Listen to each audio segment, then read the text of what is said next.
Chapter 1. I have no connection with the Golden Lion. Name: Randall. Age: 16. What is your identity? Without hesitation, Randall declared, a martial artist. Upon hearing this, the person opposite him widened his eyes and bellowed, a martial artist? So, you're just a commoner? But which commoner falls from the sky and lands directly at the Navy headquarters? Randall sighed inwardly. He understood that his words were somewhat incredulous, yet they were indeed the truth. However, the intimidating figure before him appeared unconvinced. Noticing Randall's silence, his naval interrogator's imposing aura intensified. Just yesterday, the Golden Lion launched an assault on the Navy headquarters, and today you descend from the heavens. Speak frankly, what connection do you have with the Golden Lion? At the mention of the Golden Lion, a flicker of recognition ignited within Randall. He had harbored suspicions prior after all. This individual bore a certain familiarity and did not resemble an ordinary human now. Upon hearing the name, he felt a certainty wash over him. He was no longer in his original world. Instead, he had found himself within the realm of a renowned manga. One Piece, moreover. Judging by the Navy's words, his timing of arrival was indeed fortuitous, coinciding perfectly with the Golden Lion's attack. Yet, this era held promise for him, with the four emperors yet to establish their reign and the Shichibukai system likely limited to just one, the Sand Crocodile. It was a time when a maritime landscape had yet to solidify. His insertion into this world could indeed prove advantageous. However, to the Navy, Randall's apparent detachment only served to heighten their suspicion. This confirmed their conjectures. The mention of the Golden Lion inevitably conjured images of the previous day's formidable assault on the Navy base of force that seemed to shake the very skies. The memory sent chills coursing through him, intensifying his disdain for the young man before him. Since you are an ally of the Golden Lion, you shall accompany your captain to impel down that dreaded prison, said to be comparable to hell, from which no soul had ever escaped. If he were truly to be sent there, it would spell his doom. What a hellish beginning this was. Frustrated and flustered, Randall swiftly interjected, "Brother, you misunderstand. I have no ties to the Golden Lion. I'm not a pirate." Still in denial? The Navy officer retorted, "If you have no connection to the Golden Lion, then why are you here?" Randall felt a pang of distress, but maintained his composure as he explained, "I truly do not know. I was merely a naive martial artist, traveling the world to learn from various masters. After achieving mastery in my craft, just as I defeated the last opponent on my list, the strongest martial artist in the world, my vision went dark when I regained consciousness. I found myself here." What he spoke was the unvarnished truth. His original world had its own cultivation system, wherein practitioners were known as martial artists, honing the chi within their bodies once perfected. This chi granted them extraordinary abilities capable of severing steel and moving mountains. Of course, this was merely the seller's pitch. However, having arrived in the world of pirates, perhaps he might yet realize those lofty aspirations. Yet the Navy officer merely scoffed, displaying a mocking smile. Such a clumsy lie, how cunningly deceptive for a pirate. The strongest martial artist, you say? With those spindly limbs, whom could you possibly defeat? Randall's expression darkened, and his tone grew harsh. I have already stated, I know nothing. Do not presume to speak for me. Though he found himself in a position of weakness, it did not mean he would acquiesce to baseless insults. But the Navy officer continued to sneer, "Humph, a pirate." With that, he turned to the soldiers standing by and commanded, "Take him to prison. He shall be sent to impel down in due course." Seeing the officer's vile demeanor, Randall could no longer hold back. "Hey you, this is too much. I am genuinely angry." Anger was one thing, yet he understood that if he did not resist now, it would be too late once the dust settled. With that thought, he abruptly stood up. Randall's sudden movement startled several individuals. However, the Navy officer quickly regained his composure. Casting a glance at the handcuffs binding Randall, he sneered, "What? Planning to fight? Go on, give it a try." Randall felt a surge of frustration, muscles tensing in his arms. Yet, despite his full exertion, the handcuffs merely rattled ominously. The Navy officer, seeing this, chuckled derisively. "Ha, keep going." Randall's anger flared, but he recognized the futility of a situation. He realized he had perhaps overestimated himself. Not fully accepting the reality of his predicament, he had been lost in the delusion of invincibility from his previous world. But this was the world of pirates, a realm teeming with monstrosities. The steel cuffs on his wrists would likely be crumpled and twisted by true powerhouses with ease. Coming to this realization, Randall softened his tone. Brother, I assure you, I am entirely innocent. Surely, the Navy must adhere to evidence. Alas, Randall was simply unfortunate. Had he appeared at a different time, he might not have faced such a hellish commencement yet. He had the misfortune of arriving just after the Golden Lion's assault on the Navy headquarters. Moreover, he had descended from the sky, landing squarely at the Navy headquarters. To compound his misfortune, the grim-faced officer before him was the notorious hawkish figure, the Ghost Spider. Indeed, it was conceivable that Randall's claims held a kernel of truth, yet the Ghost Spider operated under the principle of guilty until proven innocent. In other words, any hint of suspicion warranted immediate arrest. Thus, the Ghost Spider disregarded Randall's feeble explanations, instructing the soldiers, "Take him aboard the warship." "Yes, sir." "Wait, I am innocent."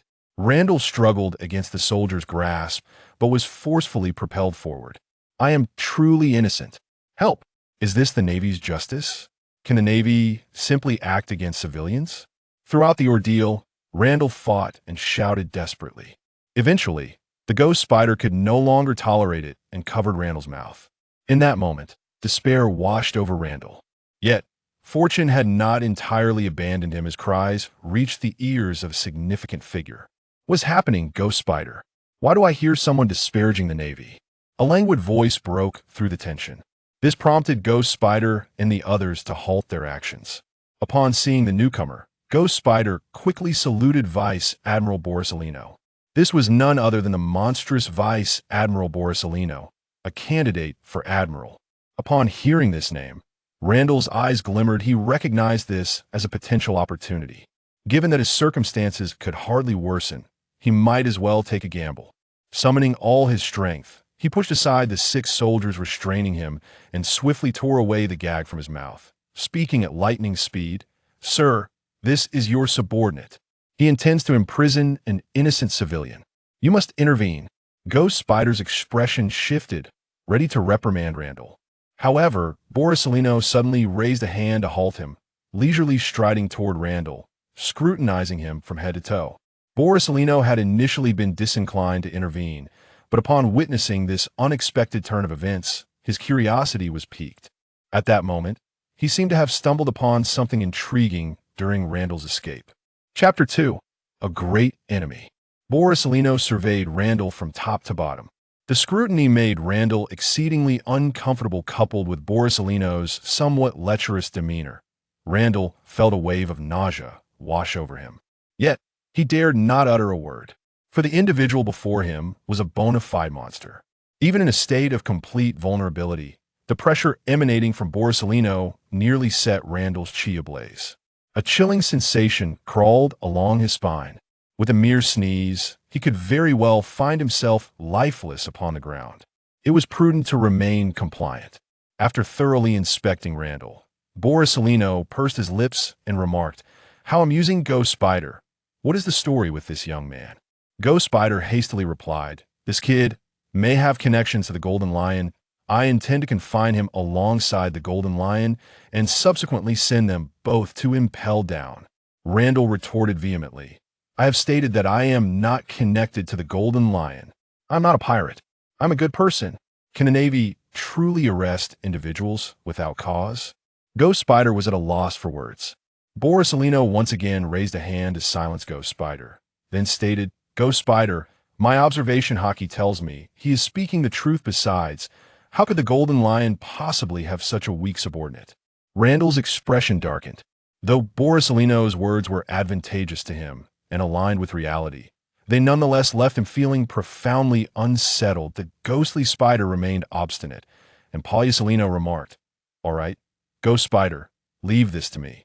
The ghostly spider gritted its teeth and saluted, saying, "Understood." Watching the departing figures of the ghostly spider and the soldiers, Randall let out a deep sigh of relief. It seemed that the crisis had been averted. "You seem to have suddenly relaxed, little brother." The languid voice made Randall freeze in place. Wasn't this akin to emerging from the wolf's den only to stumble into the tiger's lair? Although Borusalino had just come to his rescue, who could fathom the motives behind such an action, or what further intentions lay ahead? Randall stiffly turned his neck to glance at Borusalino, only to find him looking back with a twinkle in his eye, amusement dancing across his features. "Sir, is there something on your mind?" Borusalino feigned contemplation for a few seconds before responding. "Nothing of concern at present. Follow me now, little brother." With that, he turned and strode away, seemingly indifferent to whether Randall followed. Randall swallowed hard. What if he decided to flee at this moment? He suddenly felt despondent, pondering whether he could escape from a figure of such stature as Borusalino. Thus, he obediently trailed behind him. Borusalino, with his back to Randall, sensed his movement and pursed his lips. A moment later, they arrived at the door of the marshal's office. Borusalino casually instructed, "Wait here," before knocking and entering. Inside the office, a burly old man with graying temples was digging in his nostrils while competing with a mustachioed elder for Sunbei. The robust old fellow with a trident beard, who was busy at work behind the desk, lifted his head upon their entrance. How curious, Borusalino, that you would voluntarily visit my office." Borusalino remained languid within the marshal's office, casually replying, "Ah, Admiral Carp, the legendary Sengoku." Sengoku, noticing the visitor, quickly adjusted his demeanor. Meanwhile, Carp seized the opportunity to snatch up all the Senbei, completely unbothered by appearances. "Borusalino, what brings you here?" Sengoku cast a helpless glance at the two old men before inquiring. Borusalino replied, "Indeed, I have just discovered an intriguing young lad." "Oh, a fascinating child? One who captures your interest?" Sengoku shot an intense glare at Carp before asking. The other two men also expressed curiosity. Borusalino, not one to prolong suspense, grinned and said, "Yes, while this child is still quite weak, there resides within him a remarkable energy. This energy is entirely distinct from Haki and rather formidable." An energy entirely unlike Haki? How delightful! Where is this young one? Now that my business is concluded, I shall assess his potential." Carp exclaimed with hearty laughter. "Is your business merely snatching Sunbei?" The others fell silent. Borusalino added, "I have brought him, he is just outside. What are we waiting for?" Carp and the others exchanged glances and declared decisively, "Let us proceed." Sengoku tossed aside the documents in his hands and stood up. In comparison to an intriguing youth, what were mere papers worth? He would never admit to seeking a chance to slack off. Outside the door, a visibly anxious Randall was startled as the office door swung open and several formidable figures stepped out in quick succession. The one devouring Sunbei must be Carp in his prime, and the distinctive mustachioed individual Sengoku, along with the steel-boned Sengoku. What to do? Randall felt his legs quaking. Yet simultaneously, a flush crept across his face. To encounter such powerful figures in his lifetime was worth every moment. "Is this the young man you spoke of?" The three titans scrutinized Randall, occasionally furrowing their brows. Randall felt an overwhelming pressure. He was but a fragile being, merely a world-renowned martial artist. "Please, do not regard me so intensely." After a thorough examination from head to toe, the titans revealed expressions of intrigue. Indeed, as Borusalino had indicated, there was an entirely unfamiliar energy emanating from him. Exchanging silent glances, Carp proclaimed, "Ha! Then let us go to the training grounds. Mere observation is insufficient. We must engage firsthand." At these words, Randall shivered. A sensation of phantom pain coursed through his body. The group proceeded towards the training grounds. Along the way, they encountered a middle-aged woman with a kind expression and a cool uncle with purple hair. Familiar faces. The great advisor Crane and the formidable Zephyr. Both had also sensed the unique energy within Randall and expressed their desire to investigate further. Moments later, within the training grounds, the Titans observed from a distance while Randall faced off against a soldier. This soldier was a mere pawn summoned at the whim of the Titans. Ranked 10th in the elite camp, Pietro. Such combat prowess would likely perish at the slightest whim of the Titans. Yet for Randall, he represented a formidable adversary. The pressure he exuded was far greater than that of the world's foremost martial artist he had previously defeated, and significantly more so. Pietro regarded Randall with a mix of disdain and excitement. Though uncertain of the Titan's intentions, this was a splendid opportunity. If he could shine brightly, he might earn their favor. From that moment on, he could ascend the ranks and enjoy a handsome salary, marry a beautiful heiress, and reach the pinnacle of his life. As for Randall, he chuckled, oblivious to the source of this individual, dismissing him entirely. Dreaming grandly, Pietro smiled and said to Randall, "Come on." Chapter 3. Come to the elite camp. In the face of Pietro's provocation, Randall remained unfazed. He took a deep breath, calming his tumultuous emotions. Although the series of events had been rather bewildering, from being inexplicably sent to advance the city to now finding himself engaged in combat, Randall understood that he had no choice. Thus, he resolved to savor the thrill of battle. "I shall take my turn." As soon as the words left his lips, Cap and the onlookers narrowed their eyes, sensing a sudden shift in Randall. It was as if a sheathed sword had been drawn, revealing its brilliance. If previously Randall's vitality resembled a solitary lamp in the night, at this moment it radiated like a full moon. A wondrous energy flowed from his heart, coursing through his entire being. This was the cultivation method from Randall's original world, the martial way of chi and blood. This energy, known as chi, endowed martial artists with extraordinary power beyond the comprehension of mere mortals. Pietro squinted his eyes. His own strength was insufficient to fully perceive the chi.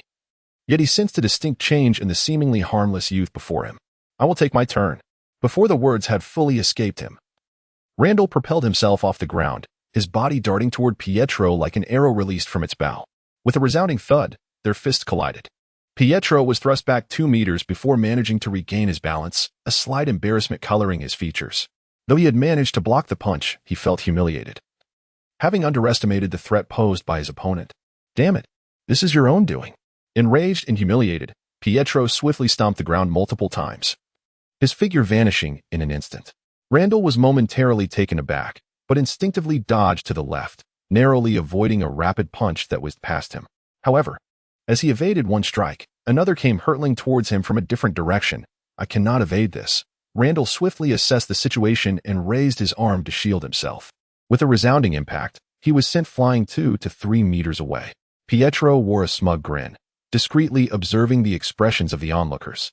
Yet, to his surprise, their attention was not on him, but rather fixated on the young boy. The corners of his mouth, which had just been lifted, instantly drooped. What was so captivating about this little brat? Was it merely his good looks? Who would have thought that such powerful figures would be so superficial? How mistaken she was about them. Nevertheless, he was not someone she could provoke. Thus, in her fury, Pietro directed her wrath towards Randall. Her strikes, swift as a specter, appeared as if by teleportation, relentlessly raining down upon him from all directions. Randall struggled to defend himself against the onslaught. Yet, the more disheveled Randall became, the more frustrated Pietro felt. Clearly, she was the stronger one. Why did the powerful figures not notice her? It was all that little brat's fault. May he perish. Pietro truly struck with unrestrained ferocity.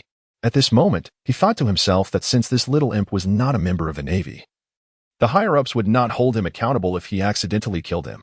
However, blinded by his own fury, Pietro failed to notice that Randall was increasingly adapting to his rapid assaults, defending himself with growing proficiency.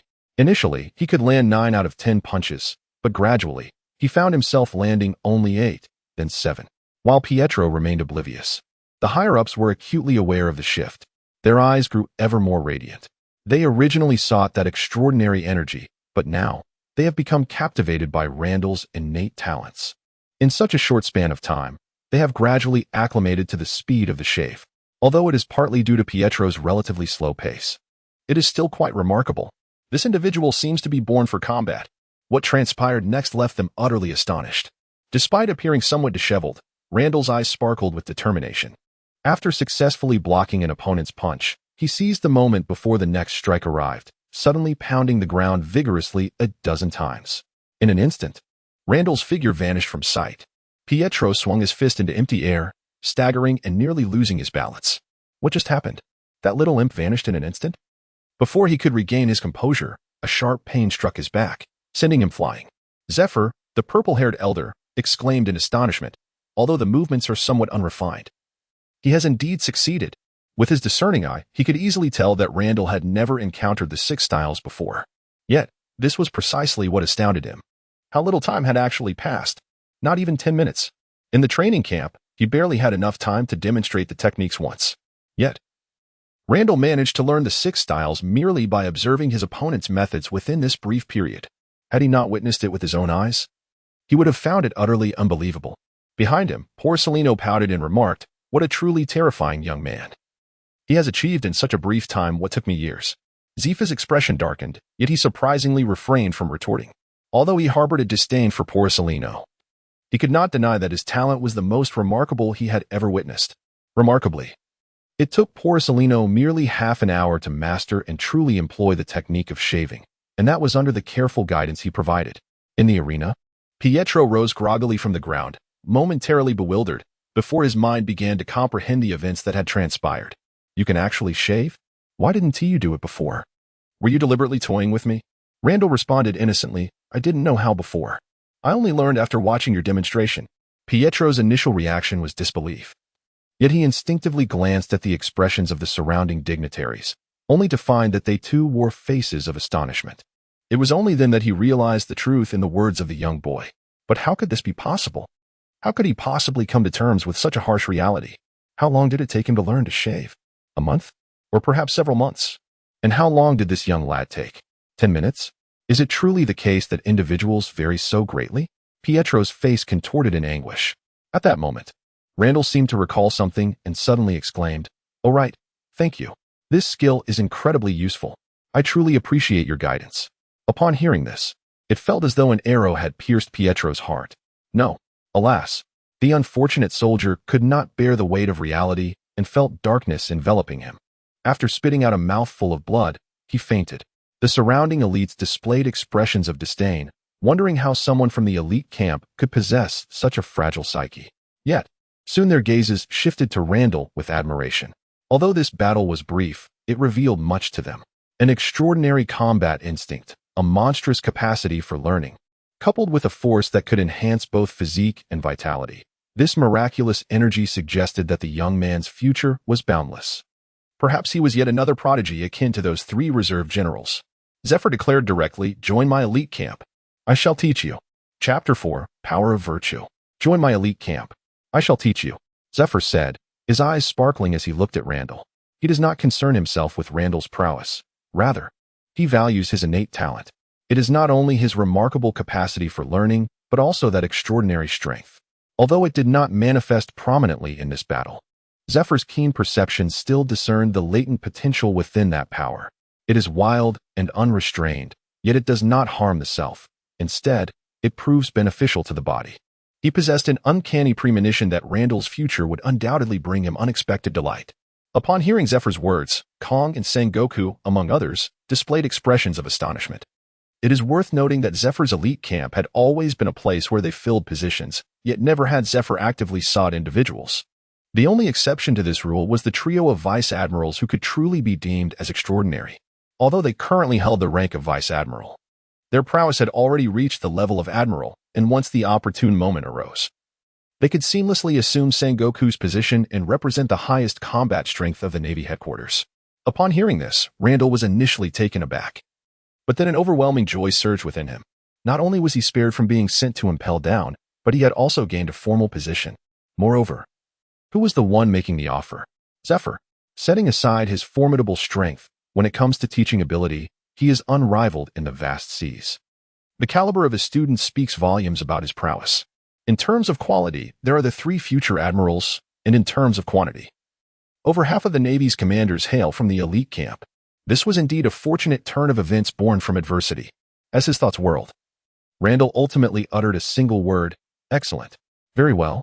Zephyr nodded in satisfaction and then bellowed, "Then we shall assemble at the training ground at precisely 7 o'clock tomorrow morning. Are there any objections?" Randall felt a jolt run through him and immediately stood at attention, shouting, "None." Kong and the others exchanged glances, speechless. Had these two just finalized matters in such a brief exchange? Who could fathom the amount of effort they had expended previously to verify the list of those entering the elite camp? Nevertheless, it mattered little, for the elite camp was ultimately governed solely by this purple-haired elder. As long as he is happy. Moments later, the esteemed figures departed in succession, and Pietro was also carried away. The venue was left with Randall as the sole occupant. He waited for a moment, and a naval officer approached. Casting a glance at Randall and stating, "You must be Randall, correct? Please follow me." Randall acknowledged with a nod and promptly followed suit. Before long, under the guidance of the naval officer, they arrived at a peculiar training room. Within, there stood an odd machine. Without waiting for Randall to inquire, the officer readily explained. "This is the machine designed to test your strength. Simply unleash your full force upon it." He gestured towards the center of the apparatus. After delivering his instructions, he stepped back a few paces, leaving the space open for Randall, while regarding him with a look of both confusion and admiration. He had heard that the somewhat youthful lad before him was a talent specifically selected by Zephyr for the elite camp. The elite camp. How he longed to be a part of it. As the naval officer contemplated this, he couldn't help but scrutinize Randall once more. He appeared to be just an ordinary boy, perhaps even frail in stature. Such a person seemed to pale in comparison to him. It was incomprehensible what merit he possessed to earn Zephyr's esteem. Surely, he hadn't secured his position through favoritism. Had Zephyr finally succumbed to decline? Meanwhile, Randall stood before the apparatus. He took a deep breath, closed his eyes, and positioned his legs naturally apart, shoulder-width apart. His right hand formed a fist, drawn back in preparation. His legs tensed, his waist tightened, and his right arm was firm. All of his energy coalesced towards his right fist. Observing Randall's gathering momentum, the naval officer could not help but become serious. He was indeed curious to see the extent of what this youth could achieve. He recalled that during the elite training camp assessment, the highest Dao power level reached was around 400 or 500. That was truly a formidable being. However, at the tender age of 13, this youth had already attained a level that commanded his admiration. It remained to be seen how much power Randall could unleash. He estimated it would likely not surpass 100. In the next moment, Randall opened his eyes, a glimmer of brilliance flashing within them. And then he unleashed his full strength. A resounding roar echoed forth, leaving the Navy personnel feeling a powerful gust of wind rushing towards them. He quickly glanced at the monitor, his eyes widening in astonishment. Power value, 558. He was utterly dumbfounded. Is this machine malfunctioning? Or is the world itself flawed? Randall glanced at the display screen. 558, that's not too bad. I had anticipated achieving some earth-shattering and soul-stirring figures, astonishing the esteemed figures around me, and subsequently ascending to the pinnacle of my life. Alas, it seems I am just an ordinary person after all. Initially, Randall felt a sense of superiority for being a traveler from another realm, but he began to confront the harsh reality. Fortunately, these thoughts were merely his inner musings. Otherwise, the naval officers nearby would have questioned their own existence even more. Do you even comprehend what it means to have a power level exceeding 500? To his knowledge, the current vice admirals had similar power levels when they first entered the academy. What more could one possibly desire? Are you aiming for the heavens, or what? Unbeknownst to him, prior to this encounter, Randall had already engaged in combat with the 10th-ranked cadet of the elite camp. The match was fiercely contested. Although, had his opponent not underestimated him and succumbed to a psychological breakdown, it is highly likely that Randall would have faced defeat. Nevertheless, the outcome was such that his adversary lost consciousness, while Randall emerged virtually unscathed. In light of this, the fact that his combat prowess exceeded 500 is hardly astonishing. Upon exiting the room, the naval officer appeared dazed. He escorted Randall to the dormitory, then vacantly departed. It seems he will require a considerable amount of time to come to terms with the reality of the situation. Observing the retreating figure of the naval officer, a sense of melancholy enveloped Randall. Had he committed some transgression? Why did it seem as though the officer harbored some discontent towards him? Shaking his head, Randall concluded it must be a mere figment of his imagination. His striking handsomeness would not only make him beloved by all, but also ensure that he would not be met with disdain upon their first encounter. Randall ran his fingers through his hair before pushing open the door to the dormitory. Inside, there were 4 beds, 2 unoccupied and 2 adorned with bedding. He casually selected one of the beds, arranged the bedding, and donned the freshly issued naval uniform before venturing out in search of sustenance. It was mealtime. Following the earlier instructions given by a fellow sailor, Randall made his way to the dining hall. There, under the astonished gaze of the cafeteria lady, he filled a plate to the brim with an assortment of meats. "Hey kid, with that much food, do you really think you can finish it all?" Wastefulness is a grave sin, the cafeteria lady exclaimed, eyeing Randall's slender frame with skepticism. Besides, I don't believe I've seen you here before. Randall rubbed his nose and replied, I'm new here. Don't worry. I assure you, I will not waste a morsel. His appetite is quite remarkable. Chapter 5, The Roommate. Randall sat down with a plate brimming with meat, and he eagerly began to eat. Just after taking a bite, Randall paused in astonishment. The meat, of unknown origin, was exceptionally chewy yet not difficult to chew. With each bite, a rich and savory juice burst forth in his mouth. In his previous world, Randall held a certain status and had indulged in many gourmet dishes. Yet, he vowed he had never tasted meat so exquisite. He instinctively quickened his chewing pace and swallowed. A warm current coursed down from his mouth, through the esophagus, and into his stomach. Randall was momentarily taken aback, for he realized that the meat was not only delectable but also possessed an energy that far surpassed that of any gourmet dishes. Merely taking a bite, Randall felt a comforting warmth enveloping his entire being. Without further hesitation, he plunged both hands into the feast, stuffing his mouth with meat without restraint. The remnants of the meal vanished in a whirlwind, leaving only traces of savory juices on the plate. Afterward, Randall patted his belly and let out a satisfied burp. In his previous world, he could consume several times this amount of food. Yet, at this moment, he felt nearly sated. Moreover, it was not merely a sense of fullness. He could distinctly feel a slight augmentation of the energy within him. Though it was but a small increment, it was undeniably real. This revelation filled Randall with immense joy. Did this imply that he could grow stronger merely by eating, without the need for training? No, such a terrifying notion must be dismissed. Training was essential. Otherwise, what difference would he have from a mere couch potato? In his former world, he had relished the admiration that came with power. Now that he had entered the world of pirates, he was determined to become the strongest. After finishing his meal, Randall returned to his dormitory. As soon as he arrived, two individuals pushed the door open behind him. One of them, with striking red hair and a well-proportioned physique, epitomized the image of a normal man in Randall's eyes. Randall noticed a sword hanging from this person's waist, indicating he was a swordsman. The other individual stood over 2 meters tall, and Randall estimated that his arms were even thicker than his own waist. Upon entering, the two men paused when they saw Randall standing there. The swordsman narrowed his eyes and asked somewhat brusquely, "Who are you?" In that instant, Randall felt a formidable aura pressing down upon him. He even felt a slight ache in his cheeks. Randall hurriedly explained, "Well, I'm new here. I just checked in today." The aura emanating from the swordsman intensified. The burly man standing behind him coldly inquired, "This is the dormitory designated for the elite camp. Only students of the elite camp reside here. This is your last chance. Who are you?" As he spoke, his hand rested on the hilt of his sword. It is a well-known fact that this is the exclusive dormitory for the elite camp, and the elite camp had already commenced. Historically, there had never been an instance of new recruits joining midway. Thus, the sudden appearance of this individual raised suspicions. In the past, such a matter might have been overlooked. But the timing was particularly sensitive, especially given that the naval headquarters had recently been attacked by pirates. He instantly heightened his vigilance. At that moment, seeing the red-haired swordsman poised to strike, the muscular man took a slight step back, yet he found himself perfectly positioned at the doorway.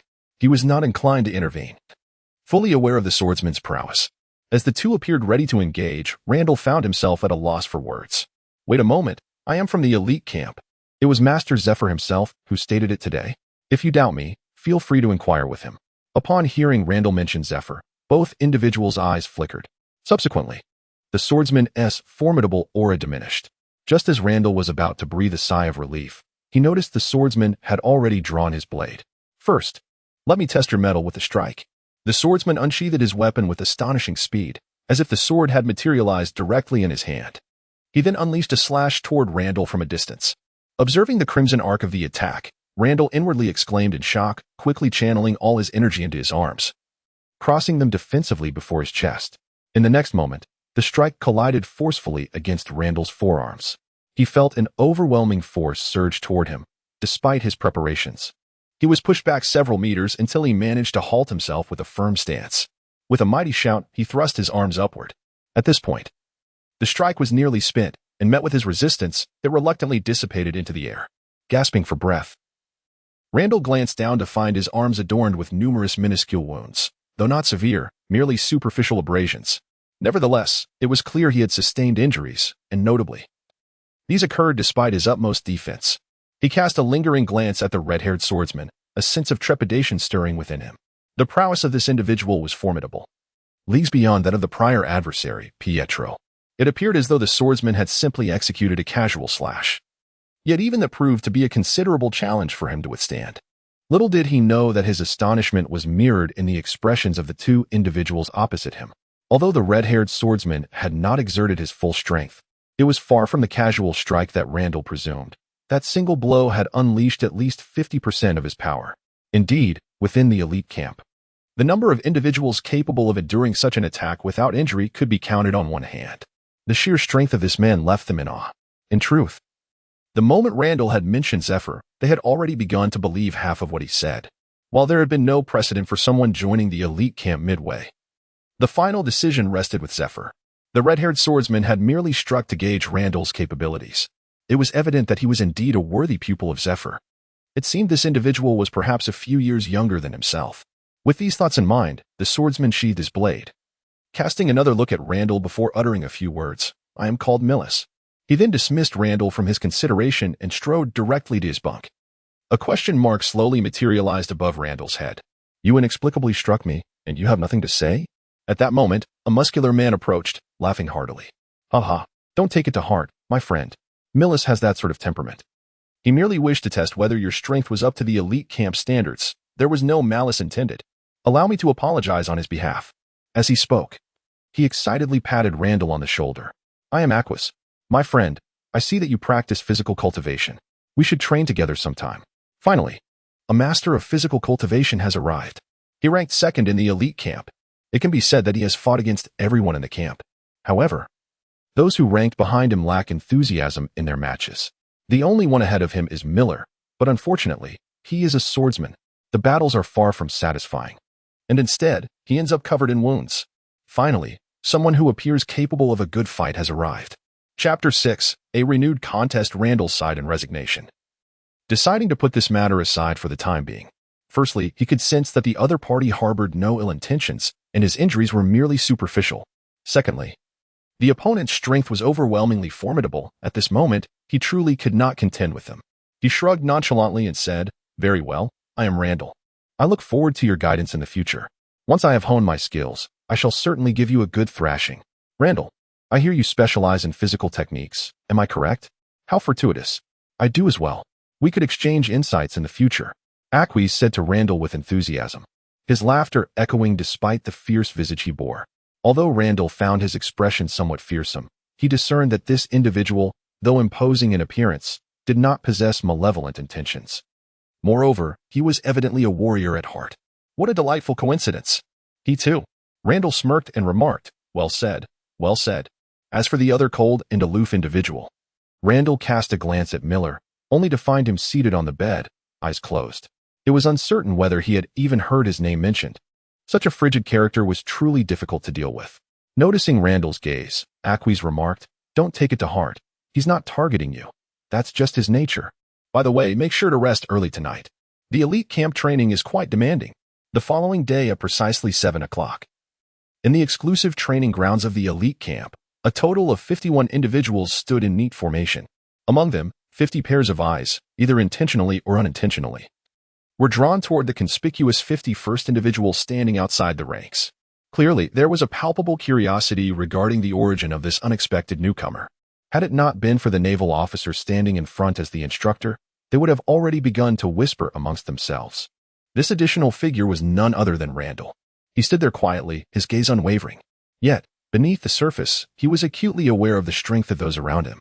Even with a cursory assessment, he sensed over a dozen presences that surpassed his own. Among them, 3 individuals emanated an intensity that struck him most profoundly. These included Aquas and Miller, whom he had encountered the previous day, while the other individuals exuded a stronger aura. He felt confident in his ability to engage them in battle. However, these 3 invoked an overwhelming sense of invincibility within him. Miller radiated an unparalleled sharpness, embodying the essence of a swordsman. Aquas exuded an intense heat and weight, a master of both martial arts and physical prowess. The third individual gave off an odd sensation. It felt as though he were not a person at all, but rather a mass of humanoid cotton.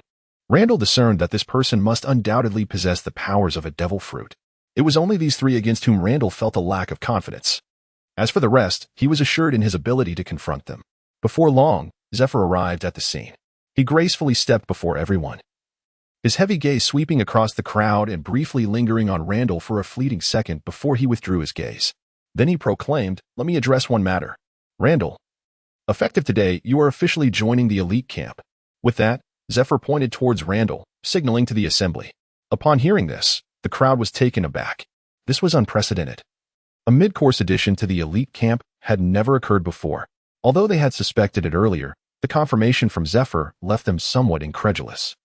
They recalled the tremendous effort they had invested to gain entry into the elite camp. What merit did this individual possess? In an instant, various discontented glances were directed towards Randall. Sensing the prevailing emotions, Zephyr secretly chuckled.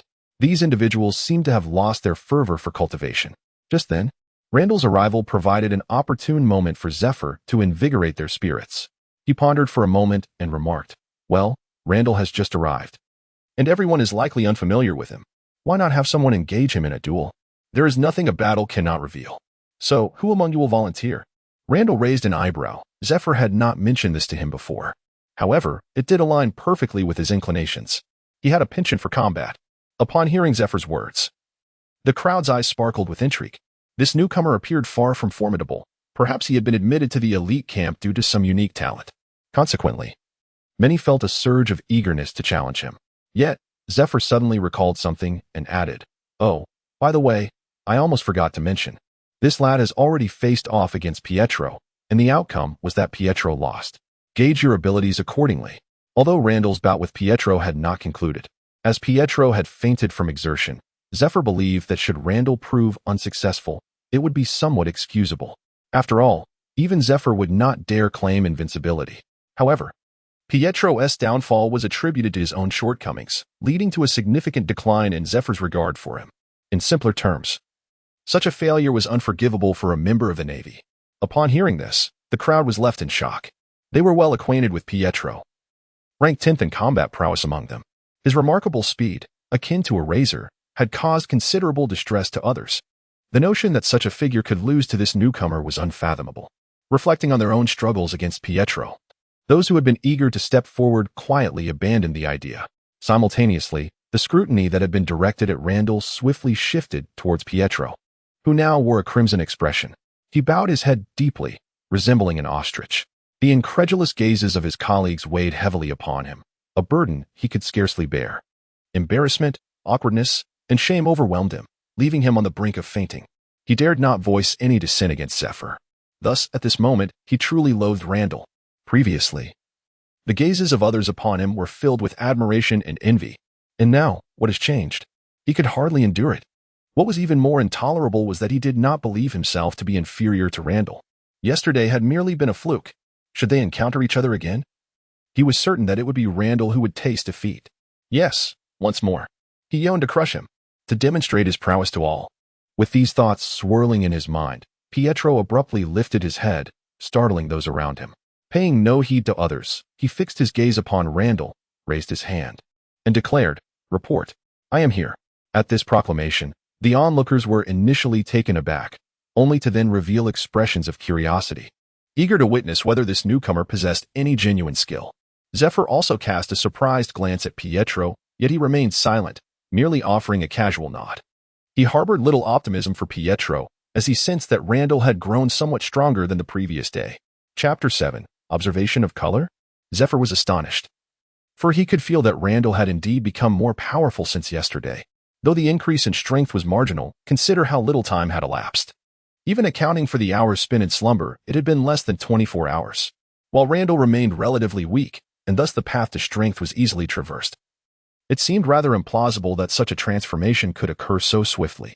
Zephyr's mind raced with these thoughts, though it transpired in but an instant. He cast a fleeting glance at Pietro, then nodded in agreement to his challenge. Upon seeing Zephyr's nod, Pietro immediately emerged from the crowd, positioning himself opposite Randall. "Yesterday, I was careless and failed to notice your sneak attack. Today, prepare to witness my true prowess," Pietro proclaimed deliberately, ensuring his voice reached everyone present. In truth, he genuinely believed this. If he exerted his utmost effort, this lad would stand no chance whatsoever. Randall felt a twinge of irritation upon hearing his words, but refrained from voicing it, merely resolving to strike harder when the time came. Zephyr furrowed his brow, yet remained silent. The other trainees, however, began to comprehend the situation. No wonder this individual managed to defeat Pietro. It was merely a sneak attack coupled with Pietro's overconfidence. After all, Pietro's signature technique, the swift cut, was so rapid that even those ranked above him found it troublesome. How could he possibly lose to someone like this?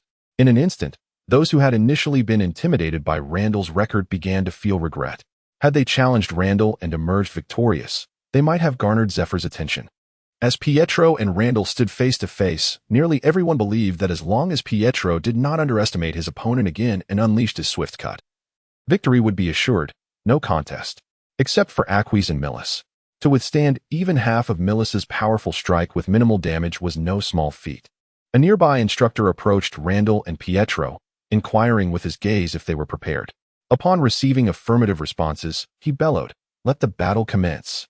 Pietro surged forward first. Observing such swiftness, Randall raised his arms to shield himself. However, midway through his charge, Pietro vanished from Randall's sight. There he was, Pietro's signature move, the swift cut. Even among us, only a little over half can proficiently wield the 6 styles. This lad is likely witnessing it for the first time. Humph. Pietro's swift cut is executed at double speed. This boy is destined to lose. The trainees erupted with excitement. If Pietro were to decisively defeat Randall with such force, there would be no way this lad could enter the elite camp. It was not that they bore any grudge against Randall, rather. The thought of their own arduous journey to join the elite camp stirred feelings of discontent within them. Zephyr shook his head in resignation. Although the trainees tried to lower their voices, his keen observation still allowed him to hear their murmurs clearly. It had been half a year, and they still could not even master the basics of the 6 styles. And to speak so shamelessly about it, alas. This was indeed the weakest group he had ever trained. As the whispers filled the air, the dynamics of the battle shifted once more. The fundamental technique of the cut requires one to step on the ground dozens of times in an instant. Yet, Pietro could accomplish it over 100 times in the same span. As he charged toward Randall, he unleashed his full speed, akin to instantaneous movement. Appearing behind Randall in the blink of an eye, the moment he materialized, he swung his fist toward Randall's exposed back. He aimed to defeat Randall with utmost speed, for only then could he cleanse himself of all humiliation. In his perspective, this punch was sufficient to determine the outcome. Such rapidity would undoubtedly leave his opponent unable to react. However, just as his fist was about to strike its target, Randall seemed to possess an uncanny awareness. Swiftly shifting his left foot and consequently moving his body a few centimeters to the side. It was this mere fraction of distance that caused Pietro's seemingly assured blow to miss its mark. How could this be? Pietro's mind raced with astonishment. Not only had his opponent discerned his position, but he had also managed to respond in time. Yet, having exerted all his strength into the punch, there was no way for him to retract it. To make matters worse, the miss caused him to momentarily lose his balance. Randall, of course, would not let this opportunity slip by. He retracted his right fist, delivering a powerful blow directly to Pietro's face. In that fleeting moment, he even managed to curl his lips into a smile directed at Pietro. With a resounding thud, Pietro spun 360 degrees in midair, propelled by the force of inertia, before being cast far away. All of this transpired in the blink of an eye. It was only when Pietro crashed to the ground that the onlookers began to grasp the magnitude of what had just occurred. They gazed at Pietro in bewilderment, even questioning whether they were experiencing an illusion. What had just transpired? Wasn't it supposed to be Pietro who emerged victorious with a single blow? How had the situation transformed into him being sent flying instead? They were astonished, and Zephyr was even more taken aback. Upon witnessing Randall's evasion, 3 words immediately surfaced in his mind: observation Haki. However, after a moment of composure, Zephyr realized that Randall had not exhibited any characteristics of observation Haki. It swiftly dawned on him that there existed a peculiar energy within Randall. Could it be that this energy was the reason? Did this energy possess the capability to serve as a form of observation Haki? Zephyr's conjecture was indeed accurate. Randall's ability to detect Pietro behind him stemmed from his own life force. This life force, inherently a form of vital energy, was remarkably sensitive to life itself. Moreover, due to the nourishing meal from the previous day, the life force within Randall had become even more robust. Consequently, his perception had sharpened significantly, almost rivaling that of observation Haki in a limited range. Thus, Pietro found himself in a tragic predicament. After lying on the ground for several seconds, Pietro finally accepted the harsh reality. He rose from the ground, casting a sullen gaze at Randall. How could you possibly discover my whereabouts? Were you impersonating me yesterday? Randall shrugged his shoulders and replied, Yesterday, I was indeed somewhat evenly matched with you. But today, I suggest you concede defeat. The Haki of observation is exceedingly overpowered. It effectively nullifies the speed that Pietro is most adept at, rendering it ineffective in confrontation. However, upon hearing this, Pietro erupted with indignation. What nonsense are you spouting? You are still far from being able to defeat me. Your prior success was merely due to luck. I shall not grant you any further opportunities. Randall sighed. Since you are so obstinate, let us allow you to confront the stark reality. His gaze sharpened, and in an instant, he struck the ground numerous times, vanishing from sight. The onlookers were left in utter astonishment. This individual could actually employ the technique of Shuanpa, and with such remarkable proficiency. Who exactly was this extraordinary being? At that moment, they began to comprehend why Zephyr had made the unprecedented decision to bring him into the elite camp. In comparison, they, the elite trainees, felt as though they were merely pretenders. Chapter 8. What is your justice? Upon noticing Randall's movements, Pietro immediately retaliated with incredible speed. Shuanpa. He departed from his original position with remarkable speed, then employed the same tactic, attempting to maneuver behind Randall once more. However, under Randall's acute perception, his movements were starkly transparent. Observing this, Randall promptly altered his trajectory. Before Pietro could react, he positioned himself directly in front of him and raised his fist. Simultaneously, half of Randall's energy coalesced within his elevated right fist. Witnessing this display, Pietro was immediately taken aback, yet he could not halt his momentum, crashing directly into Randall. A thunderous sound ensued as their fist collided with his chest, visibly indenting it, propelling Pietro backwards several meters. The force of that blow was undeniably formidable. Intriguingly, the greatest harm inflicted upon Pietro stemmed from his own velocity. Pietro's unparalleled speed was both his advantage and his fatal flaw. His swiftness rendered him uncontrollable at such high speeds. When strength is unmanageable, it transforms into an opportunity for adversaries to exploit. Pietro's current predicament exemplifies this principle perfectly. Nevertheless, he retained his composure. Although injured, he remained conscious. He lay on the ground, lifting his head to gaze at Randall. The sunlight streamed from behind Randall, casting a silhouette that obscured his features. Yet, he believed he could vividly imagine the expression that adorned Randall's face: mockery, disdain, provocation, and triumph. Indeed, had their positions been reversed, he would have worn a similar countenance. The mere thought of this caused Pietro to lose his composure. With a sudden gasp, he expelled a mouthful of blood and succumbed to unconsciousness. A scene from yesterday replayed itself. For a moment, the arena fell into an eerie silence. All eyes were fixated on the unconscious Pietro, their hearts filled with a mixture of shock, disbelief, surprise, and indifference. Following Randall's decisive triumph over Pietro, the doubts harbored by the other students dissipated entirely. Any lingering animosity was buried deep within. Excellent. Very well, Zephyr exclaimed with evident delight. So, does anyone else wish to challenge him? In an instant, the spirit of the crowd waned. Pietro is still lying there. How desperate must they be to contend with such a beast? One must recognize that, aside from the three formidable entities occupying the top ranks, even those positioned above Pietro would not find it so effortless to face him. Alas, they are the seniors. One should not lower oneself to the level of newcomers. Observing the reactions of the crowd, Zephyr silently shook his head. It seems that the arrogance of these individuals has considerably diminished. Very well. From this day forth, Randall shall be counted among you. The crowd bowed their heads in silence. Randall then returned to his previous position, standing tall.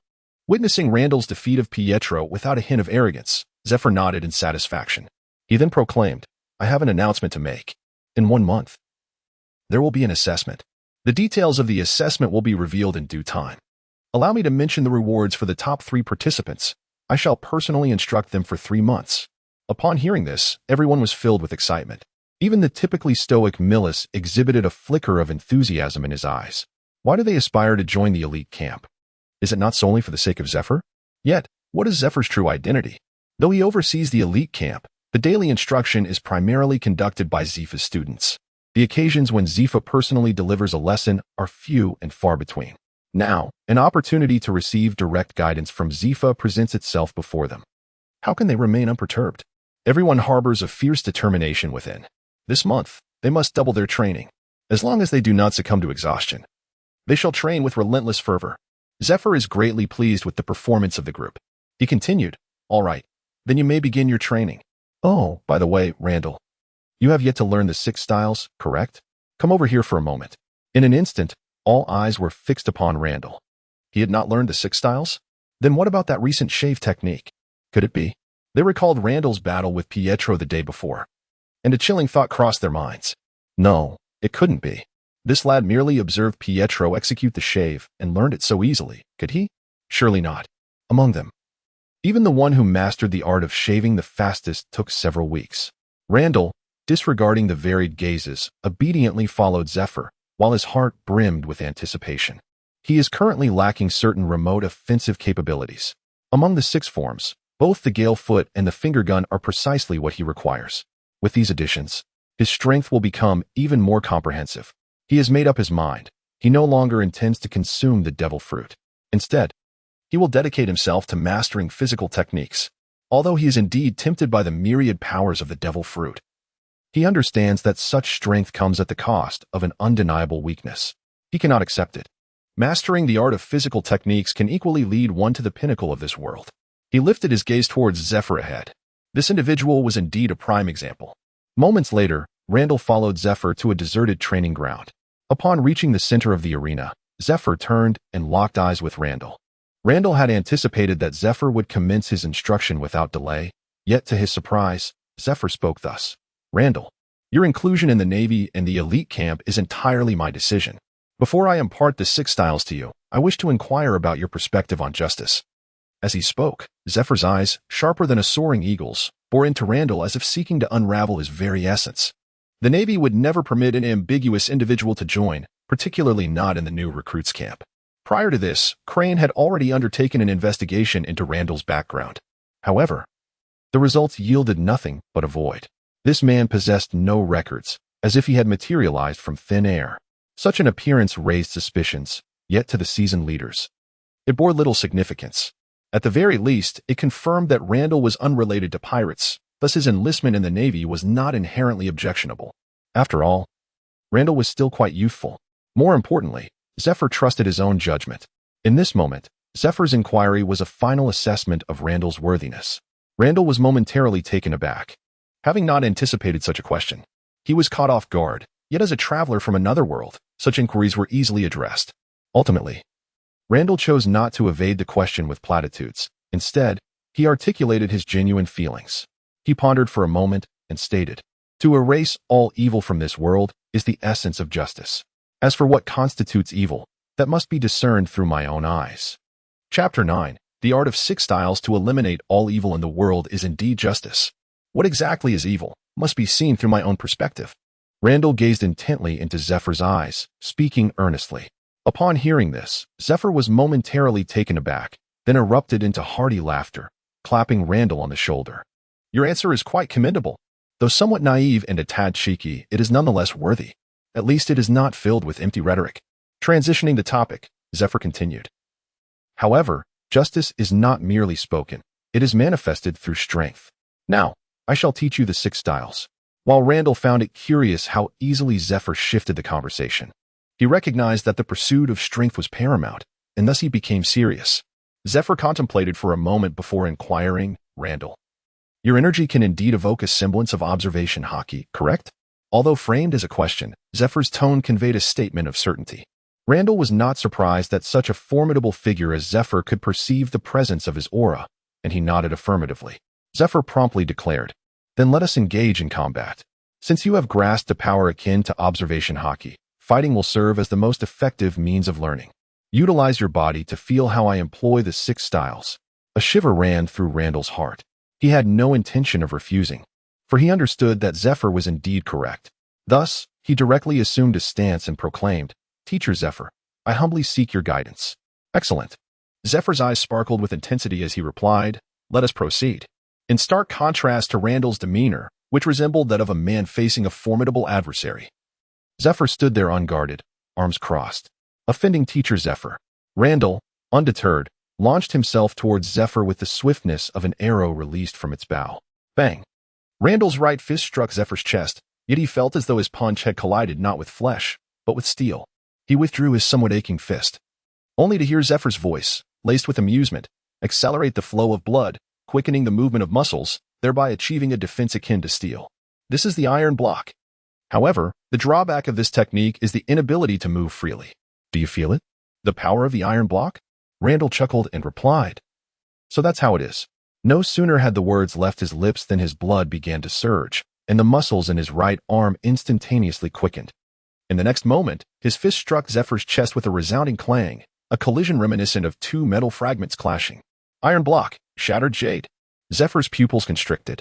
While such force could not harm him, he had not anticipated that, after merely observing it once, Randall would master the iron block with such immediacy. Not only had he grasped it, but he had also directly employed a derivative technique. This kid is truly a phenomenon. In the next instant, Zephyr grinned widely. Impressive. Now, behold this technique. No sooner had he spoken than the Zephyr in Randall's sight had vanished. When he reappeared, he was already behind Randall. Channeling all his strength into his index finger, he unleashed a strike with a hardened digit, delivering an impact comparable to that of a bullet. This is the finger gun. Then Randall heard the sound of air being sliced apart. His expression changed abruptly, and he instinctively sought to evade. Yet, in the final moment, he gritted his teeth and opted to remain steadfast, simultaneously wielding a block of iron. He braced himself to withstand the impending strike. Zephyr's eyes gleamed with a peculiar intensity. Yet his subordinates did not falter. Rather, they silently intensified their efforts. Since you choose to endure, then brace yourself. With a resounding crash, Randall was launched away. Unable to withstand even half a second of the force, he soared through the air for dozens of meters before the overwhelming might finally dissipated. Gritting his teeth against the excruciating pain, he adjusted his posture as he landed. Feeling the searing agony etched into his back, he cast a horrified glance at Zephyr.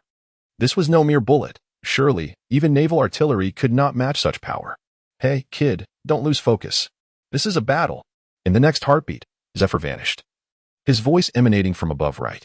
With a swift kick, he created a vacuum that unleashed a cutting wave aimed at the distant foe. This was the gale foot. Randall's pupils constricted as he hastily turned. Before him, Zephyr's right leg bent, and a blue slash was propelled forth, slicing through the air towards him. Randall suppressed a curse and swiftly evaded using shave. He dared not confront such an attack head-on. In the instant he vanished. The cutting wave struck the very ground where he had stood, cleaving a gash over a dozen meters long into the steel-reinforced floor. Randall, still trembling from the close call, gazed at the fracture. Relieved, he braced himself.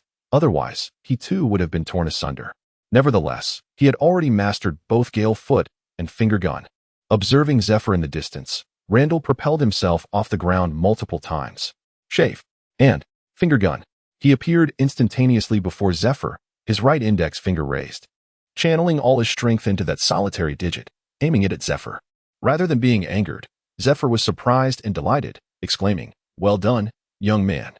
Utilizing the shave while employing the finger pistol, this significantly enhances the power of the finger pistol. However, despite its potency, it cannot strike true. As the finger pistol approached, Zephyr remained unfazed. Randall initially thought Zephyr intended to withstand the attack with sheer force, only to witness Zephyr's body suddenly transform, becoming as pliable as parchment. In alignment with the trajectory of the finger pistol, Zephyr executed an astonishing evasive maneuver. The attack missed entirely. Subsequently, Randall felt a sharp pain in his abdomen, and his body was sent flying.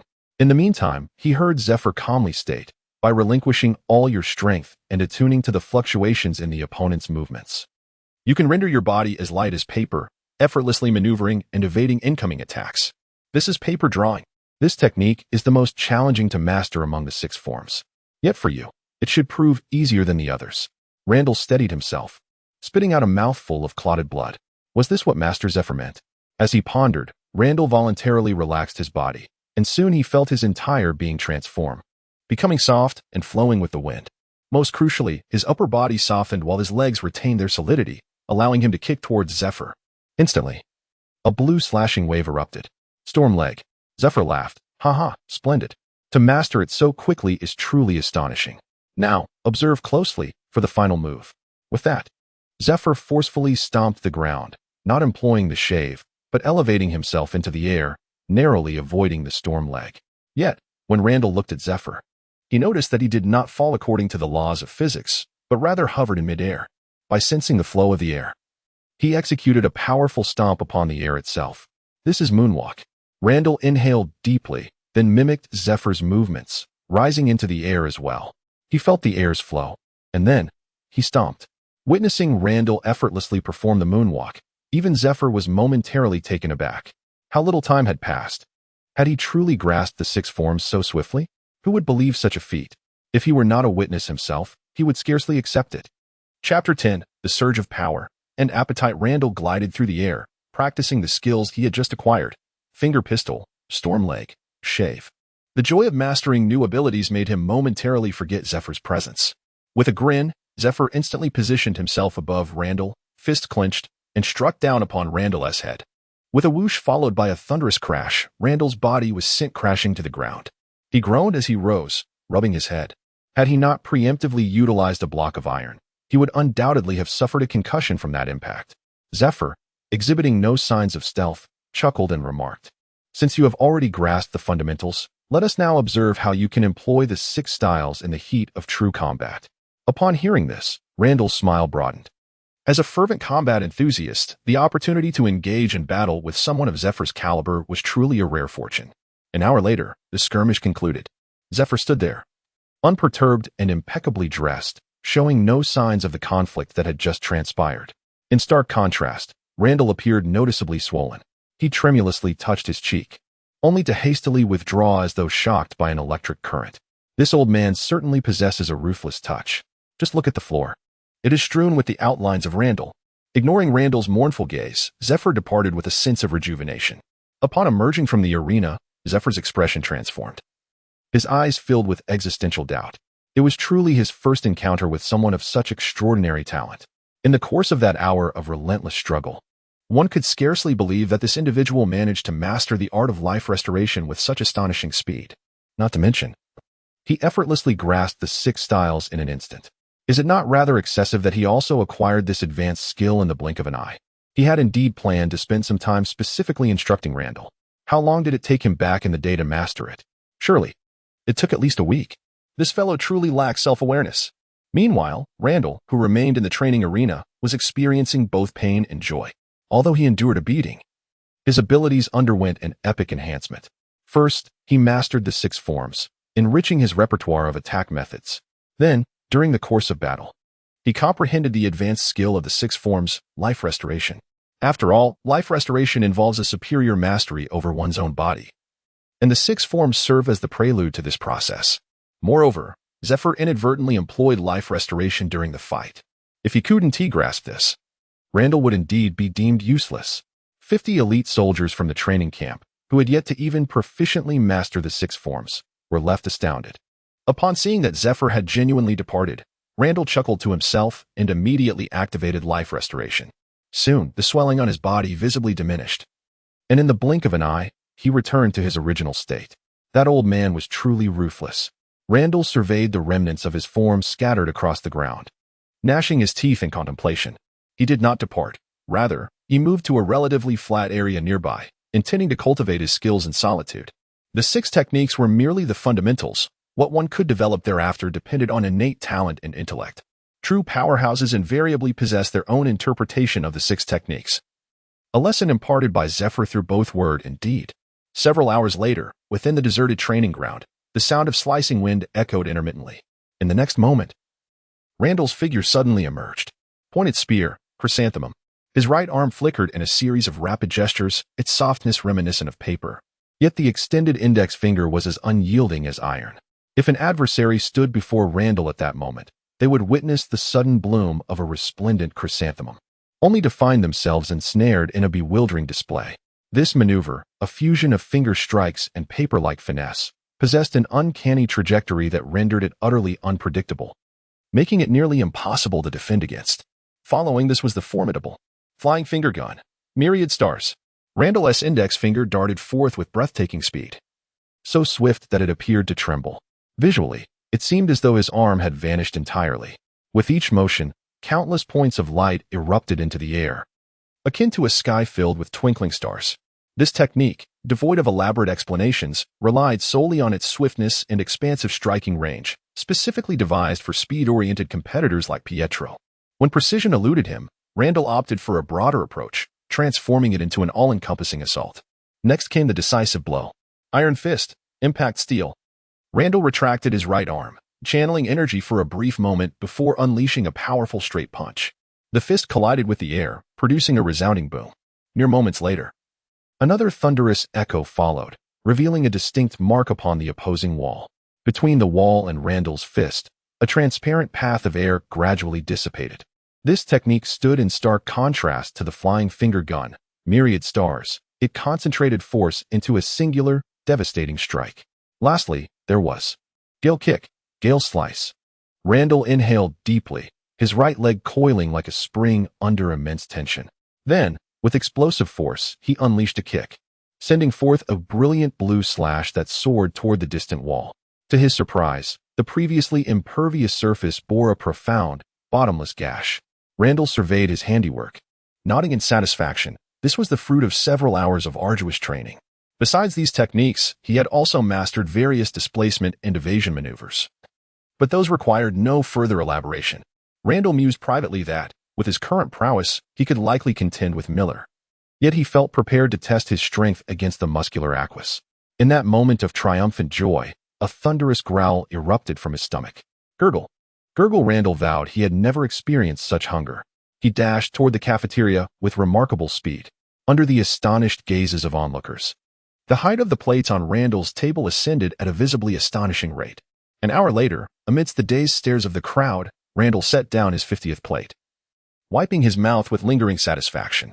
Having mastered the art of life restoration, Randall's appetite had surged exponentially. The nutrient-rich meats, upon entering his stomach, were swiftly metabolized into pure energy, which was then stored throughout his body. This energy served as a portable sustenance, maintaining his vitality whenever needed. Randall finally comprehended why the powerful consumed such vast quantities of food and how they could endure battles that spanned 10 days and nights. What he intended to convey was that he could indeed manage it. Of course, 10 days and nights was an exaggeration. Under full combat conditions, 1 day and night was still feasible. Randall, patting his still flat abdomen, disregarded the curious gazes of those observing the monster and swaggered away. Chapter 11. As long as you have hands. In the afternoon, Randall's foremost task was to seek out Aquas. A one-on-one duel. Zephyr also advocated for tailored teaching methods. The top 3 individuals in the elite camp rankings were Milos, Aquas, and that devil fruit user. They were distinctly at the pinnacle. Thus, for those with such vast disparities in strength, Zephyr permitted them to train in their own manner. After all, for these individuals, training alongside the main group would be a waste of time. As for Randall, this unconventional monster needed no such supervision. This approach to instruction made it possible for Randall to challenge Aquas to a duel. Originally, Aquas intended to continue honing his physique in the gravity chamber. But he was intercepted by Randall. He asked in astonishment, "Are you truly intending to fight me? Are you certain?" He was aware of Randall's considerable prowess. Yet it was merely commendable. Yesterday, Randall had exerted himself to the utmost when he received a strike from Milos at half strength. As for him, Aquas, he was someone who had battled with Milos to a standstill. Although he had only triumphed once, he had subsequently faced defeat, yet that loss came after an exhilarating clash, resulting in a narrow defeat against Milos. It was a narrow defeat. Thus, he did not perceive any significance in battling Randall. "I am resolute. Please, engage me in combat," Randall implored earnestly. Aquas initially intended to decline, but upon gazing into Randall's fervent eyes brimming with fighting spirit, he saw a reflection of himself. Consequently, the words of refusal caught in his throat. "Very well. I accept your challenge. Prepare yourself to lie in bed for a few days, young man." Upon Aquas's acceptance, Randall exclaimed with joy, "Thank you." Moments later, the two stood 10 meters apart in the training arena, facing each other. Aquas stood relaxed, waving a hand at Randall, saying, "Come on." In his estimation, should he take the fight seriously, it would conclude swiftly. Thus, to safeguard Randall's fragile spirit, he decided to allow him a chance to showcase his abilities. Randall, undeterred, responded, "Here I come." He stamped his feet fiercely against the ground, and his figure vanished without a trace. Witnessing such speed, Aquas could not help but exclaim in astonishment. "This is outrageous." This lad's velocity was nothing short of absurd compared to his earlier bout with Pietro. At that time, he could still distinctly perceive Randall's movements. But now, the instant Randall disappeared, Aquis felt a sharp sting in his senses, so intense that it triggered phantom pains in his back. In that split second, Aquis's hair stood on end. In a moment of desperation, he exerted force from his waist, shifting his body sideways by several centimeters. Then, he heard a booming sound by his ear. Shortly after, he witnessed a transparent air tunnel brush past his arm. Iron fist, impact steel. Realizing the potency of this technique, Aquis felt a surge of dread. Goodness, had he been struck by that move, he might have met his downfall. He hastily withdrew, creating distance between himself and Randall. Hey, you little rascal, you didn't even use your full strength when you struck Pietro this morning? How cunning to harbor such a ferocious move. Randall, seeing that his attack had missed, reluctantly retracted his fist. He had intended to capitalize on his opponent's carelessness to inflict as much damage as possible. Ultimately, he had underestimated the perception and reaction speed of such formidable adversaries. He heard Aquis's sarcastic remarks, rolled his eyes, and said, "What insidiousness! This is slander, I assure you. I wasn't capable of this technique before. It was only after Master Zephyr taught me the 6 styles this morning that I was able to ponder it on my own." "Oh, so it was only after Master Zephyr's instruction that you figured it out yourself. Wait a moment. What?" Randall's response rendered Aquis's expression even more exaggerated. "Are you implying that in just a few short hours, you mastered the 6 styles? Not only did you learn them, but you also mastered them and even created your own techniques? And the potency of those techniques is so outrageous. Are you certain you are not jesting?" Randall calmly nodded and replied, "Indeed. I learned the 6 styles in a few hours, then integrated my understanding and developed my own techniques." "What is the issue with that?" Aquis exclaimed. "When I express confusion, it is not my problem, but yours." "What do you mean? What is the problem? Do you have any idea how much effort I expended when I learned the 6 styles? 3 weeks. Nearly a month." He initially believed that this was remarkably swift. After all, among those he knew, he was the one who learned the fastest. This included even the current lieutenant generals. At that moment, his mindset was 3 weeks to master the 6 techniques. Yet now, his perspective had shifted to 3 weeks only to learn the 6 techniques. How could such an absurd individual exist? In an instant, he felt like a failure. The pride he once held for mastering the 6 techniques in 3 weeks had become a relic of his lost youth. Randall, observing Aquis's reaction, felt an overwhelming sense of satisfaction. The art of subtlety is indeed a splendid disguise. It is evident that it is only through the contrast with peers that one can cultivate a sense of superiority. He now feels as though he is floating. Yet, on the surface, he maintains a facade of solemnity, remarking, "Oh, is it outrageous to learn the 6 styles in just a few hours? Isn't it simply a matter of having hands? By the way, Aquis, how long did it take you initially? It should be about the same as my time, right? Surely it didn't exceed a day, did it?" "No way, no way." Without uttering a single word, Randall noticed Aquis's expression darkening with each passing moment. Eventually, his countenance grew as dark as the bottom of a pot, and a palpable aura of ominous blackness began to rise behind him. He appeared as though he had emerged from the depths of hell, ready to devour anyone in his path.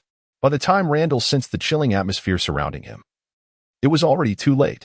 He gazed at the menacing Aquis, swallowing hard as he stammered, Aquis, what do you intend to do?" Had he perhaps provoked him a tad too fiercely? "What am I going to do?" Aquis sneered at Randall.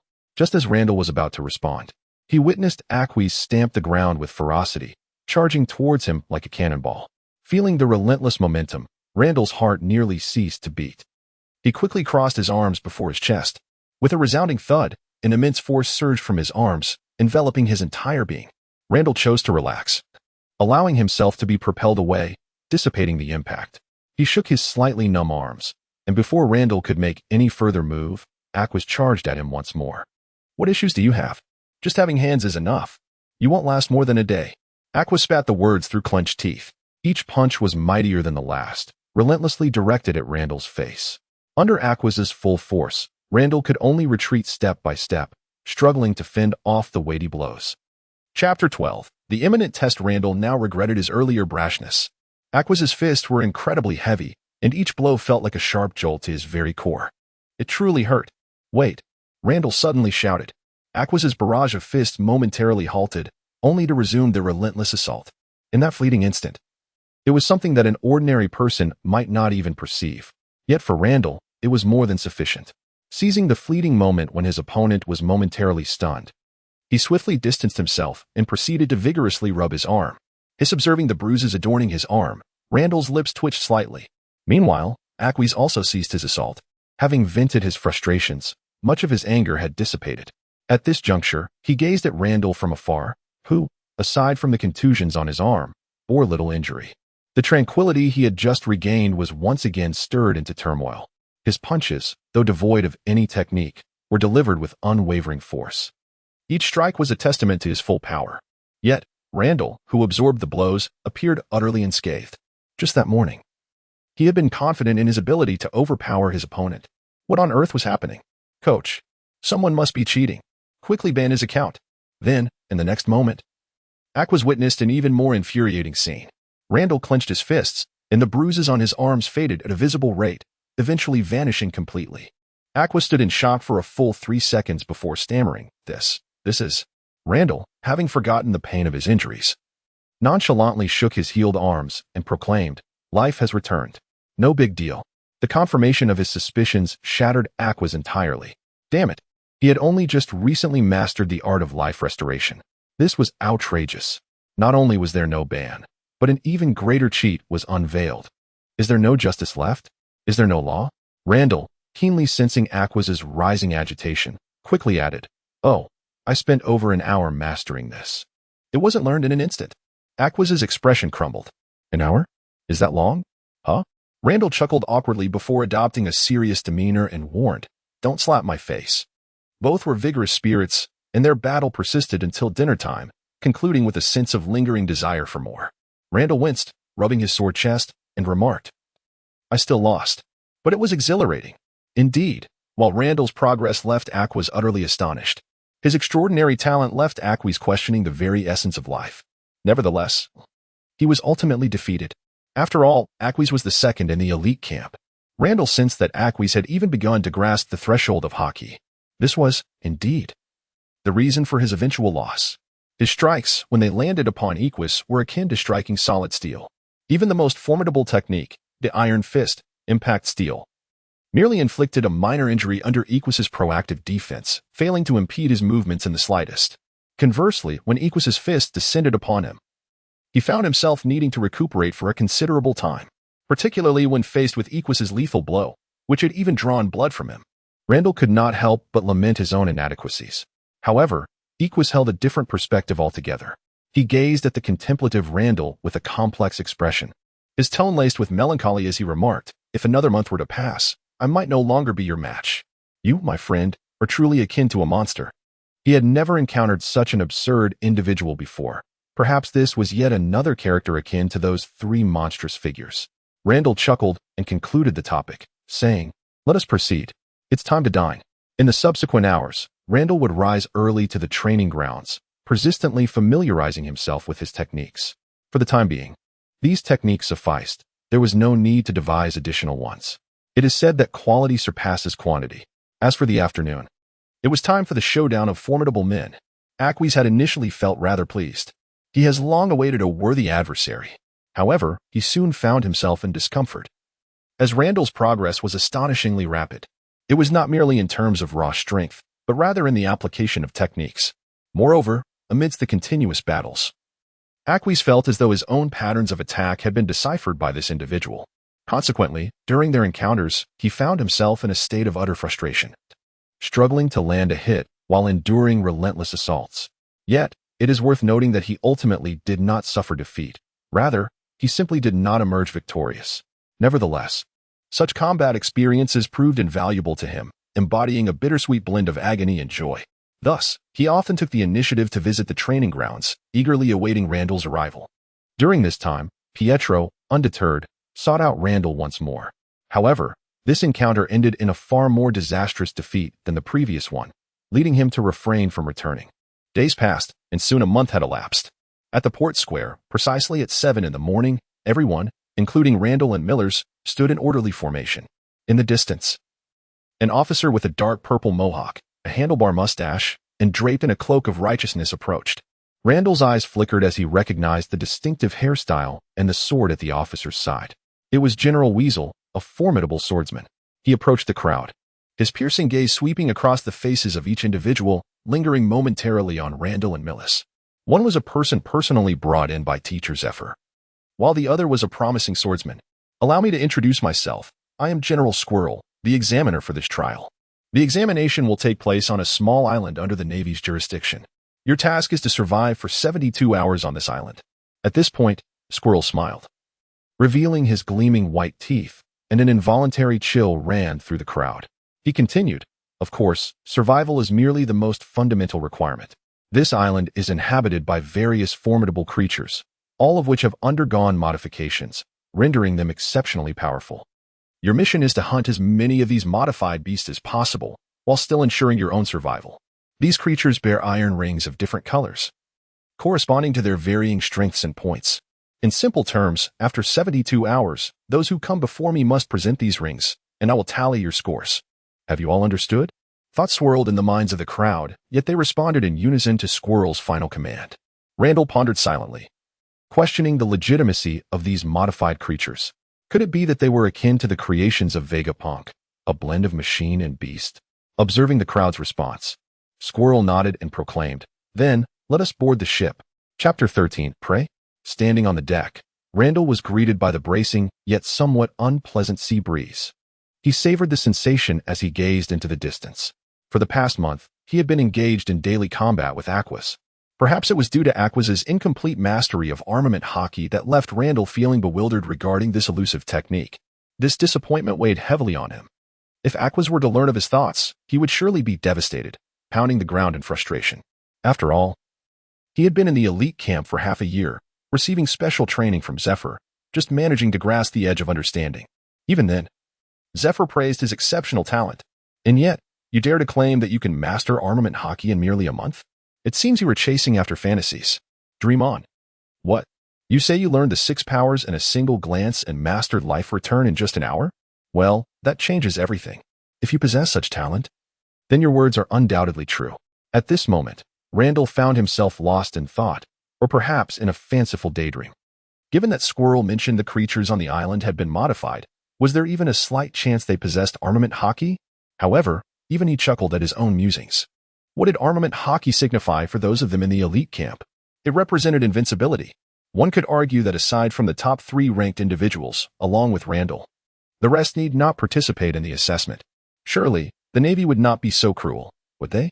After more than 2 hours of sailing, Randall felt the vessel's speed gradually slackening. He lifted his gaze, and a lush, verdant island silhouette emerged in the distance, Experiment Island number 003, the very venue for this examination. 51 candidates stood there, some hesitant, others sorrowful, a few displaying trepidation, while others wore pensive expressions, anticipatory looks, or an air of indifference. Amidst the crowd, a squirrel quietly observed the myriad of emotions on their faces, silently lamenting the unfortunate reality that this elite camp was painfully underpopulated. To put it bluntly, it was akin to sifting for gold in excrement. Fortunately, among these individuals were the likes of Miller and Aquas, preventing the elite camp from becoming a mere formality. His gaze then lingered on one individual, revealing a look of regret. This person was Randall's earlier encounter with a devil fruit user, the formidable Cotton, ranked 3rd among the candidates. Despite being 3 years younger than Randall, he possessed an astonishing combat power of 500. However, everything changed once he consumed the fruit, the special superhuman cotton fruit, which allowed him to transform into cotton and generated at will a fruit brimming with potential. Although Zephyr harbored a disdain for devil fruits, he could not dismiss the strength of those who wielded such powers. Thus, he sensed that a new star was on the rise. Yet, ever since he ingested the devil fruit, this individual had fallen into a state of lethargy. His strength, after consuming the fruit, has scarcely seen any growth. This allowed Millis and Aquas to surpass him. Zephyr, filled with frustration, had admonished him several times and even resorted to physical reprimands. Yet he remained as unyielding as a dead pig. Over time, Zephyr grew weary of his efforts. Nevertheless, he still maintained his position as 3rd in the elite camp, which speaks volumes about the caliber of this cohort. The weasel let out a sigh. Moments later, the warship dropped anchor. In an instant, the weasel's figure flickered and appeared on the open ground by the shore. His speed elicited a gasp of astonishment. Even Millis, Aquas, and Milan could only perceive it faintly. This was merely a whim of the opponent. In that moment, a profound yearning for power ignited in the eyes of all present. One by one, They disembarked from the warship and stood before the Dormouse. The Dormouse showed no inclination for idle chatter. He glanced at his watch and declared, "In that case, the assessment officially commences. The rules have been conveyed to you. I shall await your return here in 72 hours. Best of luck to you all." The military's decisive manner instilled a sense of urgency among the crowd. Noticing that some individuals had begun to harbor trepidation, the Dormouse sighed inwardly and inquired, thus, "I shall ask one final time, does anyone wish to withdraw from this assessment?" Upon such an inquiry, it was evident that several individuals were stirred by a sense of intrigue. However, the Dormouse added, "Those who withdraw from the assessment shall be expelled from the elite camp, commencing anew as recruits." At this, the burgeoning curiosity swiftly dissipated. Thus, the examination commenced. Each individual, harboring their own thoughts, ventured into the depths of the forest. Some chose to walk alone, while others paired up. Those who possessed confidence in their own abilities naturally opted for solitude. After exchanging glances, Randall, Equus, and Millers simultaneously set forth in 3 distinct directions. They were acutely aware that each other represented the greatest competition in this endeavor. Indeed, the top 3 would receive rewards. But who does not aspire to secure first place? As for Cotton, it seemed he might find a safe place to sleep for 3 days, posing no threat whatsoever. However, Randall pressed on, oblivious to the fact that behind him, Pietro had suddenly cast a glance in his direction. One cannot conceal the intent to strike from one's gaze. In the blink of an eye, everyone vanished into the depths of the forest. The Dormouse surveyed the shadowy woodland, a faint smirk gracing his lips. "Enjoy yourselves, boys. I hope you relish this trial. And may you not be too astonished when you encounter those formidable modified beasts with their armed prowess." The trainees pondered, what on earth could be so surprising? Randall replied, "I am indeed quite astonished. With utmost seriousness, of course. This is merely an assessment and not a murder. The modified beasts have been programmed with safety parameters. Should they detect a trainee nearing death, they will be forcibly shut down. While this may not entirely eliminate the risk of death, they are soldiers after all." Within the forest, the dense foliage obscured the sky, allowing only a few beams of sunlight to pierce through the gaps. There was light, yet it was scarce, and the surroundings were predominantly filled with an array of peculiar flora. Staring for too long could lead to blurred vision, keeping one's senses on high alert. Randall moved swiftly through the forest, appearing far more at ease than his peers, for his innate ability to sense life surpassed even the observation Haki. It was akin to possessing a map overlay. The location of enemies was unequivocally clear, leaving no need for caution against ambushes. After traversing nearly 3 kilometers, Randall's pace abruptly halted. In his perceptual field, he detected a peculiar entity resembling a bulb nestled within the branches to his upper right. This elongated creature lay in wait, poised to deliver a fatal strike upon its unsuspecting prey. Unbeknownst to it, however, the prey had already identified it as a target. Chapter 14. The Sovereign. As Randall came to a halt, he bent his right leg and executed a powerful kick. A wave of blue energy surged forth, instantly dispersing the cluster of foliage. A 3-segmented, elongated creature plummeted to the ground. Yet, that was not the end. The energy wave continued its ascent, carving a pathway of sunlight through the dense leaves. Randall stepped closer, revealing a 3-part serpent lying on the ground. This serpent measured 5 or 6 meters in length and was as thick as an adult's arm. Most notably, its head and tail exhibited clear mechanical structures. Additionally, a blue circular ring adorned the serpent's midsection. Even in its severed state, the creature remained alive, thrashing with vigor. Randall advanced and placed his foot atop its head, applying pressure until the serpent convulsed a few times and fell still.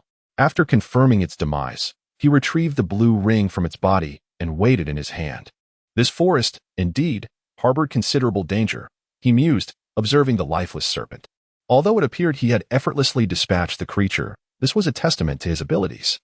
Had others from the elite camp encountered such a situation, they might have found themselves in peril. After all, without his perceptual advantage, he would not have discerned the serpent's presence with such ease.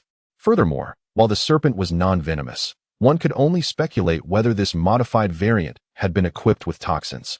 After a moment of silent homage to his fellow trainees, Randall continued his advance through the forest. He harbored a disdain for such adversaries. If only he could face tigers or bears, that would be utterly splendid. Yet, in the next moment, his expression abruptly shifted. He swiftly evaded to the side. As a piercing sound sliced through the air, a shadow brushed past his arm with remarkable speed. Before he could alter his course, it crashed headlong into a tree. An instant later, A dull thud echoed, and Randall beheld a flash of fire erupting from the gaping hole in the tree, which was as thick as a bowl, now cleaved in two. Despite the shadow's incredible velocity, Randall discerned its true nature, a metallic bee. Cold sweat trickled down his forehead. This bee was exceedingly ferocious. Moreover, if his memory served him correctly, bees typically appeared in swarms. Indeed, Randall's recollections proved accurate. A thunderous buzzing resonated, reminiscent of rolling thunder. Stiffly, Randall turned his neck and beheld a dense swarm of bees in the distance, resembling a dark curtain cascading toward him. A surge of alarm surged within him. He was unfazed by a solitary foe of great strength, but it was these numerous, diminutive adversaries that truly vexed him. He retreated in a frenzy, his arms trembling rapidly as if he were on the verge of vanishing. Countless specks of light erupted forth, resembling a sky filled with twinkling stars beneath the dark curtain. The flying finger gun. Myriad stars. The moment they made contact, a violent explosion ensued. While the power of a single bee's explosion may be negligible, what of hundreds or even thousands? Randall found himself engulfed in a blaze of light. His pupils constricted abruptly as he wielded the iron block. In the next moment, he was hurled away by the force of the explosion. Upon landing, Randall cast not a glance back and swiftly turned to flee. He ran blindly for what felt like an eternity until the buzzing sound behind him gradually faded away. He glanced back with lingering trepidation. It was truly exhilarating. Taking a deep breath, Randall stood motionless, for the silence was palpable. The surrounding stillness was unnerving, devoid of even the sounds of insects and birds. This was an anomaly within the forest. Randall understood that there was only one explanation. He had trespassed into the territory of a formidable predator. He hesitated, contemplating whether to retreat or to press forward. To advance seemed reckless, as he was uncertain of the sovereign's strength. Yet, to withdraw filled him with reluctance. However, in the next moment, the need for deliberation vanished, as a gentle breeze caressed his body. Though soft, this Zephyr sent every hair on his body bristling with alarm. It was the unmistakable aura of a mighty beast. He had been discovered by the master of this realm. Randall's body trembled involuntarily, not from fear, but from exhilaration. In his perceptual field, a massive orb of light was slowly approaching him. If the previous serpent's glow resembled a mere light bulb, this radiance was akin to a blazing sun, an entirely different magnitude. Randall could feel the ground tremble with each step of the approaching beast, accompanied by the incessant crackling of breaking branches, an especially jarring sound in the tranquil surroundings. Moments later, a colossal figure emerged, parting the surrounding trees to stand before Randall, gazing down at him with disdain. It was a towering 5-meter-tall gorilla, its arms thicker than 3 Randalls combined, braced against the ground. Its razor-sharp fangs protruded, dripping with saliva. Most striking of all was its head. The lower half resembled a normal gorilla, while the upper half bore the marks of mechanical augmentation. Its blood-red electronic eyes conveyed an overwhelming fury. It looked down upon the audacious intruder in its territory, as if ready to pounce and crush his skull at any moment. Randall swallowed hard as he beheld the mighty gorilla before him. How formidable! He could sense that this gorilla possessed immense strength, certainly surpassing that of Equus. The other trainees might have felt weak-kneed merely standing before such a formidable beast. Yet, Randall was different. What he yearned for the most was battle. It was the formidable adversary he craved. Moreover, this colossal gorilla was undoubtedly a beast that thrived on physical prowess. The exhilaration ignites. Sensing the overwhelming pressure, every cell in Randall's body pulsated with excitement. He inhaled deeply and then extended a hand towards the gorilla, giving a beckoning gesture. The gorilla, taken aback, pondered the audacity of this intruder daring to provoke him within his domain. Such boldness was indeed remarkable. The gorilla, known for his fierce temperament, could scarcely tolerate such insolence. In an instant, he threw back his head and let out a thunderous roar, his powerful arms pounding against his chest. Randall felt a rush of wind carrying the scent of danger, and then he beheld a massive fist descending from above. He hastily dodged. Suddenly, a massive crater appeared on the ground. Witnessing such power, Randall's pupils constricted. Truly, it was the might of a strength-type contender. However, having unleashed your move, it is now my turn. With a powerful stomp, Randall's figure instantly materialized at the chest of the gorilla. He then retracted his right fist and unleashed a tremendous blow. Iron fist, impact steel. The strike penetrated the gorilla's body. A transparent channel of air erupted from the gorilla's back, soaring skyward. Staggered by the forceful hit, the gorilla's movements abruptly ceased. Chapter 15, Strategic Retreat. Randall's iron fist struck the gorilla's chest, causing it to momentarily falter. It then took several steps back and raised a hand to pat its chest. Following this, it roared towards the heavens. This left Randall momentarily stunned. Having absorbed the full force of the iron fist, impact steel, it merely retreated a few steps. Such defense was utterly preposterous. Was the gorilla's strength genuine? Or had Master Zephyr placed such unwavering confidence in us that he overlooked the reality? Lost in thought, Randall was caught off guard as the gorilla suddenly exerted its limbs, propelling its massive, several-ton body into the air. Startled, Randall quickly evaded. He had just vacated the spot when the gorilla's bomb struck the ground. A violent shockwave erupted, displacing tons of earth. In an instant, a deep crater materialized in the ground. Seizing the moment of the gorilla's post-skill rigidity, Randall ascended into the air, delivering a series of powerful kicks. Stormfoot, heavy gale slash. Waves of azure slashes surged towards the gorilla's furry back. At last, this assault bore fruit. Numerous crimson marks appeared on the thick, silver hide. Yet, that was the extent of it. Randall inwardly cursed. It was merely a scratch. However, the pain ignited the gorilla's ferocity. With a thunderous roar, it pivoted, its electronic eyes fixating coldly on the culprit responsible for its injury. Randall's forehead instantly beaded with cold sweat. Hey there, big guy. If I were to say this is a misunderstanding, I wouldn't even believe it myself. With that, Randall turned and fled. He enjoys battling formidable adversaries, but there must surely be a limit to such strength. He relishes combat, not suffering. His most powerful strike barely grazed his opponent, causing only a slight loss of health. What a ridiculous situation. Time to retreat strategically. However, his attempt to flee was thwarted by the relentless pursuit of the gorilla. After provoking the beast and realizing he could not prevail, there was no way he could escape unscathed.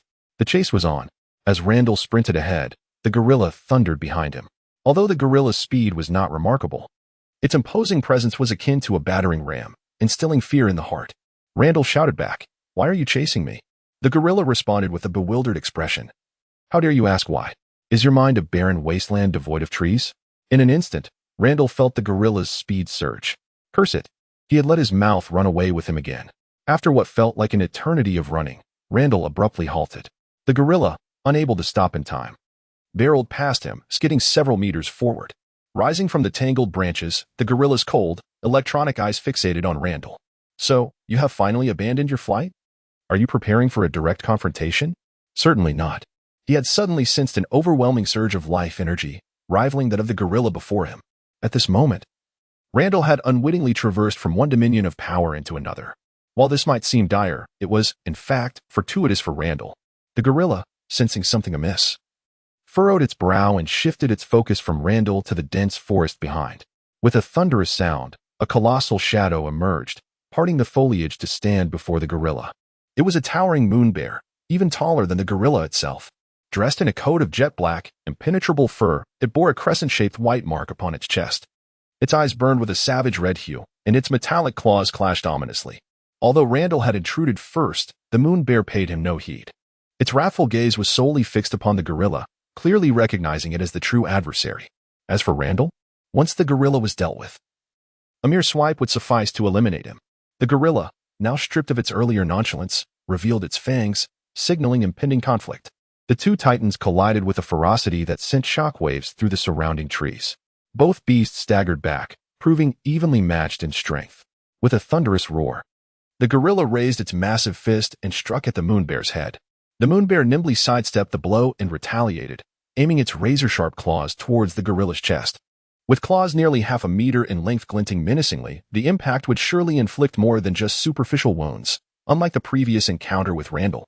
In a moment of desperation, the gorilla countered, striking the moon bear's claws with its other fist while creating distance. In the next heartbeat, the two beasts collided once more. Meanwhile, Randall watched from the safety of the underbrush, hoping to seize the opportunity as the proverbial fishermen reaping the rewards of their struggle. He wondered how much the red rings adorning the beast would be worth in points. On another front, Aquis faced a formidable opponent, a wild boar with tusks measuring a staggering 2 meters. However, these tusks were not natural. They were forged of metal. The immense creature, resembling a mountain of flesh, pawed the ground before charging at Aquis like a war machine. With a mighty shout, Aquis braced himself, his muscles tensing like granite, arms outstretched to intercept the oncoming boar. The force of the impact sent him sliding backward for several meters, toppling trees in his wake. Yet he managed to halt the boar's momentum. Aquis grinned at the elongated snout before him, while the boar, sensing impending doom, scrambled in a frenzy. Yet, Aquis had already summoned all his strength. He suddenly bellowed, unleashing a surge of strength that reverberated through his entire being. Under the force of his might, the wild boar was lifted, all four hooves momentarily suspended above the ground. With a fierce stomp, he propelled himself and the boar into the air. With another thunderous shout, he exerted all his strength to hurl the boar downwards. The impact was tremendous. The boar landed heavily, dazed and unable to rise for quite some time. Naturally, Equus seized this opportune moment and lunged forward. Minutes later, Equus stood beside the bloodied boar, panting heavily. Once his breath steadied, he approached and removed the ring from the boar. It was a purple ring. Gazing at the ring, Equus smiled, feeling that all the sweat he had shed was indeed worthwhile. A purple ring. It must possess considerable value. To have acquired a purple ring right from the start, truly deserving of my prowess. This time, victory is assured. Chapter 16. The Armament of Haki. The sky, thick with foliage, suddenly parted to reveal a rift. A brilliant slash of light pierced through the layers of obstruction, soaring skyward. After delivering the strike, Millerus did not linger to observe the outcome. Instead, he casually flicked his blade before sheathing it once more. Before him, a brown bear remained poised for an extended moment. Suddenly, a profusion of crimson erupted from its neck, and it collapsed, silenced. This exemplified the might and self-assurance of a swordsman once the blade is drawn. The adversary is already vanquished. Miller stepped forward and retrieved a yellow ring from the bear's carcass. He then continued his silent journey deeper into the woods. A single yellow ring was far from sufficient to guarantee his triumph over the other two opponents. He craved more. Suddenly, a tremendous roar erupted, filled with anguish and fury. Even Randall, who was hiding nearby, could not help but tremble uncontrollably. He had just witnessed the gorilla nimbly maneuvering and seizing the moment while the moon bear stood rigid. A pair of colossal fists descended upon the bear's back like thunderous hammers. The outcome was about to be determined. However, in the next instant, Randall's eyes widened in astonishment. He had encountered something perplexing. A streak of black light flashed across the claws of the brown bear. Instantly, its fearsome metallic claws transformed into an abyssal darkness. Randall's heart raced as he exclaimed in disbelief. This was the armament Haki. While the existence of armament Haki was not unusual, the creature wielding it was utterly unexpected. Randall had initially thought the prowess of this behemoth was already outrageous. Yet, he was astounded to discover that this was not the entirety of its capabilities. It possessed the armament Haki as well. This truly was. Randall lowered his gaze, overwhelmed. This truly was magnificent. He quickly focused intently on the movements of the colossal beast. The moon bear was the first to employ the color of armament, striking with its ebony claws. A flash of darkness flickered through the air, as if attempting to rend the very fabric of space. At that moment, the gorilla's fur bristled with tension, and its silvery gray coat was tinged with an inky blackness. To his astonishment, the gorilla was also capable of wielding the color of armament. When the claws met the fur, a resounding clash echoed, reminiscent of metal striking metal. The two titanic creatures commenced their second round, while Randall remained concealed nearby. Absorbing the invaluable lesson on the color of armament, every intricate detail of the beast's usage of this technique was vividly etched in his mind. What he must now undertake is to replicate that process within himself. It is said that the armed color embodies the energy of the physical body, which is quite similar to chi. Since I can cultivate chi, the armed color should be equally facile for me. Randall moved his fingers, striving to attune to his own body. In the next moment, a peculiar energy, distinct from chi, manifested upon the surface of Randall's raised index finger. Observing the ease of this achievement, a smile curled at the corners of Randall's mouth. Indeed, it is as effortless as a mere flick of the wrist for me. He was merely a step away from success. Now, having observed the application of armament Haki up close, that final step has been taken. Excellent. Next comes the entanglement. The entanglement. As he exerted his control, the armament Haki gradually enveloped his entire palm, then his arm, chest, and ultimately his entire body. It feels remarkably effortless. Why is it that fellow Aquis cannot seem to master armament Haki? With these thoughts, a wicked smile crept across Randall's face. This guy is well aware of his formidable talent. Now that the entanglement is complete, it is time for hardening. A hue as dark as the night began to emanate from the tips of Randall's fingers, gradually staining his right hand in an inky blackness. He clenched his fist and then gently tapped it against the ground. He vowed that he had not exerted himself to the fullest. Yet, A fissure several meters long appeared on the ground. With merely a gentle punch, the earth fractured. This exemplifies Randall's power after mastering the armament Haki. Subsequently, his left hand was also enveloped in black. He struck his hands together, producing a resounding metallic clash. Alas, it is impossible to gauge one's strength alone. How splendid it would be to have an opponent to spar with. Where could he possibly find such an adversary? As he pondered, his gaze fell upon two colossal beasts engaged in a fierce brawl. Ah, behold, they are the adversaries I seek. Hey, little monkeys, I'm coming. Randall emerged from his hiding spot, disregarding the gusts of wind generated by the beast's collision, and strolled towards them. Hey, would you mind stopping your fight? However, the two titans were so engrossed in their battle that they paid no heed to the diminutive figure before them. Oh dear, I truly did not wish to intervene. But you have left me no choice. Randall feigned a dramatic sigh, and in the blink of an eye, he vanished from his spot. When he reappeared, he was positioned between the two ferocious beasts. Armament, iron fist, impact steel, doubling the force. Two thunderous booms erupted almost simultaneously. The two beasts were sent flying as if struck by a colossal hammer.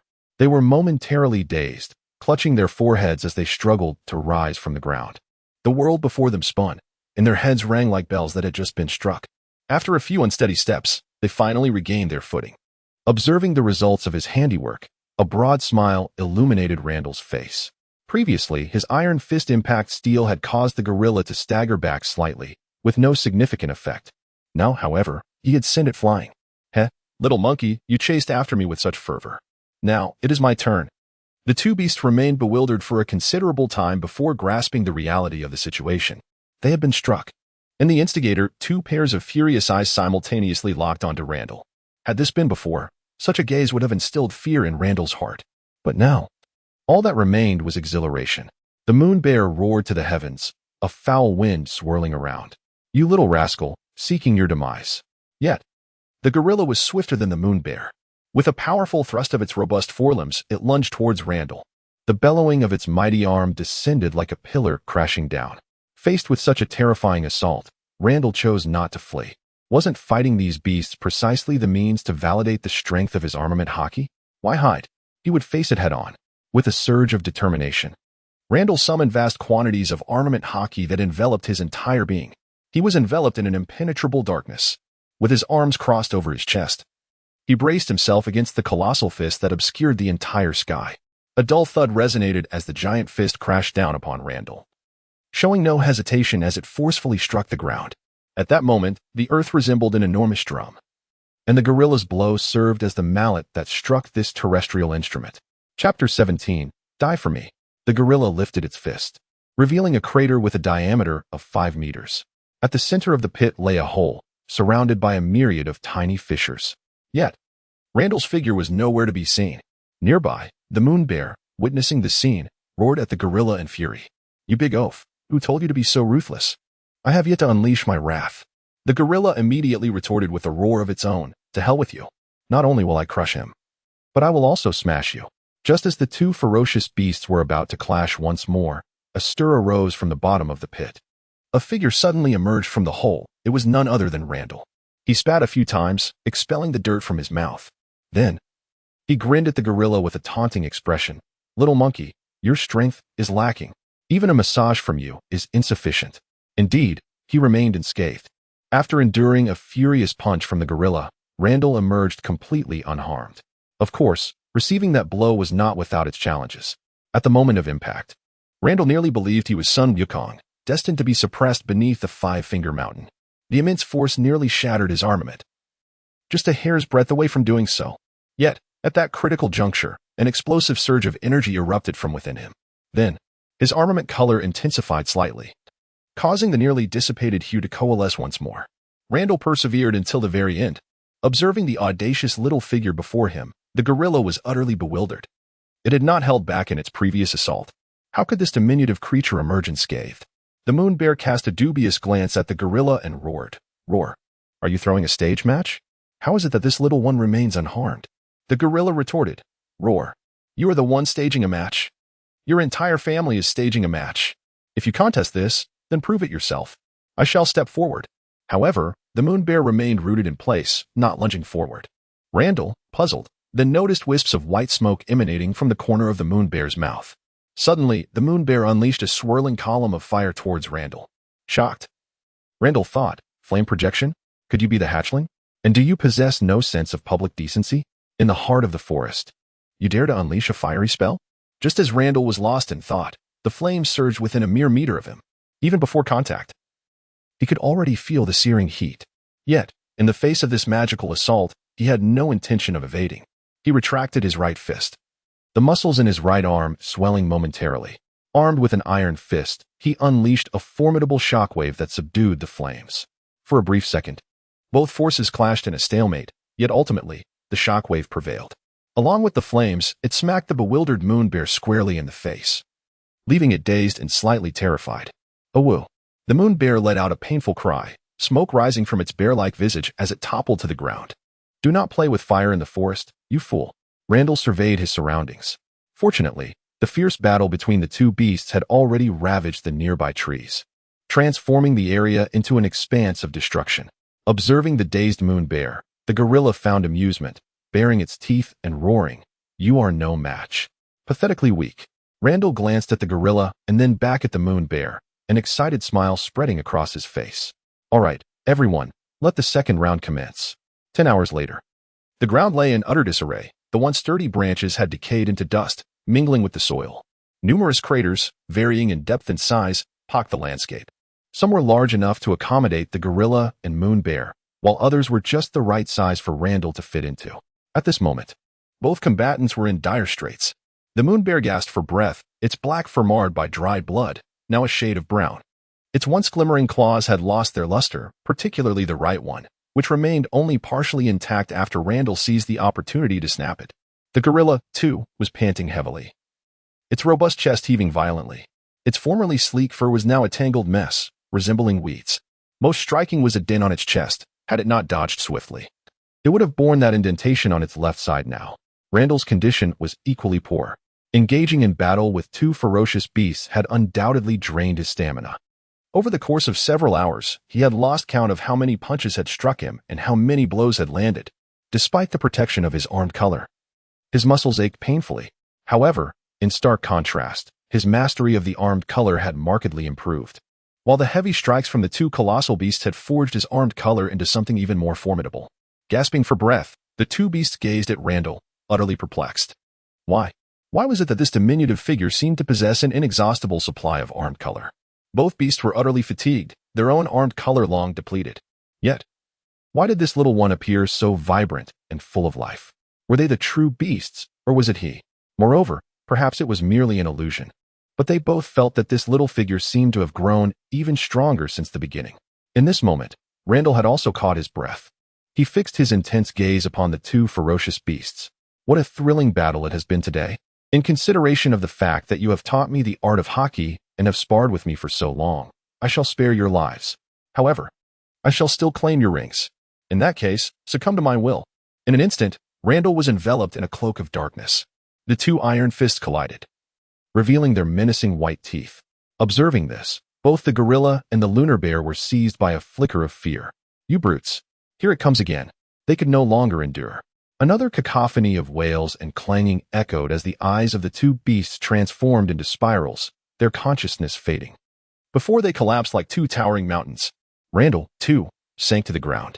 As his taut nerves began to relax, an overwhelming fatigue washed over him like a tidal wave, engulfing his very being. Simultaneously, beads of sweat emerged, soon soaking his attire. Sweat poured down like rain, although he appeared unscathed. Engaging in battle with the two ferocious beasts was far from a trivial matter. At last, it is over. Though exhilarating, it was utterly exhausting. Just as Randall succumbed to a state of complete relaxation, an unforeseen event transpired. A shadow suddenly emerged from the depths of darkness, swiftly traversing 100 meters to Randall's unguarded side.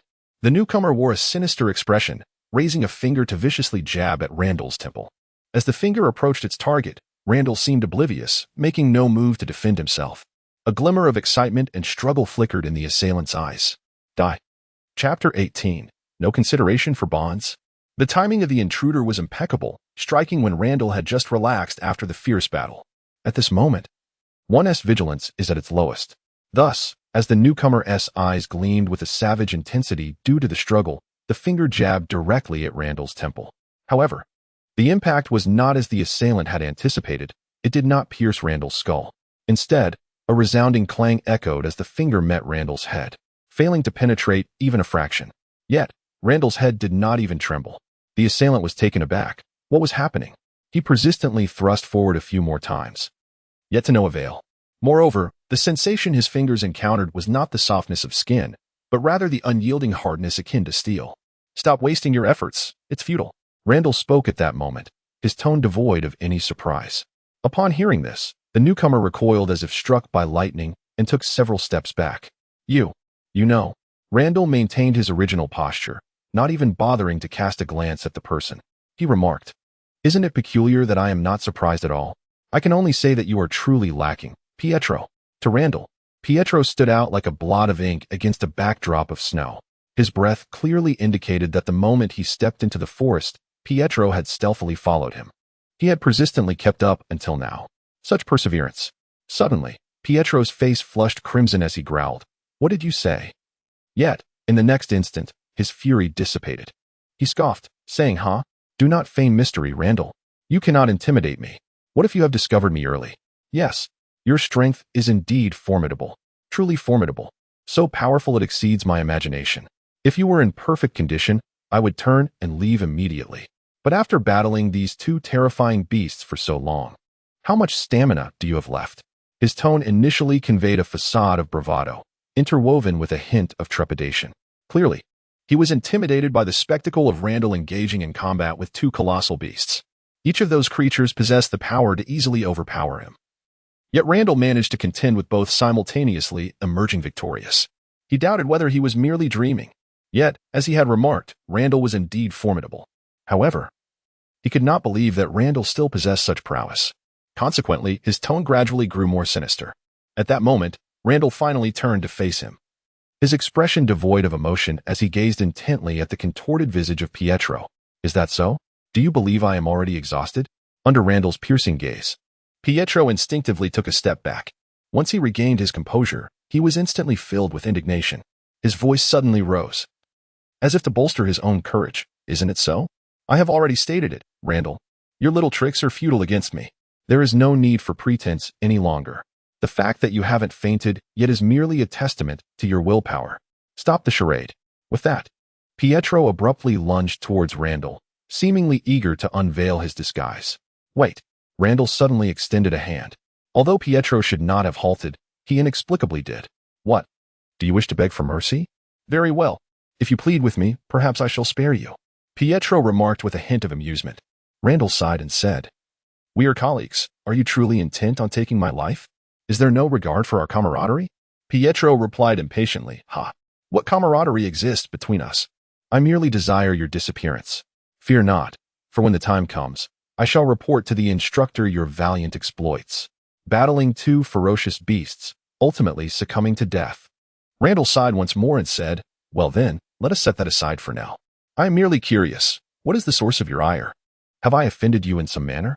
If memory serves, we have hardly crossed paths beyond a few skirmishes." Pietro's eyes widened in fury as he pointed an accusing finger at Randall, shouting, "Do you dare to question me? Do you have any idea of the torment I have endured these past days? Those scoundrels treated me with utmost respect before your arrival. The instructor valued my prowess. Yet now, everything has changed. All of it. Those ruffians, do not think I am oblivious. They mock me behind my back. The instructor has forsaken me. My plight is all you're doing. And you still have the audacity to inquire?" As Pietro's rage escalated, he raised his hand to strike Randall's face. However, in the midst of his bewilderment, Randall seized his hand with a speed that took him by surprise and swiftly delivered a kick that sent him flying.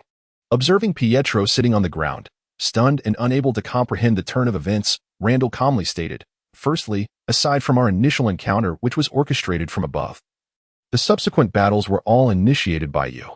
Losing merely indicates a lack of skill on your part. Furthermore, everyone experiences defeat. Your perceived disdain from others is not due to your loss to me, but rather stems from your own character flaws. Therefore, all of this is of your own making. Do not project it onto me." Pietro's reasoning was just as he had anticipated. He sighed inwardly, realizing that shifting all responsibilities onto others indeed reflected a lack of character. As Peter listened to Randall's words, he too regained his composure. He stared blankly at Randall, incredulously asking, "How do you still have strength?" Randall replied nonchalantly, "Is it so strange that I possess strength? It can only be said that you are utterly ignorant of it." Knowing that a little tail was trailing behind him, how could he possibly allow himself to reach a state of utter exhaustion?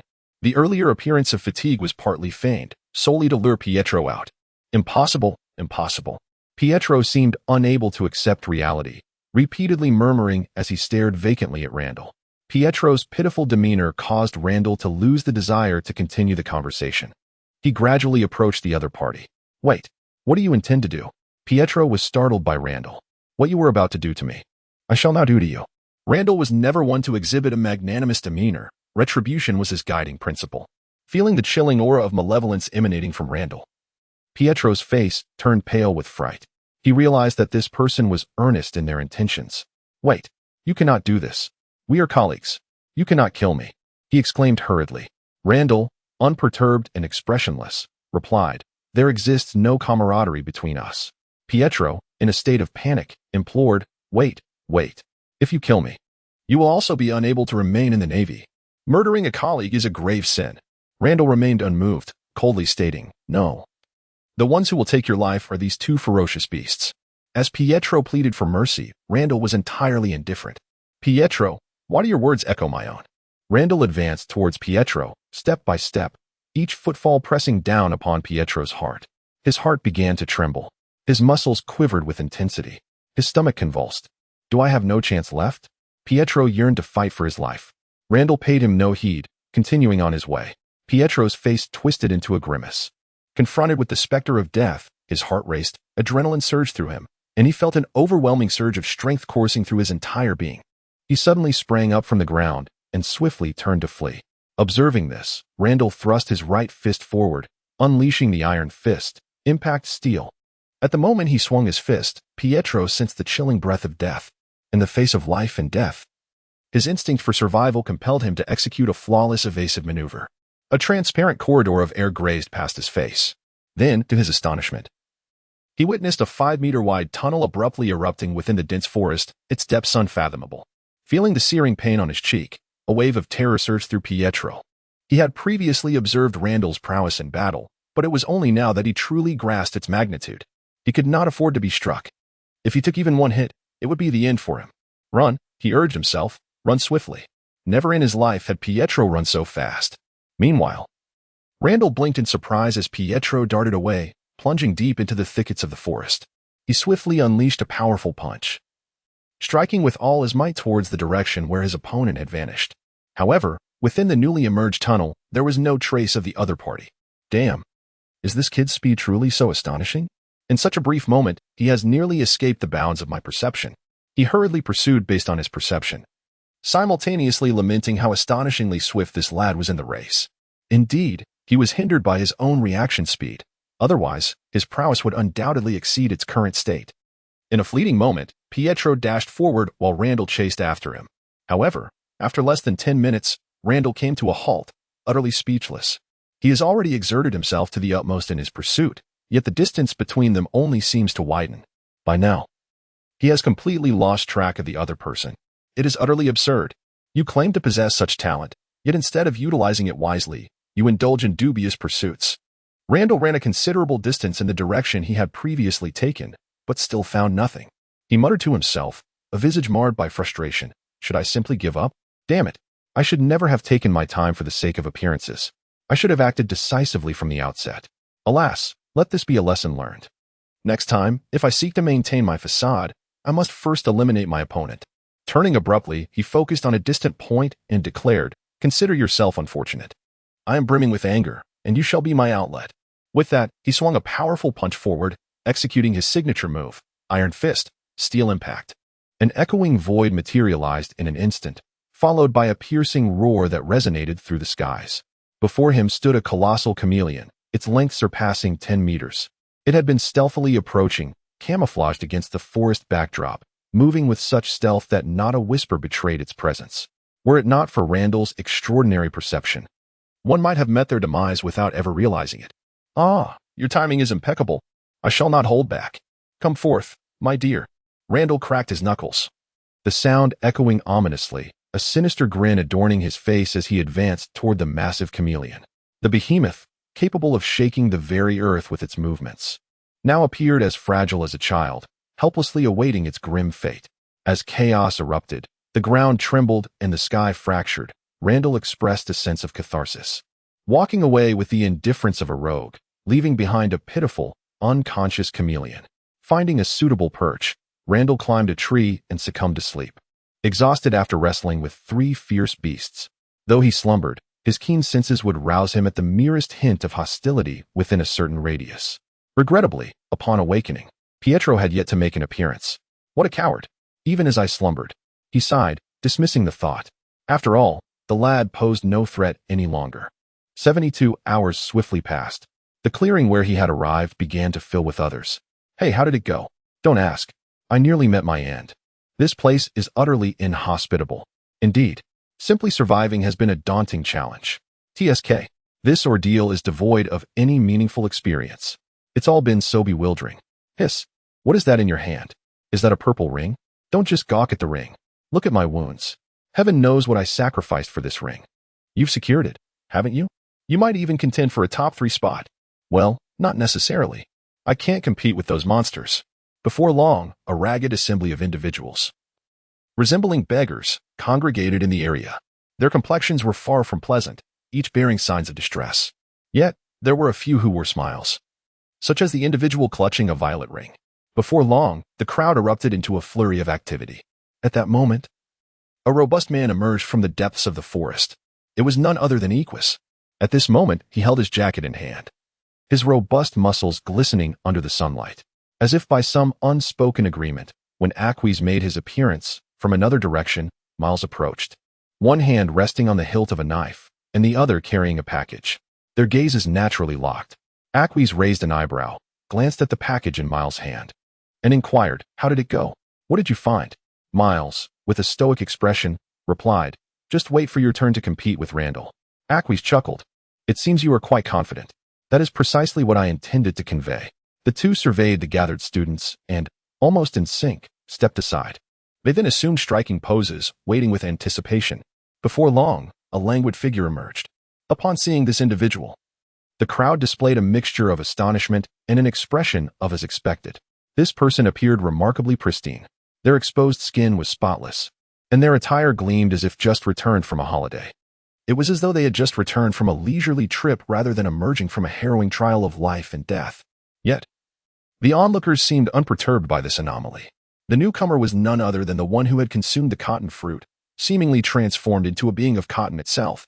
After his arrival, he yawned and casually found a spot to stand, closing his eyes to rest. Aquis glanced around the venue and remarked, "Where is that fellow? Could it be that his harvest is meager, leaving him too embarrassed to show his face?" No sooner had he finished speaking than another figure emerged from the thicket. It was none other than Randall. He was originally walking forward when he spotted Aquis and Miller, prompting him to alter his course towards them. Aquis waved and exclaimed, "Ah, here you are." Randall chuckled. "What is this? With such a proud demeanor, it seems you've had quite a haul." Aquis replied, "Indeed. The first place is undoubtedly mine. As for the second, you and Miller can battle it out." At that moment, Miller interjected, "No, it's you and Aquis competing for second." Randall laughed heartily. "You both exude confidence. Alas, you are destined to lose.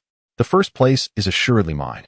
The expressions of the other elite camp members were a mixture of complexity. "What is the matter? Regardless, you've claimed the top 3 spots? Haven to you? What does that leave for the rest of us?" Yet, despite their dissatisfaction, they found themselves at a loss for rebuttal. This was the most infuriating aspect. Meanwhile, the one who had painstakingly obtained a purple ring, albeit with a stroke of luck, silently mused, "The top 3? Perhaps I too could vie for a position. I shall remain silent and, when the time comes, unveil the purple ring to astonish everyone." The crowd did not wait long before the silhouette of a warship emerged on the horizon. As the sea was continually parted, white waves blossomed forth. The massive vessel came to a halt. Just as before, the figure of General Squirrel flashed and appeared directly in the open space. His gaze swept across the faces of everyone present, causing all who met his eyes to instinctively lower their heads, save for Randall, Aquis, and Millis. Naturally, Cotton's eyes remained closed. The weasel harbored doubts that he had already succumbed to slumber. A total of 48 individuals. 3 remained absent. The weasel furrowed his brow. He cast a glance at his aide, who immediately understood the unspoken message. Moments later, the aide approached the dormouse and spoke. One individual has fallen into a deep coma and has been taken for emergency treatment, while another has been confirmed deceased. The remaining individual, Pietro, is no longer on the island. The dormouse regarded him with surprise. What do you mean, no longer on the island? The aide clarified. According to the records, this individual departed from the island on the very first day. He is tentatively presumed to have defected. There are no surveillance phone bugs on the island, but modified animals are present everywhere. They could serve as the Navy's eyes. The dormouse furrowed his brow but chose to remain silent. Such trivial matters could be addressed later. He approached the crowd with measured steps and proclaimed in a resonant voice. Thus, I declare the examination concluded. Now, I shall call out the names of those who are to submit their rings. Oh, I almost forgot to mention. The rings of various colors carry different scores. The white ring is worth 10 points, the blue ring 50 points, the purple ring 200 points, the yellow ring 1,000 points, and finally, the red ring is worth a staggering 10,000 points. At these words, a tremor of astonishment rippled through the hearts of all present. The individuals among them found it arduous enough to acquire the blue rings.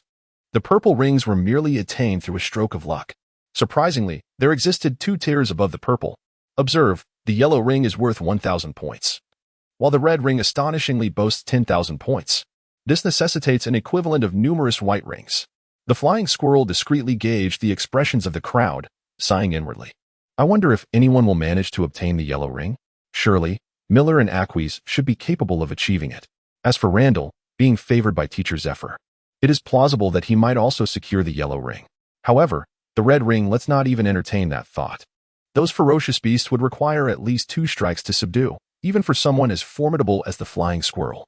It is indeed a rarity for one to withstand a single blow from him without succumbing. The flying squirrel harbored no illusions that anyone present possessed the ability to acquire the red ring. At last, the first participant, Jack, a despondent figure, stepped forward, presenting his rings to the adjutant responsible for tallying the scores. After a brief count, the adjutant proclaimed, Jack, 20 white rings, 200 points. The expressions of the onlookers grew increasingly grim. It was an open execution. As the flying squirrel called out names, the students approached one by one, until at last, one individual sparked a flicker of excitement among the crowd. Mitash, with 30 white rings, 5 blue rings, and 1 purple ring. 750 points. He was the first to attain a purple ring. In an instant, all eyes converged upon Mitash, gratifying his vanity. My goodness. A single purple ring is worth 200 points. Just one could equal half, or even all, of their scores. Finally, the flying squirrel announced a name that captured everyone's attention. Next up, Aquis. Recognized as one of the most formidable individuals, his performance naturally drew significant interest. The flying squirrel felt a surge of anticipation. Aquis exchanged playful glances with Miller and Milland, signaling his intent to flaunt. He then approached the flying squirrel. Carrying a bag fashioned from his clothing, he first produced a handful of blue rings. Upon a cursory glance, one could estimate there were at least a dozen.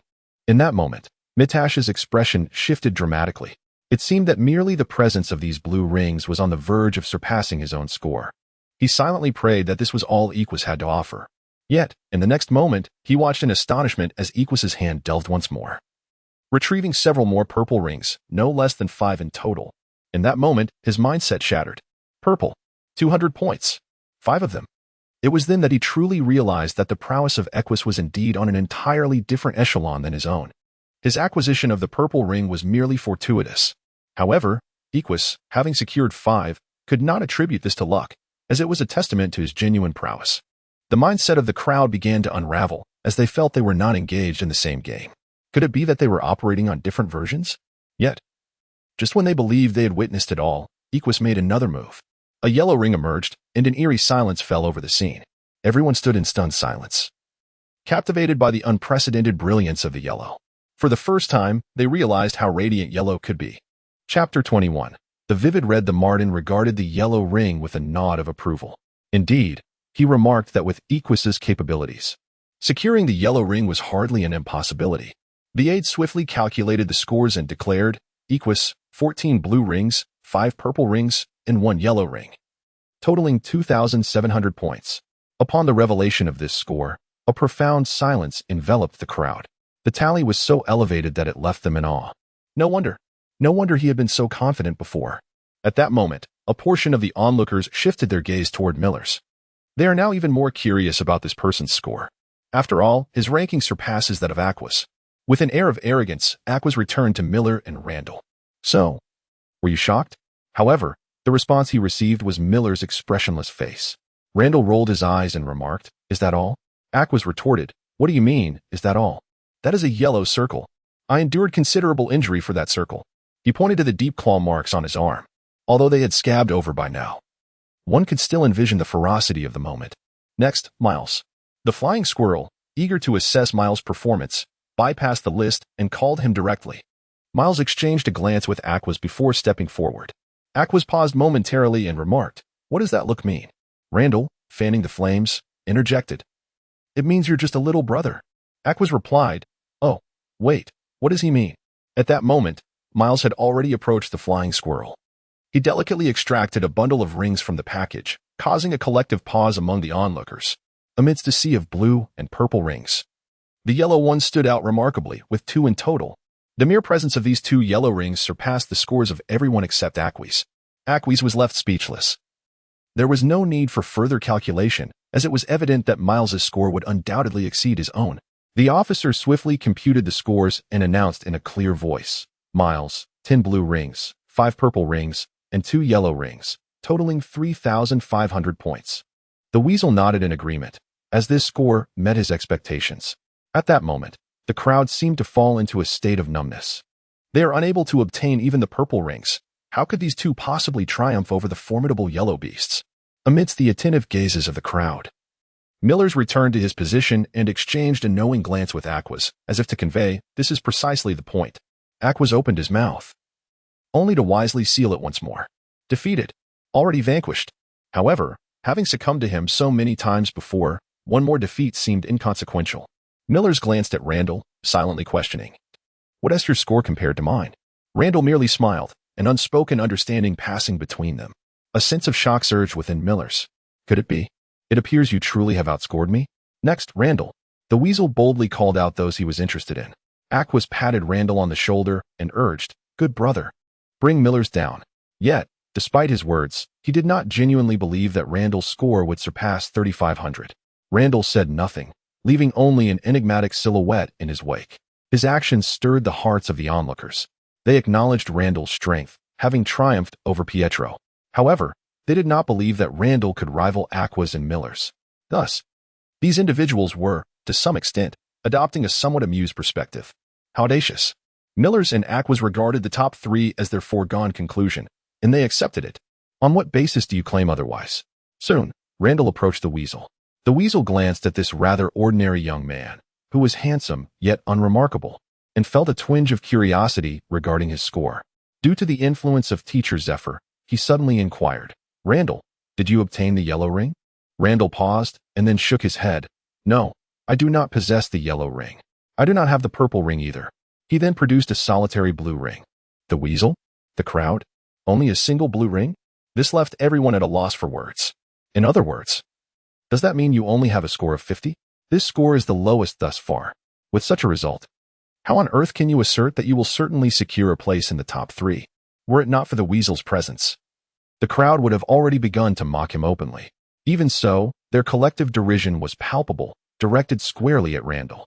Yet, only Miller's and Aqua's were lost in contemplation. Particularly Miller's, who wore a grave expression. Just moments ago, Randall had claimed that his score surpassed his own. The weasel furrowed his brow and remarked, "So, you only have a blue ring?" Randall raised an eyebrow and replied, "Of course not." The weasel responded, "But did you not say that you lacked the purple and yellow rings? Wait, could it be?" As he spoke, a sudden realization washed over him, and for the first time, a look of astonishment graced his countenance. He then watched, wide-eyed, as Randall extracted a handful of crimson rings from the package. The red was so vivid, akin to blood freshly spilled. The weasel's mind raced with disbelief. Where on earth did you conjure up so many red rings? This is not merely 1 or 2. It's an entire handful. There are only 7 ferocious beasts of the red tier on this island. Are you telling me you've captured them all by yourself? In that moment, as Randall unveiled the collection of crimson rings, an oppressive silence enveloped the scene. Each onlooker bore an expression of utter disbelief, as if their very understanding of reality had been shattered. So, when you claimed there were no purple or yellow rings, you meant to say that aside from a single blue ring, all the others are red. If there had been just one, they might have convinced themselves it was merely a stroke of luck. But this was a handful. This could only be described as cheating. At that moment, everyone stood there, entranced by the vibrant red, feeling as though they had slipped into a surreal dream. The color red, truly, someone had managed to acquire red rings. They now dare not even glance at Randall, fearful that he might discern their previous expressions and demeanor. Equus and Millers are equally engulfed in astonishment. Millers can no longer maintain his impassive facade. Goodness gracious! They were, in fact, more astonished than others, for they understood the formidable strength of the yellow-tiered beasts, while the score represented by the red ring was tenfold that of the yellow. This implied that, given their own capabilities, the only course of action upon encountering such a creature was to flee. Failure to do so would surely result in death. Aquis murmured, "This defies reason. Just previously, I was evenly matched with him. How has he suddenly transformed into something so monstrous?" Chapter 22. The restless Zephyr gazing at the pile of crimson. The flying squirrel was taken aback. Yet, he quickly regained his composure. He inquired, "Have you dealt with all 7 of them?" Randall replied, "Not quite. I merely incapacitated them and removed their rings. After all, those 7 ferocious beasts possess considerable strength. To others, those beasts may be harbingers of death, yet to Randall, they serve as the finest training partners. Their tough skin and resilience make them ideal for practice, providing an exceptional tactile experience. Randall is not a scoundrel. He does not eliminate his training partners after use." Upon hearing this, the squirrel nodded, already forming a general impression of Randall's capabilities. The challenge of rendering such a beast unconscious far exceeds that of killing it, thereby indicating that Randall's strength surpasses that of those creatures. It is essential to recognize that, in a comparative context, even a colonel from this department would approach such a beast with utmost seriousness. Nevertheless, for the squirrel, this level of strength does not evoke astonishment, as it is merely a matter of delivering a few strikes. He was astonished by the rapid improvement in Randall's prowess. If his memory served him correctly, Randall had only joined the elite camp a month ago. Just a month prior, Randall's strength was only slightly superior to that of a rookie. At most, he could contend with a second lieutenant. In the brief span of a month, he had ascended from the level of a second lieutenant to that of a colonel. This was indeed a challenge to the perceptions of the weasel. He even began to question whether there was an issue with his memory, pondering if it had indeed been a year rather than merely a month. Commander, it's time to report my results." Randall chuckled, interrupting the reverie of the weasel and the aide. The aide cast a glance at Randall, reminiscent of one observing a peculiar creature, silently ridiculing the notion of reporting such results. Yet, professional integrity compelled him to speak. "Randall, 1 blue ring, 7 red rings, 70,050 points. 70,000. The previous leader, Miller, barely surpassed 3,000 points. Does this not imply that Randall has surpassed Miller by 30-fold? Such was the simplistic reasoning of those deemed intellectually challenged, who sought to simplify matters by quantifying tangible results in various ways. However, they had indeed discerned one truth. Randall was unequivocally superior to Miller now. Amidst the gazes that seemed to regard him as a celestial being, Randall strolled leisurely towards Miller and Aquis, inwardly acknowledging that this facade was being upheld quite well. At that moment, both Miller and Aquis remained somewhat dazed, the echoes of their astonishment lingering upon their faces. Aquis, with a fierce glare, delivered a playful punch to Randall's shoulder, exclaiming, "Tell me, have you been using some kind of enhancement? Or have you experienced a sudden surge in power? What has caused this remarkable transformation? I've heard rumors of a method that involves burning one's life force to elevate strength. You wouldn't be contemplating such a reckless path, would you?" His tone was laced with mockery, yet Randall discerned the concern within his eyes. Randall shrugged and retorted, "Rest assured, I shan't jest with my future. Accept reality. I am indeed stronger than you now." Aquis gasped in surprise. "Hey, this kid is getting cocky." "Well, he does possess the strength to back it up now." Aquis clutched his forehead in agony, exclaiming, "How on earth did you manage this? It defies all logic. Just a few days ago, I was the stronger one. Did you secretly cheat?" Randall chuckled. "Oh please, just days ago, neither of us could prevail over the other. Thus, it is only natural that I surpass you after a few days." Millers interjected decisively, "Randall, let us have a match once we return. During these past 3 days, Millers had ventured close to the territory of the Crimson Beast. However, as a swordsman, his senses were exceedingly acute, akin to a sharp thorn pressing against his brow. With each step forward, that sensation intensified. Ultimately, he even experienced phantom pains from his heightened awareness, signifying that the presence there was beyond his capacity to confront. Entering recklessly posed a peril to his life. Thus, he made the swift decision to retreat. Yet, upon witnessing Randall's crimson ring, he felt a twinge of regret. Perhaps he should have taken the gamble earlier. To confront death and embrace life, wasn't that the very essence of a swordsman's romance? Therefore, he unexpectedly desired to challenge Randall, who was not a swordsman. Randall paused momentarily before nodding. If you seek to suffer, then I must oblige. He chuckled, recalling the time Millers had struck him with a blade upon their first encounter. Indeed, he held a grudge. He then glanced at Aqueous, signaling with his eyes. What say you? Care to join? Aqueous immediately shot back with determination. Bring it on. Who's afraid?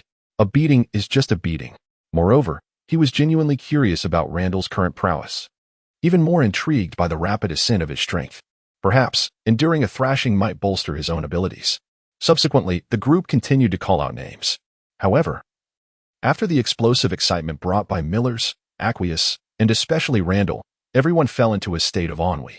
Everything seemed utterly mundane. When the last individual's results were reported, a collective sigh of relief echoed through the group. Indeed, following the trio of Randall, Millers, and Aqueous, the subsequent reports felt akin to public execution. The rankings held no surprises. Randall, Millers, and Aqueous claimed the first, second, and third positions respectively. Notably, Cotton occupied the last place. His score was a perfect 10, albeit with a single white ring. The flying squirrel cast a glance of exasperation at Cotton, feeling utterly drained. He quickly shifted his gaze to Randall and the others. Oh, what a relief. Thankfully, these three were holding strong. Otherwise, this elite camp would have been disbanded on the spot. Thus, I declare this round of testing concluded. At the Naval headquarters, in the staff dormitory, Zephyr held the receiver of a din-din mushy, astonished as he exclaimed, What? You say you knocked out those 7 monsters? Indeed, Teacher Zephyr, came the response from the other end, where the flying squirrel continued. He explicitly stated so, and he indeed acquired those several red rings. Would you like to see the footage? Although the recording is only partially preserved due to the intensity of the battle, I believe you would be quite astonished, Teacher Zephyr. For the flying squirrel, the battle's progression was of little significance. Yet, he witnessed a scene that utterly defied his understanding. As if it were challenging the very limits of his cognition, Zephyr raised an eyebrow, perceiving shock and disbelief in the flying squirrel's tone, which only heightened his curiosity. However, after a moment's contemplation, he declined. Never mind. I shall witness firsthand the magnitude of surprise this lad can deliver. After all, a mere recording cannot compare to the richness of direct observation. He chuckled, feeling a tingle of anticipation in his hands. Chapter 23, Morning Irritation. Oh, by the way. Teacher Zephyr, there's one more thing, the flying squirrel continued on the line. During the testing period, Pietro left the experimental island without authorization and has since vanished. Prior to his departure, he had an encounter with Randall that escalated into conflict. The flying squirrel pondered for a moment before adding. It seems Pietro intended to strike when Randall was at his weakest, but he was unsuccessful. Upon hearing this, the smile vanished from Zephyr's face. After a few seconds of silence, he spoke in a tone devoid of emotion. All right, I understand. You may report this matter as you see fit. The flying squirrel was well aware of Zephyr's demeanor. If Zephyr's tone were fiery and his anger palpable, it would indicate that the situation was not particularly grave. However, if Zephyr maintained a calm exterior, that meant genuine anger was brewing, much like the current moment. Even if one were weak, Zephyr would not abandon them. One need only witness how he tolerated someone like Cotton remaining in the elite camp. Yet, treachery was something Zephyr could never condone. The flying squirrel simply acknowledged with an affirmative, then ended the call. In the dormitory, Zephyr set down the receiver. The atmosphere was thick with tension, as if the air itself had become as dense as water. A full minute of silence passed before Zephyr let out a long sigh. It was unworthy to harbor anger towards such individuals. He reminded himself of this truth. He now even feels a sense of relief. Grateful that such a person could reveal themselves during such a harmless moment. Had they emerged during a significant event, they might have become a mere anthill on a 1,000-mile dam. As it stands, the situation incurs almost no loss. Then, he contemplated Randall, as well as Millers and Aqueous. His spirits began to lift. This cohort of the elite camp was the least impressive he had ever overseen. Fortunately, 3 remarkable individuals emerged. Zephyr approached the window, flung it open, and gazed at the clouds on the horizon. Hurry back. My fists are already aching with anticipation. At that moment, Randall remained aboard the warship, dreaming of the 3 months of personalized instruction from Zephyr. He had already mastered the armament Haki. However, the observation Haki still eluded him. Although his own instincts provided a semblance of the effects of observation Haki, it was undeniably superior in the realm of combat perception. He has begun to anticipate. After mastering the observation Haki, to what heights will his strength ascend? 2 hours later, Randall and the others disembarked from the warship and made their way towards their respective quarters. Hey, Randall, don't rush off just yet. There's still a match to be fought, Aqueous said, grasping Randall's shoulder. Upon hearing this, the previously silent Miles also halted, his gaze intent upon Randall. Randall rolled his eyes dramatically and replied wearily, "You 2 brothers. Aren't you tired? I certainly can't sleep well in that wretched place. All I wish for now is a shower and a good night's rest."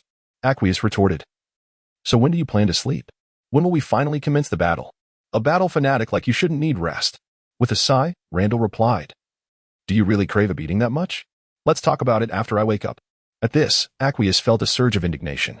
Hey, who do you think wants to get beaten? Yet, he found himself at a loss for words. After all, he too was uncertain of Randall's true strength. Reluctantly, he conceded. Fine, then. Seeing that the fight was off, Miles fell silent and turned away. At 6 in the evening, Randall, lost in a pleasant dream, was jolted awake by a sudden shaking. He opened his bleary eyes, only to behold a grotesque visage before him. Good heavens! Randall exclaimed, nearly unleashing a punch in reflex. Noticing Randall had awakened, Aqueous wore a sinister grin and exclaimed, "Come on. You've slept for 6 or 7 hours. Surely you're well rested now. Hurry, hurry. It's time for battle."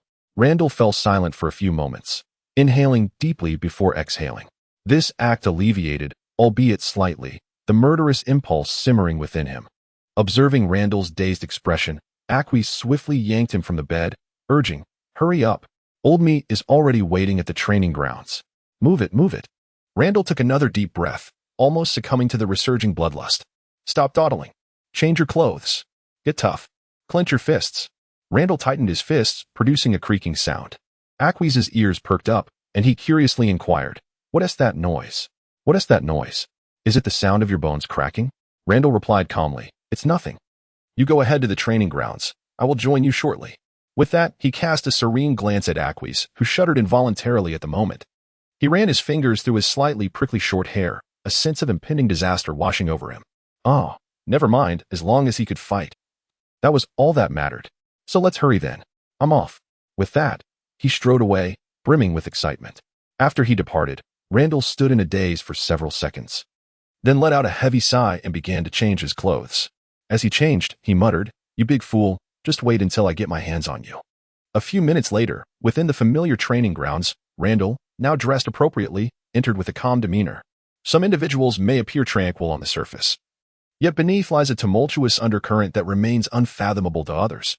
As he made his entrance, Aqueous turned his gaze toward him, standing resolutely at the center of the arena. Millerus, who had been in a meditative state, opened his eyes, and his aura surged with intensity.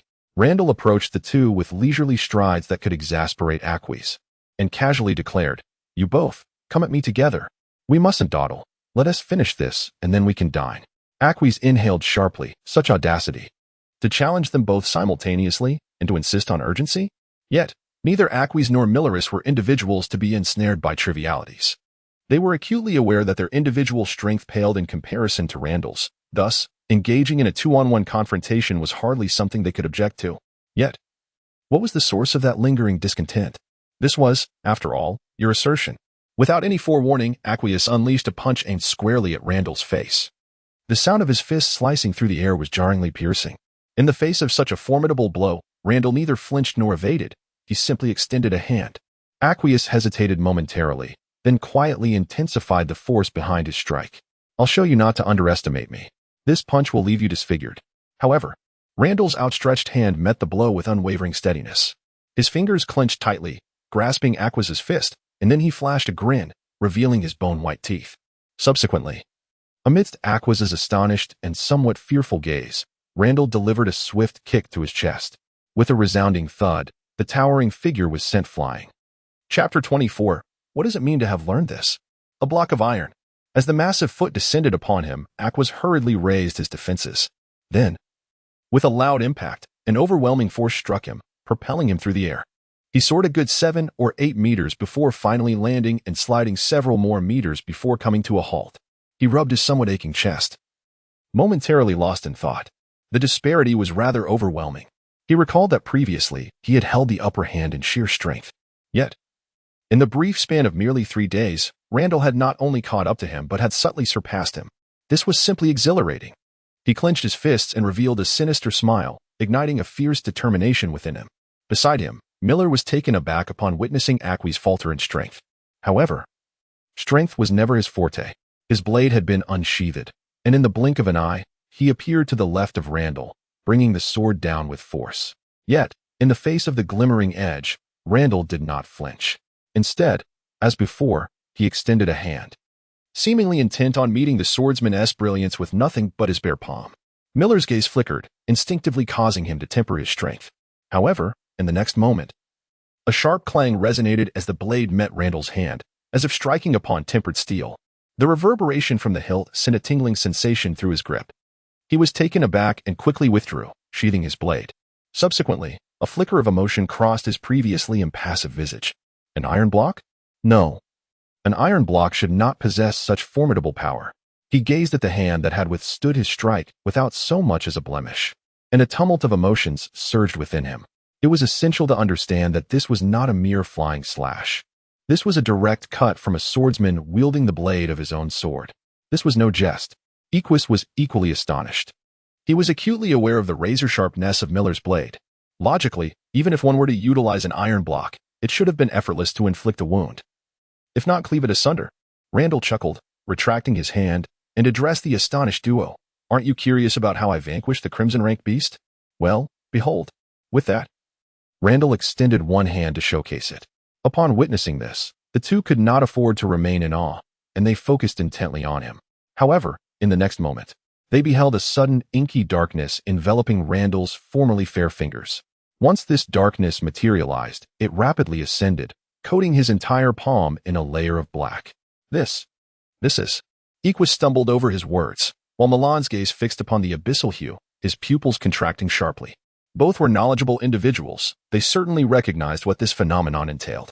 Yet, it was precisely this awareness that rendered it so difficult to accept. Randall waved his hand slightly and declared, Indeed, you have neither misjudged nor misperceived. This is the armament Haki. With Randall's confirmation, even though the two were reluctant to believe, they had no choice but to acquiesce. Their emotions transcended mere shock.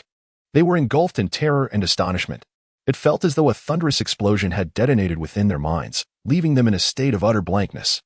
After several moments of stunned silence, they finally began to grasp the reality before them. Aquas, with a complex expression, inquired, How on earth did you accomplish this? He could not help but reach out to touch Randall's hand, which was enveloped in Haki, and he squeezed it tightly. It was as solid as a rock, harder than steel, truly a manifestation of Haki. No wonder it could withstand Miller's blade without sustaining any injury. This was indeed Haki. Meanwhile, Miller's gazed at Randall as if he were in a different realm.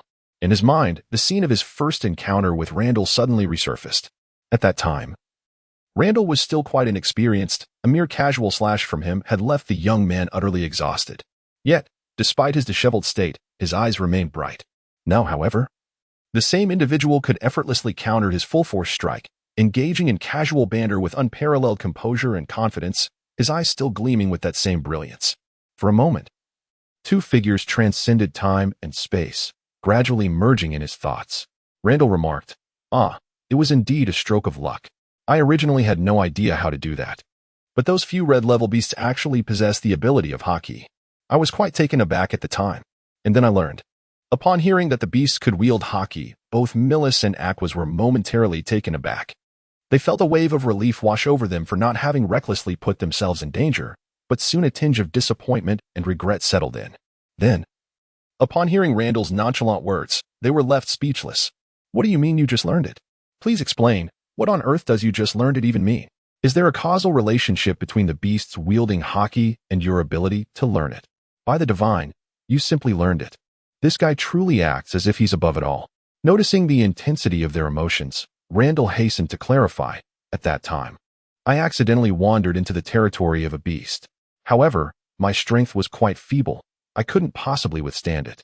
So, I ran, and it pursued me, leading us both into the territory of another beast. Then, the two beasts forgot about me and started fighting each other. I was infuriated. How dare those creatures treat me with such disdain? Observing the unfriendly expressions on their faces, Randall quickly redirected the conversation to the main point. Then, while these two beasts were battling fiercely, they became enraged and unleashed their true strength. What could I do? I had to pull out all the stops. That's when they employed Haki. I was astonished. I carefully observed the process of how the two beasts utilized Haki, and then I learned it. As you know, once I mastered Haki, my strength surged tremendously, and I taught those two beasts a lesson for daring to ignore me. Randall shrugged his shoulders, wearing a rather infuriating expression. To be honest, if he could, he would love to share with them how to cultivate Haki. However, he was not Zephyr. He could not dissect and simplify the key points of training for others. Aquas and Millis understood this, leaving them with pent-up frustration that had no outlet. Aqua sighed and said, "Well, it seems this fight is off the table. The difference between not mastering Haki and having mastered it is a qualitative leap. Your current strength is on an entirely different plane from ours." Millis did not refute Aqua's statement. However, Randall suddenly grinned, revealing a set of pearly white teeth. "Who said we can't fight? Though you might not win, you can still take a beating." Chapter 25. Do not return with your life. With that, the two no longer wished to engage in combat, but how could Randall acquiesce?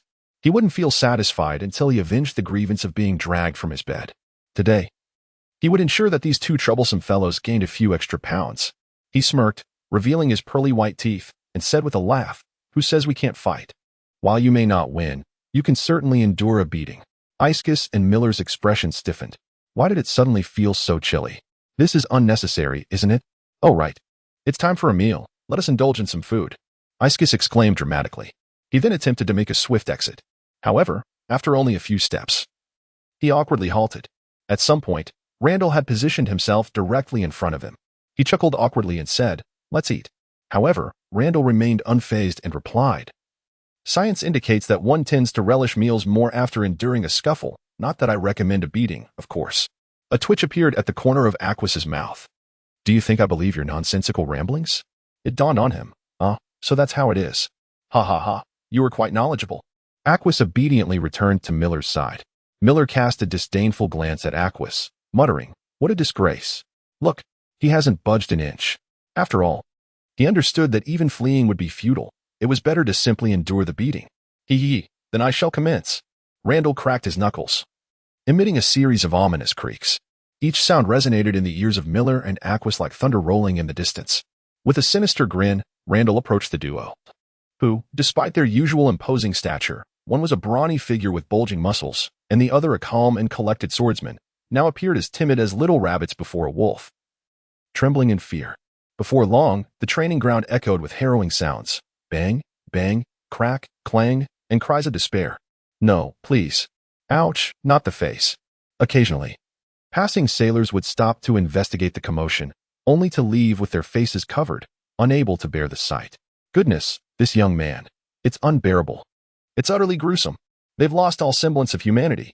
Half an hour later, Tranquility returned to the training ground, leaving behind a solitary handsome figure standing quietly, alongside two indistinguishable lumps that resembled human forms. Randall had honorably fulfilled his promise.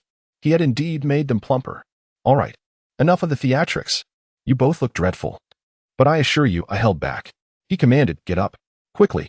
As soon as he finished speaking, the two lumps began to stir and, in slow motion, attempted to rise. "Ouch, you still say that? It may not be severe, but it certainly hurts." Aquas gasped, drawing in a sharp breath.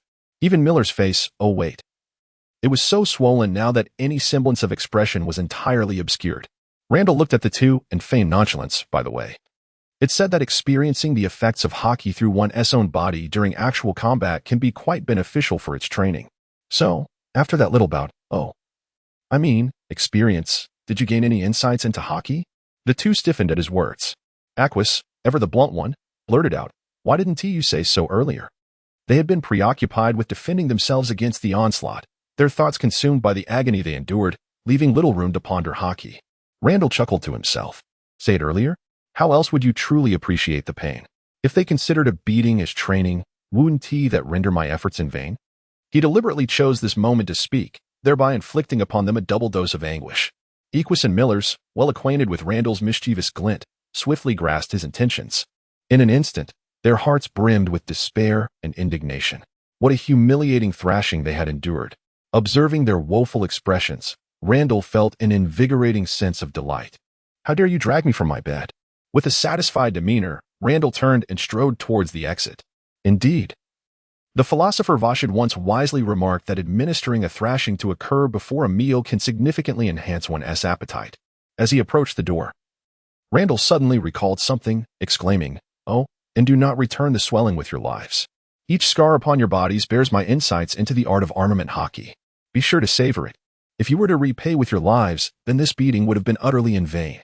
With that, he paid no heed to their reactions and departed with a flourish. Meanwhile, Equus and Millers, poised to use their life force to mend their injuries, were suddenly halted by Randall's devilish whisper. They froze in disbelief, nearly gasping for breath. Glancing at one another, they saw profound confusion mirrored in each other's eyes. Insights of armament Haki left upon their scars? Could it be? Surely, this must be a deception. Yet, hesitation crept in. After all, Randall had indeed been employing armament Haki throughout their encounter. Moreover, to entertain the notion, what if there was a sliver of truth to his words? Would they not suffer a grievous loss? Given their resilience, these injuries would heal within a few days. Perhaps it was wiser to retain their lives. Thus, the two brothers in arms cautiously trudged forward, wincing with every step. Randall truly had a wicked hand. However, they were unprepared for the true nightmare that awaited them when they finally arrived at the cafeteria, enduring their agony as if traversing treacherous mountains. What in the world are those two grotesque figures? And they're moving. Good heavens. Are they clad in naval uniforms? One gasped, "Look at that sword. Doesn't it seem familiar? I recall my friend from the elite camp mentioning that this year's top of the elite camp, Millers, wields the blade Crimson Cloud. So, does that mean that creature is Millers? What on earth has he endured?" Under the scrutinizing gaze of the entire cafeteria, Millers stood frozen, drenched in cold sweat. He vowed that he would rather endure another beating. He endeavored to disregard the gazes and whispers surrounding him, yet those words pierced his mind like an insistent echo. On this day, Millers learned for the first time how to write the phrase public execution. Beside him, Aquis, whose name had not been called, reveled in uncontainable delight. He originally possessed certain characteristics, but now, after a complete transformation, no one could recognize him. However, just as he inhaled sharply and revealed a smile, he heard a voice that seemed to emanate from the depths of hell. "Hey, Millers, Aquis. Over here." Chapter 26. I just wanted to lighten the atmosphere as Aquis struggled to form a smile. A chilling voice, reminiscent of the deepest abyss of the underworld, whispered in his ear. "Hey, Millers, Aquis. Over here." Notably, the voice heightened its tone specifically at the mention of Aquis's name. Aquis stiffly turned his body towards the source of the voice, only to find Randall seated there, beaming brightly at them. His white teeth, perfectly aligned, revealed precisely 8 of them. "Oh, so the other person is Aquis. No wonder such a hefty presence. Hiss, what in the world have these two been up to?" Listening to the murmurs around him, Aquis's body became rigid, and his smile evaporated in an instant. He had thought he could escape this ordeal, yet here it was, confronting him. While Aquis was displeased, Millers suddenly burst with joy. In that moment, the embarrassment that had plagued him began to dissipate. Exactly. This is how it should be. How could I be the only one tormented? Now this feels much more comfortable. Despite the pain, Millers couldn't help but smile. This served as a testament to the law of conservation of smiles. Smiles do not simply vanish, they merely shift from one face to another. The two, both stiff, finished their meals before awkwardly sitting down at a distance from Randall. He, however, was indifferent, as his sole aim was to reveal Aquis's identity to everyone. The two were oblivious to how they managed to finish their meals. Onlookers occasionally cast glances their way. Those who arrived late and were unaware of the situation displayed confusion, only to be quickly educated by their seniors. Do you know who these two are? The first and second of this elite camp, Millers and Aquis. Just them. Hiss. So what have they gone through? Who knows what these young ones have encountered? The two mechanically shoveled food into their mouths, oblivious to their hunger, before hastily escaping the cafeteria. It was utterly terrifying. Half an hour later, Randall finished his meal and strolled leisurely back to the dormitory. As he stepped inside, two resentful gazes pierced through him like javelins. "Hey, how was your meal?" Randall greeted amicably. The two silently exchanged glances, questioning whether he had any sense of guilt. Yet, the next moment, they heard words that shattered their composure. Randall sheepishly smiled and said, "Oh, I forgot to mention, I played a little prank on you earlier. That nonsense about the scars having insights about armed color? Just a joke. I noticed the atmosphere was a bit dull, so I wanted to lighten it up." With a crack, the two turned to stone, splitting apart. Randall approached, poking at this and that. "So, are you happy now? You can return to life and dissolve the swelling." Instantly, the stone facade around them shattered, revealing eyes ablaze with fury. "Happy? Your face is the epitome of joy. My entire reputation has just been ruined. This is utterly black history. Lighten the atmosphere? You look like the atmosphere yourself. If this isn't intentional, then I might as well wash my hair upside down. How dare you stand here grinning at us? Go die, you dog." Seeing the two at a loss for words amidst their joy, Randall sighed. "As expected, you must enjoy the pain, which is why you didn't return to life. I mean, who would believe such absurdity as insights about armed color lingering on scars? Impossible." Upon hearing this, the two were left utterly speechless, caught in a limbo of acknowledgement yet denial. They were on the brink of explosion. The resentment they harbored was profound. How could they have placed their trust in such a contemptible creature? With a glance, they mentally condemned Randall hundreds of times, ultimately deciding to disregard this despicable being. What other course of action remained? They were utterly unable to withstand the onslaught. The two immediately channeled their life energy, visibly diminishing the swelling that marred their forms. Restoring themselves to a semblance of humanity, they lay on the bed, feigning death with stern expressions. They had no choice. They simply could not bear to confront Randall. The humiliation was unbearable, as they had been crushed in both strength and intellect. They are on the verge of extinction. Randall, recognizing the situation, understood the wisdom of knowing when to retreat. Observing the two individuals in such a state, he ceased his teasing. He lay contentedly in bed, swiftly drifting into slumber. The following morning, at the training ground, Zephyr arrived early. Once everyone had gathered, he proclaimed, "In this assessment, some individuals performed remarkably well, showcasing their full capabilities. However, there are a few who utterly failed to demonstrate their true potential." As he spoke, Zephyr's gaze was fixed intently on Cotton, almost naming him directly. "I hope you can identify your shortcomings during this evaluation and rectify them. Of course, if you are unable to discern the issues on your own, do not hesitate to seek my guidance." The second matter pertains to the rewards for the top 3 performers, as previously agreed upon. Randall, Millers, Aquis, stepped forward. "Follow me." With that, he turned and proceeded outward. The trio of Randall promptly followed suit, while behind them, a multitude of students watched with envious eyes. They too yearned for it. Zephyr strode into an empty training ground. In the center of the arena, with arms crossed, he fixed his gaze intently upon the 3 individuals before him. At this moment, Randall was on the verge of exclaiming, "What are you staring at?" It is a testament to his immense willpower that he managed to swallow those words. After a moment's observation, Zephyr finally spoke. "You have all performed admirably. You have not disappointed my expectations. In fact, one among you has even surpassed my anticipations." As he finished speaking, the stern lines of Zephyr's face softened, transforming him from a battle-hardened general into a benevolent elder. This may seem inconsequential.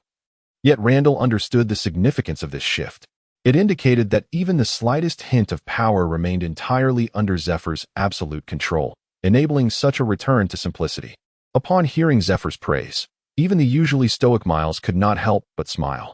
Indeed, no one can remain displeased when receiving compliments, unless the one offering them is not the right person. After exchanging a few words of commendation, Zephyr cheerfully declared, "Now, for the next 3 months, I will do my utmost to facilitate your growth. But first, as is customary, I must assess your current capabilities." With that, he flexed his wrists. The sudden cracking sound in the otherwise quiet arena sent a thrilling shiver down the spines of the 3. Chapter 27. Zephyr's surprise as Zephyr flexed his wrists. The sharp sound heightened the tension among the trio. Strangely, despite Zephyr's relaxed demeanor and gentle expression, the 3 standing before him felt akin to a solitary boat facing ominous clouds looming low over the sea, crackling with thunder and lightning.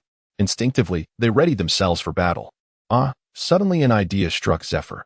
He turned to Randall and said, "I heard from the mongoose that your performance during the assessment took him by surprise. He mentioned you would astonish me. I hope to witness this surprise now." At this, Aquis and Miles glanced at Randall.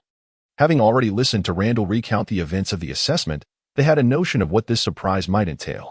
Not only did they guess, but they also felt an early thrill of excitement. Indeed, what a delightful surprise it would be. You all, come at me together. With that, Zephyr beckoned to three with a flick of his fingers. As per usual, he stood there defenselessly, patiently awaiting their assault. Teacher Zephyr, since you wish to see the surprise, I shall show you. Randall did not charge forward, but instead took a stance, signaling the other two to refrain from attacking. Zephyr watched intently as Randall prepared to demonstrate his abilities. He could faintly sense the formidable aura, which sparked a glimmer of anticipation in his gaze. Suddenly, Randall retracted his right fist, the muscles of his right arm swelling explosively as if they were akin to a basketball. In that moment, Randall's right arm, along with his waist and legs, resembled a spring compressed to its utmost limit, brimming with explosive power, poised to unleash itself. With a fierce shout, Randall's right fist surged forth. In the instant it was unleashed, under Zephyr's astonished gaze, his fist was instantly enveloped in a layer of darkness. Armed, iron fist, impact steel. In a heartbeat, it resonated like a thunderclap. With a single strike, a robust shockwave erupted forth. Under Randall's full might, the transparent corridor of air was tainted with a hint of black. The booming sound jolted Zephyr back to reality as he beheld the impending shockwave. Realizing with a sinking feeling that he was in deep trouble, the next moment, a resounding thud echoed as the impact steel struck Zephyr's solid chest. Though Zephyr was strong, he was still human. Caught off guard, his physical defenses paled in comparison to those of a beast like Kaido. He felt an immense force suddenly explode in his chest. And then his formidable physique, reminiscent of an iron tower, swayed back and forth under the bewildered gazes of Millers and Aquis. In an effort to regain his balance, Zephyr stepped back, once, twice, and then thrice. Under Randall's singular punch, the formidable Admiral Zephyr was compelled to retreat 3 steps. Millers and Aquis were left utterly stunned. Is this some sort of jest? Randall's punch has forced the former Admiral Zephyr to retreat? The two of them appeared as if they were witnessing an absurd play, their faces etched with bewilderment and shock. They exchanged glances with Zephyr, then turned their astonished gazes towards Randall. Was this truly the extent of his current power? Had he merely toyed with them when he had bested them the previous day? At that moment, a hearty laughter jolted them back to reality. Ha! Indeed. Quite splendid. The weasel was not mistaken. What a delightful surprise. Zephyr chuckled, rubbing his slightly pained chest, overwhelmed with mirth. Randall had truly given him an astonishing revelation. His arrangements for the past 3 months were, in essence, designed to impart the method of dual-colored prowess to the trio. In his perspective, if, after 3 months, any one of them could grasp even a semblance of that commanding presence, it would be deemed a resounding success. To his astonishment, Randall had not only embraced this concept but had accomplished it with remarkable swiftness. This brought great joy to Zephyr. As for the prospect of losing face before his students, Zephyr is utterly indifferent to this. At most, he might give a few pointers to Randall during the lesson. The affection of a teacher. Randall glanced at Zephyr and offered a wry smile. He then looked at the 2 individuals whose faces were still etched with shock and couldn't help but roll his eyes. Why are you both so astonished? That was my full force strike. Did you not notice how rigid I became after delivering that punch? Moreover, Zephyr did indeed step back 3 paces, but that was the extent of it. One could say he endured my ultimate technique without a scratch. And this was under circumstances where the opponent was caught off guard. Today, Randall truly experienced what it means to encounter top-tier combat prowess. Furthermore, Zephyr's greatest strength lies not in his physical form, but in the formidable Haki that earns him the title of Black Arm. I still have a long way to go. If those 2 were privy to Randall's thoughts, they would likely roll their eyes to the heavens. What more do you desire? At 16 years of age, I forced the Navy's highest combat power to retreat 3 steps. Is that not worthy of astonishment? Do you genuinely wish to injure an admiral? How bold you are. Enough of this dawdling. The battle continues. Zephyr laughed heartily and took the initiative to attack. In an instant, the 4 were entangled in a fierce skirmish. No. It would be more accurate to say that 3 were being thoroughly beaten by 1. Zephyr showcased his overwhelming prowess. Within mere minutes, the heads of the 3 were swollen, with Randall's being the most pronounced. Although Millers and Equus fared poorly as well, witnessing Randall's greater plight brought smiles to their faces. At this moment, Zephyr momentarily paused. Despite Randall's visage being utterly transformed, he could still sense a lingering confusion in his expression. He inquired, "Are you puzzled as to why, despite your use of Haki, I can still inflict pain upon you?" Randall nodded, revealing a glimmer of curiosity in his eyes. Zephyr elucidated, "First and foremost, It is due to the sheer superiority of my Haki, which far surpasses yours. Of course, this explanation may not suffice for you. After all, you should be able to sense that while I was striking engaging in combat with you, I deliberately suppressed my Haki to match your level. Secondly, there exists the advanced application of Haki, internal destruction. Upon hearing this, Randall nodded thoughtfully. Indeed, during the exchanges with Zephyr, he had felt as if his defenses were rendered ineffective. They say that Haki provides a defensive layer akin to armor. Thus, internal destruction resembles a spear piercing through the gaps in that armor. However, achieving this requires profound understanding of both the armor and the spear, as well as the existence of actual gaps within the armor. It seems you comprehend, Zephyr remarked. This is the advanced application of Haki. You will gradually come to grasp it. As for now, simply immerse yourself in the experience. He added, and you two are no exception, rubbing his wrist. Zephyr charged at them once more amidst their horrified gazes. Instantly, the training ground echoed with even more anguished cries. Chapter 28, Hardships After a Brutal Beating. The three lay sprawled on the ground, their bodies aching. Before them stood Zephyr, composed and unflustered, arms crossed. Very well, I now possess a general understanding of your capabilities. Thus, allow me to outline my plans for you. Randall, I will focus on training your observation Haki.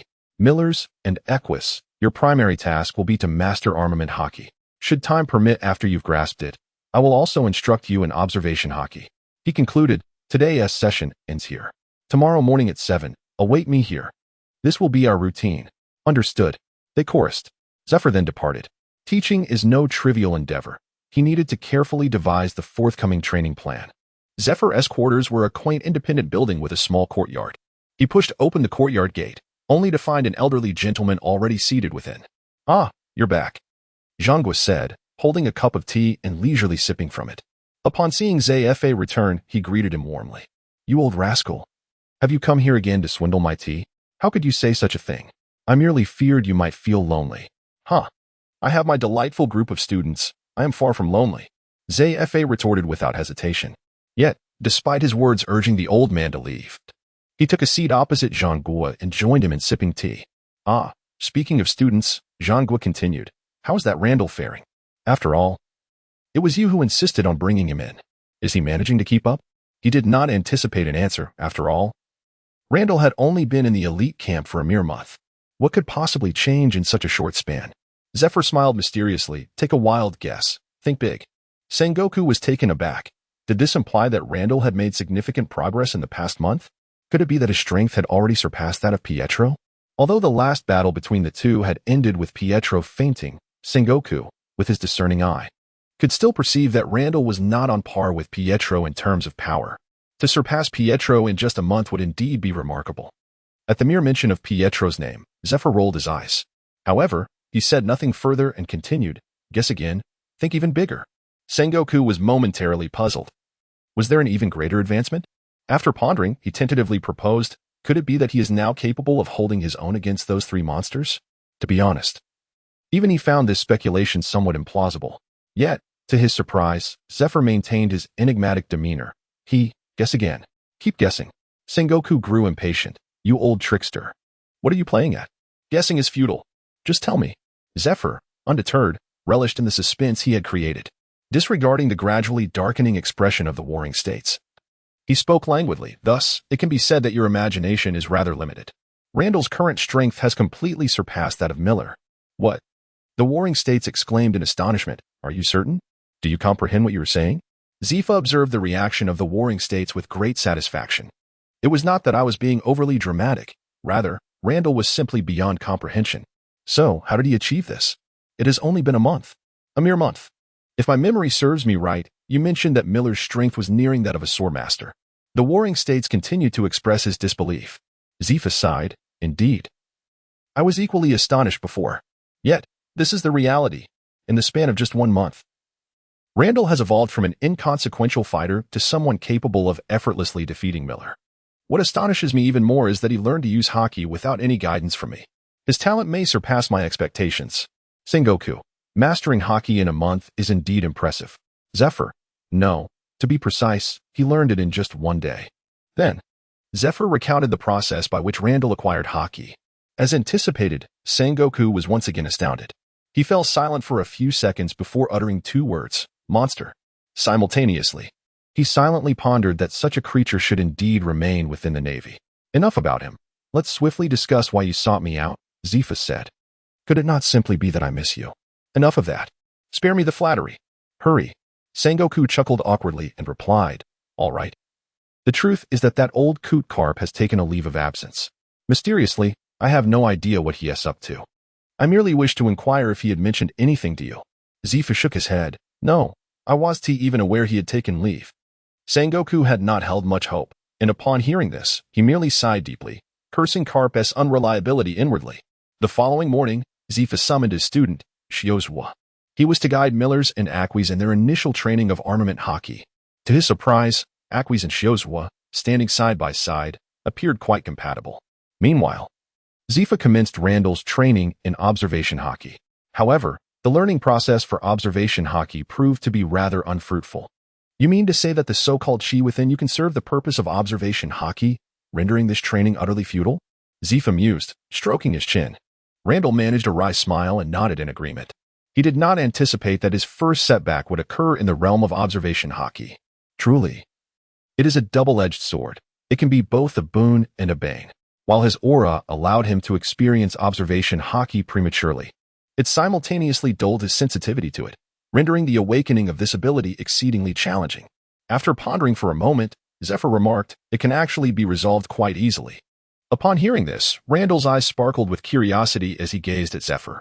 With a smile, Zephyr continued, since it is your aura that is obstructing you, why not simply exhaust it completely? Upon hearing this, Randall was inexplicably overwhelmed by a wave of foreboding. He tentatively remarked, so, the method is. Zephyr grinned, revealing his pearly white teeth, and replied, of course, it's about taking a beating.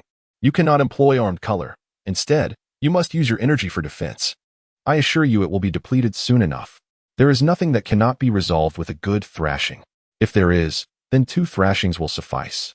Upon hearing this, Randall felt a cold sweat bead on his forehead and said, Teacher Zephyr, how fortuitous. I just thought of an excellent way to expend energy. I shall go and try it now.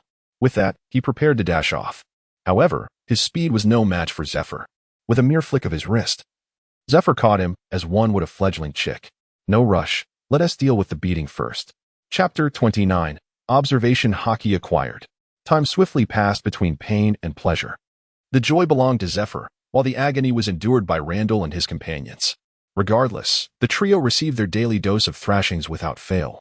Each day, Randall's training commenced with taking a beating to exhaust his energy, followed by the practice of observation Haki. It must be said, Zephyr's method proved effective. Perhaps it was the desire to avoid further beatings that unleashed his potential, or perhaps the thrashings heightened his sensitivity to his surroundings. On the 10th day, Randall felt a barrier within his mind shatter. He sensed an unprecedented clarity in his perceptions, able to detect even the dust particles suspended in the air. Observation Haki mastered. In the empty training ground, Randall stood blindfolded at the center, while Zephyr positioned himself approximately 100 meters away. At his feet lay several buckets filled with small pebbles. He swiftly grasped a handful of them, while with his other hand, he picked up a single stone and flicked it with his fingers. The sound of slicing air erupted, and the pebble shot forth like a bullet towards Randall. Then, Zephyr flicked his fingers once more, launching a barrage of over a dozen stones in rapid succession. Having experienced the formidable impact of such projectiles, Randall understood that these stones did not strike like mere bullets, but rather felt akin to the force of cannon fire.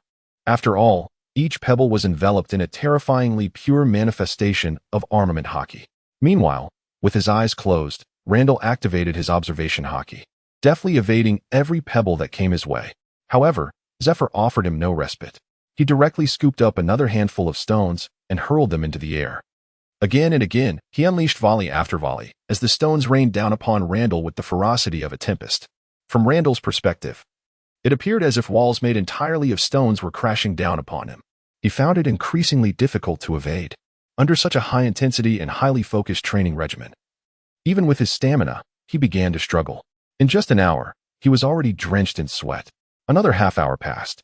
In a moment of carelessness, a stone struck his left rib at an exceedingly awkward angle. In an instant, he felt half of his body lose all sensation. Subsequently, he was sent flying. Observing this, Zephyr ceased his stone throwing and remarked, Well done, you managed to endure 20 minutes longer than last time. Lying on the ground, Randall offered a feeble smile in response, as he endeavored to heal the bruise beneath his rib with sheer determination. All right, the break is over. Let us continue, Zephyr declared, just as Randall's bruise had begun to fade. Thus, a new round of torment commenced once more. The following day, the three engaged in a round against Zephyr, which essentially amounted to a one-sided beating. Randall had to concede that, while the experience was far from pleasant, it was indeed the most effective method to master the advanced armament Haki. And so, days were spent honing observation Haki one day and training armament Haki the next, until 3 months swiftly elapsed. Today marked the final day of that period. Zephyr gazed upon the 3 spirited young sailors with a sense of satisfaction in his eyes. He has aged, both Jean-Gua and Carp, as well as he, despite maintaining their prowess at its zenith, have indeed grown old. The future of the Navy lies with individuals like Randall. Currently, he has been nurturing the future of the Navy quite well. Randall, let us engage in a bout. Give it your all. A few days later, Miles unexpectedly sought out Randall. Raising an eyebrow, Randall inquired, "What brings you here? Did we not just spar?" Previously, when Aquis and Miles had mastered the art of armament Haki, their strength surged, leading them to become somewhat overconfident. They felt that Randall was not as formidable as he appeared. While one might struggle against you, surely two would pose no challenge. Yet, the two were decisively bested by Randall. He chuckled, recognizing that while their abilities had indeed improved, his progress was far more significant. Before their egos could fully inflate, Randall swiftly punctured their bravado. Just days later, they returned. "No, I'm on the verge of a breakthrough and require pressure. Do not hold back."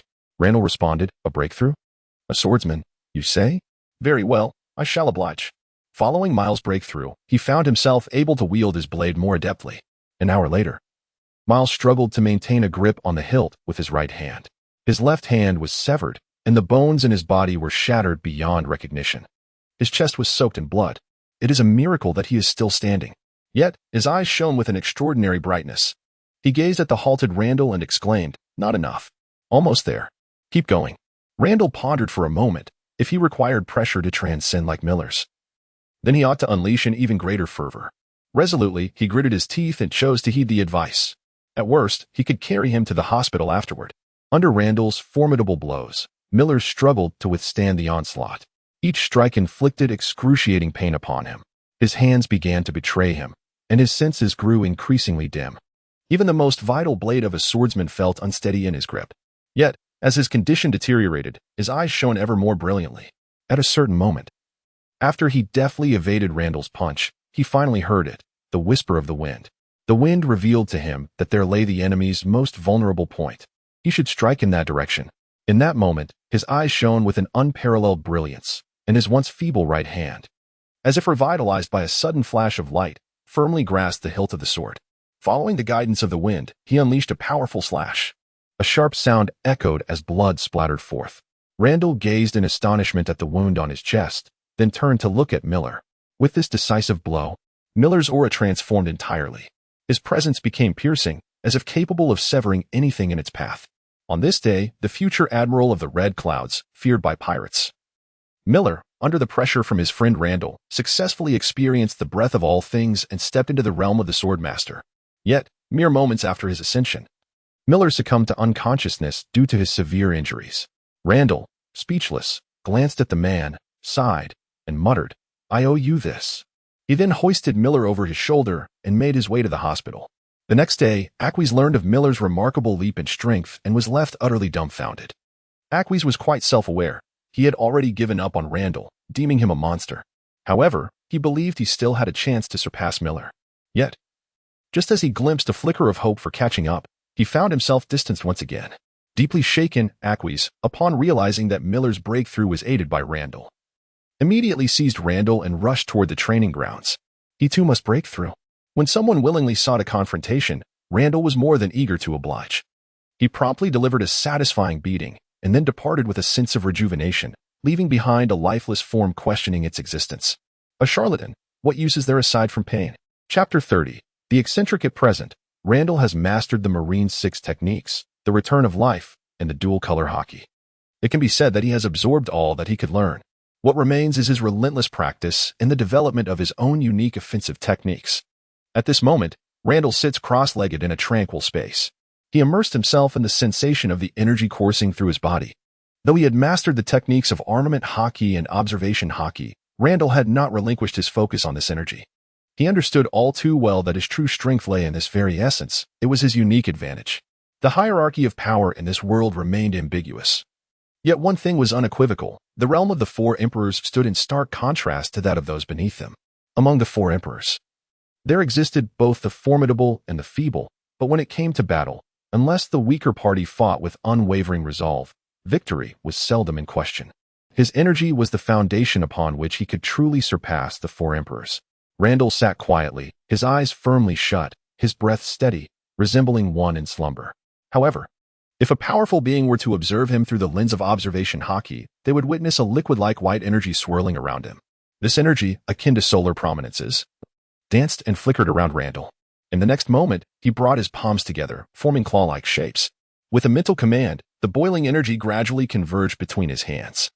Even an ordinary person would perceive a white point of light slowly coalescing, gradually morphing into a sphere slightly smaller than a human head. As the energy continued to amass, the sphere grew increasingly radiant, resembling a nascent sun. The air trembled around this miniature sun due to the overwhelming energy. At that moment, the sphere had reached its zenith. Randall's eyes abruptly flew open, and he thrust his hands forward, unleashing a beam of white light that pierced the air. The surge of energy. This beam traversed hundreds of meters in an instant, striking the sea stone positioned in advance. A muffled thud resonated as the sea stone was sent hurtling away.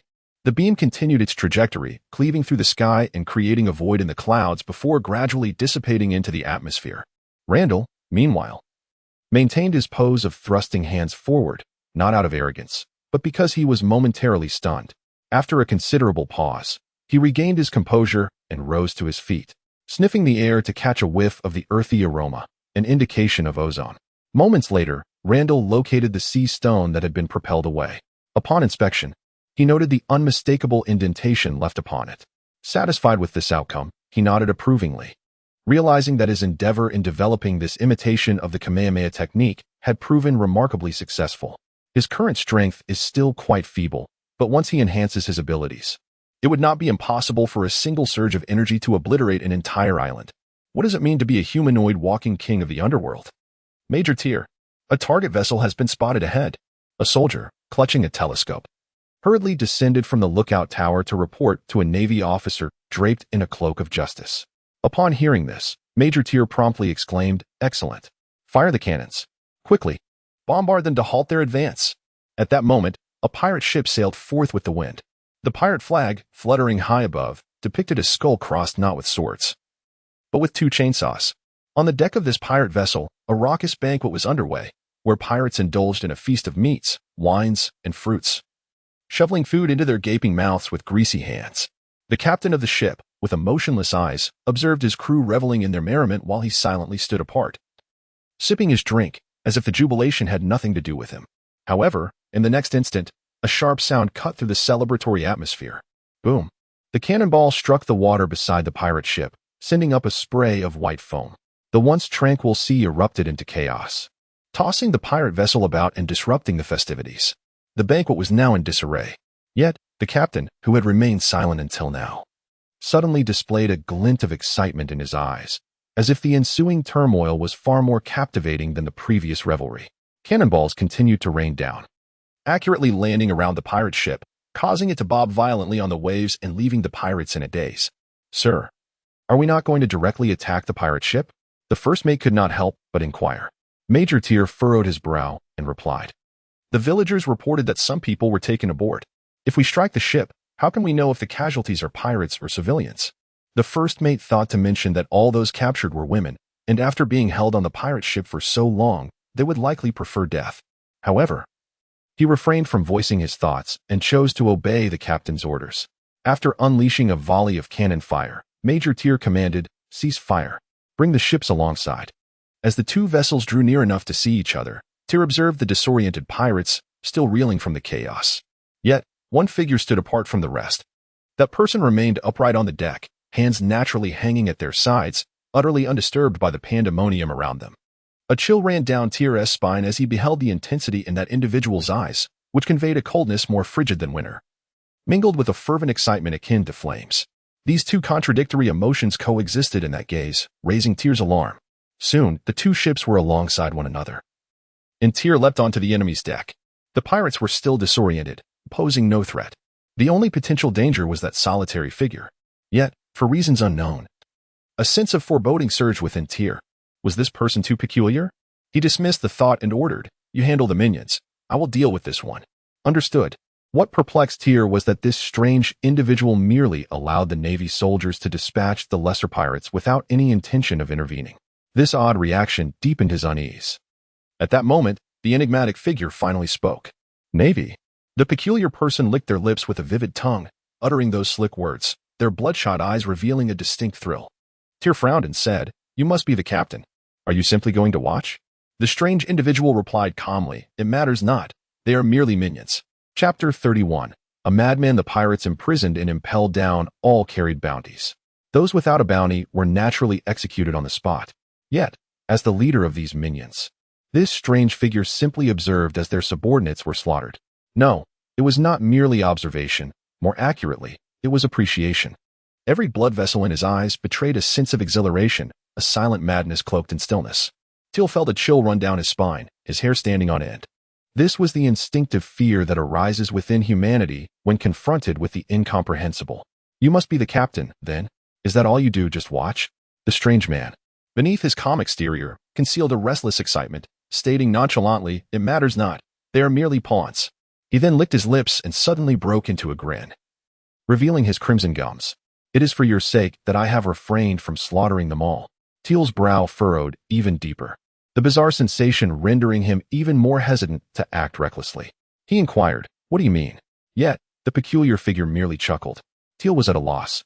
As an image unexpectedly surfaced in his mind, a fierce beast pinning its prey beneath its claws.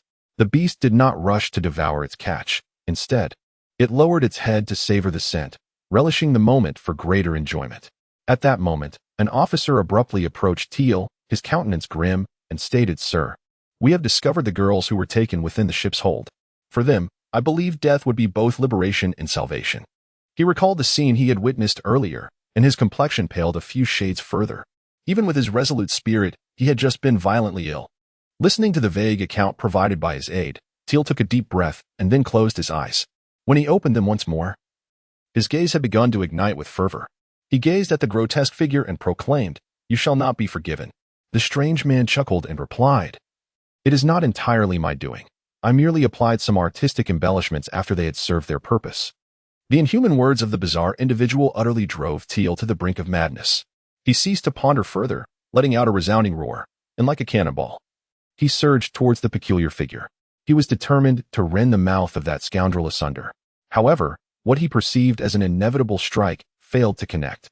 In the final moments, the figure of that strange individual vanished from his sight. With a sharp crack, he smashed a hole into the ship's hull, finally bringing it to a halt, and gracefully returned to the deck. His gaze then turned grave as he regarded the figure that had inexplicably shifted positions.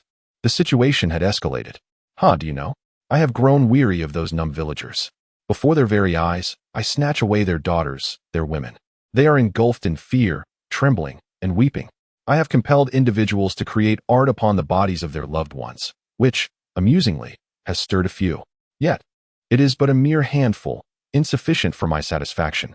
And look at you. Such naval warriors, brimming with anger. Such vitality. This is the essence of life. In this manner, I find my desire to kill ignited. At this moment, the eccentric's emotions are laid bare, resembling that of a true deviant.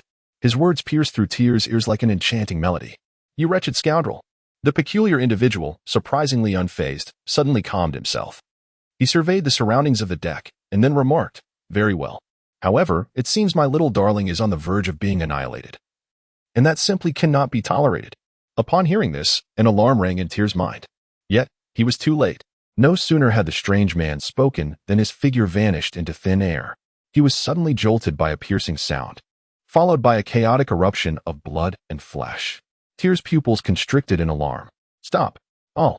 With a deafening crash and a cacophony of disarray, he pulled himself up from the ground, only to behold the grotesque figure standing before his aide. One of its hands had already plunged deep into the aide's abdomen.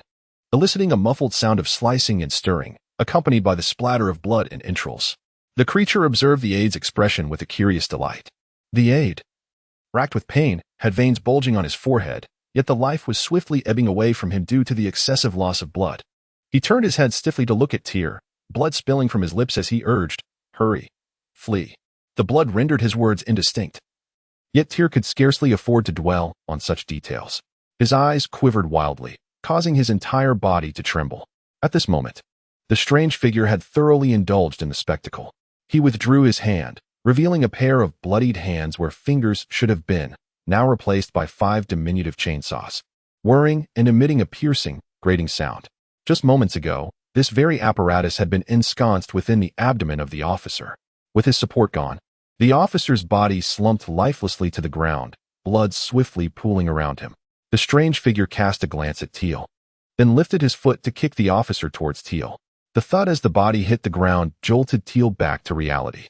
The formidable Major General, at that moment, found himself struggling to maintain his footing. He staggered before the aide, frantically clutching his wound, beseeching for a miracle to unfold. Alas, the miracle did not favor the aide. His eyes had begun to lose focus. Such is the fate of a soldier. In that moment, Tyr suddenly found a sense of calm. He rose to his feet, his bloodshot eyes glaring at the strange figure, muttering to himself, "Is this not my fate? The moment I became a sailor, wasn't it already sealed? TSK, how utterly dull. Where is your rage? In this state, you are no different from those villagers when it comes to killing." The strange figure raised his right hand, licking the blood that stained it. His tongue was lacerated by the sharp serrations, yet he appeared to be devoid of sensation. Or perhaps, am I merely extinguishing a part of you?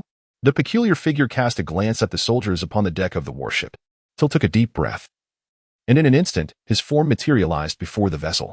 With a clang and a buzz, Till's obsidian arms wielded a frantically whirling chainsaw. He then called out without looking back, "Obey my command, return to port. Deliver the intelligence.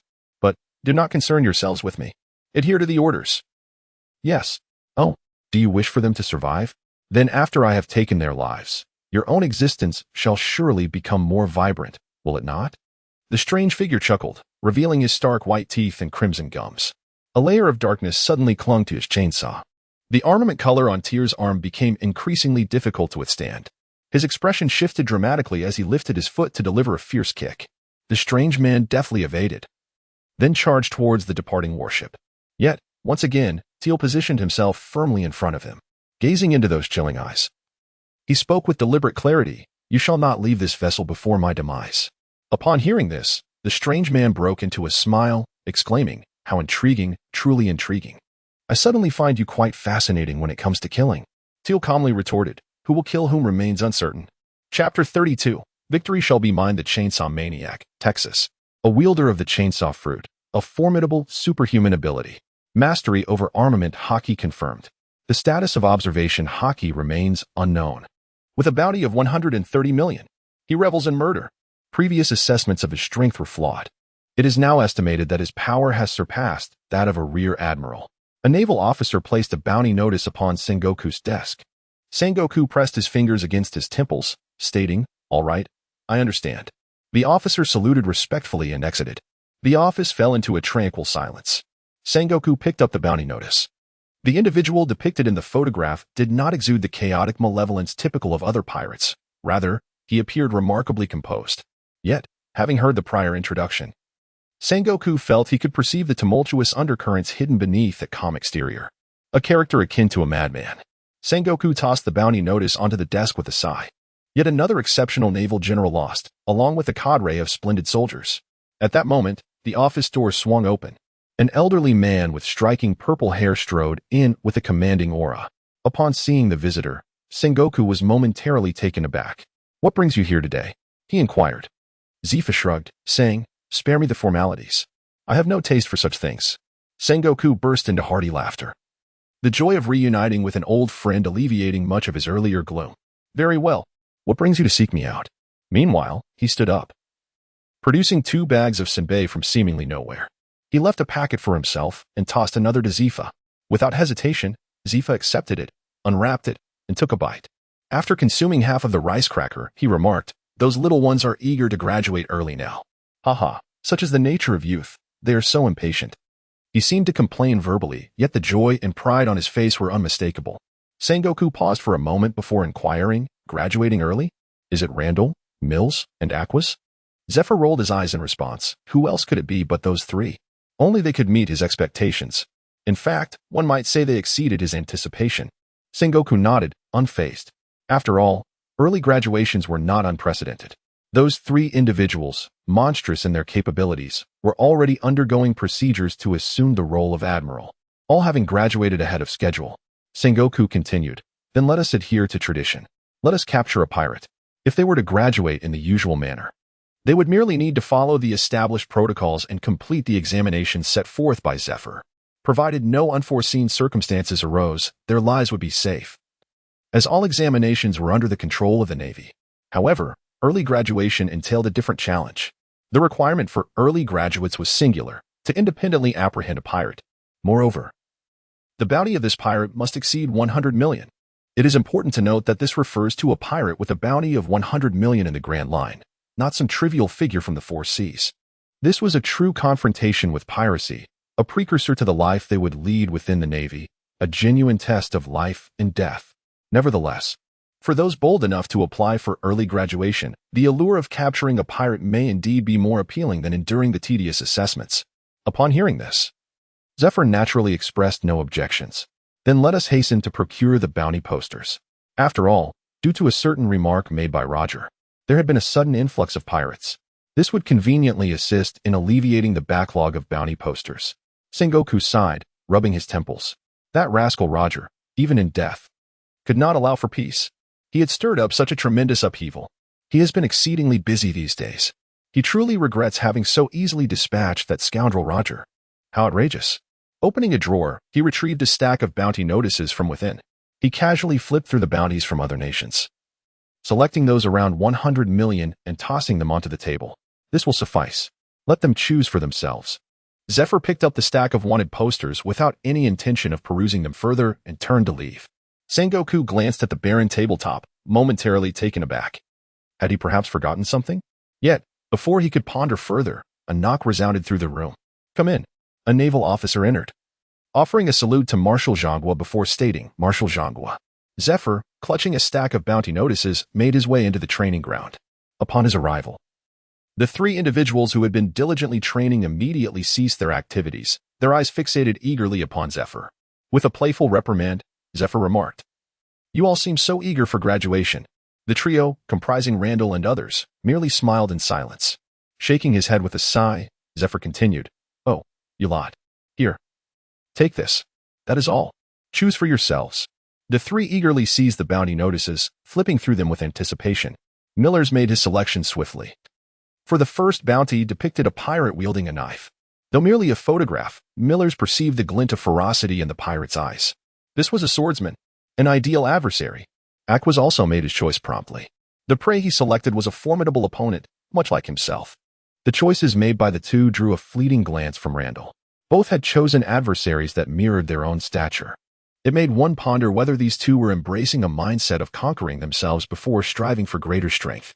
Now, only Randall remained, yet to make his selection. He flipped through the pages, continuing until he reached the last one, at which point his movements abruptly ceased. Texas.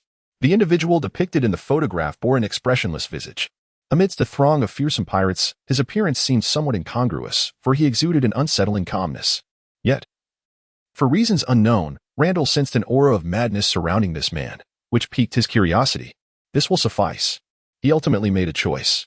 Zephyr took the three bounty notices and said, I will provide you with the information about these individuals later. As for the departure time, that is for you to decide. Zephyr worked with remarkable efficiency. Within an hour, the three had obtained their respective materials. Randall perused the documents, muttering to himself, capable of using armament Haki, quite impressive. Chainsaw fruit? Why does this evoke a strange sense of DJVU? Chainsaw, Texas. These two words together feel oddly unsettling. What do you think? Shall we have a competition? Who can finish first? Aqueous replied with a hint of provocation. Millers remained silent. Yet the movement of his eyes indicated he was somewhat intrigued. Randall countered, How can we even compare? Just locating the target might consume a significant amount of time. Moreover, the strength of these targets varies. Hearing this, Aqueous and Millers assumed Randall was not inclined to compete anymore and were about to issue another taunt. However, Randall swiftly shifted his tone, confidently declaring, "But the one who ultimately triumphs will undoubtedly be me." Chapter 33. No time to waste. After handing the materials to Randall and the others, Zephyr returned to his humble abode. He was unconcerned about his students going after pirates, particularly those with bounties exceeding 100 million. He even leisurely sipped tea, for no one knew the capabilities of his 3 students better than he did. As for Randall, his prowess had already distinguished him from the other 2. After Randall developed the wave of vitality, he had tested its power with Zephyr, who was thoroughly astonished by its might. Even some vice admirals would find it challenging to contend with such strength. Zephyr could only conclude that this was the essence of genius, a prodigious talent. As for Millers and Aqueous, their capabilities were equally commendable. Millers had surpassed the level of a swordsman, while Aqueous, though slightly less powerful, could easily handle a pirate with a bounty of 100 million. So, why the rush? He was in no hurry at all. However, before he could sip a few cups of tea, the sound of the telephone insect echoed. Beep, beep, beep. This was his private line, known only to a select few. Thus, Zephyr leisurely set down his teacup, unhurriedly retrieved the telephone insect, and lifted the receiver. Soon, the device projected an image of a bespectacled man with a braided beard. It was Admiral Sengoku. "Zephyr, did you happen to see a bounty notice on my desk?" As soon as Zephyr picked up the receiver, Sengoku's urgent voice burst forth. Wait. Why the rush? Are you trying to spit all over me through the phone? Calm down for a moment. How could a dignified admiral be so reckless?" Sengoku, momentarily taken aback, paused for a second before reiterating, "Old man, did you see a bounty notice on my desk?" "I did indeed. In fact, there's not just one, but a whole stack," Zephyr replied. Sengoku nearly choked with frustration. "What time is it for jesting? The pirate on that bounty notice is named Texas. Have you seen him, or not?" Rolling his eyes, Zephyr reflected for a moment before responding, "Texas, I recall. That's the target that little Randall chose." At that moment, Zephyr sensed something amiss in Sengoku's demeanor and immediately adopted a serious tone. "What is going on? Is there an issue with this person?" Horrified by the implication, Sengoku hurriedly urged, "Then call that boy back. Quickly." After a brief pause, Zephyr replied, "Randall set off half an hour ago, unless he makes contact. I want to be able to locate him." Now slightly anxious, Zephyr pressed, "So hurry and tell me. What is the situation with this person?" Sengoku fell into a contemplative silence. After a few seconds, prodded by Zephyr's urgency, he finally spoke with a hint of trepidation. "The strength of this Texas does not align with his bounty. A prior captain attempted to subdue him, and upon return, only a handful of soldiers made it back. Captain Teal, he is among the top ranks of captains. Preliminary assessments indicate that this pirate possesses strength comparable to that of a rear admiral." He had forgotten to mention this to Zephyr earlier due to a sudden matter that had arisen. Now that he was free, this troubling detail resurfaced in his mind. He hastily dialed Zephyr's number. However, to his dismay, it was too late. "What are you saying?" Zephyr exclaimed in disbelief. "How could this happen? A bounty on such a person? You old fool. Why didn't you mention this sooner?" Sengoku sighed. "Calm down, Zephyr. It's quite amusing. It was once you who told Sengoku not to rush, and now he is advising you to remain composed.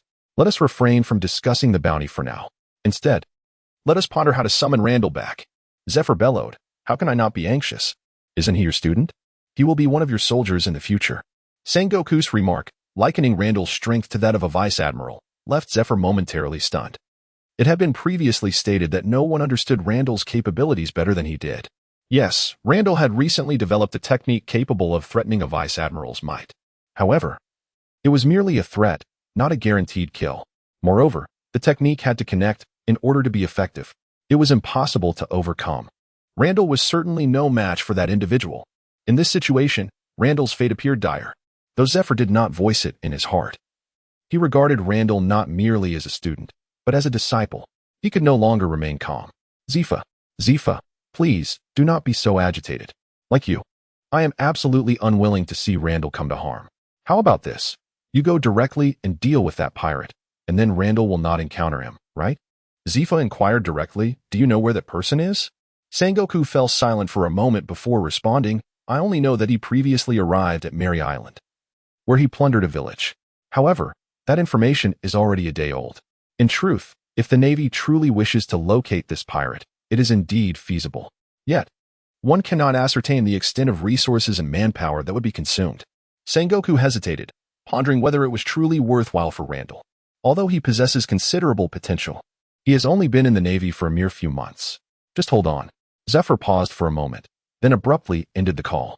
In the office, Sengoku let out a bitter chuckle as he set down the receiver. Alas, what is the situation? At his usual pace, it would take Zephyr approximately 10 minutes to traverse from his small courtyard to Sengoku's office. However, this time, he flung open the office door in just 5 minutes. Upon witnessing the imposing figure of Zephyr, Sengoku instinctively recoiled into the back of his chair. Please, calm down, he quickly asserted. I am quite composed. Zephyr replied bluntly. He then took a seat on the sofa, silently observing Sengoku. The more Zephyr remained this way, the more uneasy Sengoku felt. After all, in this matter, he indeed bore a sense of guilt. He tentatively suggested, otherwise, I shall send someone to see if they can locate Randall. Zephyr merely glared at Sengoku.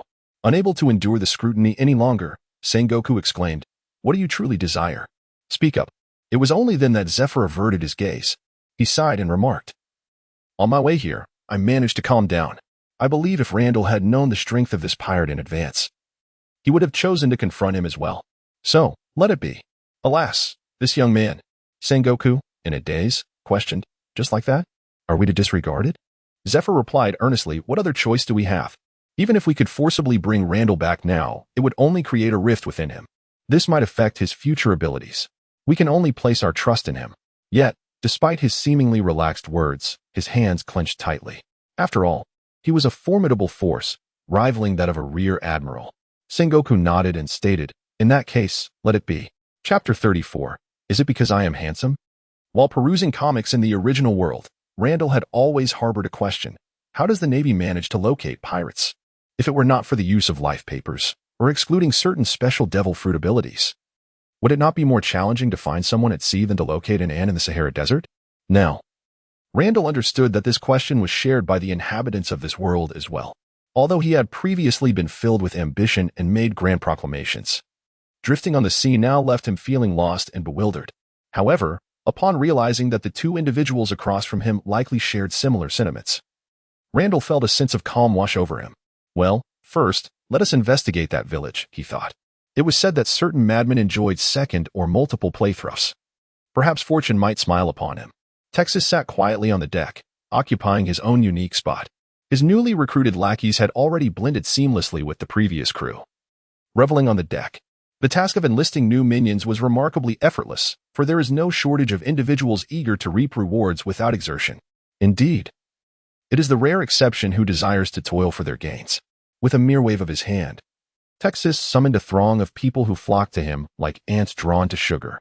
At this moment, Texas observed the cacophony of laughter and ire before him, his expression remaining neutral, neither sorrowful nor joyful. The connections between people eluded him. He merely perceived the raucousness of their antics. Yet, he had no intention of quelling their exuberance, for this irksome atmosphere served as a reminder of his own existence. Of course, this was merely one of the myriad forms in which he experienced life. As for other manifestations, it had been several hours since he had dispatched that naval officer. He had begun to yearn for that intoxicating taste of blood. He must not dwell on it. The very thought of it made him uneasy. Perhaps he should lure a navy over? He did not even consider the possibility of attracting a force he could not contend with. In truth, he was indifferent to his own mortality. Driven by impulse, he swiftly commanded a change in course. Where to entice the navy, one might ask. The answer was obvious. The island of Marime had proven to be a most suitable location. Marime Island belonged to a small nation. On this island lay a quaint village, where life had once seemed relatively normal. Yet at this moment, the expressions of the villagers as they moved about were far from pleasant. A few individuals appeared as if they were mere specters, walking and breathing without a shred of vitality. In certain areas of the street, patches of reddish-brown stains marred the ground. Those who passed by these stains exhibited intense emotions, whether in their faces or their eyes. Clearly, these were not mere pigments. The village exuded an atmosphere akin to that of a shattered crystal ball, hastily glued back together. While the overall form remained spherical, the cracks were glaringly conspicuous. Perhaps, in due time, these fissures would become familiar. Yet, for now, they were impossible to ignore. When Randall arrived at Marime Island, this was the scene that greeted him. The village was not large, and its inhabitants were generally well acquainted with one another. Thus, Randall's unfamiliar visage stood out starkly.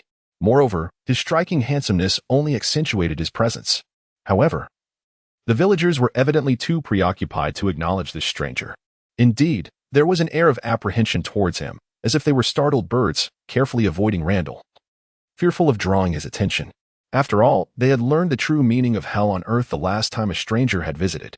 Observing this disheartening scene, Randall could not help but sigh.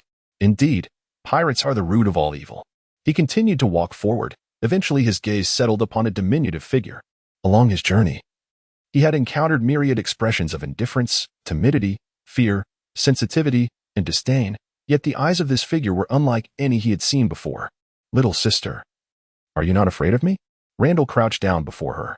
She appeared to be around 7 or 8 years old, with chestnut short hair. Standing at a height comparable to the crouching Randall, she wore a worn but impeccably clean dress. Most striking were her exceptionally clear eyes, which captivated Randall, for he perceived no negative emotions directed towards him within them. The little girl shyly replied, "No, I'm not afraid. I know you are not a bad person." "Oh, is it because I am quite handsome?" Randall playfully contorted his face and struck a silly pose. The girl burst into laughter, but quickly covered her mouth with her small hand, stealing glances at Randall. Upon realizing he bore no anger, she sighed in relief and said, "Big brother is indeed very handsome, but that's not the reason. I just know you're not a bad person. Not only are you not a bad person, big brother, you are a good person." Her eyes twinkled like crescent moons. Randall too broke into a smile. He inquired, "Little girl, where are your family? Why are you out here alone?" Upon hearing these words, Randall felt an immediate sense of dread, for he noticed the little girl's expression dimming in an instant. Yet, she did not weep. Instead, she spoke in a voice tinged with sorrow. "A few days ago, some people arrived on the island. They have taken my mother away. My father told me that those people were playing games with her. He said she would return once the game was over." Yet, I could hear the deceit in his voice. His heart was undeniably filled with fear. "Mother will not come back." The little girl bravely sniffed, refusing to shed a tear. Upon hearing this, Randall fell silent, merely stroking the girl's head. After a moment, he inquired, "And what of your father?" The little girl, now composed, replied, "He is at home drinking. I came out to buy more. The alcohol at home has been finished." Randall furrowed his brow, wanting to say something. Yet the words eluded him. He wished to reprimand the man for sending a young girl to procure alcohol for him. However, upon reflection, he considered that perhaps the man sought solace in drink due to the loss of his wife. While such behavior was undeniably inappropriate, it was somewhat understandable. After all, those who can fully master their emotions are likely fewer in number than those possessing the prowess of a great general. He pondered for a moment and said, "Little sister, how about I accompany you to buy some wine and then we return home together?" This suggestion arose from a particular remark the little girl had made earlier, which lingered in his mind. The girl cast a glance at Randall. She hesitated for a moment, but ultimately nodded in agreement. Chapter 35. What is this nonsense? As he walked alongside the little girl, Randall deliberately observed the expressions of those around them. What would the villagers think upon seeing a stranger walking with one of their own children? The answer was, there was no reaction. No. It was more accurate to say there was no response that matched Randall's expectations. They did not approach to inquire, nor did they exhibit any semblance of concern. Instead, the gazes that had previously been directed at Randall now fell upon the little girl. This made Randall feel somewhat uncomfortable, yet he refrained from voicing his sentiments and simply followed the girl. Moments later, with a bottle of wine in hand, he trailed behind her to a tightly shut door. Along the way, Randall had learned the girl's name, Krista, a name as crystalline as it sounded. Little Krista unlocked the door with a key, exclaiming, "Brother Randall, this is my home." Upon entering, Randall was immediately assaulted by a nauseating stench of alcohol, prompting him to furrow his brow in distaste.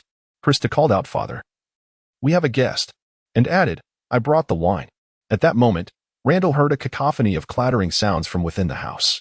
Suddenly, the inner door swung open, revealing a man who appeared to be a muddled amalgamation of spirits and dirt, staggering forth. "Ah, the wine. Where is it? I want wine." In the face of such a scene, Krista seemed unfazed, as if accustomed to it. She merely offered Randall an apologetic smile before handing the wine to the man. "Father," she began, but before she could finish, the man yanked the bag of wine from her grasp, nearly causing her to stumble. Had Randall not reached out in time, she surely would have fallen. The man, however, paid no heed to anything but the wine, oblivious to all else. This spectacle turned Randall's countenance a shade of deep dismay. He suppressed his fury, ignoring the loathsome man, and turned his gaze towards Krista, saying, "Krista, has he always been like this?" From certain details, Randall had already discerned the answer, yet he still sought confirmation. Krista replied, my father has always been this way. Mother used to be quite distressed by it as well. Her voice was calm, her expression serene, as if she were recounting someone else's tale. Yet this only deepened Randall's heartache. He could not help but cast another glance at the man. Heaven knows the immense effort he had exerted to suppress the urge to strike. At the very least, he should refrain from resorting to violence in front of Krista. Randall looked at the composed Krista and inquired, "By the way, Krista, do you know who I am?" Krista smiled and replied, "Brother Randall, you are so silly. I already told you before, you are a good person." Randall was momentarily taken aback, then a smile broke across his face as he asked, "Do you wish to become a good person too? If you desire, I can take you away." Randall did not consider himself a virtuous individual. However, having witnessed the situation, he could not simply turn a blind eye. At his words, a flicker of interest appeared on Krista's face. Yet, at that moment, a man nearby, perhaps dulled by alcohol, lost control of his body. The bottle slipped from his grasp and crashed to the floor with a dull thud, spilling its contents everywhere. The scent of alcohol intensified in the air. Subsequently, he collapsed to the ground. Little Krista sighed and approached the man, effortlessly helping him up. The fluidity of her movements revealed a remarkable familiarity with the action. It must be noted that in the world of pirates, the physical capabilities of its inhabitants defy ordinary understanding. A small girl was able to lift an adult man, even when intoxicated. Observing the nearly unconscious man, Randall could no longer contain himself. A chilling aura emanated from him, deliberately avoiding Krista and enveloping the man instead. The man's body trembled involuntarily. He felt as if he were ensconced in the depths of an icy cavern, a chill emanating from the very core of his being. In an instant, the intoxication that had previously clouded his mind dissipated significantly. He finally regained consciousness. Then he beheld Randall standing beside him. He was taken aback and exclaimed, "Who are you? How did you come to be in my home?" Young Krista hastily replied, "Father, he is." Before she could finish her sentence, the man feigned enlightenment and said, "Ah, I see. He is the man you have brought here, is he not? I was initially prepared to find someone to sell you. I mean, to marry you off. Who would have thought you had already made your choice?" At that moment, Krista could no longer maintain her composure, her eyes revealing profound sorrow. This was her father, after all. As Randall listened to the man's words, veins throbbed on his forehead. He suppressed his voice and said, "I am merely a guest invited by him. She is still just a child. Mind your words." The man, suddenly enlightened, replied, "Oh, you are right. She is indeed still a child. I must say, you are truly despicable to lay hands on a mere child. One cannot judge a book by its cover." TSK, TSK. This statement made Randall's forehead throb, yet he felt that perhaps this man could still be redeemed. However, to his surprise, the man's tone shifted abruptly as he added, "So, more money is required. If you don't pay me enough, I will not hand her over to you." At that moment, Krista appeared as an outsider. Her eyes were filled with profound disappointment and sorrow, yet her face bore a stubborn defiance. Randall's anger surged within him. "Is this what you mean by still a child in your eyes? Can you even call yourself a father?" In that instant, he could no longer contain his fury. Yet, before he could clench his fist, Randall felt two icy little hands grasp his left hand. Turning to look, he saw Krista clutching his arm, shaking her head sorrowfully. The man, witnessing this scene, taunted, "Oh, has she already become another man's possession? Are you so eager? Just like your old mother, TSK TSK. However, it seems the two of you share quite a bond, so the price will have to be higher." Randall sensed Krista's grip tightening around his hand. Though it did not hurt him, he could feel the pain swelling within her. She too was on the verge of losing control. She shouted, "You shall not speak of my mother in such a way." The man's expression grew more loathsome as he retorted, "What is this? Still defending her? She was quite the aggressor that day. I bet she is reveling with those pirates right now." Chapter 36. "I can't hear you." The man's face was contorted with malice, and his tone was equally vile, but nothing could compare to the content of his words. "What is this? Still defending her? Can I not speak my mind? Am I wrong? She was quite forward that day. She is probably enjoying herself with those pirates right now." As the man's mouth moved, Randall swiftly covered Krista's ears. Yet, Krista's body trembled slightly, perhaps sensing the man's underlying malice. Taking a deep breath, Randall released his hands, looked at Krista earnestly, and said, "Krista, This man is beyond redemption. Come with me. Krista's body jolted. For the first time, even in her previous moments of anguish, she had not shed a tear, but now tears streamed down her face. Randall, I will go with you. Without my mother, this place is nothing but hell. I truly lack the courage to stay any longer. Hey, you brat. Are you ignoring what I just said? Trying to entice my daughter in front of me? The man's face turned crimson with rage as he lunged to grab Krista's hand, attempting to pull her back to his side. Randall would not allow him to succeed. He extended his hand and enveloped Krista's petite form in his embrace, taking a step back to evade the man's filthy grasp. The man, undeterred, attempted to lunge forward once more, but at that moment, Randall's patience had worn thin. He raised his hand and delivered a punch in the direction of the man. A resounding roar echoed through the air as a transparent column of air grazed the man's head. With a tremendous crash, the wall behind was obliterated. The man appeared to transform into a three-dimensional photograph, his body freezing in place, utterly motionless. It was evident that Randall had intentionally aimed wide. At this moment, he was seething with anger, genuinely fearing that he might inadvertently unleash his strength and eliminate this creature. Regardless, he did not wish to take a life in the presence of Krista. Moreover, to kill such a being would sully his hands, given its peculiar way of consuming alcohol. It seemed likely that it would meet its own demise sooner or later, without his intervention. Krista, hearing the tremendous commotion, squirmed in Randall's embrace, turning her body to gaze behind the man. To her astonishment, she discovered a large hole in the wall that nearly consumed its entirety. Krista's eyes widened in disbelief. Was this the work of her brother Randall? Remarkable. I shall take Krista with me. This is not a negotiation, but a notification. Should you dare to utter another word, that punch will land upon you. Randall spoke coldly. His voice, akin to the frigid winds of winter, rendered the man frozen in place, immobile. After Randall's declaration, he paid no heed to the man's reaction and departed, cradling Krista in his arms. The man remained there, his eyes unblinking. Only when Randall's footsteps faded into silence did he seem to thaw, collapsing into a heap, softer than he had been in his drunken stupor. As he slumped down, a wave of cold sweat erupted, as if he had just emerged from a river. Simultaneously, a delayed fear surged into his mind, causing his muscles to tremble uncontrollably. Shaking like a leaf, with the wall now gone, the outside wind rushed in, intensifying his shivering. Phew, I made it. Damn it, what bad luck. Meanwhile, Randall walked along the path with Krista in his arms. At this moment, Krista buried her little face in Randall's chest, remaining silent. Little Crystal, forget all this. Put it behind you. From today onward, you shall begin anew. Krista offered no words, merely nodding in Randall's embrace. Little Crystal, I am a naval officer. More precisely, I am about to become one. I will take you to the naval headquarters. Perhaps one day you might even become a sailor. Randall painted a picture of her future life to Krista, who listened quietly.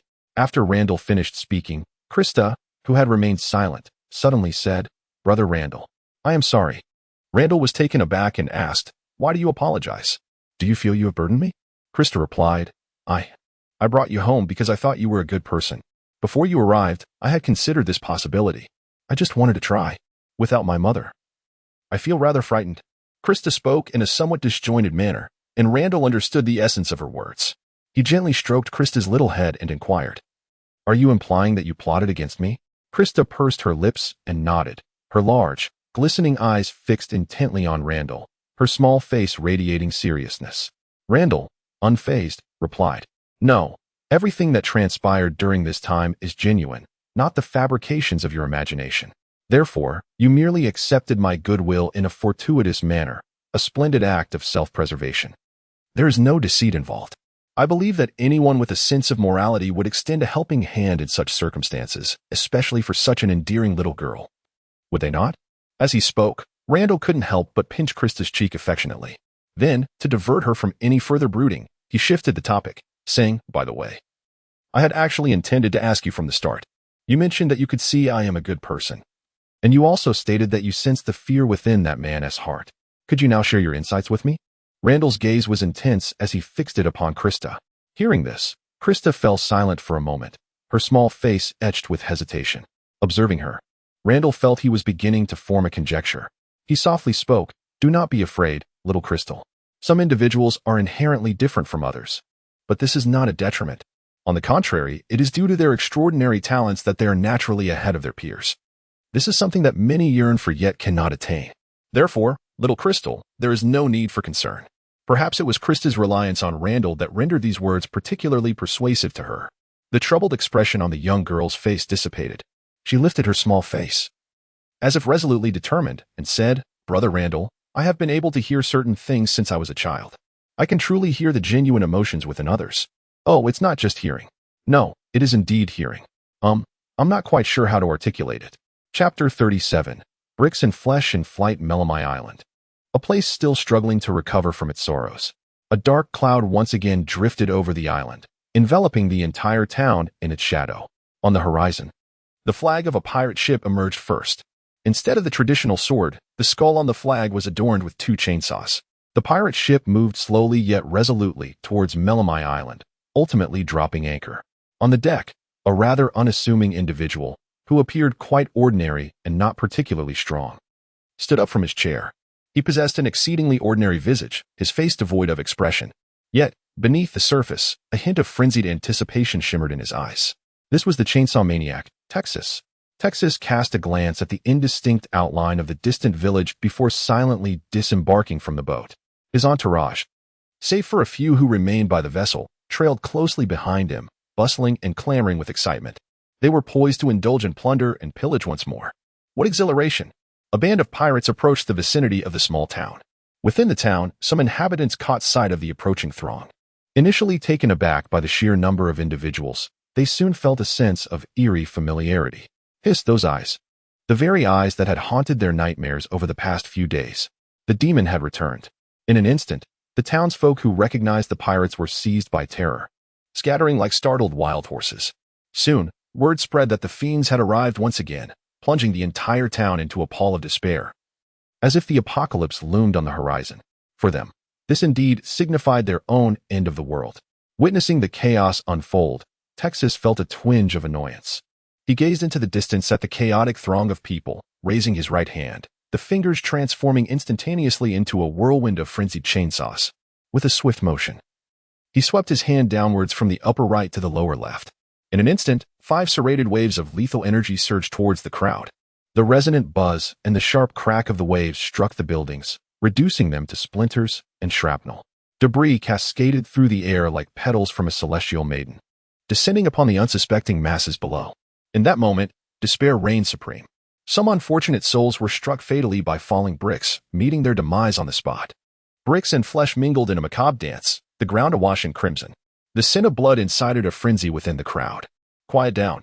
Whoever dares to make a sound shall perish," Texas bellowed, his annoyance palpable as he observed the scene before him. Instantly, silence enveloped the area. Each individual pressed their hands tightly to their mouths, their faces etched with terror. They no longer even run, remaining rooted in place like a herd of pigs awaiting their fate in a slaughterhouse. Moments later, an open space emerged, and nearly everyone had congregated there. Some, initially unaware of the pirates' arrival, were forcibly drawn in by the throngs. While fortune may not be shared, adversity must be faced together. Would you not agree, dear neighbor? Observing the crowd, each one resembling a frightened quail, cowering and hesitant to speak, Texas's expression finally settled into a state of tranquility. He paced back and forth before the crowd, his mundane gaze sweeping over each face. Though his stare was not menacing, every individual it touched instinctively shuddered. Suddenly, Texas spoke up. "By the way, shortly after I departed that day, I was pursued by the Navy. Does anyone know what transpired?" His voice, neither hot nor cold, resonated above the tranquil clearing, and each person heard him distinctly, fully aware of Texas's implication. Someone had betrayed him to the Navy. Who could it be? People began to exchange glances, silently questioning one another. Was it you who informed on him? You certainly don't seem trustworthy. Could it be you? Amidst the crowd, a middle-aged man with a scruffy beard turned pale. He was the one who summoned the Navy. At that moment, he too was overwhelmed by anger and sorrow. And under the instigation of a few individuals, he called forth the Navy. He pondered, what of pirates? Even under the relentless pursuit of the Navy, they could hardly stir the waves. Perhaps this could be considered a form of vengeance. Yet, he did not anticipate that the very fact they had arrived here signified the Navy's demise. Could it be that the Navy is powerless against such formidable pirates? At that moment, the dread and sorrow that had once enveloped him dissipated entirely, leaving only trepidation. "Please, do not discover my presence." He mused that if he remained silent, no one would ever discern his identity. No, there were those few who had incited him. However, they too would likely remain silent. After all, their relationship was amiable, often sharing drinks together. Moreover, should they betray him, they would also face repercussions. Contemplating this, a semblance of color returned to his countenance. Brother Randall, I have been able to hear certain voices since childhood. I can perceive the true emotions residing within others. Krista explained to Randall, her small face earnest. As she concluded, a look of distress and embarrassment crossed her features. Am I quite useless? No. Krista, you are a genius. Randall replied earnestly. A genius? She inquired, wide-eyed. Indeed. You possess a gift that is 1 in 100,000, or even 1,000,000. Randall exclaimed with enthusiasm. In this world, there exists a force known as Haki. Haki is a power that anyone can cultivate, a potential inherent to humanity. There are 3 forms of Haki, one of which is observation Haki, a power of perception. With observation Haki, one can hear many extraordinary sounds, such as the emotions within another's heart. Little Crystal, Haki requires dedicated training to awaken. Yet you have naturally awakened your observation Haki. Krista, somewhat bewildered, naively remarked, so, that means I'm quite impressive? Randall chuckled, affectionately ruffling her hair. Absolutely. Little Crystal is remarkable, and you will only grow stronger. Krista then asked, but brother, do you possess observation Haki as well? Randall smiled, aha. I am just as capable as you, Little Crystal. I can wield it too. With that, he unleashed his own observation Haki, allowing Krista to feel the power. Yet, in the next moment, Randall's expression abruptly shifted. His observation Haki revealed an unusual situation in the town. An individual unlike any other had arrived. He immediately thought of someone. To his surprise, he had come here to seek his fortune, and indeed, a blind cat had stumbled upon a dead mouse. Brother Randall, what's wrong? Krista noticed the unusual expression on Randall's face and inquired. Randall smiled faintly and replied, It's nothing. Merely a prey has appeared. Chapter 38, It is him. I saw it with my own eyes. Brother Randall, has something happened? It's nothing. Just a prey has emerged. Prey? Krista furrowed her small brow, unable to comprehend. After a moment of hesitation, Randall stated, Little Crystal, the person who has arrived may very well be the pirate from before. At his words, Krista's previously rosy face drained of color. Mom, Mother. Randall gently stroked her head, and after a brief silence, he declared, I came for him. He will receive the punishment he deserves. I swear, I will give you 10 seconds to hand over that person. Otherwise, I won't care, after all. If that person is among you, I shall kill you all. Texas spoke in a calm tone. This only reinforced the notion that he was not issuing a threat but merely stating a fact. Instantly, the crowd became as agitated as oil splashing into boiling water. In less than 5 seconds, a voice exclaimed, It's him. Yes, it's definitely him. I saw it with my own eyes. A figure was pushed and pulled from the crowd, tumbling out. The middle-aged man who had led the Navy now bore a bewildered expression. For the one thrust from the throng was not him. What is happening? He was fully prepared, resolute in his determination not to venture outside. Even in the face of death, should he be pushed out by those few friends, he would categorically refuse to acknowledge it. After all, if he were to meet his end, he might as well take a multitude down with him. Yet, to his astonishment, the one who was thrust into the fray was not him at all. He was bewildered, and the person who was pushed out was even more perplexed. It was a boy, perhaps more accurately described as a child, in his teenage years. He lay bewildered on the ground, utterly perplexed by the unfolding events. In a state of utter confusion, he found himself inexplicably thrust beyond the throng, as if caught in a dizzying whirlwind. How is he lying down? What exactly are these people shouting? What exactly did he do? Texas squinted at the scene before him, which resembled a farce. He addressed the still-dazed little boy, saying, So it is you who has exposed my whereabouts? Is it you who summoned the Navy? The boy remained silent. But those who had pushed him forward eagerly spoke up one after another. Indeed, it was him. I witnessed it myself. I intended to stop him. But he was too quick and vanished in an instant. Exactly. Stop playing dead and confess. Do you wish to bring ruin upon us all? The crowd, each person contributing their own fervent accusation, spoke with an air of solemnity. Ironically, it was they who most desired the boy's demise. They eagerly wished for Texas to take decisive action. Please, refrain from further inquiries. He is dead, and they are safe now. Silence. Texas shouted impatiently. The clamor instantly subsided. He then turned to the young boy and said, So, is what they said true? At that moment, the boy also grasped the situation. He rose from the ground, his pale face betraying disbelief as he gazed at the crowd before him. They were unmistakably townsfolk. Upon sensing his gaze, Everyone instinctively averted their eyes. Yet, in the next moment, they returned their stares, fixating upon the young boy as if they were the ones in the right. The boy managed a sorrowful smile before lowering his head, adopting an air of reluctant acquiescence. He understood how one voice could outshine a multitude. Texas was not a fool. He could discern the expressions of those around him with clarity. Yet, the truth held little significance. The opportunity to witness such a captivating performance brought him immense joy. Turning to the young boy, Texas remarked, "I must express my gratitude to you for summoning the Navy. They brought me immense joy." "Wow, that Navy. I yearn to slay them once more." Upon hearing this, the crowd was momentarily stunned. Thus, was it that the other party wished to express gratitude towards the one who summoned the Navy? In an instant, those who had pushed the boy forward were filled with regret, pounding their chests in despair. "If only you had spoken earlier. Had you done so, I would have stepped forward without hesitation." Suddenly, accusatory glances began to shift towards one another. "It's all your fault for being so swift." Some cast envious gazes upon the boy. One might wonder, if the pirate intends to offer gratitude, could it be accompanied by a bounty of belly? If this child were to receive a reward, they too are deserving of recognition. Would it not be reasonable for them to claim a portion? However, Texas abruptly shifted the conversation, stating, "As a token of thanks, I shall grant you a swift death. Fear not. I possess ample experience and know precisely how to minimize your suffering." Texas, with the softest of tones, uttered words that sent shivers down the spines of all present. In that moment, a chilling air enveloped the surroundings, as if they had plunged deep into an icy abyss. Instantly, their grievances towards others and their envy of the young boy ebbed away like a receding tide. They merely felt a sense of relief. Fortunately, they had pushed the little boy away. If someone had to perish, let it be you. Sacrificing one for the survival of many could be deemed a noble end. Upon hearing the devilish whispers of Texas, the small boy's legs buckled beneath him, and he collapsed onto the ground. He found himself ensnared in the frigid embrace of the muddy mire, utterly immobilized. At that moment, Texas stepped forward, observing his elder brother's intention to act. A noticeably new recruit behind him eagerly volunteered, exclaiming, "Brother, allow me to handle this. There's no need for you to intervene, for such a trivial matter is beneath your effort." As he spoke, he began to stride towards the boy, simultaneously mocking in his heart, "A bunch of fools, failing to seize such a splendid opportunity for flattery. Indeed, I am the most striking figure among the leader's subordinates." He, however, did not notice that the group of elders who had previously followed Texas had bowed their heads deeply. "Truly a novice. Kid, you." Before the newcomer could finish his words, he suddenly found himself unable to utter a sound.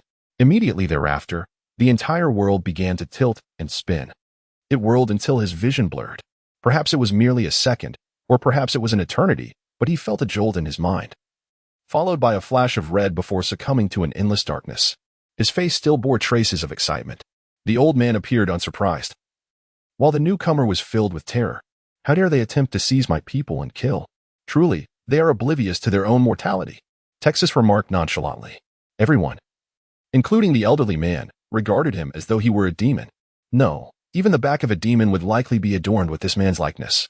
After dispatching one of his subordinates, Texas maintained his stoic expression. He raised his right hand, and his index finger transformed into a miniature chainsaw.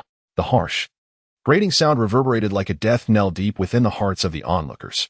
"Fear not, it will be swift. Observe him. He will not know pain before his demise." Texas strode deliberately towards the young boy, who was now gripped by an even greater terror. He gazed at the whirring chainsaw, the very instrument poised to claim his life. In the next moment, Texas's hand descended from above. The delicate neck of the child, in the face of that frenzied spinning blade, would be no sturdier than paper. Chapter 39. Yet I still came. At the edge of the small town, where Randall and Krista stood, "I have come for him. I shall deliver the punishment he rightfully deserves. I swear it," Randall declared resolutely. Yet Krista reached out her small hand, clasping Randall's neck. "No, do not go. He is remarkably strong, almost like a monster. I do not want my brother to go. He might die. I have already lost my mother, and I have only just gained a brother." Krista trembled all over. Randall sighed inwardly and said, "Do not worry. He is indeed strong, but I am stronger. I shall emerge victorious." Randall gently caressed Krista's head and added, "I have left a trace of energy on you to ensure your safety. I will return once I have dealt with him. But what if you do not come back?" Krista murmured, her face nestled against Randall's neck. Randall paused for a moment before replying, "Our ship is located at the easternmost point. If I do not return, you must take the ship and seek out the Navy. Inform them that it was Randall, a disciple of Zephyr, who sent you.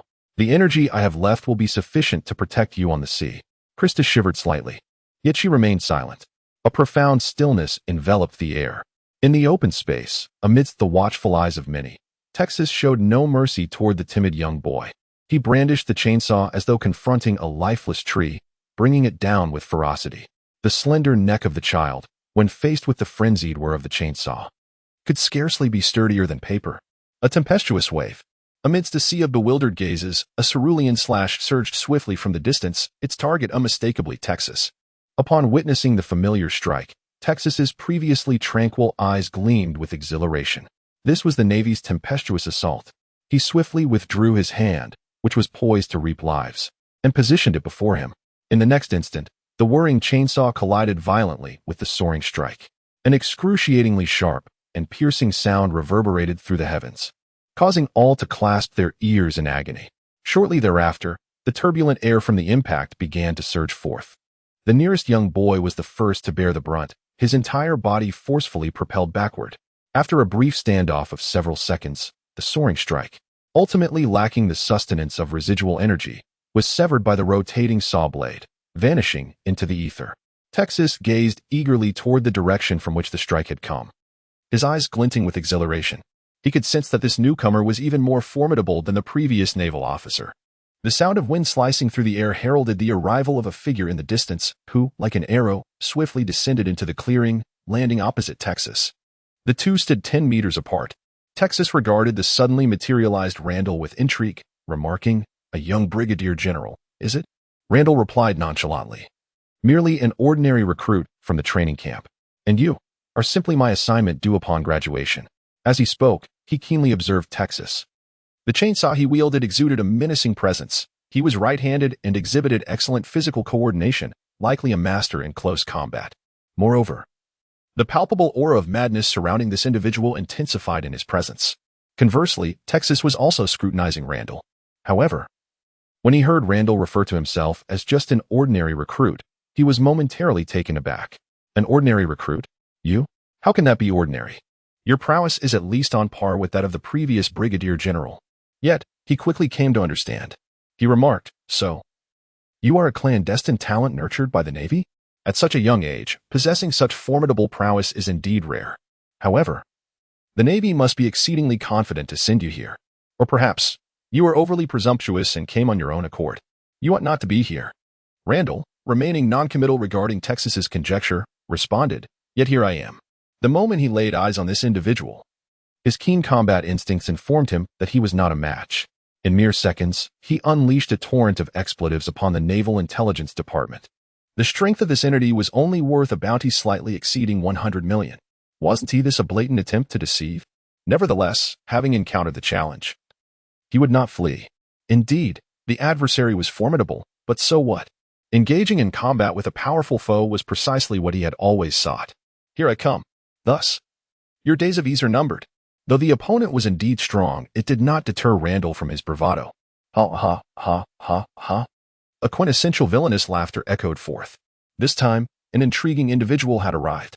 It seemed I was in for a splendid experience. No sooner had the words left his lips than Texas vanished from sight. Randall's pupils constricted as he hastily dodged. He had just departed when a jarring sound pierced the air, causing the ground beneath him to fracture. As Randall regained his footing, his expression shifted dramatically. That grating noise resonated once more behind him. ZZZ, cut. Texas afforded Randall no respite. The moment Randall's figure materialized, Texas was already upon him. Within mere seconds, the two had exchanged blows a dozen times. When they re-emerged, they stood 10 meters apart, yet Randall was no longer the picture of calm he once was.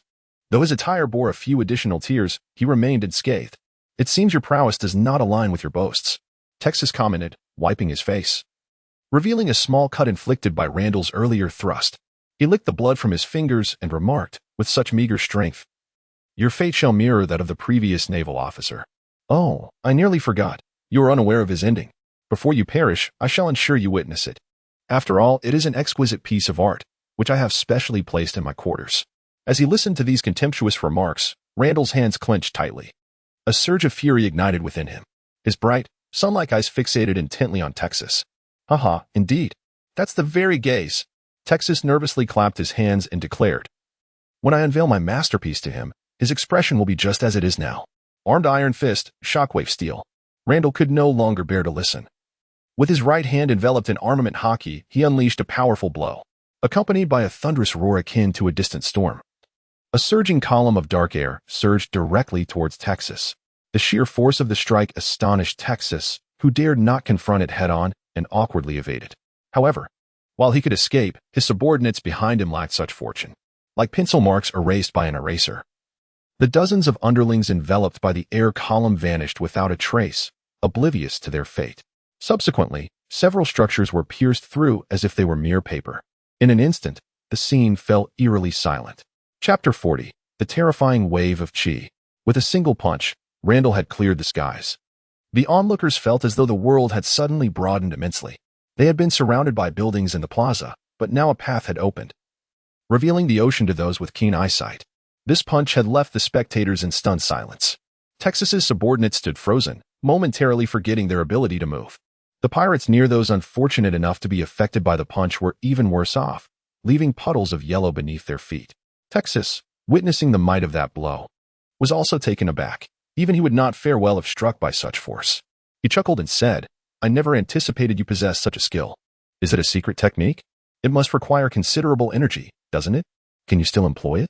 A barrage of inquiries seemed intended to breach Randall's defenses. Little did he know that Randall felt no turbulence within. In fact, he was almost amused. With a foundation of anger, coupled with the aid of life restoration, he remained unfazed. He can engage in such a verbal onslaught all day long. In the face of Texas's linguistic barrage, Randall remains entirely unfazed. He had completely lost his patience with this lunatic, only wishing to strike him down. Armed with an iron fist, he unleashed a powerful shockwave. Another column of air surged towards Texas. Just as Texas prepared to evade, he saw Randall launch a punch in yet another direction. Then came the third blow. These three strikes effectively sealed off his escape routes. In an instant, Texas realized that no matter where he attempted to dodge, he would inevitably be met with a punch. His countenance darkened, and he resolutely remained rooted in place. In the next moment, his arms transformed into colossal chainsaws, their blades whirring wildly, churning the air around him. It seemed as though the very atmosphere had morphed into a sharp, menacing saw. The subspace rift chainsaw unleashed a thunderous onslaught, crashing violently against Texas's defenses. A tremendous roar erupted, akin to distant thunder, startling everyone present. The air before Texas bubbled and seethed like boiling liquid. Subsequently, his figure became indistinct. With a visage as grim as the depths of the sea, Texas exerted the full extent of his fruit's power. Every minuscule particle of air before him appeared as a diminutive chainsaw, voraciously siphoning the strength of the oncoming assault. He has merely grazed the threshold of awakening the fruit, yet has not truly entered that new realm. Here in Texas, there is the chainsaw, sharp and incisive, a tool of severance. Meanwhile, on the side of Randall, the impact steel resembles a mighty iron hammer. It is as if Texas's current defense serves as a drum, while the impact steel relentlessly strikes the drumhead, determined to shatter it. This embodies brutality, strength, and destruction. Waves of power surge forth, akin to the tide, relentlessly crashing upon Texas. His feet began to slide backward. Yet he remained unperturbed. For although that formidable force was indeed powerful, it had yet to breach his defenses. As long as it did not strike him directly, it was merely a matter of expending some energy. He retreated a good 10 meters before Texas finally came to a halt. The townsfolk were left in a state of astonishment. Could this man truly be so formidable? He was actually able to overpower that demon. Even Texas's subordinates were stunned.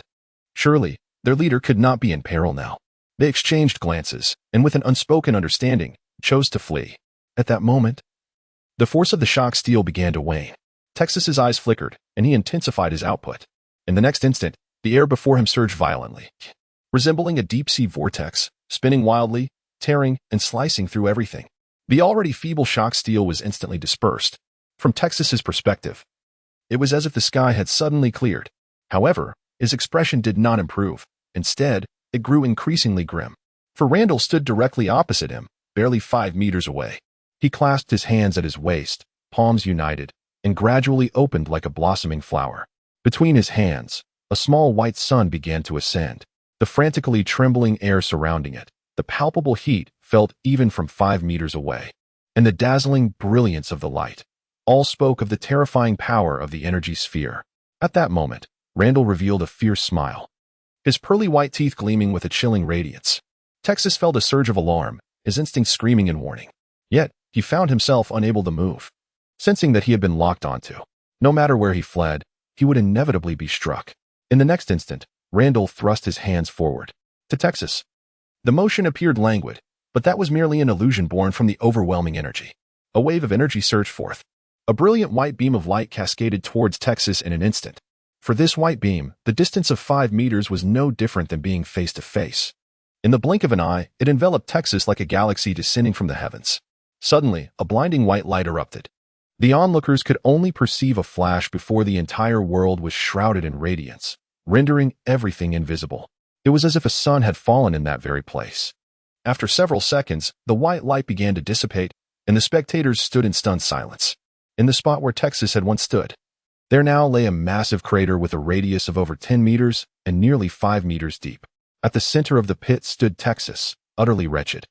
His once flowing hair now a disheveled mess. His shirt had been tattered to shreds, and with a mere shake, it would all come undone. In stark contrast, his trousers remained unscathed, shielded by an enigmatic force. Most notably, blood trickled from the corner of his mouth. He has been injured. The townsfolk are utterly astonished. Could it be that this fiend has finally been vanquished? They were not only astonished but also filled with trepidation, gazing at Randall standing before them. Their eyes were rife with fear. Had it not been for Randall's intervention, shielding the townsfolk during the surge of power, they too would be languishing in the pit alongside Texas. It was solely due to the formidable force exhibited by Randall that they refrained from unleashing their wrath at that moment. They are indifferent to whether it is Randall who is safeguarding them. They were only aware that they had narrowly escaped death at the hands of Randall. At that moment, the Texas in the pit stirred. He lifted his gaze to Randall, who had now approached the edge of the pit, coughed, and expelled a plume of black smoke. Then he remarked, quite impressive indeed. As a reward for injuring me, I shall create several more masterpieces using your essence. Randall gave him a thumbs up, then slowly reversed it until the thumb pointed downward, declaring, the only one who will perish is you. However, Texas revealed a hint of a smile, replying, is that so? Chapter 41. Do not move. Texas stood in the pit, gazing up at Randall. The sun was perfectly positioned behind Randall, yet he did not blink. Indeed, quite capable, he proclaimed. As a reward for the injury you have caused me, I shall fashion several more artworks using your being, and they will be prominently displayed in my chamber. Randall stood at the edge of the pit, his eyes disdainfully fixed downward upon Texas. He raised his thumb in approval, only to turn it around until it pointed downward. The only one destined for demise is you. Texas, far from being angered, chuckled and remarked, is that so? This move is indeed formidable. But I presume it demands considerable energy, does it not? Otherwise, why did you not seize the opportunity to pursue me while I was still weak? Instead of standing here and wasting time with me, Randall chose not to respond, merely narrowing his eyes as he regarded his opponent. At this moment, his body was indeed somewhat numbed. However, what truly restrained him from pursuing was the unseen, razor-like edges of air surrounding Texas. Had he chosen to seize the moment and chase after him, it would have been he who sustained injuries. That old rascal. Texas, noticing his silence yet remaining unfazed, continued with a smile, moreover, it seems I have uncovered your weakness. Randall maintained an outward composure while inwardly remaining vigilant. Weakness? Does he have it? Teacher Zephyr did not mention it either. Well, never mind. It has already been restored. Let us get started. His figure abruptly vanished, appearing before Texas in an instant at a distance of 5 meters. Then, armed with an iron fist, he unleashed a thunderous assault. The air was filled with a cacophony of roaring sounds and the shrill noise of friction. Randall's silhouette flickered once more, manifesting at Texas's sides and rear in rapid succession. In a fleeting moment, 4 shock waves converged upon Texas, resembling the form of a crucifix, with Texas standing at its center. Texas was rendered speechless. How could this man possess such seemingly inexhaustible stamina? Was it permissible to employ such techniques at will? No, this was utterly excessive. Texas's armed color and fruit abilities erupted in a surge of power, enabling him to break free from the constraints of the 4 shock waves. With the core disengaged, the shock waves lost their equilibrium. A deafening explosion resounded, sending debris flying. Upon witnessing Texas's escape, Randall was relentless, preparing to charge forward once more. However, upon observing Texas's movements, Randall's expression shifted dramatically. Texas had already reached the edge of the pit, and his right hand had transformed into a crackling chainsaw. He provocatively smiled at Randall, then fiercely swung his right hand towards the townsfolk. In the gaze of the terrified onlookers, 5 serrated waves of slashing energy drew ever closer.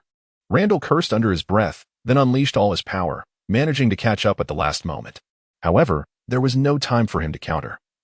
In the face of urgency, he chose to absorb the impact with his body. Utilizing both iron and armament, he emerged relatively unscathed. Yet the critical issue lay in the presence of Texas, who was watching intently. Just as Randall dispelled the 5 slashing waves, he was suddenly met with a piercing sound from behind. Almost immediately, a muffled groan escaped him as a sharp pain surged through his lower back. He swiftly leaned forward and turned, executing a sweeping kick. Yet, not only did he miss Texas, but his pants were also torn to shreds, and his calf was lacerated. Blood pouring profusely. That cunning Texas not only evaded the attack, but also left behind a vortex of air as a deadly blade. This scenario was indeed excruciatingly satisfying. However, Texas had already repositioned himself, employing the same tactic once more. Randall found himself with no choice but to endure the blows with his body again.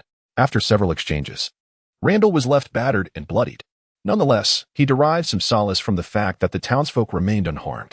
Indeed, it was evident that he was a product of the Navy's secret training. Despite his condition, he still retained his fighting spirit. Texas regarded Randall with a look of astonishment. Randall remained silent. Since his opponent was wasting time, he seized the opportunity to recuperate. Instantly, white vapor emanated from all his wounds, dissipating and leaving him unscathed. However, these were mere superficial injuries. The most severe was the gash on his abdomen, one that could not be healed so easily. No matter, you may recover at your leisure. Ultimately, the energy expended will be yours, Texas taunted. As long as those swine are present, you will never triumph over me. Upon hearing this, Randall's expression darkened considerably. Subsequently, Texas continued with the same strategy. Randall attempted to urge the crowd to flee, but each time, Texas managed to corral them back. This back and forth continued, with Randall's injuries worsening and his stamina depleting. After Randall blocked yet another attack, Texas refrained from capitalizing on the moment. Instead, he vanished into the throng before reappearing in his original position. When Randall turned around, he was met with the sight of a terrified woman being choked by Texas. Instantly, his countenance soured immensely. Texas smiled gently and remarked, "The previous routine has grown tiresome. Let us try something new. From this moment forth, you will stand there, motionless.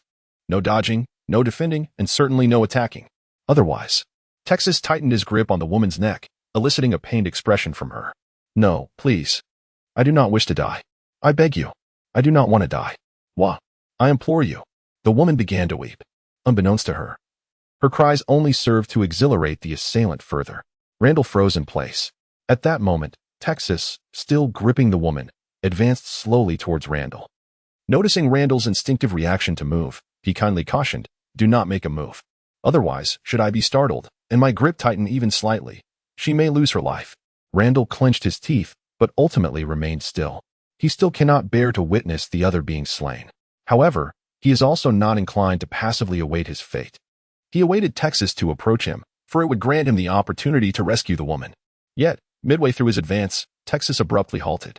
Randall cursed under his breath. Realizing the youth's excessive caution, Texas reveled in the turmoil evident on Randall's face, finding it quite amusing. Then, with a forceful stomp of his right foot, 5 chainsaws emerged from the ground before him, glimmering ominously as if soaked in blood. The chainsaws whirred violently, emitting a deafening roar. But that was not all. Randall watched in disbelief as a layer of darkness enveloped the chainsaws. The audacious youth had even employed Haki. This technique was aptly named Chainsaw of Terror, and he invited Randall to savor its prowess. No sooner had he spoken than the chainsaws roared to life, swiftly closing in on Randall. The piercing sound filled his ears, reminiscent of a shark with its maw agape, preparing to rend its prey to shreds. Chapter 42, The Bearer of Firewood for the Masses. The chainsaws, now infused with Haki, howled ferociously as they surged toward Randall. He felt as though the entire world was reduced to a cacophony of deafening roars. At that moment, Texas once again kindly reminded him, "Do not defend yourself. You cannot use armament Haki, nor can you employ that contraption of your Navy. What is it called? A chunk of iron." Simultaneously, Texas's fingers exerted an increased pressure. The woman let out a piercing scream of agony. Randall's movements abruptly froze as he stifled the instinct to defend himself. At this juncture, the chainsaw had arrived before Randall. For an instant, He resembled prey ensnared within the jaws of a shark, confronted by the onslaught of razor-sharp teeth. His flesh was instantly lacerated. A torrent of blood and flesh splattered everywhere, creating a gruesome feast of carnage. The chainsaw relentlessly gnawed at Randall's very being. Amidst this metallic tempest, he gritted his teeth and endured, suppressing any sound of distress. This torment persisted for a full 5 seconds, an interminable 5 seconds, a harrowing 5 seconds. When the chainsaw finally ceased its merciless assault, Randall was drenched in a crimson deluge. Blood saturated the ground around him, transforming it into a scarlet canvas. The sheer volume of blood lost was nearing the total capacity of a human being. Even though Randall was fervently utilizing his life force to replenish his blood supply, he was beginning to falter. Moreover, apart from his face and private areas, nearly every inch of his body was marred and rendered unrecognizable. This left Randall's blood-stained visage eerily pale. At that moment, Randall was truly gravely injured. Had it not been for the remaining vitality within him, he would have succumbed entirely. He raised his hand to wipe his face, removing the viscous plasma that clung to his eyelids. Even such a seemingly trivial action caused his body to sway slightly. Perhaps it was the realization that Randall posed no threat to him at this moment. Texas carelessly discarded the woman. Witnessing Randall's wretched state, his exhilaration was utterly palpable. He gestured animatedly and exclaimed, "Ha ha ha, this is the Navy. Truly delightful." Then, casting a glance at the crowd beside him and stroking his chin, he added, "By the way, I presume you wish to survive?" The townsfolk, stricken with terror, were momentarily taken aback. Wasn't that a given? In an instant, nearly everyone knelt down. Those who did not were forcibly brought to their knees by their neighbors. "Please spare us. We did not summon the Navy." A smirk curled at the corners of Texas's mouth as he said, "Since you desire to live, I shall grant you an opportunity." With that, he retrieved a small knife from his pocket and casually tossed it before the crowd. Then he pointed at Randall, who lay weak and bloodied in a pool of crimson. "Do you see that man? You shall approach him, and each of you must strike him once. Whoever delivers a blow shall earn their survival." In that moment, an oppressive silence enveloped the square. One could hear a pin drop. They cast their eyes upon Texas, then upon Randall. A look of hesitation emerged on every face. However, as they glanced back at the fearsome Texas, their uncertainty gradually dissipated. This individual was already beyond salvation. Even if they refrained from taking action, his demise was inevitable. Similar thoughts began to stir within the hearts of the onlookers. At that moment, one person boldly stepped forward, stumbling a few paces ahead to seize the knife. It was the woman who had previously been grasped by the throat by Texas. Instantly, the crowd bowed their heads and stamped their feet, allowing her to take the initiative. Armed with the knife, she advanced towards Randall, with the crowd following closely behind her. Randall gazed at the woman in disbelief, as well as at the throng behind her. He could hardly believe it. Just before, he had fought desperately to save them. And now, this was how they repaid him. Why? The woman lowered her head and said, "I am sorry. I am afraid." Randall shouted, "You fear him, yet you do not fear me." The woman replied, "You are a good person." Randall was momentarily rendered speechless. Then, the woman suddenly lifted her head, as if to persuade herself, and exclaimed with a wild expression, "I just want to survive. And I was choked before, and it was because of you. This is what you owe me." Randall was taken aback. He cast a glance at the woman, then at those trailing behind him. In an instant, the faces of all present became indistinct, each visage resembling the other, their expressions mirroring one another. Despite the fact that he had saved them, they now regarded him with eyes twisted by hatred. At that moment, a profound calm enveloped Randall's heart. He recalled a phrase he had encountered before his journey: "Those who gather firewood for the many must not be allowed to freeze in the bitter cold. Those who pave the way for the many must not be left ensnared in thorns." Upon first encountering this phrase, Randall felt a sense of confusion, for he believed it to be out of place. It was not that the sentiment expressed was erroneous, rather. He pondered whether anyone truly needed to be reminded that one must eat regularly to survive. Was such a notion even necessary to articulate? This was Randall's initial reaction. However, in a moment of clarity, he suddenly comprehended the somber truth behind the words. Indeed, there are times when those who gather firewood and pave the way for others are met with an unsettling desire for their demise. These individuals often overlook the sacrifices made by the pioneers who toil for their benefit. They merely lament their circumstances. How could that person be so slow in arriving? What sort of wretched road is he traversing? It is akin to the throng currently eager to take a stab at Randall. Following that woman's almost thunderous proclamation, others readily echoed her sentiments. Indeed, It is all your fault. Were it not for you, we would not be in this predicament. It is because of you that we have been perpetually endangered. Do you comprehend that we narrowly escaped death moments ago? You nearly brought us to our demise." Their faces were contorted with rage, spittle flying. It was as if Randall were the one they had longed to slay, as though the actions of Texas had gone unnoticed by them. A sense of desolation enveloped Randall. Whether these individuals genuinely harbored such thoughts or merely uttered them for Texas's benefit had become inconsequential. When they pointed their blades at him, nothing else mattered. Texas stood aside, his countenance gleeful. Although these individuals ignited no desire for bloodshed within him, their actions unexpectedly brought him to light. Yet, he soon realized that Randall's expression was not as shattered as he had anticipated. Instead, it was serene. What? Does he not perceive the devastation of his beliefs? Texas pondered in bewilderment. At that moment, the woman wielding the knife had approached Randall. She inhaled deeply, then resolutely raised her blade, poised to thrust it downward. Just then, Randall, whom they presumed too weak to act, suddenly shifted his head and locked eyes with the woman. She recoiled in shock, her knife clattering to the ground with a metallic clang. Randall gazed into her eyes but addressed Texas, saying, "You have misunderstood one thing. I am not one of those soft-hearted doves." Chapter 43. Those who cannot kill me will only make me stronger. The woman stood before Randall, hesitating only briefly before lunging with her knife. At that moment, Randall abruptly turned his head to meet her gaze. The woman gasped, stepping back in fright, losing her grip. The knife fell, emitting a sharp clang. Randall fixed his gaze upon her, yet spoke to Texas. "You have misunderstood one thing. I am not one of those soft-hearted doves." Texas was taken aback. What could this mean? Suddenly, Randall took a step forward. The woman, startled, stammered, "What do you intend to do?" Randall disregarded her trembling voice entirely. He raised his hand, reaching towards the woman's neck. Upon witnessing this, the woman was struck with terror and attempted to flee. However, even in his diminished state, escaping from Randall was not something an ordinary person could accomplish. She felt as if the world was spinning. When she regained her senses, she found herself ensnared in Randall's grasp. At that moment, Randall's eyes were cold as ice. A chilling aura of murderous intent surged forth, engulfing everyone in an icy dread. The woman trembled all over. She wished to beg for mercy, but before she could utter a word, Randall's fingers tightened mercilessly. With a sickening crack, her neck was violently twisted. Blood gushed from her mouth. She yearned to speak, but the thick crimson fluid choked her throat. As if discarding refuse, Randall callously discarded her lifeless body. Then he finally turned to Texas and uttered in a calm tone, "You should not have acted in such a manner." At that moment, Randall appeared utterly transformed in the eyes of the onlookers. He had become a blood-soaked demon. Those who had dared to insult Randall before now stood paralyzed, their fear palpable. Texas was taken aback. He never anticipated that Randall would be so resolute. As a naval officer, he could resort to the killing of innocent civilians. He chuckled softly and remarked, "You have indeed taken me by surprise. In that case, I find myself unable to threaten you any further. But tell me, do you still possess the strength to continue?"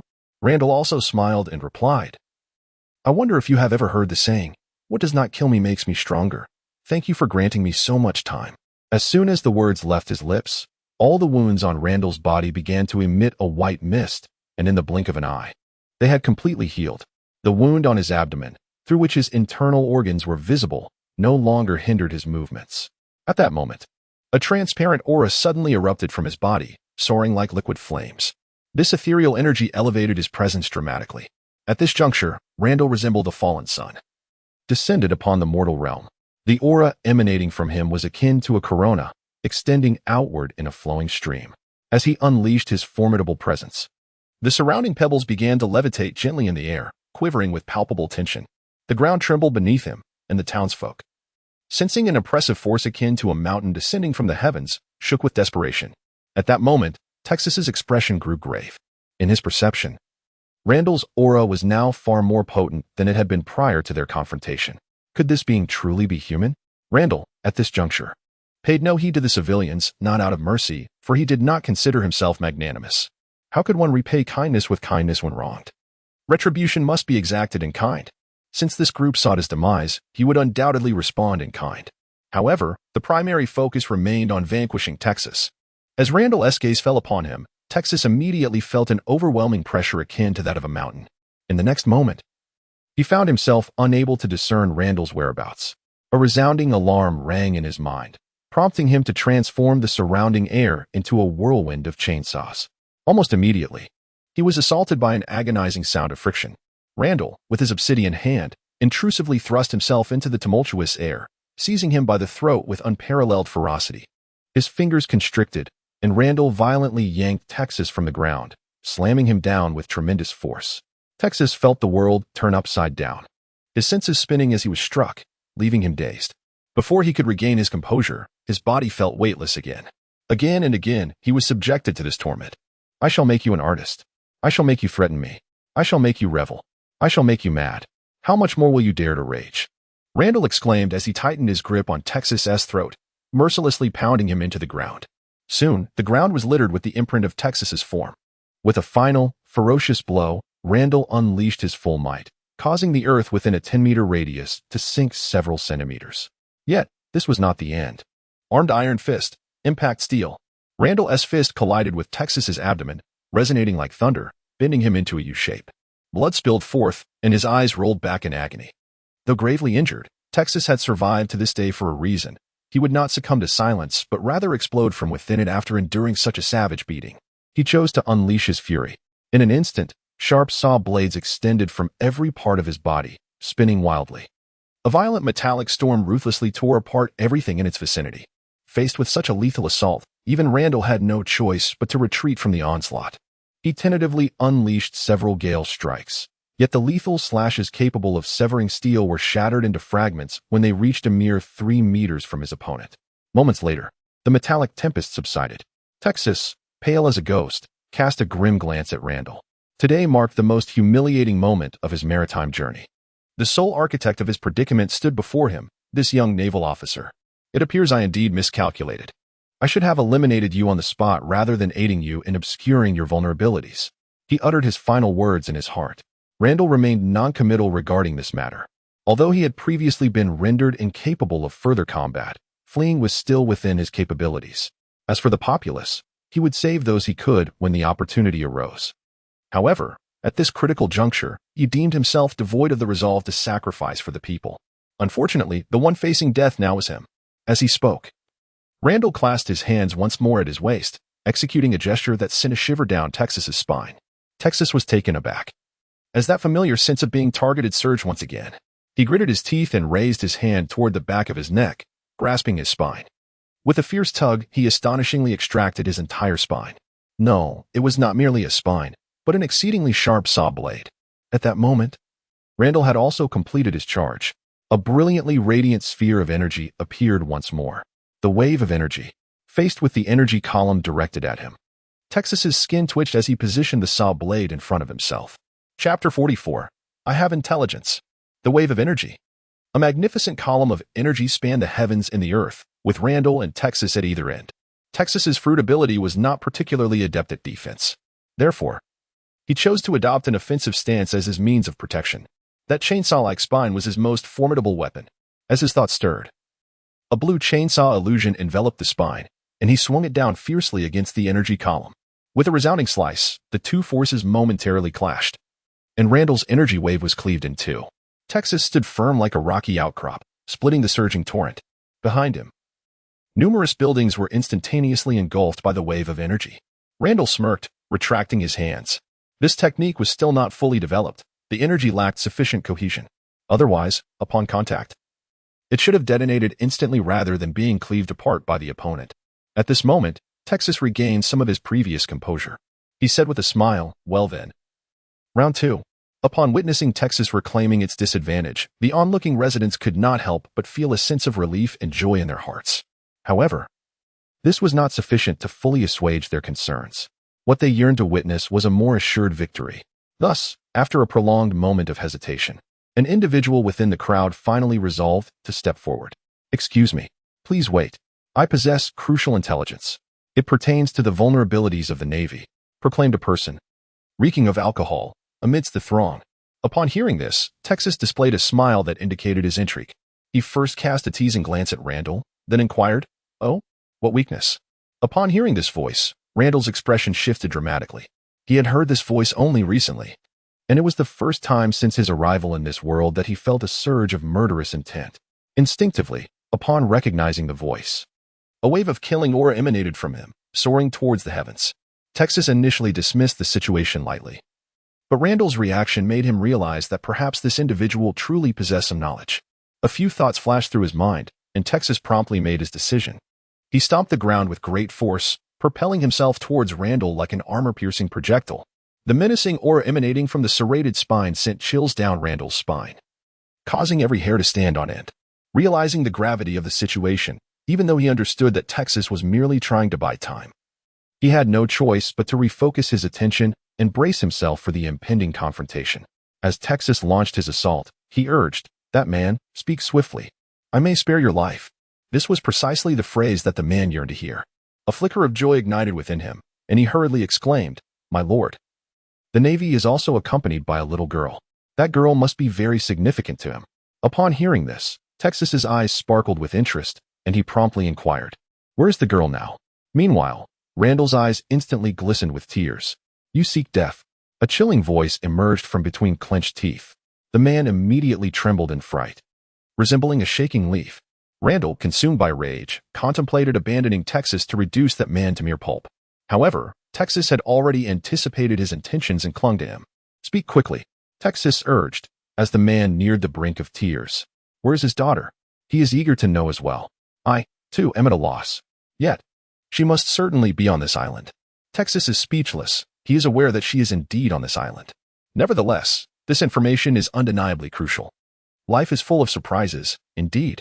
Texas remarked, "Alas, it is unfortunate. Now I possess your weakness." Randall gritted his teeth, focusing solely on the offense. He harbored an intense hatred for that scoundrel, who could even betray his own daughter. Yet now, Texas sought to make his escape. A metallic tempest erupted, countless razor blades shooting forth like a dense swarm of bees, encircling Randall. Seizing the opportunity, Texas propelled himself in a chosen direction. Simultaneously, two miniature chainsaws emerged from his forehead. The whirling chainsaws, resembling antennas, doubled the range of his observation. The area of this small island was already limited. Yet at that moment, his perception could extend across a quarter of its expanse.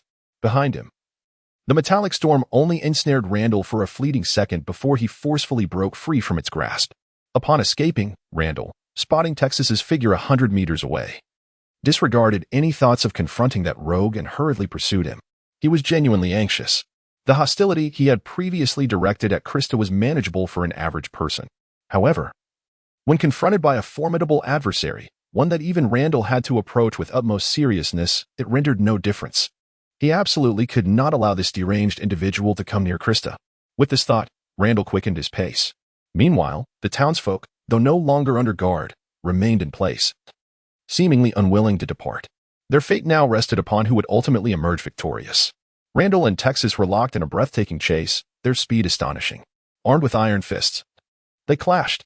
While pursuing, Randall launched attacks, yet Texas proved too agile. Instead, it was the airsaw traps left in Texas's wake that hindered Randall's pursuit. Soon, a smirk appeared on Texas's lips, for within his observation, he discerned the presence of a small girl.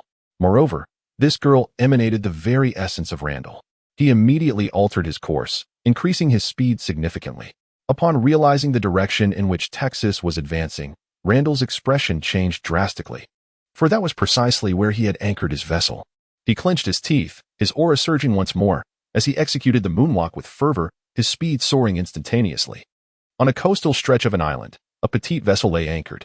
A young girl sat obediently on a nearby rock, her cherubic face awash with worry as she frequently glanced around. Several times she rose to her feet, yet ultimately chose to remain seated. At that moment, she suddenly heard a sound emanating from afar. Turning her gaze, she beheld two shadowy figures approaching, one in pursuit of the other. Upon catching sight of the figure in the lead, the girl's body trembled. Tears shimmered in her eyes, yet she refrained from weeping, instead tremblingly clambering into the small boat, attempting to conceal herself. In the distance, Texas had already spotted the diminutive figure, his heart swelling with joy. "You, halt." Yet, before he could make a dash forward, a thunderous reprimand echoed from behind. Subsequently, an overwhelming force descended from above, crashing down upon his back. It was an irresistible and formidable might. He could not withstand it even for half a second before he was sent plummeting downwards. With a resounding boom, the ground was instantly transformed as if bombarded, sending dust soaring into the sky. Chapter 45 Conclusion. Upon catching sight of Krista, Randall's eyes instantly turned crimson. A small white rabbit in the hands of a ferocious lion. What could possibly come of that? Amidst the tumult of emotions, Randall's power erupted dramatically. You, halt. With a thunderous roar, he forcefully propelled himself through the air, his explosive power allowing him to seemingly teleport across the chasm between them, landing directly above Texas. Subsequently, he brought his hands together in the form of a hammer, channeling all his strength to deliver a devastating blow to his opponent's back. The impact resonated with a deep, sonorous thud reminiscent of a tolling bell, causing Texas to plummet like a meteor.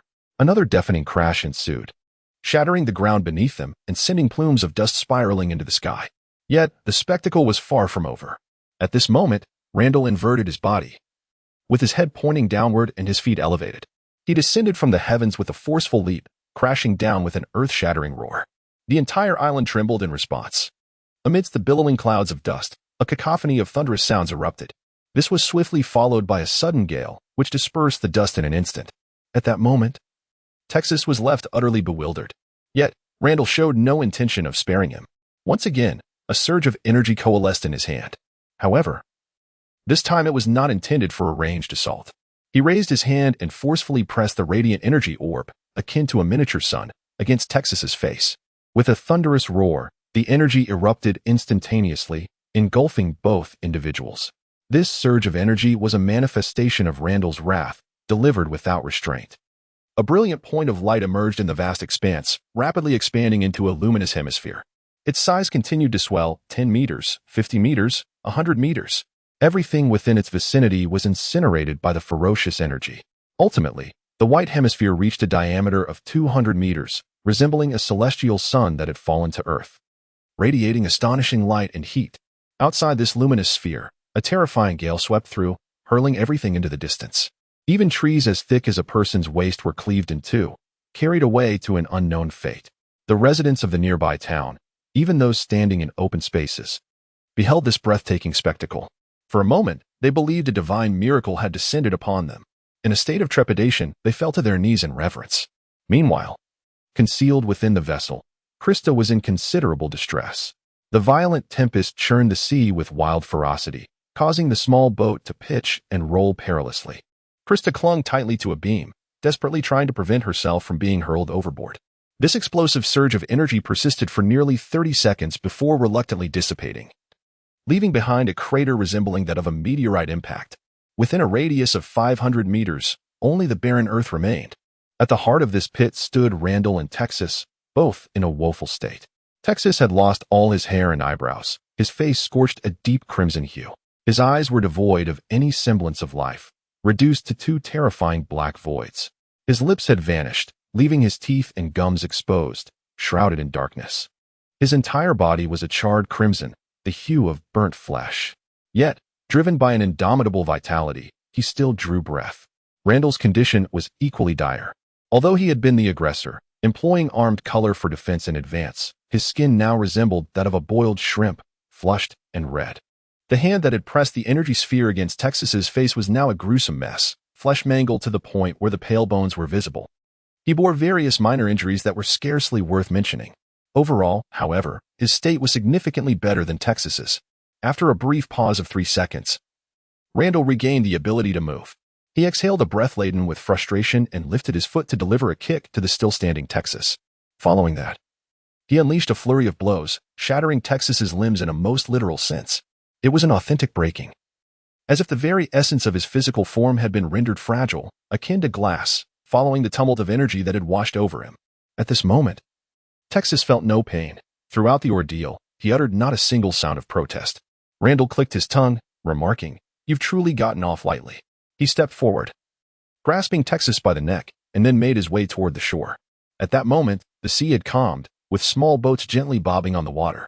Randall first submerged Texas in the sea, then leapt onto the boat. Inside the cabin, upon noticing someone boarding, there was initially a startled reaction, which quickly transformed into delight. "Randall, brother." As Randall entered the cabin, a small figure rushed toward him. "Randall, brother." He caught Krista in his arms, affectionately ruffling her hair as he said, "Little Crystal, I told you I would win." However, Krista did not share in the joy, for she had already noticed Randall's injuries. Sensing Krista's gaze upon him, Randall felt a warmth in his heart. he said. It's all right. Let me show you a magic trick. With that, Randall activated the power of life restoration. Almost immediately, a white mist enveloped his entire being. Within mere seconds, his injuries had nearly healed. Although the most severely injured hand had not fully recovered, it had formed a scab. The price for this miraculous recovery was the complete depletion of his previously stored energy, leaving him utterly drained. Krista gazed in astonishment at the rejuvenated Randall. Wow, that's incredible. But are you sure this is magic and not sorcery? Randall affectionately ruffled Krista's hair and replied, Impressive, isn't it? When you grow up, you'll be able to learn it too. Krista's eyes sparkled with excitement as she nodded vigorously.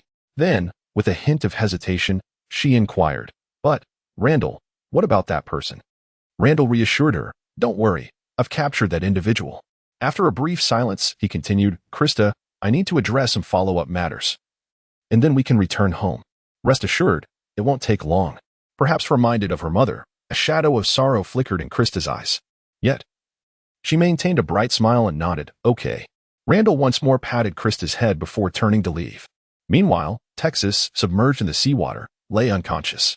After a moment's contemplation, Randall decided to lift him up and departed with a graceful stride.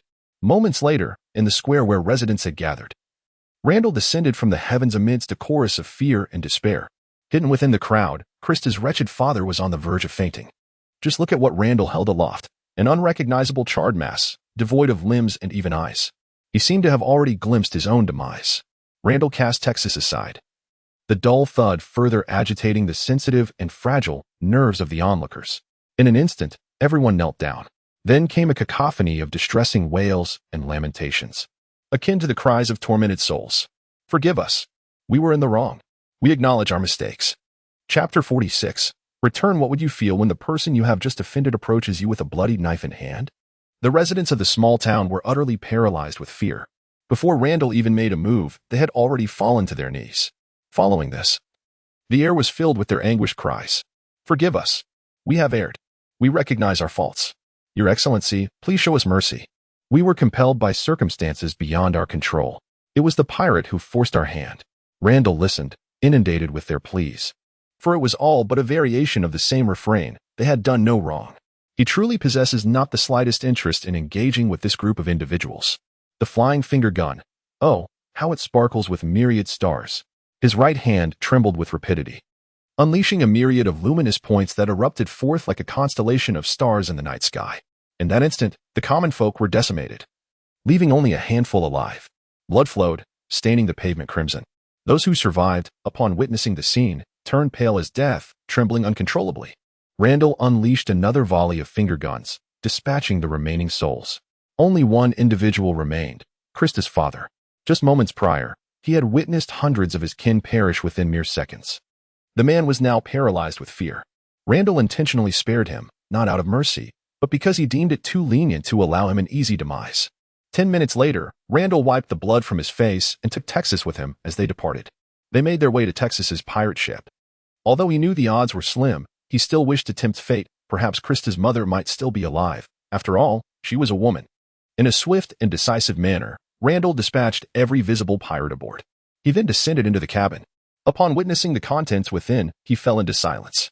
Though he had harbored suspicions when Texas had mentioned artifacts, the reality of the scene before him left him profoundly shaken. He can hardly believe that there exist such perverse individuals in this world. Even the celestial dragons must bear a tattoo of you. No. The celestial dragons often provide one with surprises. It is truly difficult to determine who among them is more twisted.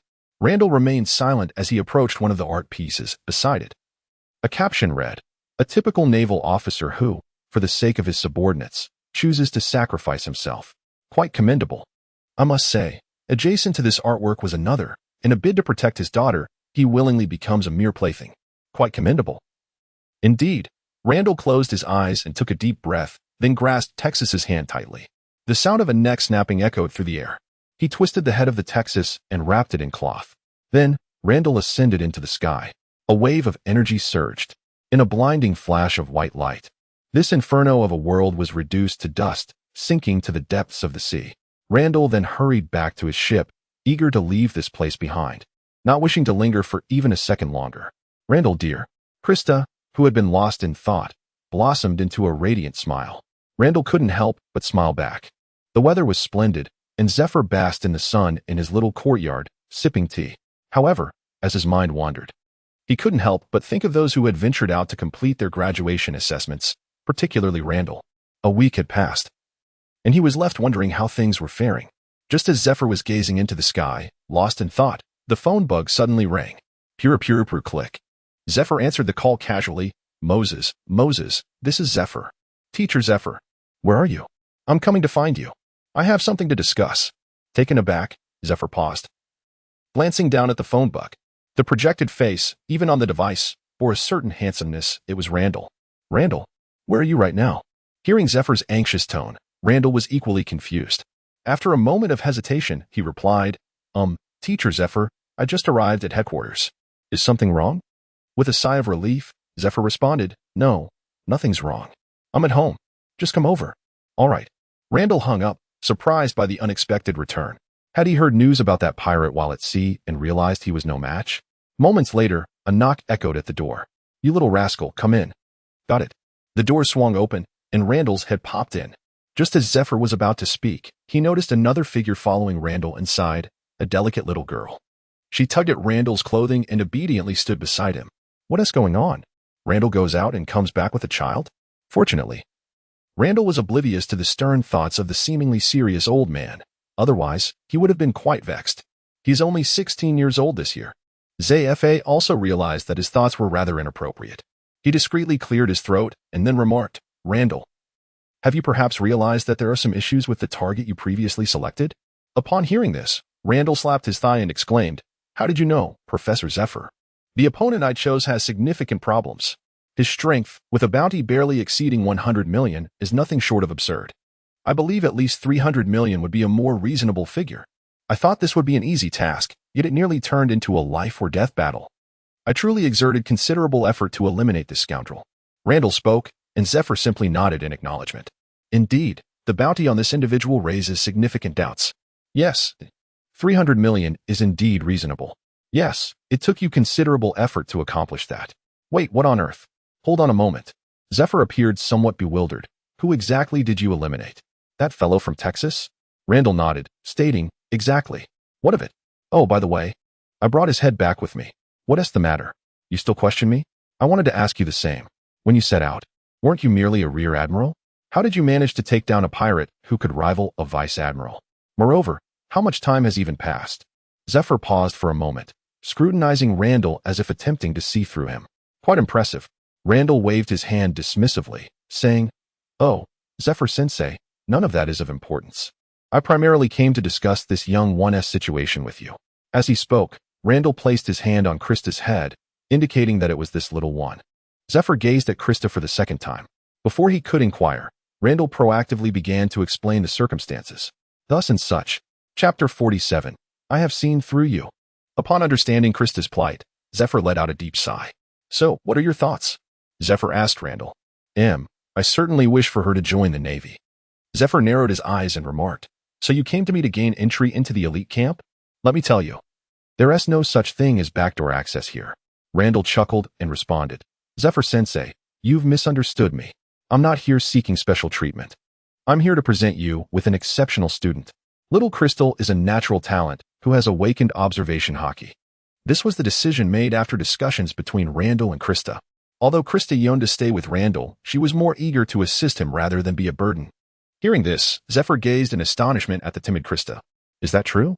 Of course, it is. How could I deceive you regarding such matters? Zephyr pondered for a moment before nodding. Well, in that case, even if her combat ability does not meet the standard, she can still be admitted as an exception. You certainly spoke the truth. A natural awakening of observation Haki is indeed an extraordinary talent.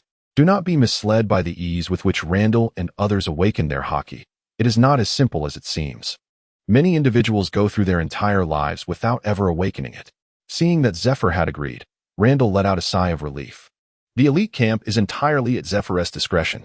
He acquiesced, and even if Kong and Sengoku were to intervene, it would be futile. The matter was thus settled. Now that we have concluded the discussion about Krista, it is time to address your situation. How did you manage to resolve it? You must know that shortly after your departure, that old rascal Sengoku called, reporting that a brigadier general had just perished due to that pirate. Randall scratched his head and replied, "Hee, that is how it was resolved." He then recounted the previous events to Zephyr, deliberately omitting the mischief of the townsfolk. Upon hearing this, Zephyr sighed with a complex expression. As a mentor, he felt a profound sense of pride in having such an outstanding disciple. Yet, he couldn't shake the feeling of aging, sensing that soon Randall would be capable of engaging him in a true battle. "What? You say he has already returned? And completed the mission?" Sengoku exclaimed in astonishment, nearly spitting in Zephyr's direction. Zephyr nodded pensively. "Indeed, you heard correctly, and I misspoke not. That lad has indeed slain the pirate." Upon Zephyr's confirmation, Sengoku gasped in disbelief. How on earth had he managed to accomplish that? Is he not a mere major general? Witnessing such astonishment from Sengoku, Zephyr felt a wave of satisfaction within. Indeed, according to that young lad, it was his unwavering resolve not to bring disgrace to the Navy that allowed him to break through during the battle, elevating his strength to new heights. Subsequently, he swiftly concluded the conflict. Upon hearing this, Sengoku nearly choked on his own saliva. Is this a jest? Among the Navy, who possesses an unsteady heart, it is rare to see anyone experience a sudden surge in power amidst combat. Sengoku fell into a moment of speechlessness. However, after this silence, he felt a deep sense of relief. Another pillar had emerged within the Navy. Splendid. By the way, what became of that pirate? A batch of pirates was scheduled to be sent to impel down. Upon hearing this, Zephyr's expression turned somewhat peculiar as he remarked, that lad. He merely brought back a head. There's no need for him to go to impel down. Killing a pirate is hardly an extraordinary feat yet.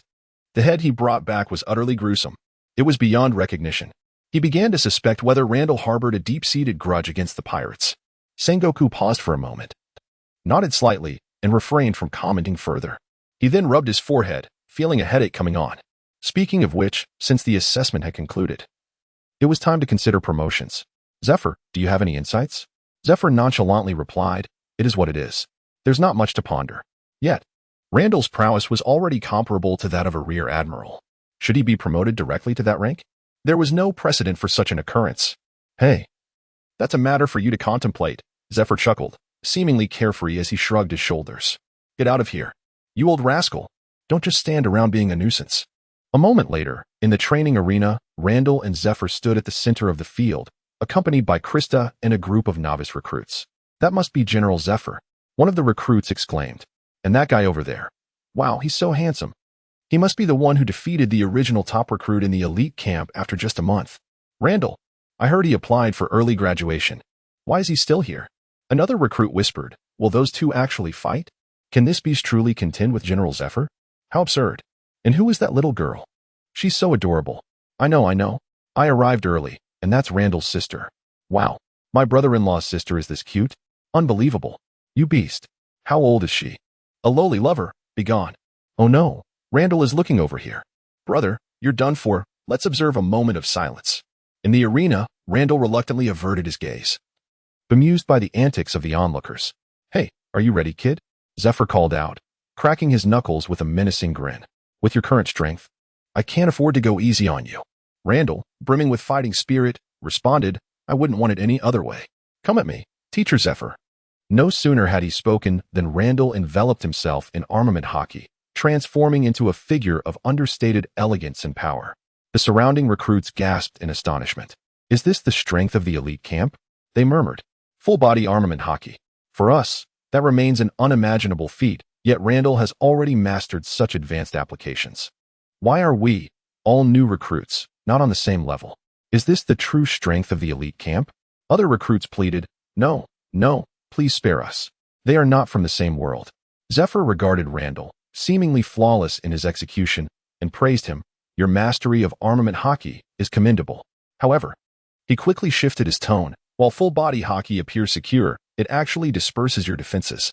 Just like this." With that, Zephyr vanished from sight, reappearing behind Randall in an instant. His massive fist, akin to a heavy cauldron, crashed toward Randall's back. Yet, Randall seemed to possess foresight, instinctively dodging the blow. "Ha, Teacher Zephyr. You always resort to this trick. I've got you figured out." Chapter 48. Zephyr strikes Randall, and Zephyr had fought several times, and each occasion saw Zephyr attempting to ambush him from behind. With his keen intellect, Randall had long since discerned Zephyr's patterns, skillfully evading Zephyr's punch. He even found time to taunt him. "Hey, Teacher Zephyr, I've got your number. The onlookers gasped, wow. He can even read General Zephyr. Zephyr scoffed, figure me out? You still have a long way to go, kid. With a swift twist of his waist, he unleashed a punch that rebounded with ferocity, his arm striking Randall's ribs like a steel whip. With a resounding thud, Randall was sent careening through the air. The onlookers murmured in awe, indeed.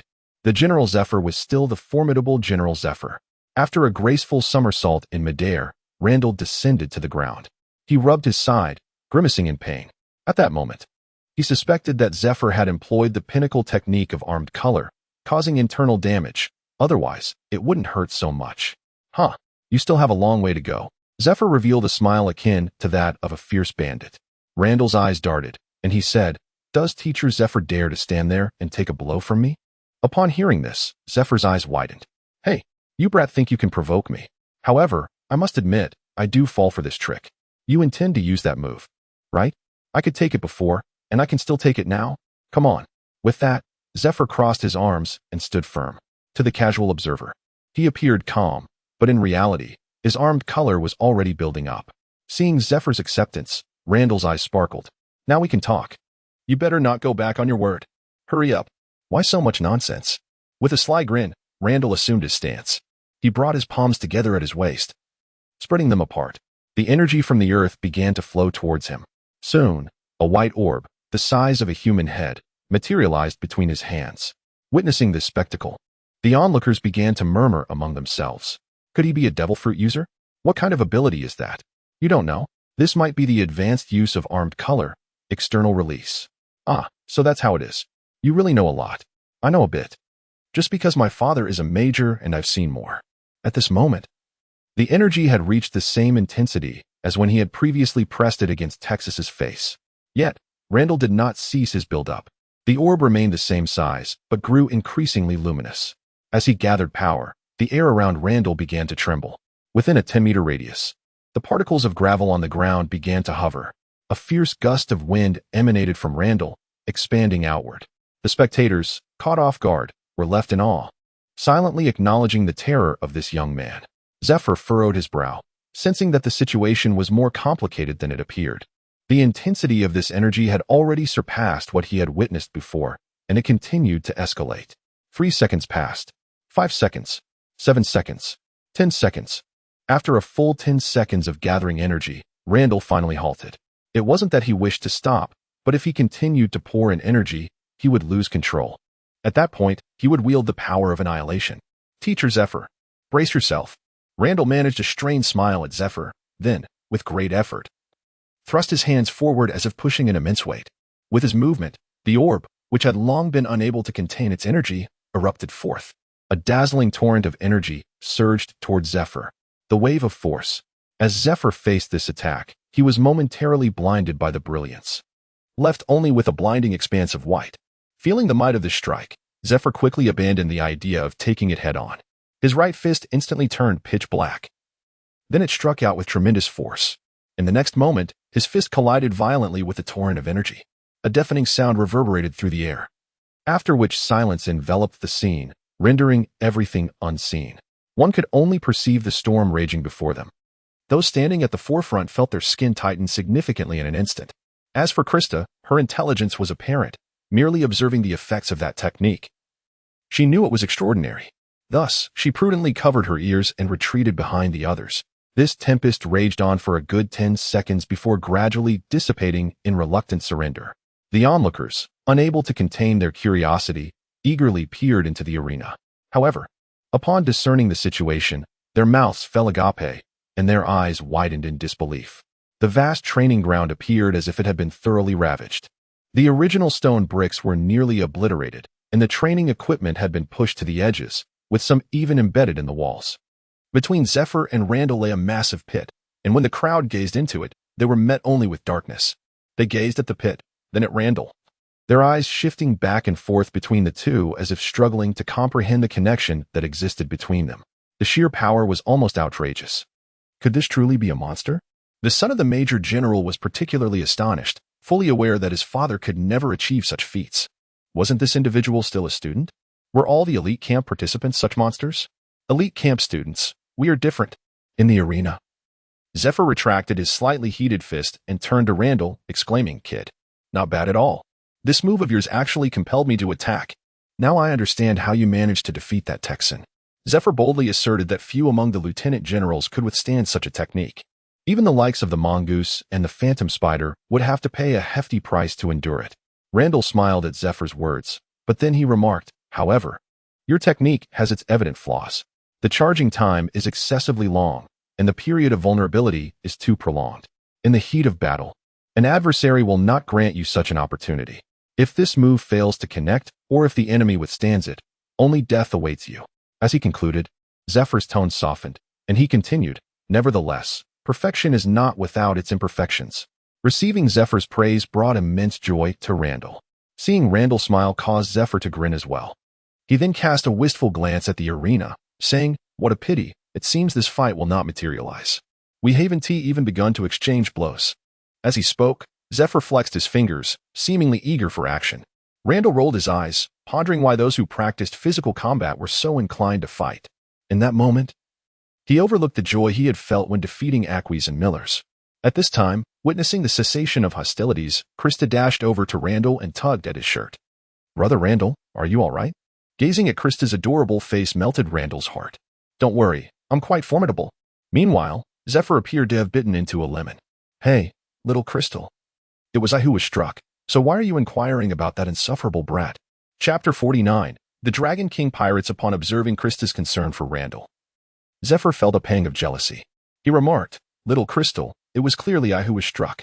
Why do you question that little rascal?" Upon hearing this, Krista timidly responded, But Grandpa, Zephyr seems very strong. He shouldn't have been injured."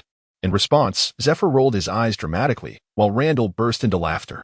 "By the way, Krista, why not skip the dormitory and stay at my place instead?" Zephyr suddenly suggested. Randall's eyes lit up as he turned to Krista, saying, "Little Crystal, what do you think? Grandpa Zephyr is quite wealthy, and there is an abundance of delicious food at his place. Moreover, he is exceptionally formidable. Many in the Navy aspire to be his protege." Randall expounded upon the advantages of living with Zephyr with great clarity. Zephyr smirked, saying nothing. But he looked at Krista with anticipation. Though Krista was somewhat oblivious to the implications, she sensed that Randall wished for her approval. Thus, she nodded, "All right, Grandpa Zephyr. I look forward to your guidance in the future." She expressed this with the demeanor of a little adult. Such an adorable display prompted Zephyr to laugh heartily. Good, good, good. At that moment, the onlookers, who had been silently observing, suddenly awakened from their stupor, and a flurry of discussions erupted. "Oh my goodness! Did I just witness that? Was that pit truly created by a human? My word! Did you see that? Admiral Zephyr actually threw a punch. Is this the might of the strongest in the elite camp? Terrifying indeed. I suppose a vice admiral would be no match for this. My brother-in-law's sister is so adorable. I'm overwhelmed. What else with this pervert who isn't he left yet?" Regardless of the astonished crowd, Randall and the others leisurely departed. "Oh right, Randall," Zephyr suddenly said, "you should venture out more often and capture some pirates." Upon hearing this, Randall nodded and refrained from asking further questions. "Be safe, Brother Randall." Krista tugged at Randall's shirt, expressing her concern. "I know. I'm incredibly strong," Randall replied with a grin, flexing his muscles for Krista. Zephyr clicked his tongue, feeling his animosity towards pirates intensify. What a lovely little girl. Originally, Randall intended to wait for Aquis and Miller to return. However, since Zephyr had advised him to capture more pirates, he obediently complied. After resting for one night, he departed from the Navy headquarters the following day under Krista's reluctant gaze.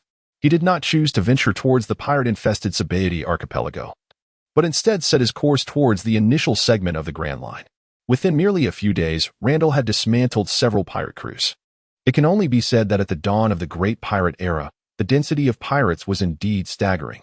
One day, Randall was blissfully asleep in the cabin of his ship when suddenly, a piercing sound of slicing wind erupted. A cannonball plummeted directly into the waters near Randall's vessel, causing the small ship to lurch violently. Randall's eyes shot open, bloodshot and wide with alarm. He rubbed his eyes and emerged from the cabin, glancing at the weather. The sun shone brightly. It was indeed a splendid day for capturing pirates. How audacious of these pirates to disturb his slumber. Less than a nautical mile away, a pirate ship was flaunting its presence. "Hey, you wretch, can't you hit anything from this distance? Stand aside and watch me." A pirate, with a rather comical appearance, shoved the man standing at the cannon aside, preparing to take aim. He then ignited the fuse. Boom. A cannonball soared through the air in a perfect arc, hurtling straight towards Randall's vessel. The pirates' faces gleamed with excitement, anticipating the sinking of the ship. However, in the next instant, a young man emerged from the ship. He simply kicked into the air, unleashing a blue slash that cleaved the cannonball in two. After neutralizing the threat, Randall gracefully leaped into the air, landing directly above the pirate ship. Without uttering a word, he unleashed his wrath. His fingers danced, summoning luminous points that cascaded down like a meteor shower upon the pirates. Fingers of the stars. The pirates screamed in terror, suffering heavy casualties. A few of the stronger ones surprisingly managed to deflect Randall's casual strikes. "Who are you to dare attack the Dragon King pirate crew?" One of the surviving pirates shouted defiantly. Randall, intrigued, responded, "I nearly obliterated you with a single move." What audacity fuels your words? Were these pirates truly so fearless? You are finished. You will die? If you have the guts, summon our captain. You wouldn't dare. When our captain arrives, you will be begging for mercy. The pirate continued to boast. "Oh, so, your captain is not aboard?" Randall questioned with a smirk. "Then hurry and call him. Quickly. Move with haste," he urged. Capturing the leader was paramount. Without the captain, the pirate crew would be rendered powerless. The pirate fell silent, but indeed began to run. Internally, he scoffed, thinking how typical of a young man to fall for such a juvenile taunt. When the captain arrives, you are doomed. Before long, the pirate vanished from sight. Randall remained unfazed by the potential escape. His observation skills were sharp. As for the remaining pirates on deck, Randall showed no mercy, dispatching each with a single strike. They all met their end peacefully. One messenger was sufficient. Shortly thereafter, the pirate returned, his demeanor markedly altered. Now, he walked with an air of confidence, as if bolstered by unseen allies, and regarded Randall with disdain. "Listen, I advise you to be courteous. Otherwise, when my captain arrives, you will find it difficult to escape death." Randall, unperturbed, swiftly delivered a resounding slap. The pirate stood dumbfounded. "Hey, you little slap." Another sharp blow followed. "Wait, you slap. Slap." Not satisfied, Randall delivered another strike. "If you cannot articulate properly, perhaps silence would suit you better. I fear that if I strike you too hard, there will be no one left to inform your captain of your whereabouts." The pirate fell silent, as quiet as a quail, concealing thoughts of revenge for when his captain would arrive to mete out punishment upon this insolent foe. Chapter 50. Misunderstandings, all misunderstandings. In the Grand Line, on Grig Island, there existed a town and a naval base. Within the base, a soldier rushed frantically into the commander's office. Bursting through the door, he exclaimed, "Commander, the Dragon King pirate crew has arrived." Initially, the base commander wore a disgruntled expression. However, upon hearing the soldier's report, his demeanor shifted. "What? Are you certain you are not mistaken?" The soldier replied earnestly, "I am sure. Only the Dragon King pirate crew would bear a flag with a crooked skull." Upon hearing this, the commander exhaled deeply. If that is the case, it is indeed that pirate crew. He muttered a curse under his breath, exclaiming, "Hasn't that scoundrel only visited once? Is he coming so frequently to expose himself?" After venting his frustration, he set down the teacup and rose to his feet. Meanwhile, aboard the pirate ship, Randall stretched lazily and inquired, "Do you know the name of the island ahead?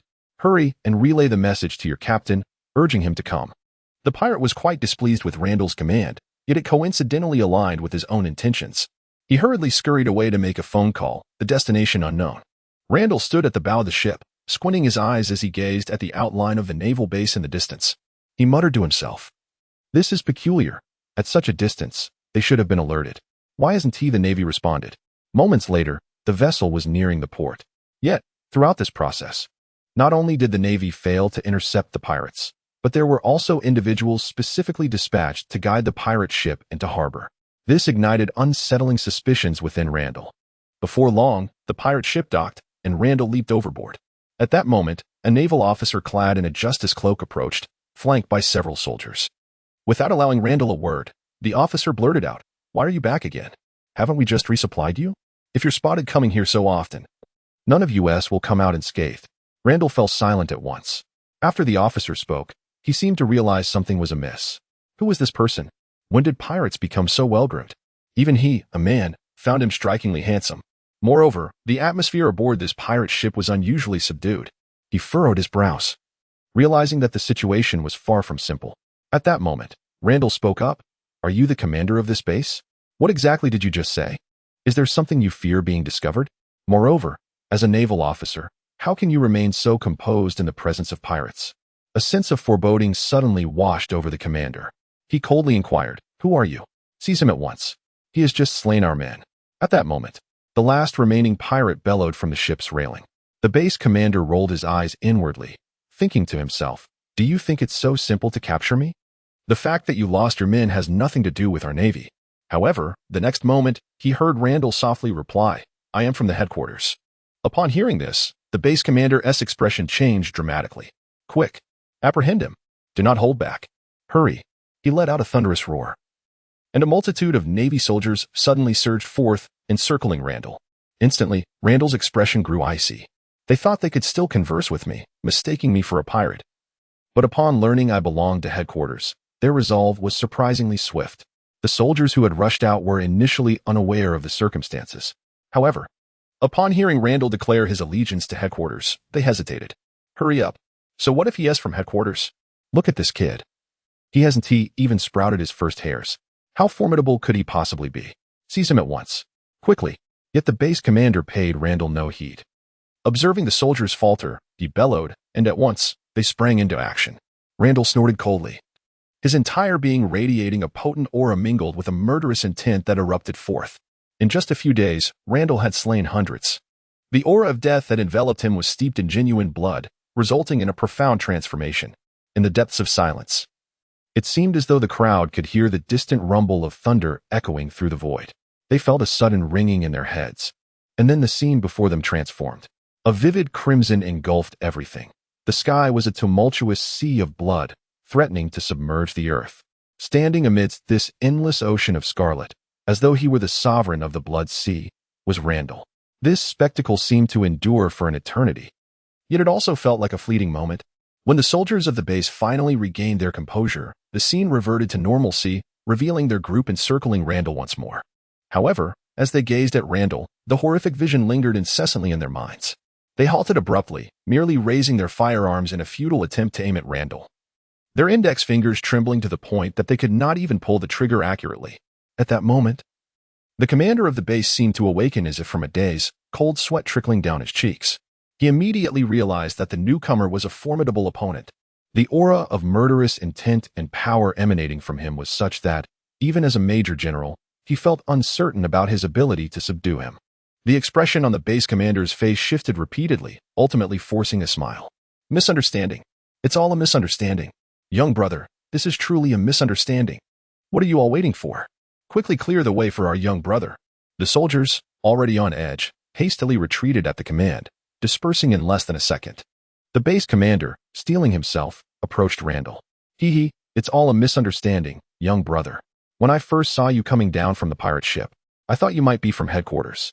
But after witnessing your display of skill, it became clear to me that only someone from headquarters could possess such strength. It's all a misunderstanding. To express my apologies, we must treat you to a grand feast." He smiled broadly at Randall, then turned and bellowed, "Bring in the preparations for a banquet to welcome our young brother." He then turned back to Randall, his smile nearly manic. "So, young brother, what do you think?" Randall gazed at the base commander, silently pondering whether this man truly believed him to be a fool. Did he think such an obvious ruse would go unnoticed? Nonetheless, he decided to wait for the captain of the Dragon King pirates. This brief interlude would suffice for observing the true intentions of this man. As the base commander began to sweat under Randall's scrutiny, Randall finally spoke. So it is a misunderstanding. Then perhaps we could clarify this misunderstanding over dinner." The base commander's relief was palpable, and he visibly relaxed. "Certainly, we will ensure everything is explained thoroughly. The banquet preparations will take some time. Would you like to rest in the meantime?" Randall cast a glance at him, noting the man's nervousness. "No, I wish to explore the island." The base commander's expression shifted once more. "The island, you say? Is that not feasible?" "Certainly it is," he replied, gritting his teeth. "Cross, come here and take this officer to tour the town." A middle-aged man with one eye larger than the other hurried over. "Cross, please escort this officer around nicely." The base commander gestured to Cross, subtly signaling him to be cautious around Randall. Cross immediately understood and said, "Officer, please follow me. I know the town well." Randall regarded him briefly, then said nothing as he walked away, with Cross hastily trailing behind. Once the two had departed, everyone present let out a collective sigh of relief. The atmosphere had been overwhelmingly oppressive.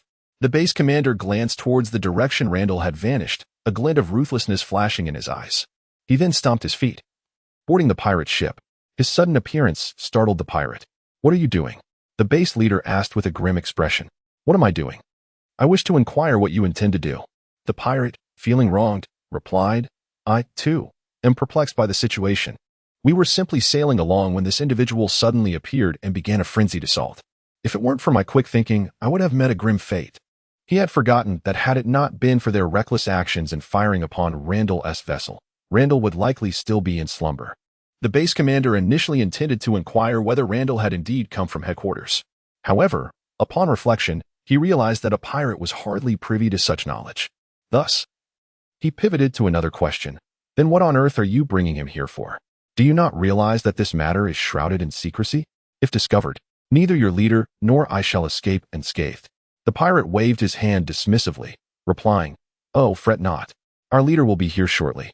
Though that man appears formidable, he certainly cannot rival our leader. Besides, you are here too." He thought to himself, "If I don't bring this here, what if that person gets angry and takes him down?"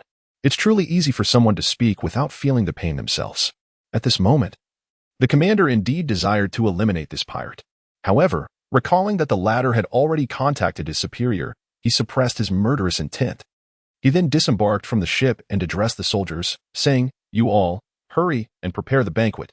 Remember, make it sumptuous and flavorful. Use plenty of ingredients." The crowd instantly understood and hurried to make the preparations. Meanwhile, Randall made his way to the small town. Cross led the way ahead, stating, "Sir, if you come this way, you will find the most picturesque spot in the town."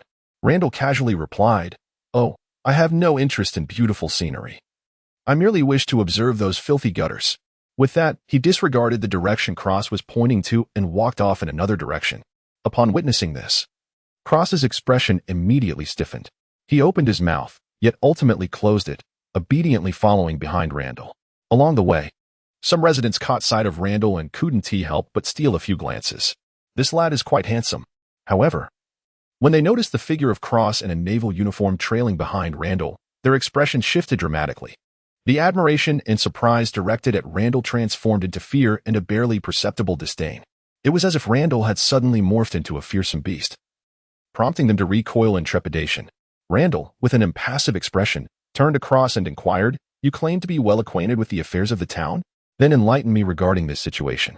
Cross, wearing a bewildered expression, replied, "Sir, what situation are you referring to? Isn't everything quite normal? Just look at how splendid life is in the town."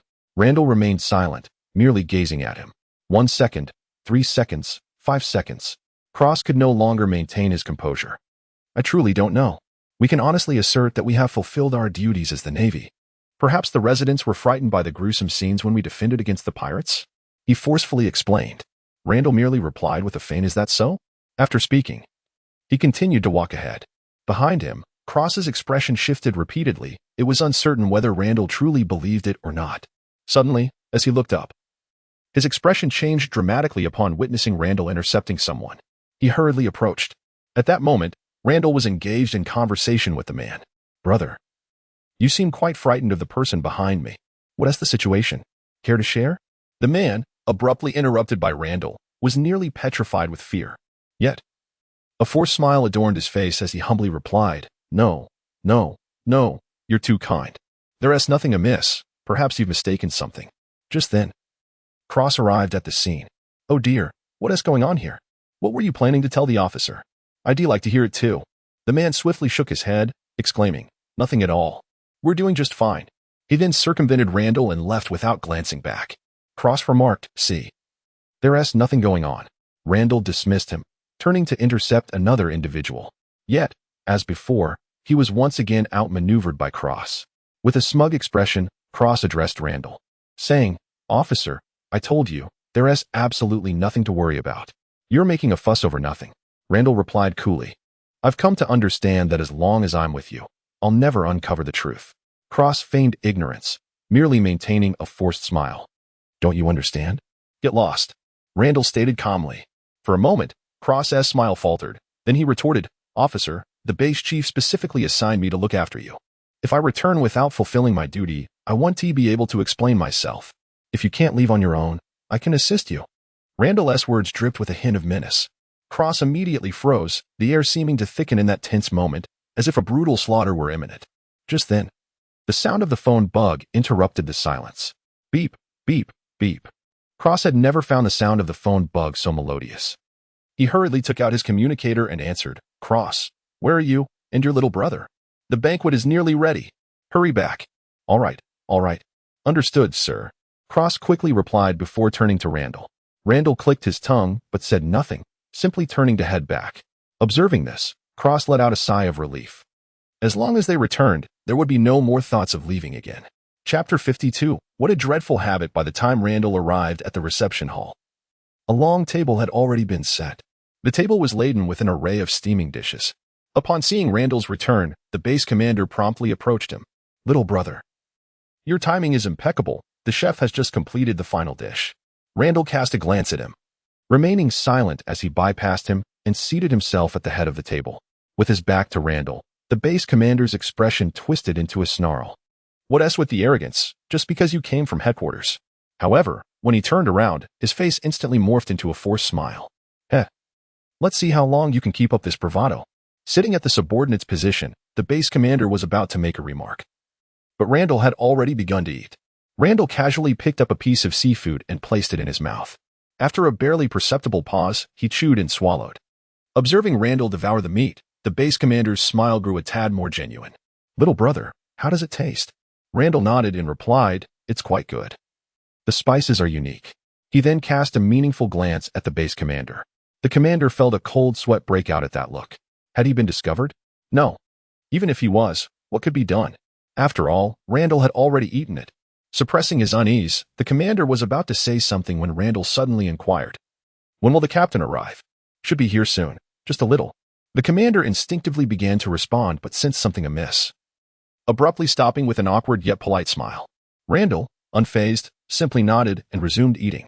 The food on the table vanished at a visible pace, leaving the base commander utterly astounded. He hurried to the side and summoned a soldier. "Are you certain the ingredients were added?" "I am quite sure. I personally witnessed them being incorporated. Those ingredients would make even the mightiest of sea creatures bow down." "Then what is happening?" The commander, with an impassive expression, gestured towards Randall, who was busily cleaning the table. "He has consumed half of it. Why is there not a hint of reaction?" The soldier's expression turned vacant. The two remained in stunned silence for quite some time before the soldier finally muttered, "Perhaps there is a delay in the reaction." "Indeed." Scarcely had the words left his mouth when Randall, who had been ravenously devouring his meal, suddenly collapsed onto the table. Upon witnessing this, the commander's face lit up with delight. I knew it. How could the effect of the drug possibly wane? And here it is. He has slumped over the table, still clutching his food. Surely he cannot have simply fallen asleep. How could there exist such an extraordinary person in this world? Clearly, the drug has taken effect. With a flourish of his hand, he called out, "Bring assistance at once." A throng of individuals promptly surrounded Randall. However, just as the commander was about to issue orders to restrain Randall, he suddenly stirred. His head shifted slightly before he lifted it from the table. His gaze, somewhat hazy, wandered around as he questioned, "What are you all up to?" The actions of the base leader and others instantly froze. "Well, young brother, what you just did was..." The base leader inquired with a forced smile. Randall was momentarily taken aback, then feigned realization, exclaiming, "Oh, I was just eating and then fell asleep on the table. Didn't I?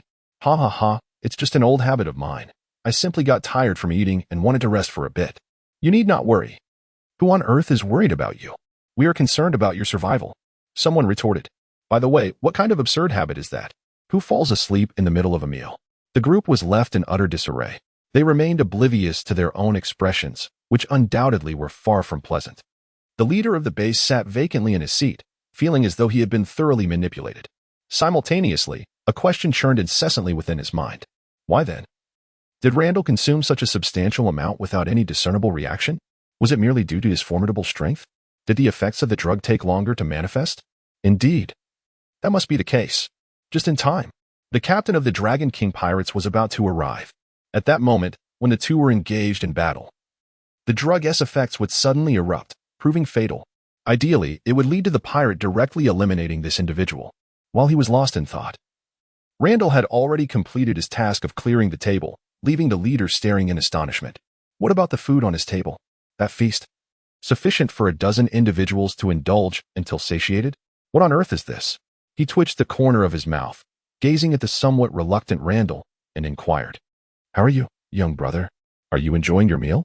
With a morsel of delightful food, Randall's spirits lifted slightly, prompting him to respond, "It's satisfactory.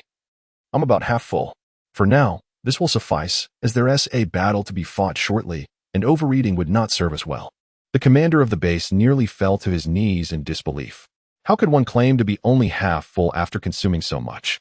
Randall shifted into a more comfortable position and stated, "Well then, while we still have some time, let us discuss your predicament."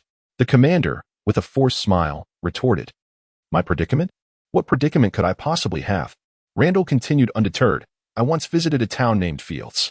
The commander of the naval base there is called Monka. This individual, in his own little dominion, has established himself as a local tyrant. Oppressing the populace is his daily routine, and corruption has become second nature to him. The townsfolk lead a miserable existence, yet they dare not voice their grievances, for their oppressor is none other than the Navy. Whom could they possibly consult? Surely not the pirates, right?" Randall had not uttered a word, yet the director's smile bore a hint of forced amusement. "As you may recall, I recently took a stroll through the town, and guess what? I nearly felt as though I had returned to Fields Town. The townsfolk here bear an uncanny resemblance to those from Fields Town. Therefore, Director, regarding Major General Leo, could you elucidate the reason behind this phenomenon?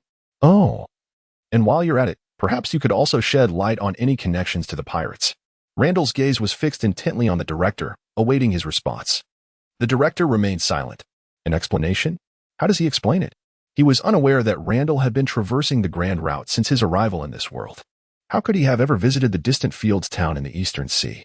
After hearing so much from Randall, he could only surmise that Randall must have already uncovered some profound knowledge. At this moment, he suddenly realized the truth. The other party had not arrived here by mere chance. They had come specifically for him. Thus, was there any need for an explanation? The silence persisted. As the saying goes, one either perishes in silence or erupts from it. The commander of the base chose the latter. His smile vanished completely, replaced for the first time with a sinister expression. "Explanation? Do I owe you an explanation?" In Chapter 53, The Ordinary Fruit, it is said, in silence, one either perishes or erupts. The commander of the base chose to erupt. "Explanation? Do I owe you an explanation?" The commander bellowed, suddenly erupting in fury. Upon encountering Randall, all repressed emotions coalesced into a singular force within his right fist. Randall did not evade. He absorbed the blow directly. In an instant, a tempest of air surged. Tables were overturned, and various vessels shattered upon the ground. Randall was sent hurtling backward. "You little brat, when I was slaying pirates, you were still nursing at your mother's breast, and now you dare demand an explanation from me. I cannot tolerate this any longer. I have never treated you kindly. What do you think you are? I will tell you this. Today, you are as good as dead. You were enjoying your meal just now, weren't you? That contained enough poison to kill a sea king. Just wait for your demise." Amidst the swirling dust, Randall slowly emerged, speaking with deliberate calmness. "Well, you might explain this one too. Why did you inexplicably attempt to poison me?" The commander grinned malevolently. "What explanation is there? You are about to die. So don't indulge that damned curiosity of yours. Just allow me to die with clarity. What dealings do you have with that pirate?"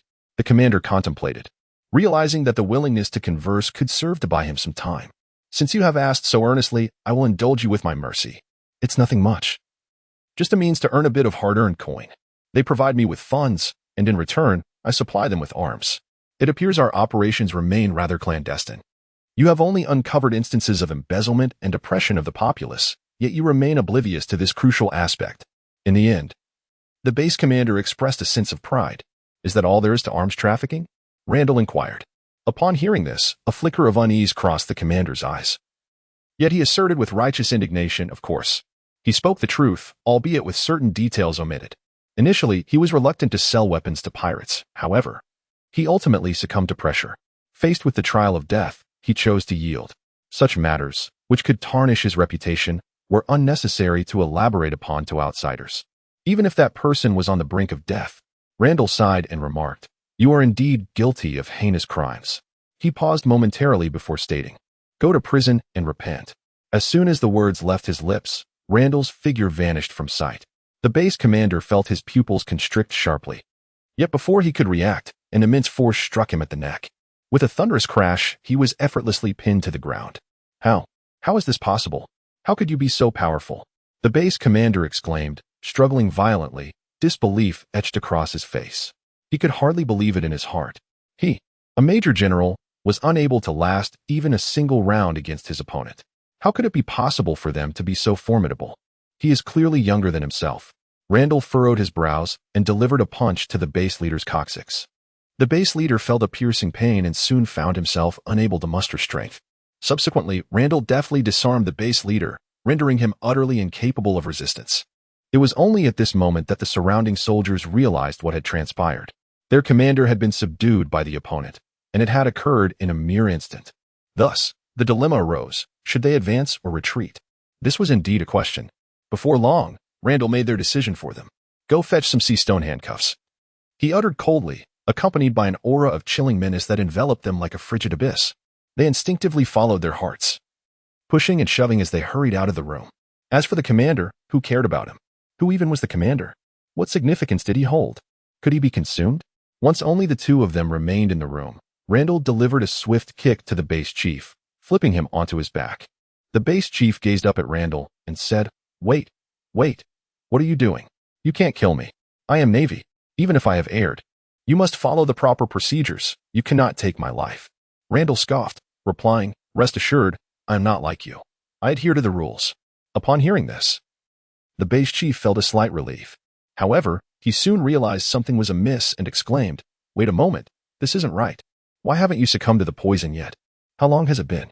How could you possibly be unaffected? Logically, the effect should have manifested within a minute of ingestion. It must have been over half an hour since you first took a bite. And you consumed so much. How is it that you're completely fine? Could it be that your medication has expired? Randall smiled and replied, Isn't it quite puzzling? Watch closely. I shall demonstrate a remarkable skill. From the very beginning, he discerned that the base commander was not quite right. Thus, how could he possibly be unprepared? Anger may not render him immune to all poisons, yet it empowers him to face toxins with courage. Prior to his meal, he enveloped his mouth, esophagus, and the walls of his stomach with his energy. Consequently, when he consumed the tainted food, he absorbed its nutrients normally while the poisons were effectively obstructed by his energy. In essence, he had never truly ingested those toxins. Therefore, amidst the base commander's astonished and bewildered gaze, Randall opened his mouth and expelled a pool of pale green liquid. Upon contact with the ground, the liquid instantly corroded the surface, releasing wisps of ghastly green smoke. At that moment, the base commander seemed to grasp something profound, a grim smile spreading across his face as he remarked, I never imagined you were an ability wielder. Had I known, I should have directly added sea stone powder. Just then, a commotion erupted at the entrance as a soldier stumbled in. The man trembled uncontrollably, discarding a pair of handcuffs before fleeing in haste. Randall shook his head. Indeed, when the leader is flawed, the subordinates are seldom any better. He strode over to retrieve the handcuffs and, with an air of calmness, proceeded to cuff the base commander. Observing that Randall displayed no signs of discomfort, the base commander was taken aback. You are not a power user, are you? How can you touch sea prism stone? Randall chuckled lightly and whimsically replied, Because I am merely an ordinary person who has consumed an ordinary fruit. And the singular ability it grants me is to remain unafraid of sea prism stone. The base commander was momentarily stunned. Is there truly such a ludicrous fruit? What difference does it make from being unpowered? Yet, upon witnessing Randall's mocking expression, he realized he had been deceived. His countenance darkened instantly. Damn it! How could I have believed such a simplistic lie for even a second? I must have been bewildered by this fool's bravado. Do not grow too complacent, brat. When the captain of the Dragon King pirate crew arrives, your doom shall be upon you. You may be strong, but he is even stronger. You are bound to lose. Chapter 54, Conqueror S. Haki? The base commander, seething with anger and humiliation, began to issue threats. Do not grow too complacent, brat. When the captain of the Dragon King pirate crew arrives, your end shall be nigh. You may be strong, yet he is even stronger. You are doomed. Without having truly encountered that man, one cannot fathom the unparalleled might he possesses. The adversary had not even made a move, merely his aura was enough to instill fear. Such overwhelming power is beyond the comprehension of a mere child. Oh, if that is the case, I am most eager to witness it. Randall exclaimed with a hint of excitement. The base commander's expression faltered momentarily. Then he defiantly retorted, "You can talk tough now, but mark my words. It is only for this fleeting moment. When the time comes, do not kneel and beg for mercy." At that moment, Randall raised an eyebrow. Within his observation, a throng of individuals was approaching. "Speak of the devil, and he shall appear. I hope they do not disappoint me," he mused, disregarding the base commander as he made his way outside. Nearby the base, 5 pirate ships were navigating toward the facility. The banner of these vessels was peculiar, featuring a skull with a crooked grin. At the forefront of the leading ship sat a man with golden hair, reclining nonchalantly in a chair. After a brief moment, the pirate ships docked at the harbor. "Captain, we have arrived," announced a one-eyed man beside the golden-haired figure. "I am not blind," the golden-haired captain replied irritably. The one-eyed man sheepishly chuckled and stepped aside. The captain stretched lazily and rose to his feet. "Let us go and see who possesses the audacity to disturb my crew." Subsequently, a multitude disembarked from the pirate ship with great fervor. The pirate Randall had previously left behind was already waiting at the dock. Upon seeing the newcomers, the pirate hurried over. "Captain, you have finally arrived." As the pirate cried out and attempted to rush forward, the captain shot him a fierce glare. An overwhelming aura emanated from him, causing the pirate to freeze in place. His previous motion halted.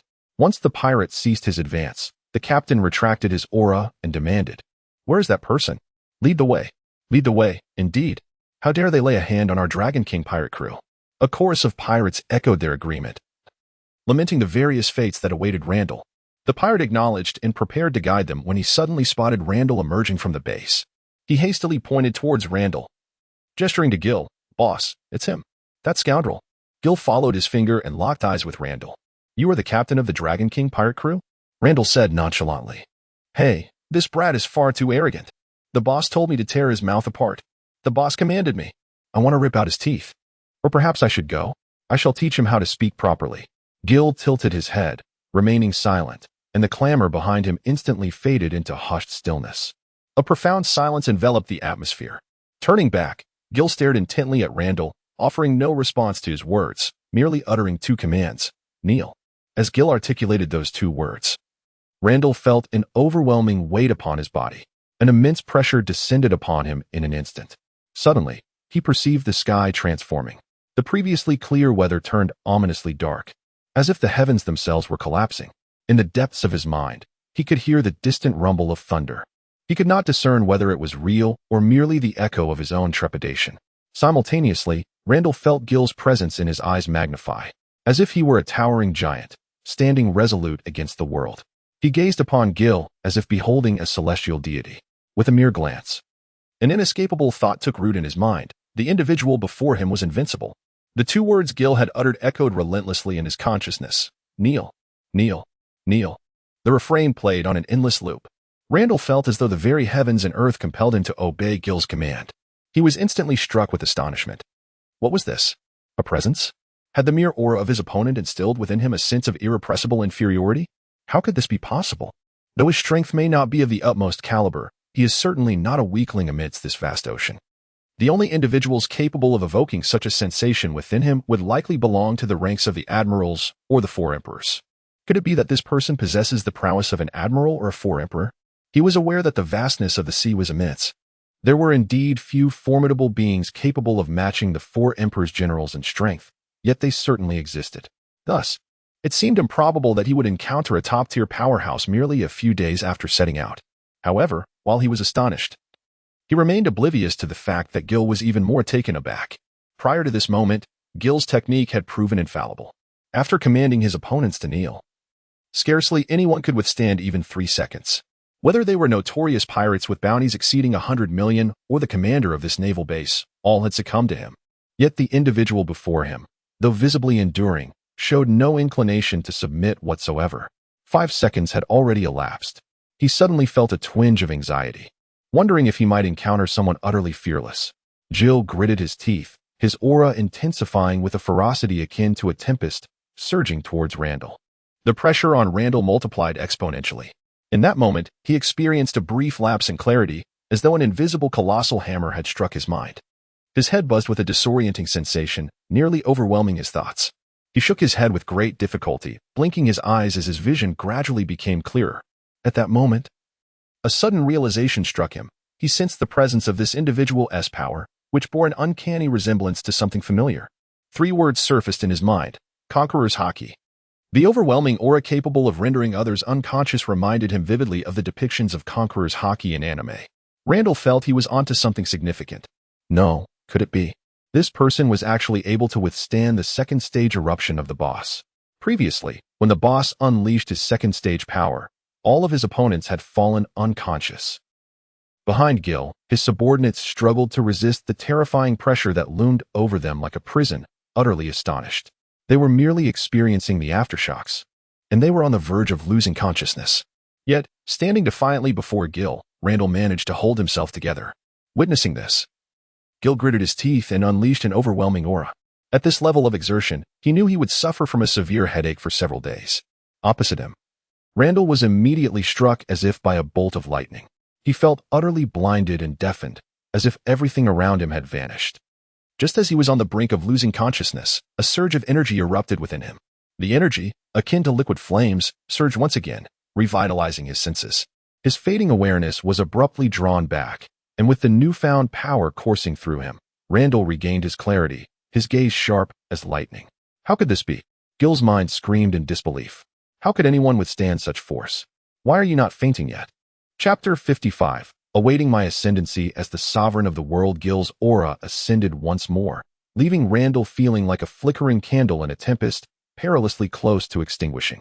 Yet, in this dire moment, Randall's internal energy surged violently. The torrential energy enveloped him like liquid flames, rising and elevating his own presence. He transformed from a fragile flicker into a steadfast pillar of strength. This turn of events left Gil in a state of disarray. He roared within.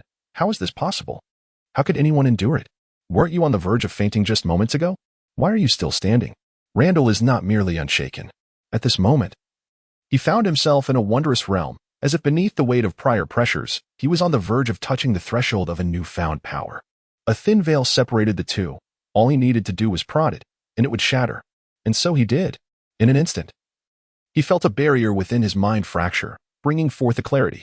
At that precise moment, the wind ceased, the clouds halted, and the entire world seemed to mute for a fleeting second. In the next heartbeat, a tempest arose. An unfathomable aura erupted from Randall, soaring towards the heavens. It was a manifestation of an indomitable spirit, a declaration that none could rival his might. Soon after, Randall's presence clashed with Gil's.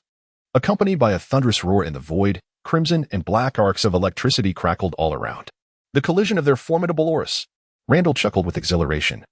Unleashing his own aura of dominance without reservation. Newly awakened, his prowess could not yet rival that of Gil.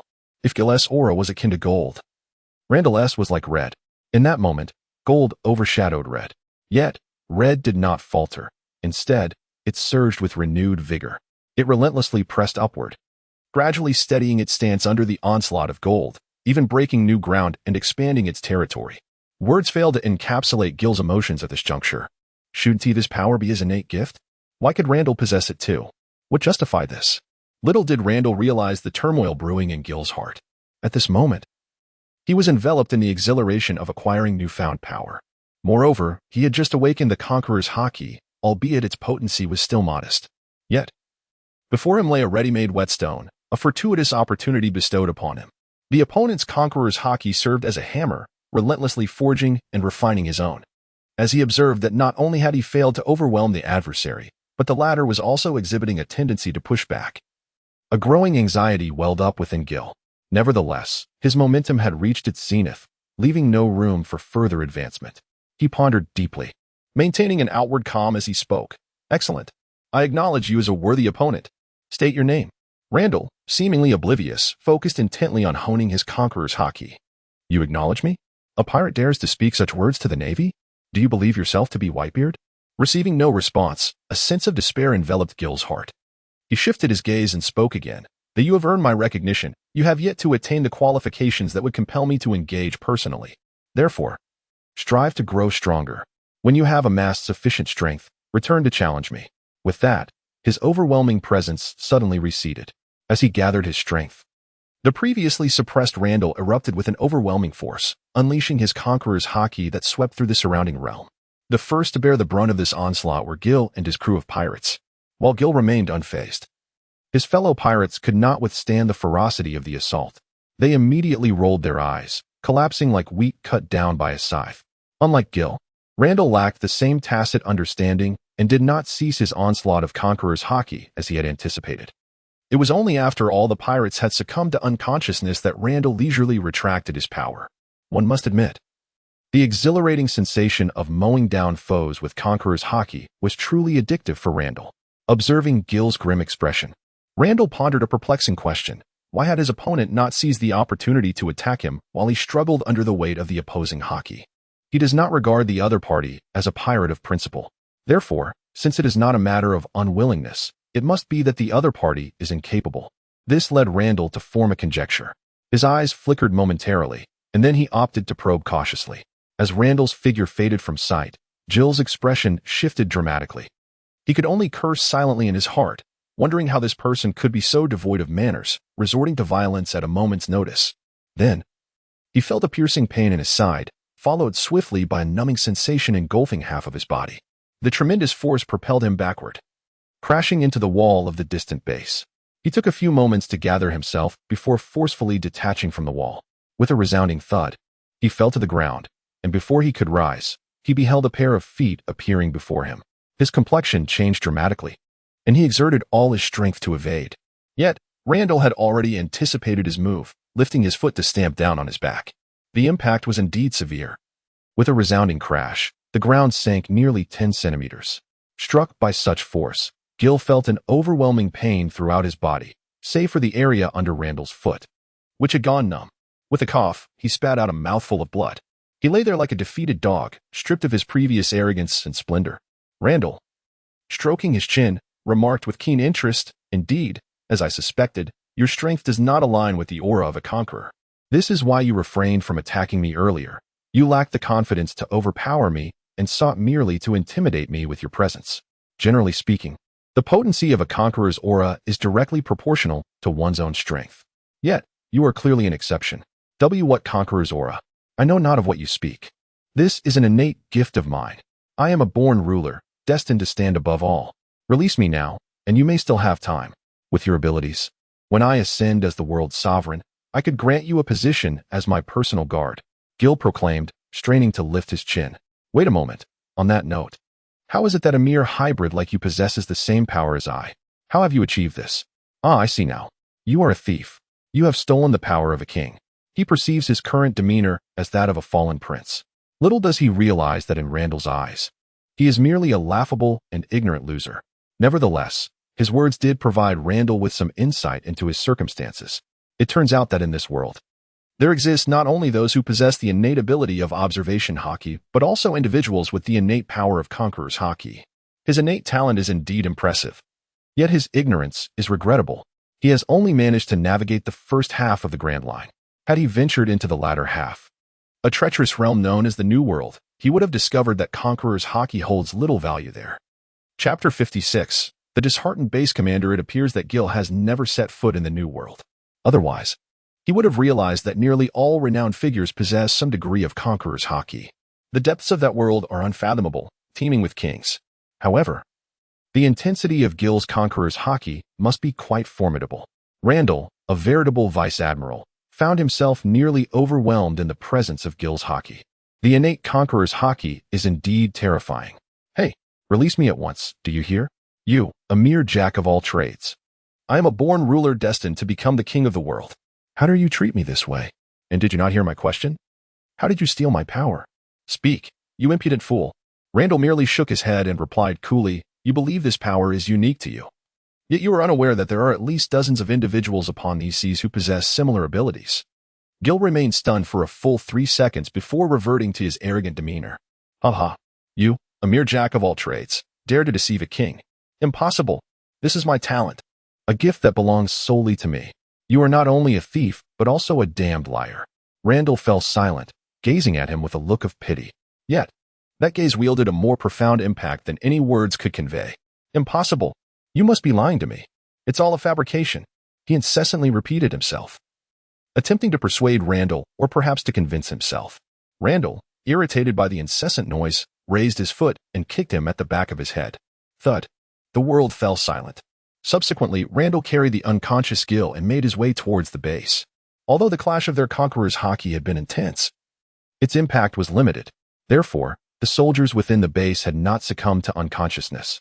Upon witnessing Randall entering with Gil in tow, the terror etched on their faces was beyond the realm of words. After all, this was the formidable pirate who had previously instilled fear throughout their entire base. Yet now, that harbinger of dread was being treated like a lifeless dog, effortlessly hoisted in someone's grasp. They found it hard to believe that the person before them was the same individual, yet the iconic golden hair assured them that it was indeed Gil, the fearsome pirate akin to a demonic entity. At that moment, they witnessed the defeat of the shadow that once loomed over them. Realizing that this darkness had not vanished, but had instead shifted directly onto Randall. In their eyes, Randall's stature grew immensely, resembling a formidable deity. Even though Randall paid them no heed, each one of them trembled in terror, their bodies weakening under the weight of fear. Soon, Randall made his way to the previous chamber. With a casual flick, he cast Gil beside the leader of the base. The leader, still astonished by Randall's unexpected return, suddenly sensed something land next to him. He turned his head and beheld a visage that he would never forget for the rest of his life. The owner of this face had once compelled him to kneel in front of a multitude solely through sheer presence. The mere standing still of this individual had completely stripped him of all fighting spirit. Now, the bearer of this countenance lay there like a lifeless dog, discarded carelessly beside him. The commander of the base was utterly bewildered at that moment. He questioned whether he was merely experiencing an illusion or if his mind had faltered. How could he possibly witness such an outrageous spectacle? He, the captain of the Dragon King pirates? Indeed, this lad possesses some remarkable qualities. Your defeat was not unjustified, Randall remarked casually. Some remarkable qualities? Merely that. Do you have any idea that I once knelt before him? The expression of the base leader contorted in disbelief. Yet, regardless of the tempest of emotions raging within him, he dared not raise his voice. For it was Gil who had stripped him of his fighting spirit. How formidable must one be to vanquish Gil? He suddenly realized that he had indeed underestimated this individual who was even younger than himself. Meanwhile, Randall chose to disregard the two and sat down beside them, retrieving a peculiar communication device from his pocket. This device, a rarity, had been forcefully given to him by Zephyr, specifically to avert a recurrence of the previous situation. He dialed a number, and after a moment, the call was answered. The phone bug had taken on a purple hue. Hello? Why are you calling me? A gruff voice inquired. Could it be that you've encountered an insurmountable trouble and have come to seek my assistance? Zephyr's voice resonated. Indeed, Teacher Zephyr, you are quite correct. I am indeed in need of aid, Randall replied with a shrug. The speaker was unintentional, yet the listener was attentive. Upon hearing the name Zephyr, the base commander felt his heart skip a beat. Zephyr? General Zephyr. This lad dares to address General Zephyr as his teacher. He gasped. So that's how it is. No wonder he appears so young yet possesses strength akin to a monster. On the other end of the line, Zephyr had originally intended to jest, but he was taken aback to discover that Randall was genuinely seeking help. He too grew somber. The fact that Randall sought assistance indicated that the situation was indeed grave. What had transpired? Randall recounted the events that unfolded here in their entirety. Throughout this narration, the commandant's expression visibly transformed, taking on the hue of concrete at an alarming rate. It was over, utterly finished. His affairs had now been escalated to the higher echelons. Even with allies remaining at headquarters, it would prove futile. To contend with Admiral Zephyr, one would require the backing of a fleet admiral. Contemplating this, it struck him that perhaps those who supported him were more inclined to eliminate him to avoid being implicated in his troubles. This thought deepened his despair. On the other end of the line, Zephyr, upon hearing Randall's account, initially exhaled in relief. It appeared that danger had not befallen them, which was a comfort. Yet, reflecting on the matters Randall had disclosed, his mood swiftly darkened. He was aware of the corruption within the Navy, yet he believed that, although detestable, as long as the individuals could safeguard the populace in their region, a little greed was permissible. After all, this was a matter of systemic flaws in human nature, and as one individual, he could hardly effectuate any change. However, he was taken aback to discover that the Navy was engaging in transactions with pirates, selling arms to them. Seeing the silence on the other end, Randall refrained from pressing further, for he understood that Zephyr must be feeling quite distressed and angry. After all, there existed a deep-seated enmity between him and the pirates. Yet one day, he suddenly realized that a colleague was indeed selling arms to these very pirates. The shock was akin to a thunderous awakening. Taking a moment to steady his emotions, Zephyr finally spoke. Randall, have you apprehended the individuals? Randall promptly replied, yes. I've captured both the pirate captain and the base commander. I called you to inquire how we should proceed. I can handle a skirmish. But when it comes to these matters of documentation, I am utterly perplexed. Chapter 57. The astonished squirrel. I have indeed captured them.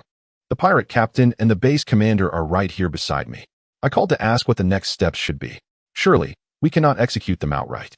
Upon hearing this, Zephyr's mind involuntarily conjured the image of that headless figure from earlier. He hastily exclaimed, as long as we've captured him, there's no need to resort to violence. Bring the person back, and you needn't worry about the rest. Rest assured, your merits will not go unrecognized. This was precisely what Randall wished to hear, and he immediately chuckled. All right then. Zephyr, having hung up the phone, couldn't help but shake his head, murmuring to himself, this kid has only been out for a few days and has already stirred up such a ruckus. Truly. He then swiftly dialed Sengoku. Moments later, the call connected. Hello, this is Sengoku, came the voice on the other end. It's Zephyr. What is going on?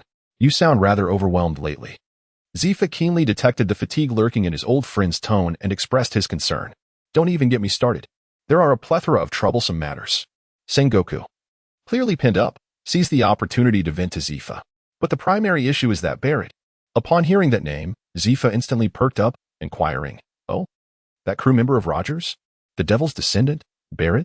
What has happened? Indeed, that rascal has been causing trouble all over the New World. Several allied nations have been affected. Sigh, the chaos wrought by a top-tier powerhouse gone rogue is simply insurmountable. Sengoku sighed heavily. Life is not easy, he lamented. Capturing such a person requires extensive consideration. Moreover, the captors must possess sufficient strength to contend with him.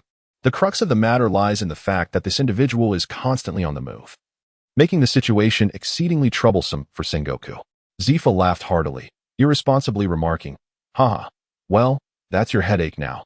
After all, it was the fleet admiral who chose you. However, if you require my assistance, I am willing to step in. By the way, I called you for a reason. Let me tell you about Randall a few days ago. Before long, Randall returned to the Navy headquarters, accompanied by the base commander and the pirate captain. As for the other pirates, Randall could tell they were nefarious characters, so he promptly dispatched them to the depths of the sea. Upon returning to the base and handing over the two individuals, Randall considered the matter concluded on his end. The rest would be left to Sengoku and Tsuru, the tacticians. After the handover was complete, Randall made his way directly to Zephyr's courtyard. However, en route, a figure clad in prison garb suddenly lunged at him from an unknown direction, radiating an audacious hostility. Randall was taken aback, wondering what could provoke such animosity towards him. Yet, he quickly composed himself, for the approaching individual was no ordinary foe. Moreover, the manner in which this person advanced towards him was through the moonwalk technique. At that moment, the individual was already before him. Die, you little brat. His fist suddenly transformed into a shade of black, striking fiercely towards Randall's head. Randall swiftly sidestepped, evading the blow, and retaliated with a punch of his own. The assailant was taken aback, completely unprepared for Randall's counterattack. In a moment of haste, his punch landed squarely on the back of the man's heart. A resounding thud echoed as the force of the impact sent him crashing to the ground, a cloud of dust rising around him. Who the hell are you? Randall exclaimed, utterly bewildered. Remarkably, the man appeared to suffer little from Randall's blow. He swiftly rose from the ground and created distance, exclaiming, Who am I? This is all your fault.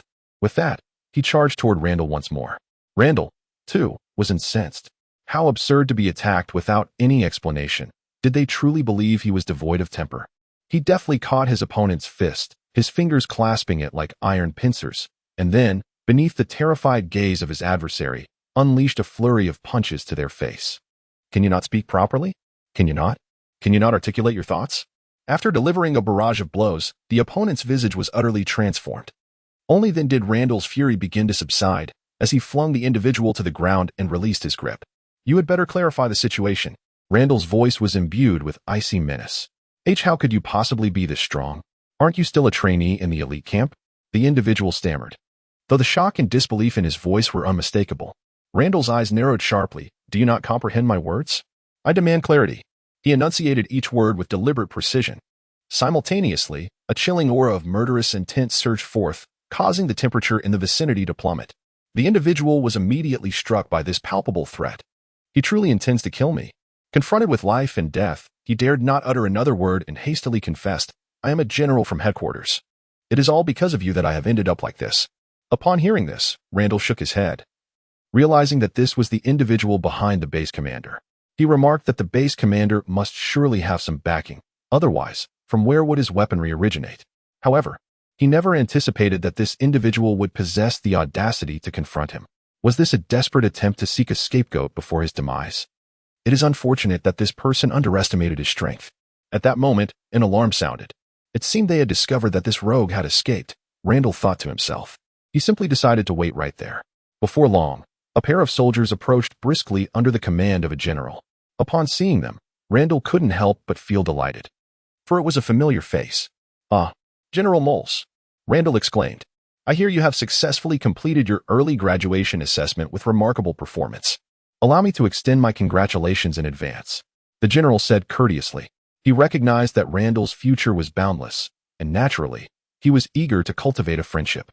Randall chuckled softly. Thank you, General Squirrel. By the way, this individual attempted to ambush me, but I subdued him. General Squirrel's gaze sharpened. While maintaining an outward composure as he accepted the general, an inner tempest of astonishment surged within him. This was indeed a general. Although his combat prowess was not particularly remarkable among his peers, he was still a general. That Randall had so casually subdued him was astonishing. What did this imply about his strength? General Squirrel felt as though he had been transported to another era, just months prior, during their last encounter. Randall's abilities had seemed negligible in his eyes. Yet now, Randall stood on equal footing with him. The rapidity of such progress was nothing short of astounding. Could it be that in a few months, he would no longer be able to contend with this young man? The mere thought of it left even General Squirrel feeling somewhat disheartened. Such talent was indeed difficult not to envy. However, amidst this whirlwind of emotions, General Squirrel managed to keep his thoughts concealed. He merely remarked, thank you for subduing him. Otherwise, it would have been quite troublesome. Chapter 58. A warm welcome ceremony. After bidding farewell to the flying squirrel, Randall arrived at Zephyr's small courtyard. Master Zephyr, Randall called out with a smile. Welcome back. Zephyr lifted his eyelids slightly and sipped his tea. Nearby, Krista, who was training under Zephyr's guidance to enhance her observation haki, rushed over upon seeing Randall's return. Brother Randall. Upon seeing her, a gentle smile spread across Randall's face. Hey, the moment you return, it seems I have been forgotten. Zephyr interjected with a hint of jealousy. Gripping Randall's attire, Krista declared, I like Master Zephyr too. Then she whispered softly, but I like Brother Randall even more. She believed no one could hear her. Yet the two present were far from ordinary and heard her clearly. Zephyr nearly rolled his eyes to the heavens. After some playful banter with Krista, Randall inquired, Master Zephyr, when will the graduation formalities be completed? Not so soon. Zephyr shook his head. Don't rush. That old coot from the warring states still needs to ponder your military rank. Randall contemplated for a moment and said, in that case, I'll take a few days off and venture out again. Staying at the base, aside from sparring with Zephyr, was of no aid to his strength.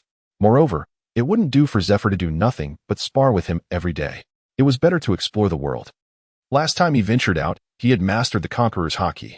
He wondered what he might gain this time. Zephyr naturally endorsed Randall's idea. Capturing more pirates would facilitate Randall's graduation process. A day later, Millis and Aquas returned one after another. Well, how did it go? Did you complete everything?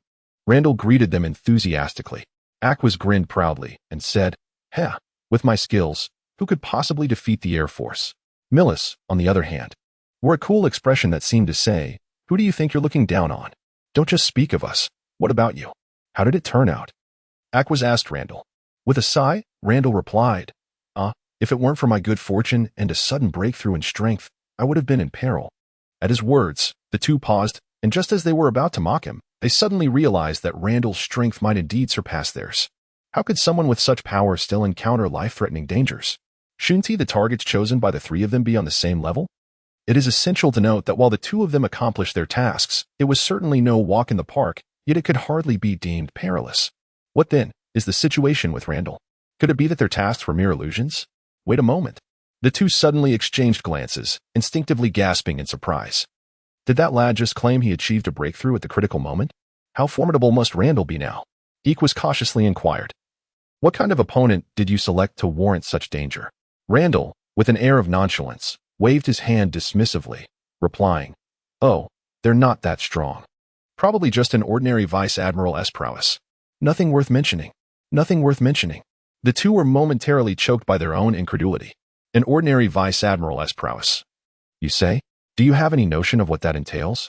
They are the backbone of the Navy. What do you intend with this nonchalant demeanor? Not worth mentioning. Your bravado is rather excessive.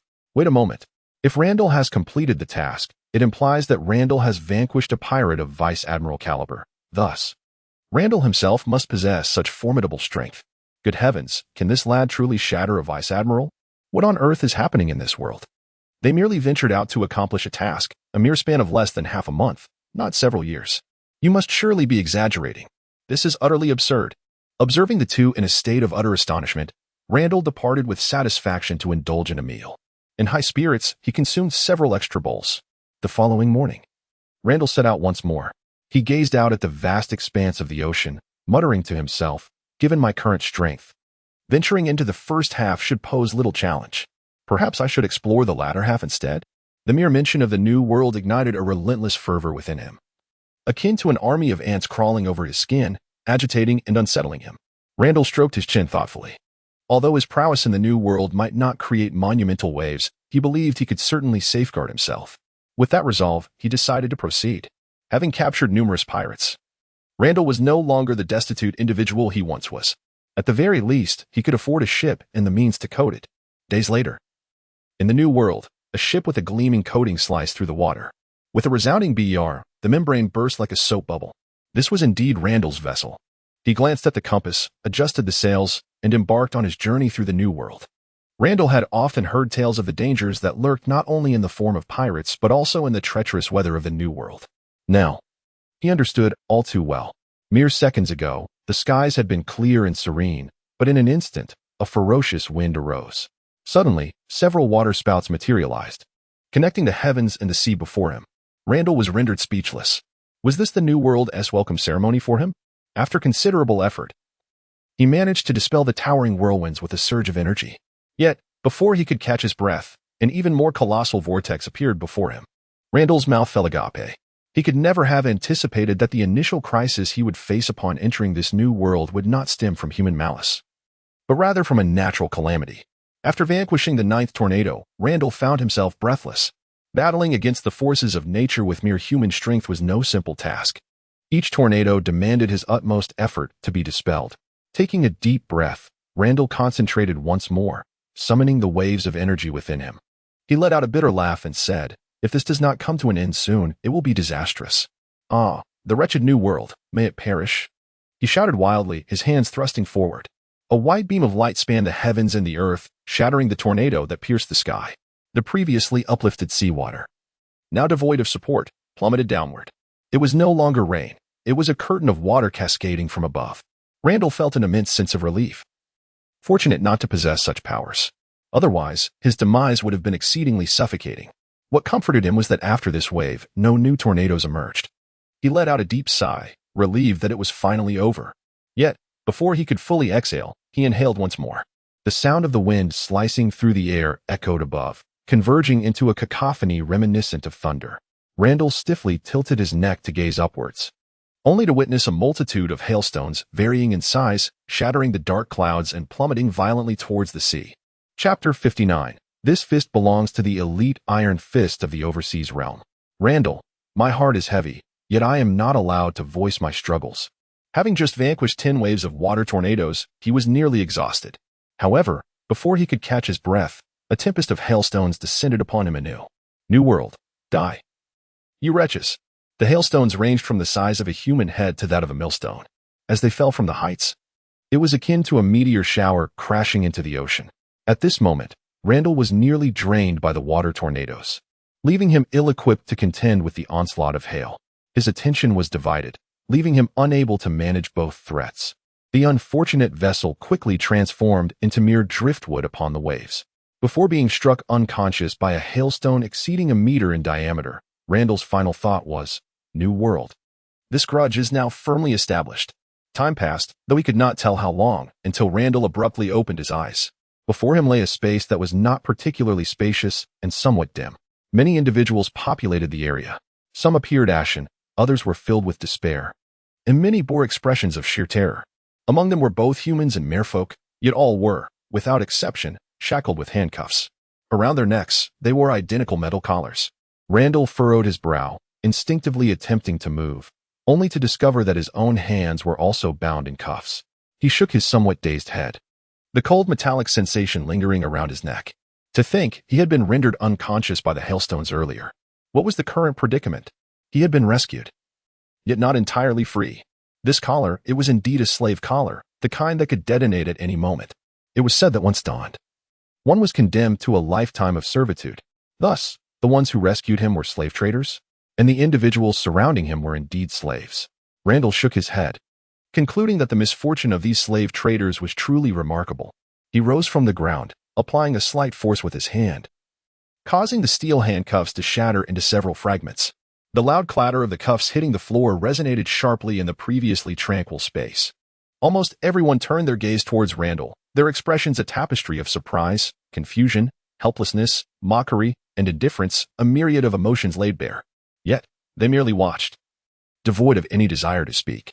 Beside Randall, a mermaid tugged at his clothing, whispering urgently, "You're insane. The collar will explode." She could not bear to witness the demise of this youth, recently imprisoned, simply for the sake of his handsome visage. It seemed a travesty for one so striking to meet such an untimely end. However, being captured as a slave was equally lamentable. More regrettable still was her own capture. She pondered with a touch of melancholy. Randall paused, momentarily taken aback. Truth be told, he found the silence and indifference of the onlookers to be the most natural response. He had not anticipated that a chance encounter would prompt someone to offer a word of caution. Unavoidably, Randall chuckled. Upon witnessing this smile, the mermaid girl felt as though her heart had been pierced. How handsome. Oh, let me perish. I have no regrets in this life. Rest assured, a mere explosive collar cannot take my life. With that, Randall disregarded the bewildered mermaid and turned to exit the cabin. On the deck, the slave traders were initially idle. Suddenly, one of them turned and beheld a slave adorned with a collar emerging, and astonishingly, the slave was unchained. They were taken aback. "Hey, get back into the cabin and behave, or I'll make your head bloom," boomed the command from one of the traders. Randall paid no heed to him. Instead, he raised both hands to grasp the collar. In a flash, he detached the collar and hurled it overboard. Boom. The collar exploded, illuminating the faces of the slave traders with a bright glow, rendering their astonished expressions even more pronounced. "Damn it. The slave is making a run for it. This one's tough. Quick, summon Lord Tears," shouted one of the traders in alarm. "Silence," Randall retorted coolly, and in an instant, he appeared behind the trader, slowly retracting his fingers. The trader, however, had already rolled his eyes back, collapsing face down. Upon the back of his head, a gaping hole, the width of a finger, oozed a disturbing mixture of red and white. Chaos erupted on the deck. The cacophony of battle cries, gunfire, the slicing of the wind, and the grotesque sound of flesh being pierced intertwined in a dissonant symphony. Who dares to wreak havoc in my presence? Just as the minions were nearing their demise, a thunderous voice boomed like a clap of thunder, startling everyone. Randall momentarily paused in his actions, turning towards the source of the sound. There emerged a tall, lean man, a long knife hanging from his waist. This must be the notorious Tears spoken of by the others. As Randall turned, he inadvertently caught Tears' eye. "So, it's you? A little whelp still in his infancy, yet quite capable, I see. Had this ship been manned by nothing but these inept fools, perhaps you would have truly escaped. But alas, you were unfortunate enough to have encountered me," Tears proclaimed arrogantly, drawing forth his long knife. A palpable scent of blood enveloped him. This blade, a weapon of unparalleled sharpness, bore the ominous name of Bloodlight. Measuring 3 feet and 7 inches in length, with a handle of 1 foot and 2 inches. It weighed a staggering 8 pounds and 6 ounces, having tasted the blood of countless foes. He raised the long knife in his hand, introducing it with an air of superiority. Randall was momentarily taken aback, then lowered his head in contemplation. After a brief pause, he lifted his fist and declared, "This fist, forged by the elite of the overseas Iron Fist, bears countless scars and has endured numerous strains. It consists of 5 fingers and a palm, its weight unfathomable." His actions left the opposing side momentarily bewildered. What is this nonsense? You can admit to lacking weapons. What kind of sorcery is this? It has thrown the emotions into disarray. You are doomed, my boy. Once Lord Tears defeats you, I shall sever the tendons in your hands and feet. Fear not. Even in disability, with a visage such as yours, many will still seek to purchase your services. The previously terrified minions, upon the arrival of Tears, began to rally with bravado. Their threats varied in their flamboyance. Young one, I hope you will resist.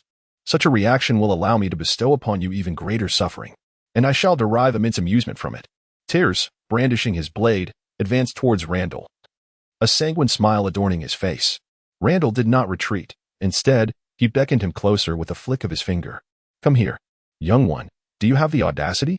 Tears raised his hand and unleashed a crimson wave of slashing energy aimed at Randall's ankle.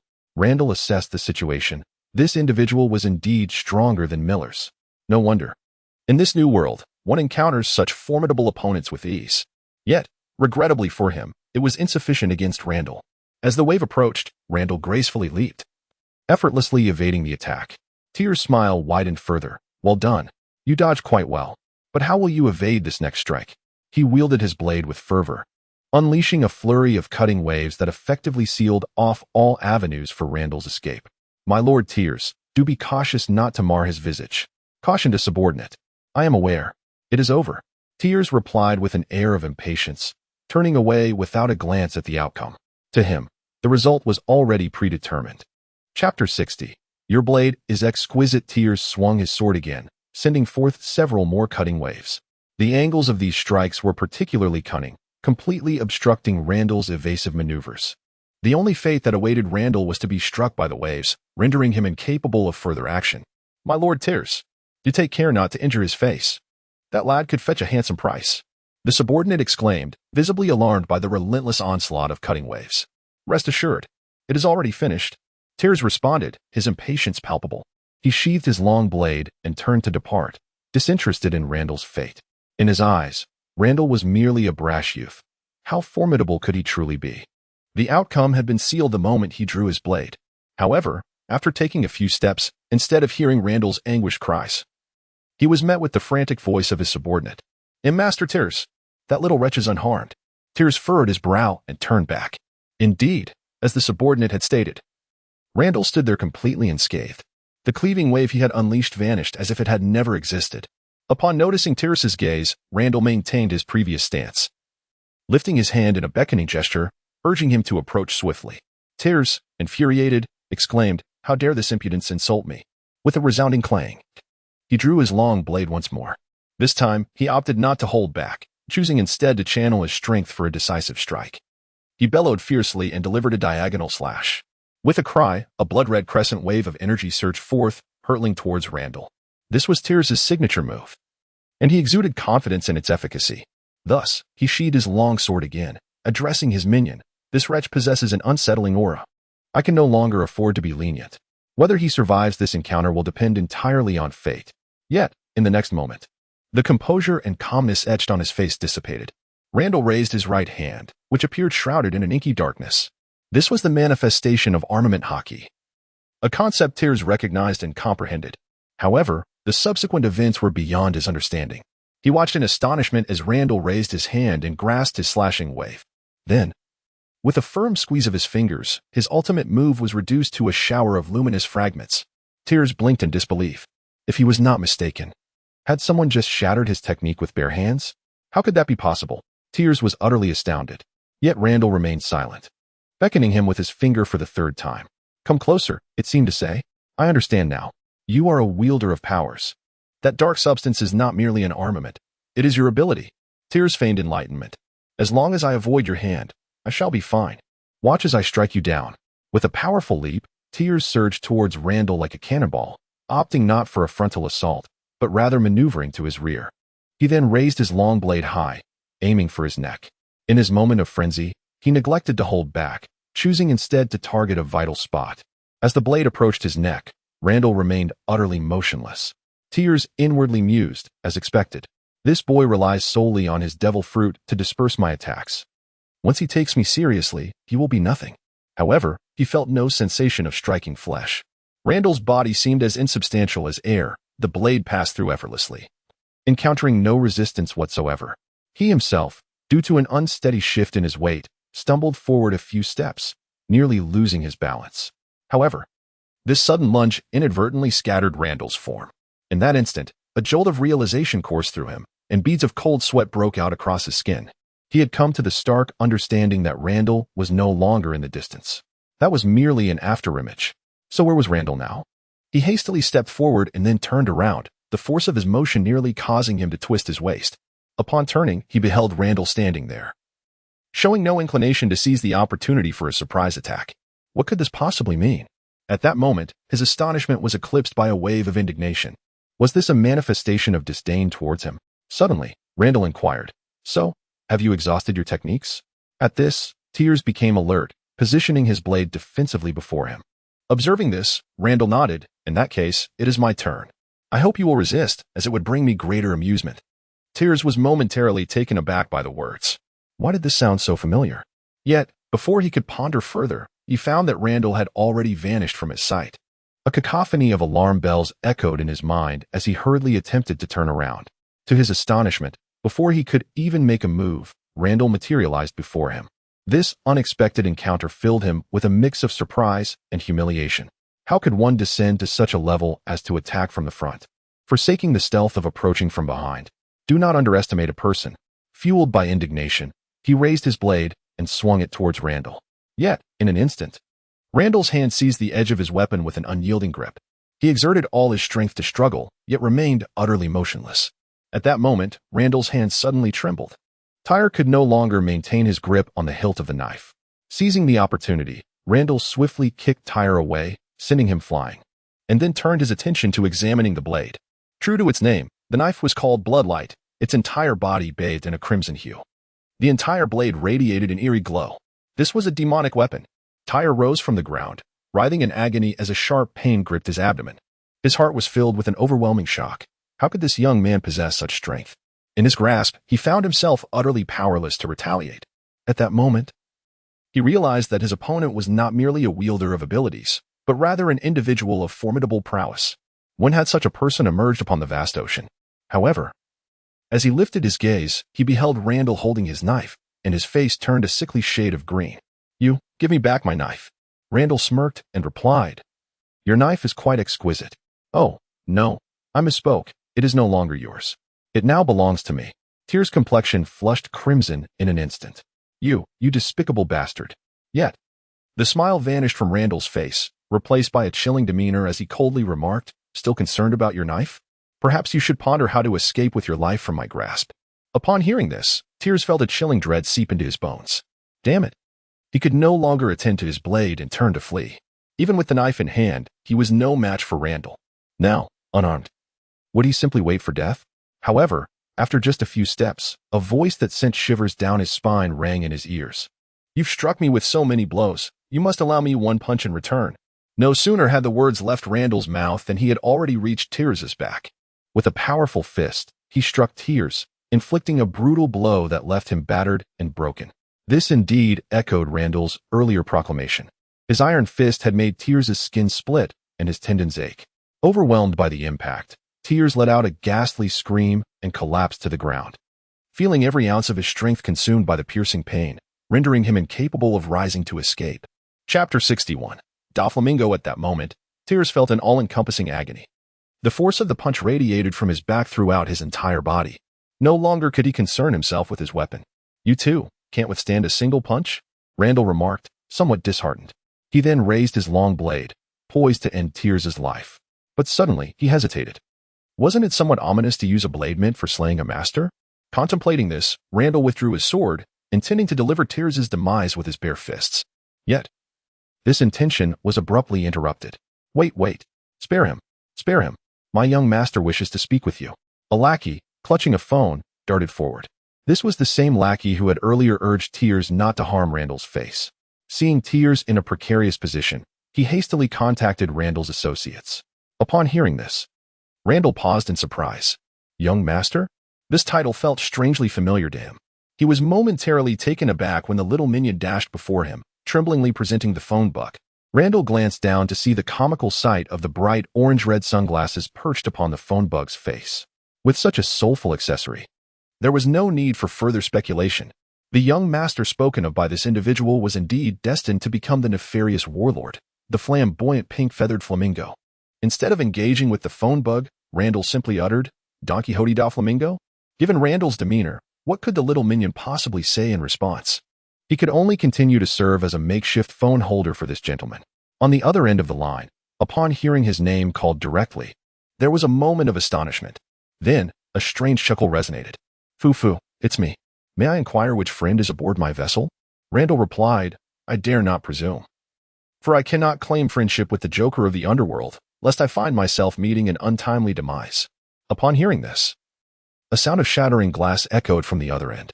Then a somewhat urgent voice inquired, Who exactly are you? At that moment, Doflamingo had already forged a notable reputation in the underworld under the moniker of Joker. His standing was arguably second only to a few emperors. Yet, even they should not have been privy to his true identity. Wait, if there is anyone who might know, could it be are you with the world government? Doflamingo inquired directly. Certainly not.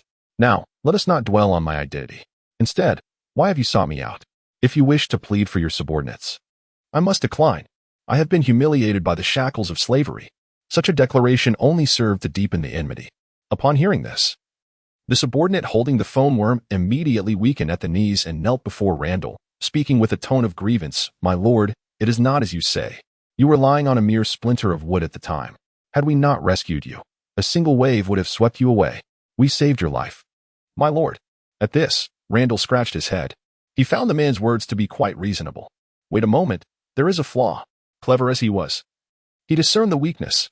How eloquent, yet is it not merely a desire for my beauty, aiming to enslave me for profit? You are not here to save anyone. Your intentions are fundamentally skewed. Rescuing me was merely a coincidence. Nevertheless, these matters pale in significance. What truly matters is that I have been shackled with a slave collar. My dignity as a formidable individual has been besmirched. Randall initially intended to comment on the man's uncleanliness, but he reconsidered, realizing it could be misinterpreted. The lackey felt even more aggrieved. Who knew you were this powerful? With a fierce glare, Randall exclaimed, What? If it were someone weaker, would you sell them outright? Do the weak possess no rights? The lackey wished to respond that the weak inherently have no rights. This was not merely his belief. Even those who prided themselves on their righteousness tacitly accepted this notion. Yet, he dared not speak, fearing for his own life should he do so. He could only kneel there, feeling wronged. As silence enveloped the space, Doflamingo seized the opportunity to interject.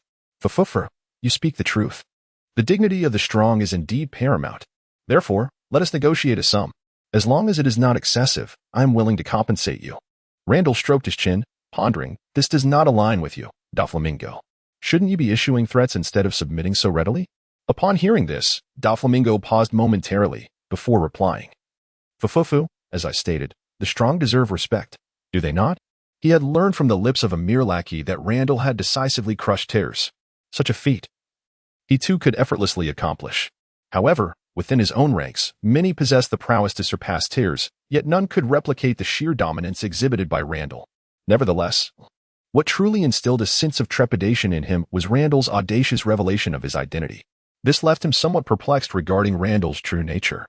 He suspected that this was Randall's deliberate demonstration of authority. However, it must be acknowledged that it was indeed remarkably effective. After a moment of silence, Randall spoke. Do you wish to be on good terms with me? That is not out of the question. Oh, I would be eager to hear more, remarked Doflamingo. In truth, he intended to win Randall over, but he preferred to first ascertain the other party's conditions. Randall, with utmost seriousness, stated, As long as you abandon the slave trade, I can overlook your other nefarious dealings. However, I cannot condone the slave trade. If you relinquish that, we can negotiate on other matters. Upon hearing this, Doflamingo fell silent. This time, it was not shock that rendered him mute, but rather a simmering anger. The veins on his forehead throbbed ominously.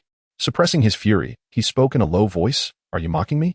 Given that the other party was aware of his identity as the Joker, how could they possibly be oblivious to his primary enterprises, one being arms dealing and the other the trafficking of slaves? What audacity, to propose severing one of his legs right off the bat. How could this individual dare utter such words? Did he truly believe himself to be of such significance? Randall, however, replied gravely, Of course not. I am utterly serious. He is undoubtedly serious. The slave trade is an abhorrent practice that he detests. This sentiment stems from his values and his compassion for the vulnerable. However, this is not the focal point. Though he is not malicious, he is not the kind of person who seeks to benefit the world. His ambitions do not encompass such grand ideals. He could not accept the slave trade, Most importantly, he was a human being. The thought of trading his own kin made him feel that his very dignity was being insulted.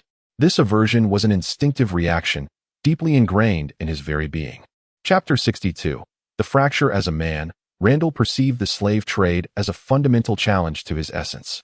Therefore, if Doflamingo's subordinates were involved in the slave industry, they would inevitably be his adversaries. Upon hearing this, Doflamingo fell silent once more. He could sense that Randall's disdain for the slave trade was profoundly genuine. Well, it appears we cannot be friends, Doflamingo mused, for such an outrageous condition was simply unacceptable to him. In his estimation, Randall's strength should not surpass his own. If he could recruit him, it would be a fortuitous acquisition of a capable ally. If not, there was no need to force the matter. Randall, too, let out a slight sigh of regret.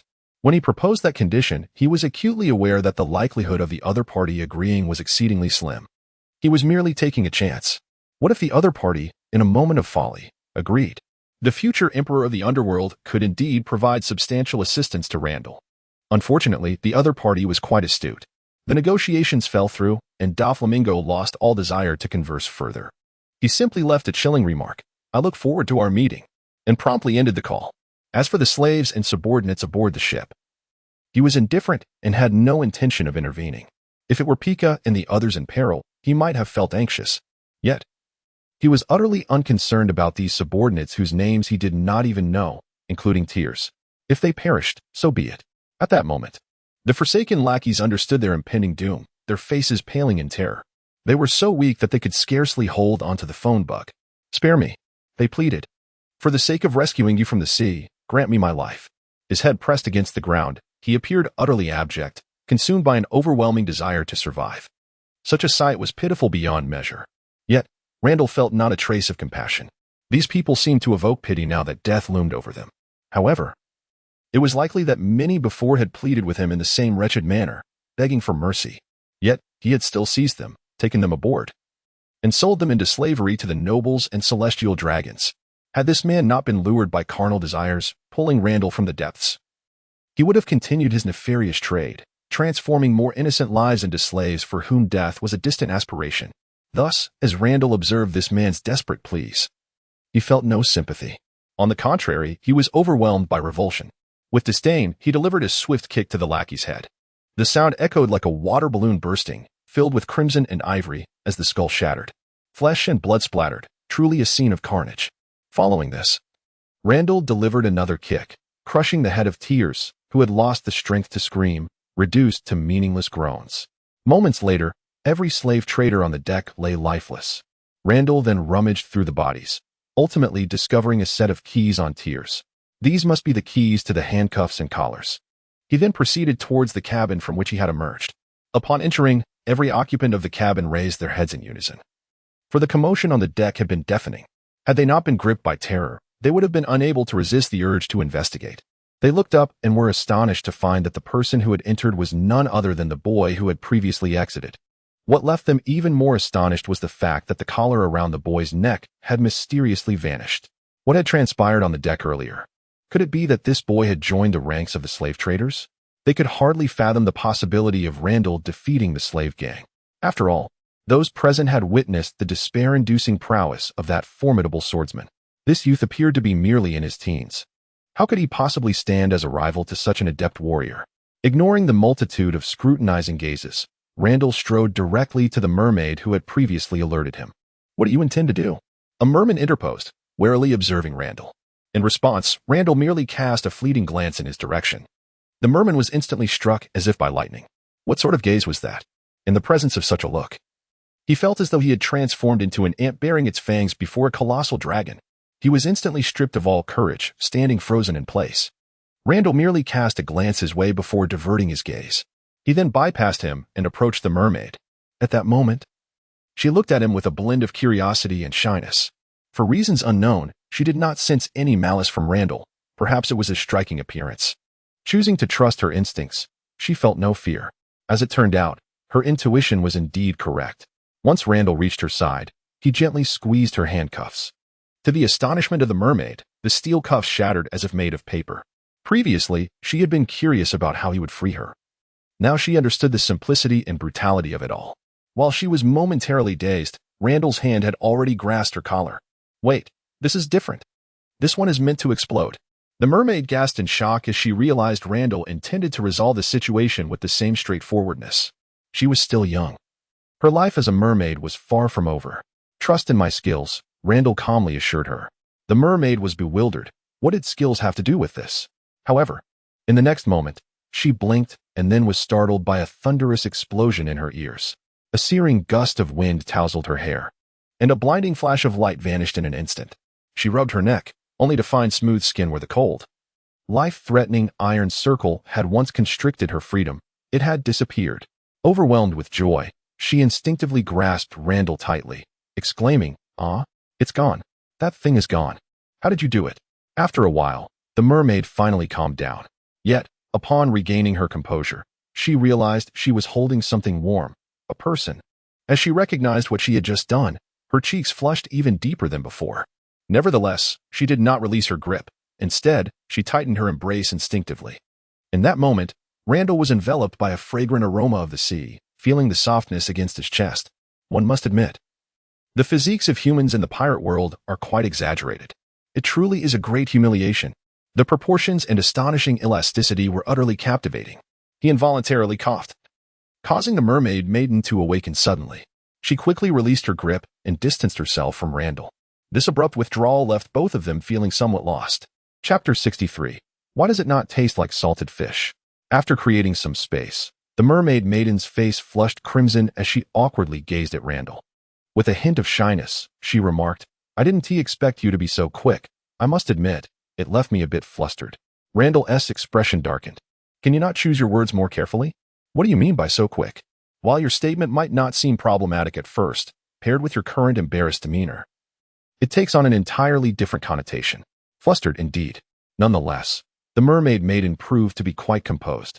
She straightened her posture, pressed her tail against the ground, and bowed deeply to Randall.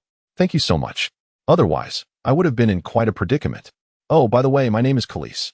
Randall graciously accepted her gratitude and replied, "I am Randall." "Oh, Randall. What a lovely name. By the way, I am 16 years old. I reside at number 178. Coral Worm Street, Coral District, Mermaid Island. I work as a waitress in a CAF. My hobbies are stop right there." Randall interjected, feeling a headache coming on. "If you continue, I fear you might disclose even more personal details." "Oh, he," the mermaid maiden, Khalees, shyly stuck out her tongue. Randall could only shake his head, bemused by her scatterbrained nature. He had indeed forgotten that he and the other were of a similar age. "All right, you are free now. You may return home." Ah, the mermaid maiden Khalees sighed softly. "But do remember to visit me when you come to Mermaid Island. It is truly beautiful there. You simply must come. You will surely regret it if you don't." Her delicate face was filled with earnestness. Randall smiled helplessly and replied, "I understand. I understand." He was undoubtedly aware of the breathtaking beauty of Mermaid Island, particularly since he had recently traversed its enchanting paths.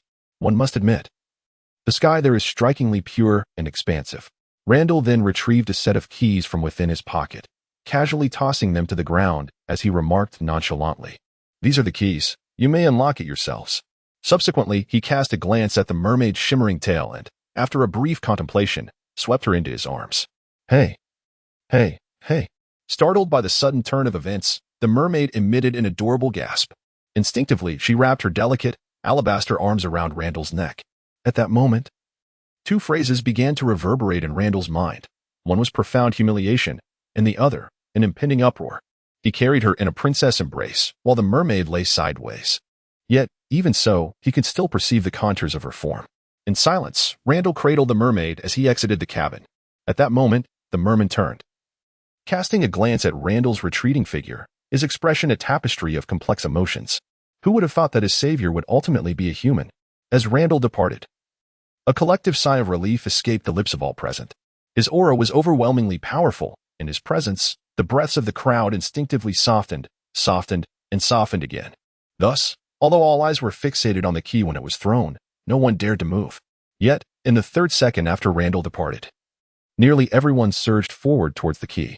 However, an odd occurrence transpired. The key, clearly not a consumable item, could be claimed by anyone in line, ensuring that soon everyone would attain their freedom. Yet, a person closest to the key was the first to grasp it. In the next moment, A robust arm reached out from the side, snatching the key away and inadvertently colliding with another individual. This incident prompted the crowd to learn a valuable lesson. Initially, they had exhibited some restraint, but with the first person having initiated the scramble, they decided to seize the opportunity. The crowd erupted into a chaotic flurry of hands. A towering figure, 3 meters tall, began to physically assault anyone holding the key, targeting the individual who possessed it at that moment. Meanwhile, the previously disdainful fishman observed this unfolding scene with a look of utter revulsion. He remained calm, standing at the periphery, not due to a lack of desire to engage, but rather an acute awareness that should he join the fray, he would likely become the target of a collective assault. The crowd continued to jostle for dominance, squandering precious time. Had they approached the situation one by one, it was probable that nearly half of them would have already regained their freedom. Yet, the reality remained that not a single pair of handcuffs had been unshackled. Amidst the turmoil, the key had somehow been flung away, landing fortuitously before the fishman. "Hey, you stinky fish. Toss the key over here," bellowed a towering man, standing 3 meters tall, his expression one of palpable annoyance. The fishman glanced at him, then surveyed the faces of those surrounding him. In his eyes, their features began to blend into his singular visage, rendering them indistinguishable. After a moment of silence, the fishman picked up the key, but instead of obeying the command, he began to unlock his own shackles. Meanwhile, within the ship's cabin, chaos reigned, yet on the deck, tranquility prevailed as time flowed gently. Randall cradled Khalees in his arms, carrying her to the edge of the ship, preparing to cast her into the sea. However, Khalees tightened her grip around his neck, suddenly leaning forward, her rosy lips brushing softly against Randall's cheek. He felt a moist, tender sensation, akin to that of jelly. Fleeting yet delightful. In truth, Khalees' speed would not have allowed for a surprise attack on Randall, but who could possibly turn away from the kiss of a beautiful maiden? Certainly, Randall could not. Having bestowed her kiss, Khalees finally released her embrace and leaped into the water. "Goodbye, Randall," she called, her cheeks flushed, her words trailing off as she plunged into the depths. As he gazed at the now calm surface of the sea, Randall inhaled deeply, a delicate fragrance mingling with the scent of the ocean lingering at the tip of his nose. He momentarily fell into deep contemplation. Speaking of which, how do mermaids manage to retain such a delightful fragrance while submerged in the ocean? Shouldn't they exude the scent of salted fish? This enigmatic question occupied Randall's thoughts for quite some time, yet he found no answer, ultimately attributing it to the peculiarities of the world. After standing by the ship's edge for a while, a faint smile crept onto Randall's lips. Though he was not physically present, his observation Haki had been vigilant, monitoring the happenings within the cabin since the moment he departed. The images relayed by his observation Haki were truly eye-opening. Yes, it was time for him to make his entrance. With this thought in mind, Randall made his way toward the cabin. At that moment, within the cabin, the occupants were in disarray. Some lay on the ground, oblivious to life or death, while others groaned in pain. The 3-meter-tall behemoth bore numerous bruises upon his body, while the merman stood defiantly opposite him. At this juncture, his handcuffs had been removed, though the collar remained unaddressed. He is also the only one who has liberated his hands. Chapter 64. All is taken for granted. At this moment, the cabin is stained with blood. Many are sprawled on the ground, some unconscious, others moaning in pain. Among the very few who can still stand, one is the robust man towering at 3 meters tall. At this moment, his body was marked with bruises of varying shades. The fishman stood opposite him, drenched in blood. Notably, his handcuffs had been removed, though the collar remained. Despite the numerical advantage of his adversaries, and the imposing 3-meter-tall man who seemed no ordinary foe, once the fishman was liberated, he gained no upper hand, even suffering a severe beating. Upon Randall's return to the cabin, he was met with this chaotic scene. "What is happening here? Did I not provide you with the key?" Randall inquired knowingly. Upon his arrival, the fishman's expression darkened, while the towering man's face brightened with joy. "My lord, you are our savior. My gratitude is beyond words," the man exclaimed. However, this fishman shows no appreciation. "After you departed, he suddenly attacked us and stole the key you entrusted to us. It is as if he has trampled upon your honor. I am utterly indignant." The giant spoke with fervor, bowing his head in distress, as though he were genuinely aggrieved. Randall was taken aback, not expecting this seemingly brutish fellow to possess such theatrical talent. After witnessing the man's performance, Randall turned to the fishman and inquired, "Is what he says true?" The fishman remained sullen. In truth, his heart had plummeted since Randall's entrance. Did it matter whether it was true or not? To perish by your hand is far preferable to dying as a slave. He spoke with a sense of relief. Come on. In that moment, the gaze that once looked down upon the ants resurfaced within his heart. He took a deep breath and unexpectedly confronted Randall with a bold stance. Upon witnessing this, the 3-meter-tall giant felt an overwhelming sense of joy. He never anticipated that this merman would cooperate with him so splendidly. Now, it would be nearly impossible for this foul creature to escape unscathed. Randall's gaze sharpened, and the pressure on the merman intensified dramatically. His scales erupted instantaneously, rendering the entire fish rigid. Yet, it stubbornly maintained its combat-ready stance. So be it, I shall grant your wish. No sooner had the words left my lips than Randall vanished from sight. The fishman's pupils constricted sharply. He initially believed that Randall surpassed that formidable swordsman, albeit to a certain extent. However, he was taken aback to find that he could not even discern the opponent's trajectory. Such a disparity in strength rendered any notion of defense utterly futile. A sorrowful smile graced his lips as he closed his eyes, bracing himself to embrace his impending demise. Yet, the anticipated pain and chill never arrived. He was suddenly jolted by a deafening noise, the sound of something crashing to the ground. Immediately after, a chilling scream escaped the lips of the burly man. The fisherman quickly opened his eyes, only to be met with the shocking sight of the once imposing figure now prostrate on the ground. Beside him stood Randall, one foot pressing down on the man's back, while with one hand he twisted the man's arm behind him. Given the unnatural angle, it was evident that the man's arm had likely been shattered. In that moment, the burly man had lost all semblance of his former bravado, reduced to a contorted figure writhing in agony. Please, why? He gasped. Randall's voice was chillingly cold as he replied, I detest those who lie to me. The burly man felt as though he had been plunged into the depths of an abyss, the icy winds threatening to freeze his very soul. He stifled his trembling and spoke, Master, you are mistaken. Every word I utter is the truth. The burly man's voice was hoarse, as though he bore an immense grievance that he desperately tried to conceal. The child suffers, yet remains silent. Tears brimmed in his eyes, teetering on the brink of spilling over. Should an unknowing observer witness this, they would undoubtedly perceive Randall as a villain, while the burly man would appear to be an unjustly wronged soul. Under the looming threat of death, the burly man exerted every effort in his performance. Yet Randall's next utterance sent a chill coursing through him. My observation Haki can easily envelop a small vessel. Given your capabilities, you must be aware of the effects of observation Haki, correct? Upon finishing, Randall flashed a smile at the burly man. Never before had the burly man felt such terror from a mere smile, akin to a predator displaying its sharp fangs to its prey. He was undoubtedly aware of the effects of observation Haki. The burly man instantly felt as though his demise was imminent. Yet, he was not ready to surrender.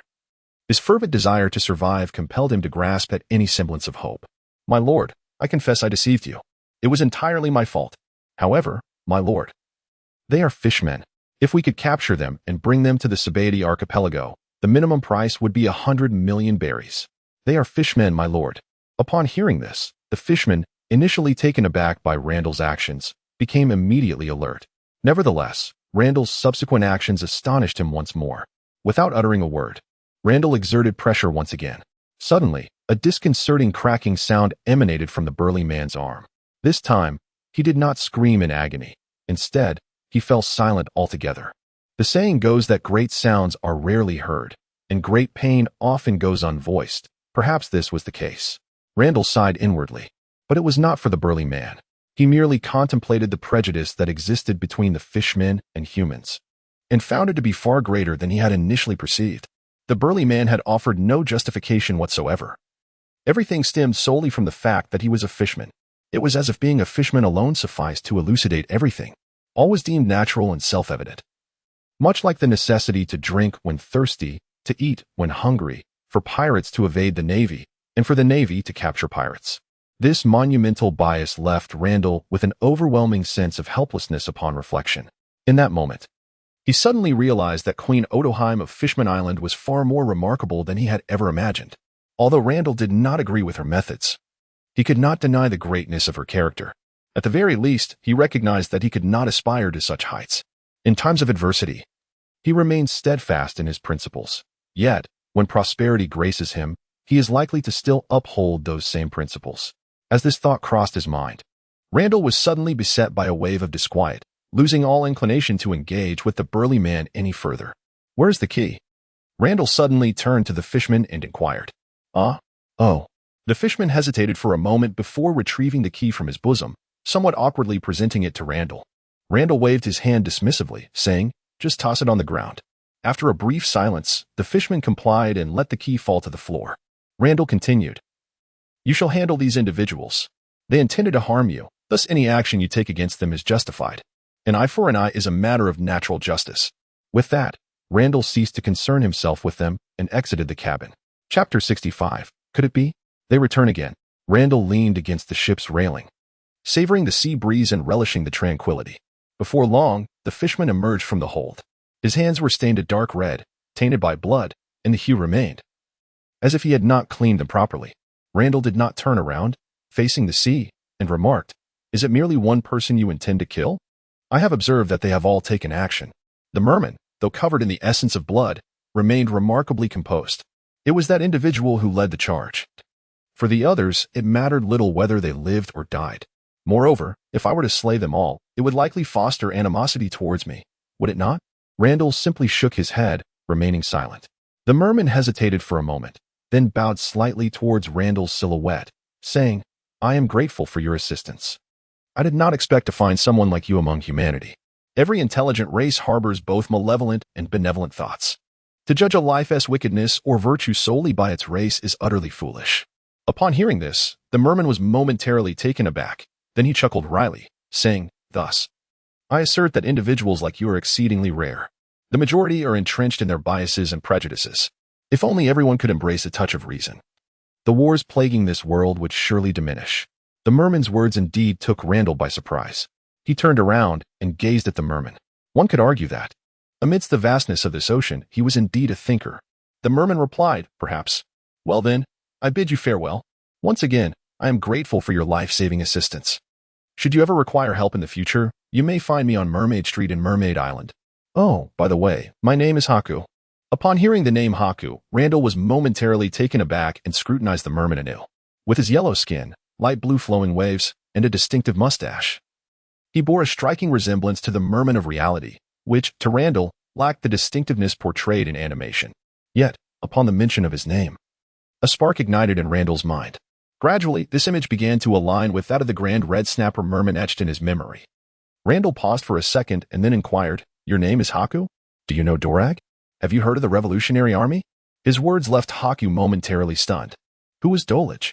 And what exactly is the Revolutionary Army? Yet, for some reason, he could not fathom why. Although he had never heard of these two terms, he found them somewhat sinister. Randall suddenly realized that, at this moment, Dorag was still a vice admiral. The Revolutionary Army existed only in his imagination. Yet, despite the blunder, Randall felt no embarrassment. With an air of profound mystery, he stated, "Dorag is currently a vice admiral, but this is only temporary. In the near future, an organization named the Revolutionary Army will emerge. It is a force capable of shaking the heavens and stirring the souls of the departed. It should suit you well."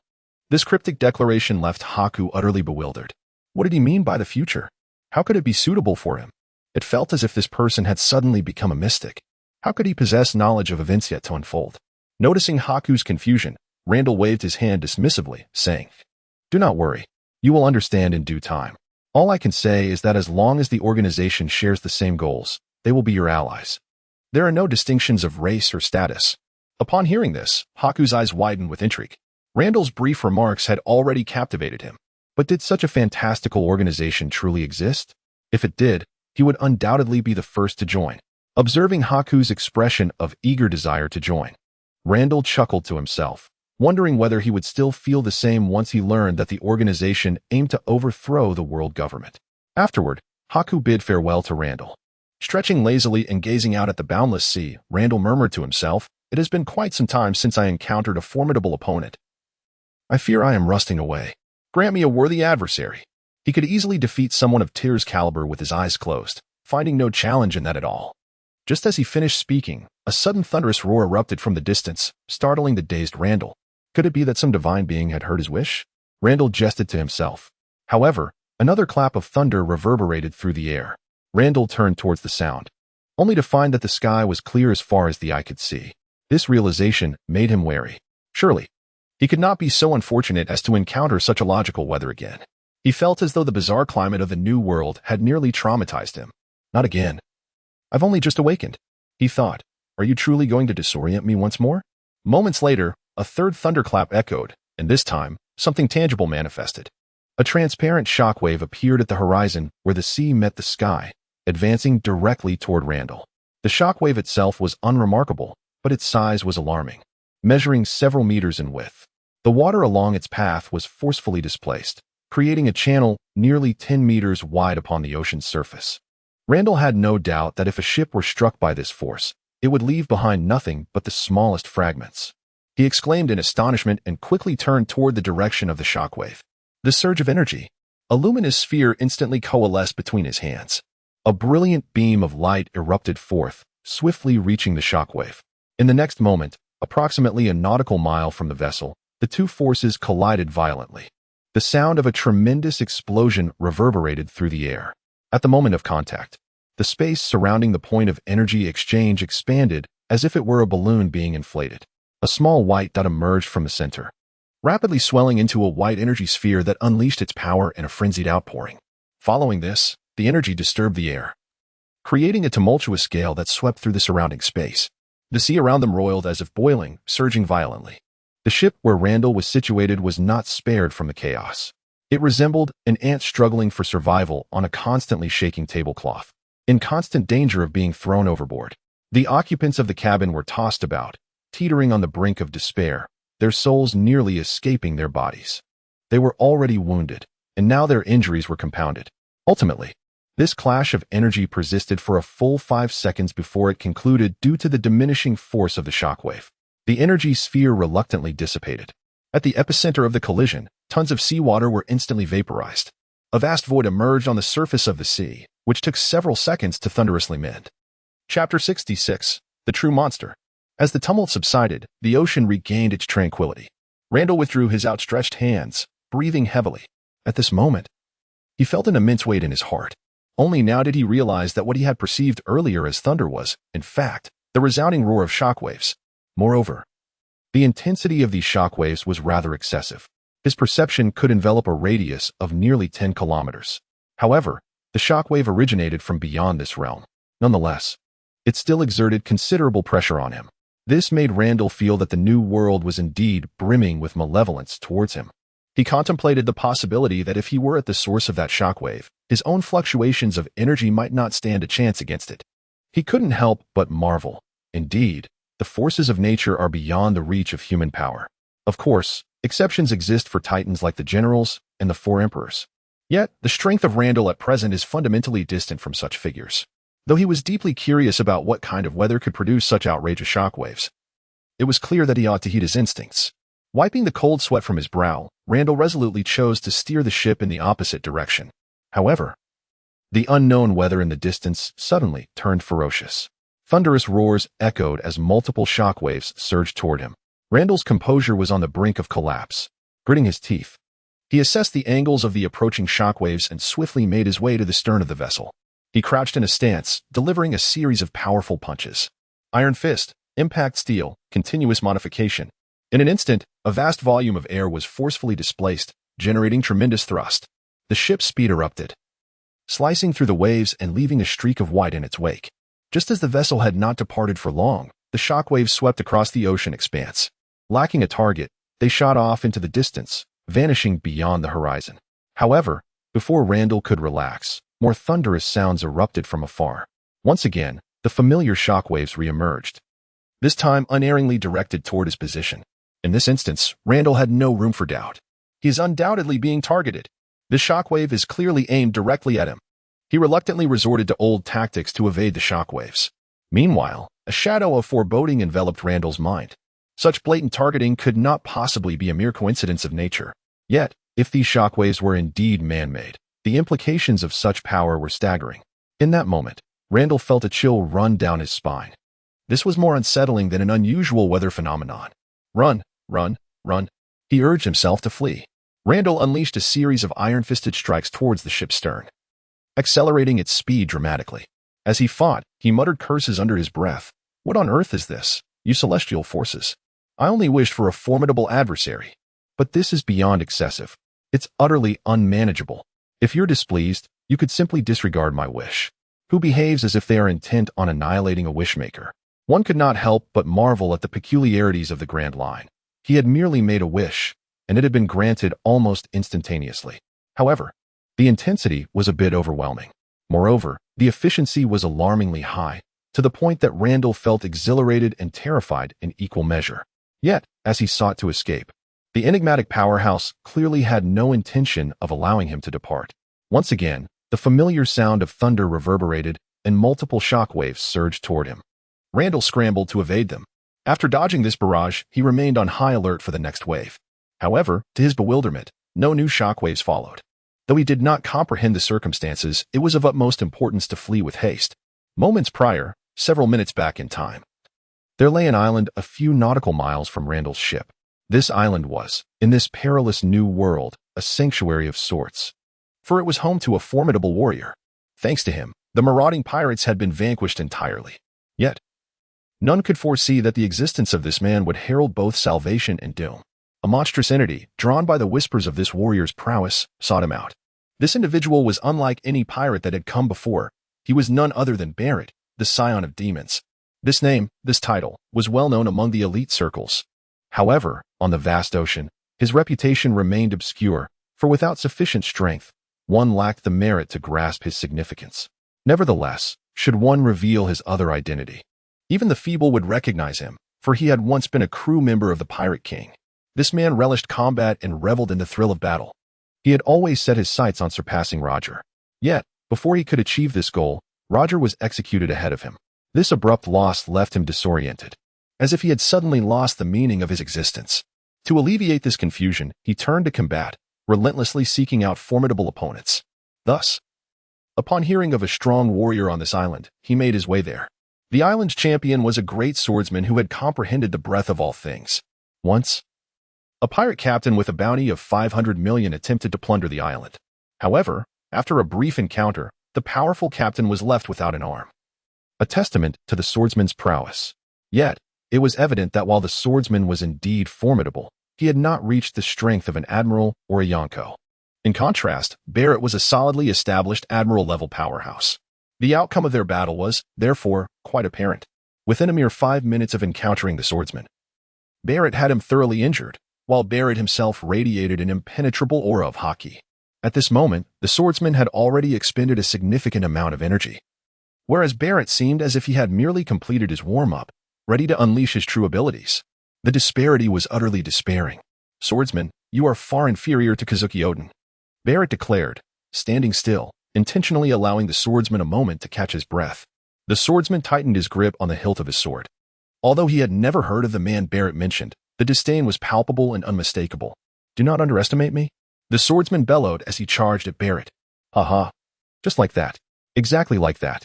Barrett laughed heartily before delivering a powerful punch. Instantly, the air crackled with energy. The roar of the impact resonated like thunder, sending a massive shockwave towards the swordsman. Alarmed, the swordsman halted his charge without a moment's hesitation, rolling to the side to evade the force. The shockwave surged forward, crashing into the sea like a train racing down the tracks, leaving behind an indelible mark. Witnessing such terrifying might and the lasting scars it left upon the ocean, the swordsman was drenched in cold sweat, feeling utterly paralyzed. This was no mere man. It was a monster. Why had such a beast targeted him? Chapter 67. Is death inevitable? Barrett unleashed a punch that pierced through the sea. The vast chasm on the ocean's surface took several moments to converge with a resounding crash. The sight of this left the swordsman in a cold sweat, his mind unraveling. He could not fathom how some individuals could achieve such feats with their physical bodies. Having failed in his initial strike, Barrett prepared to advance once more. However, his gaze suddenly shifted towards the sea, the direction in which the shockwave had previously traveled.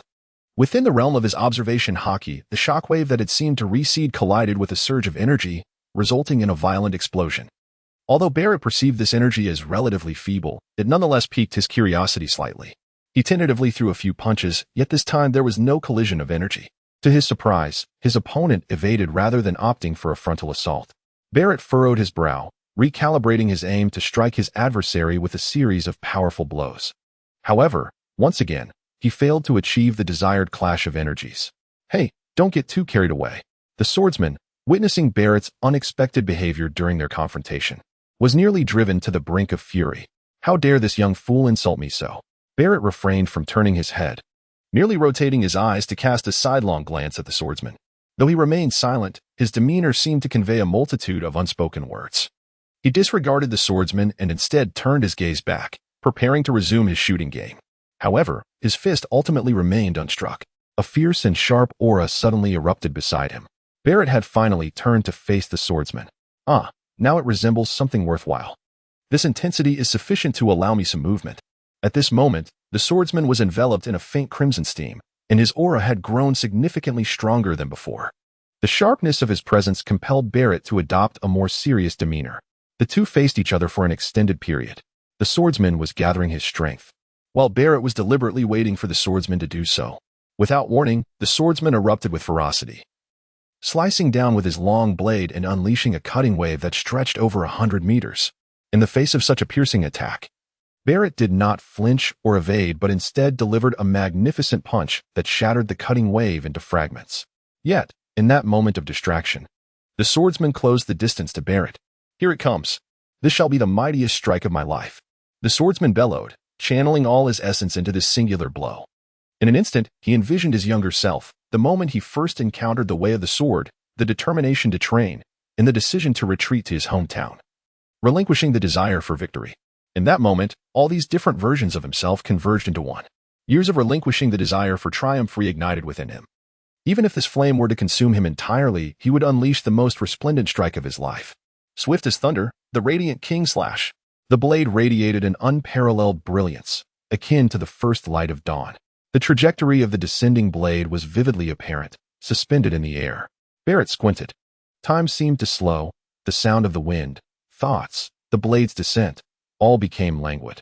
Then, at a certain moment, everything surged forward in a sudden acceleration. In an instant, the brilliance intensified, resembling the scorching sun. Moments later, the radiance dissipated, revealing the two figures. Barrett stood in silence, touching his chest. There. A wound ran from his left chest through to his lower abdomen, glaringly evident. He was finally breached. The cost of it all was that the swordsman stood motionless before Barrett. He exhausted all that he had. In the fleeting moment before he unleashed that fateful strike, he had already reached the end of his strength. Regrettably, the wounds he incurred at the cost of his life were of little significance to Barrett. Indeed, he had breached the defenses, yet it was merely that, a breach.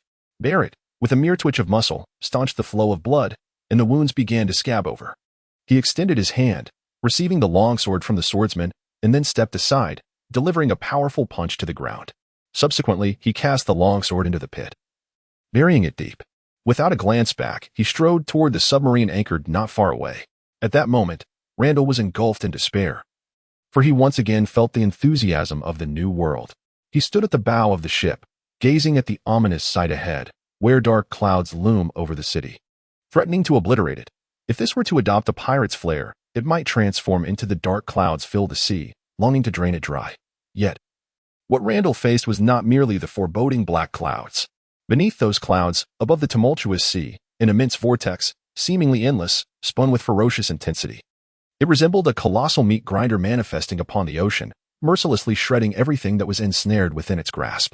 In earlier times, had Randall witnessed nature unleashing its might in such a grand spectacle, he would have felt a profound sense of insignificance and an overwhelming solitude, as if he were the only soul left in this vast world. However, he did not feel lonely at this moment, for he was not alone. Another presence stood beside him. Upon closer inspection, he realized that the figure before him bore a striking resemblance to himself. It turned out he had split apart. Randall gazed despondently at the apocalyptic scene unfolding around him.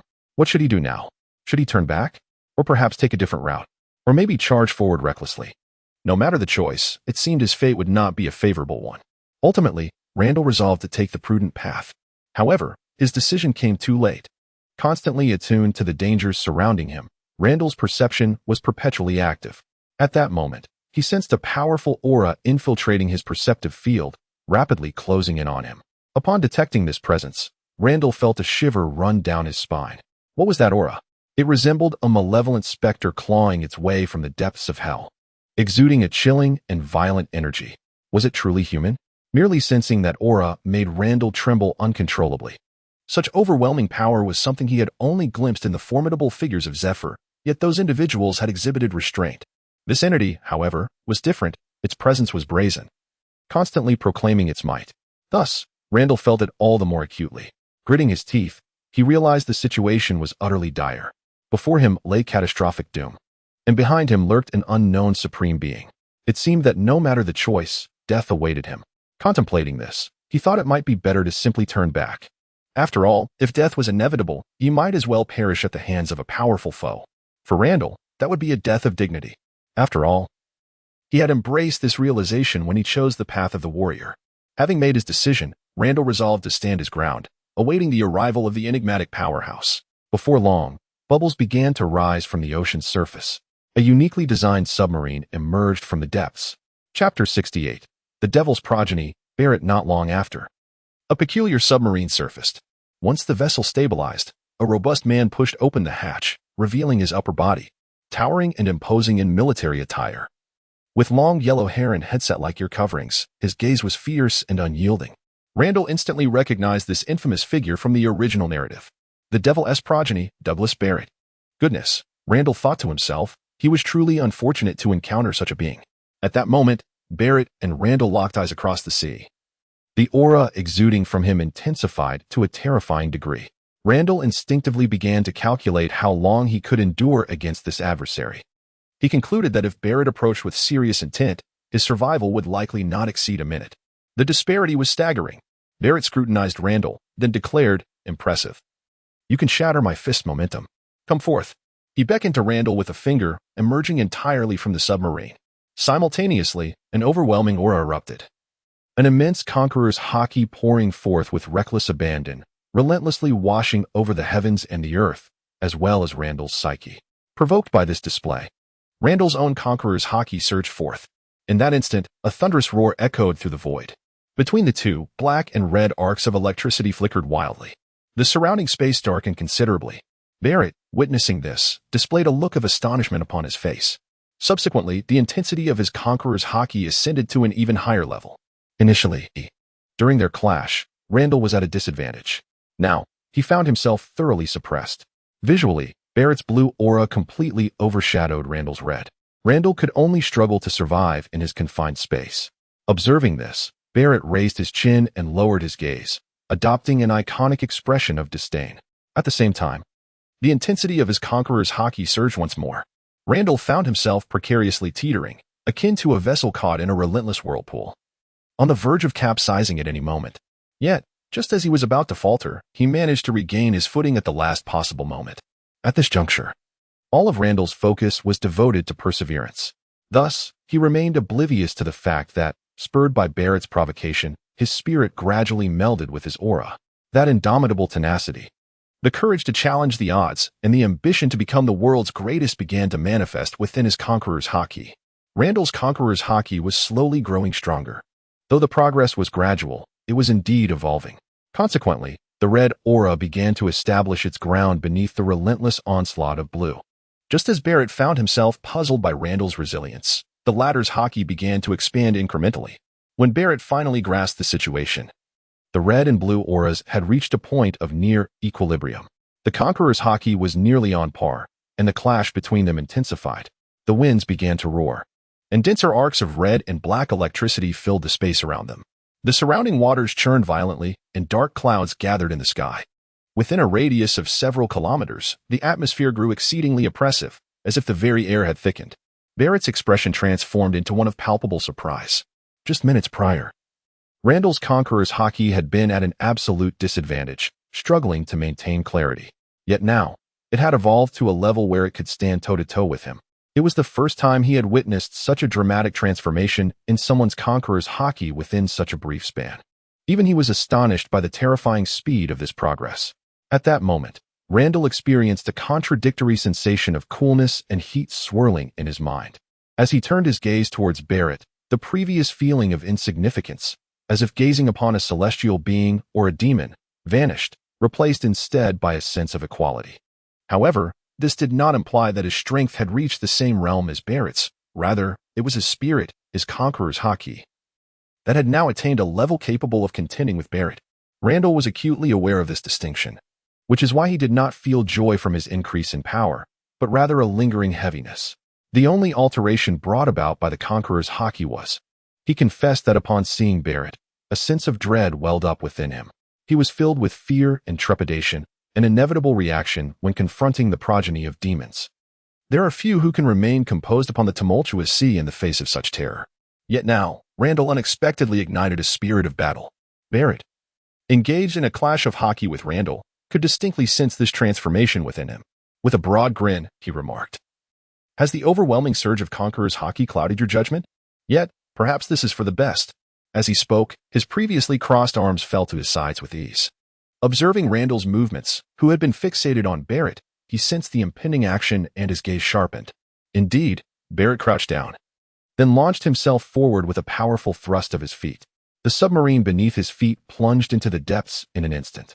The ferocity of the descent was so overwhelming that the seawater seemed to remain unresponsive, akin to a blue trampoline that had simply caved in. Meanwhile, he shot forth towards Randall like a cannonball. Despite his preparation, the sight before him sent a shiver of dread through Randall, prompting him to hastily evade to the side. Accompanied by a deafening roar, Barrett crashed headlong into the deck. In that moment, cries of agony erupted around him. Randall stood momentarily stunned, having forgotten that numerous individuals he had rescued were still within the confines of the cabin. Such a collision would surely claim many lives. Yet, given the urgency of the situation, he could only offer a silent lament in his heart. As for rescuing them, that was a futile thought. He was struggling to ensure his own safety, leaving him no bandwidth to concern himself with others. He has never been a saint. At that moment, the deck was abruptly breached, and a towering figure, standing 5 meters tall, burst forth from the wreckage. As he gazed fiercely at the Barrett, Randall took a deep breath. He understood that the most arduous battle to date was about to commence. Faced with an insurmountable challenge, he chose to take the initiative. There was no need for subtlety with such an adversary. He unleashed his energy waves directly. However, Randall felt a sense of futility when confronted with the terrifying beam of energy, as Barrett merely extended a hand imbued with his Haki. The two forces collided without producing an explosion. Barrett clenched his fingers, astonishingly capturing the energy wave within his grasp. With a swift motion of his arm, he hurled the luminous sphere into the nearby ocean. A resounding boom followed as the energy wave finally erupted. On the swaying vessel, Barrett's expression flickered ominously, chilling Randall to the core. Was there anything more despairing than realizing that one's signature technique was dismissed by the opponent without the slightest attempt to evade? "This move of yours is quite intriguing. Is it a devil fruit ability?" Barrett remarked with keen interest, only to shift his tone abruptly. "However, it lacks sufficient power." Chapter 69. The Sky Splits Apart. Barrett grinned menacingly, declaring, "However, it lacks sufficient power." He began to advance toward Randall. With each step, Randall's heart sank further. The overwhelming pressure emanating from Barrett's unarmed ability to crush energy waves was palpable. Though Barrett's pace appeared leisurely, in the blink of an eye, he stood before Randall. His fist, nearly half the size of Randall himself, struck with undeniable force. In a daze, Randall felt as though he had been struck by a speeding ocean train. An immense, unyielding strength surged through him. In a moment of paralysis, he was propelled backward, bouncing several times upon the surface of the sea before finally plunging into the water. Following this powerful blow, Barrett made no attempt to pursue but instead remained on the deck, awaiting his opponent's return. Moments later, bubbles surfaced and Randall leaped out of the water. At that moment, he felt a sharp pain in his abdomen, as if his insides were twisted into knots. Without needing to look, he could surmise that his stomach was now a mottled shade of purple and blue.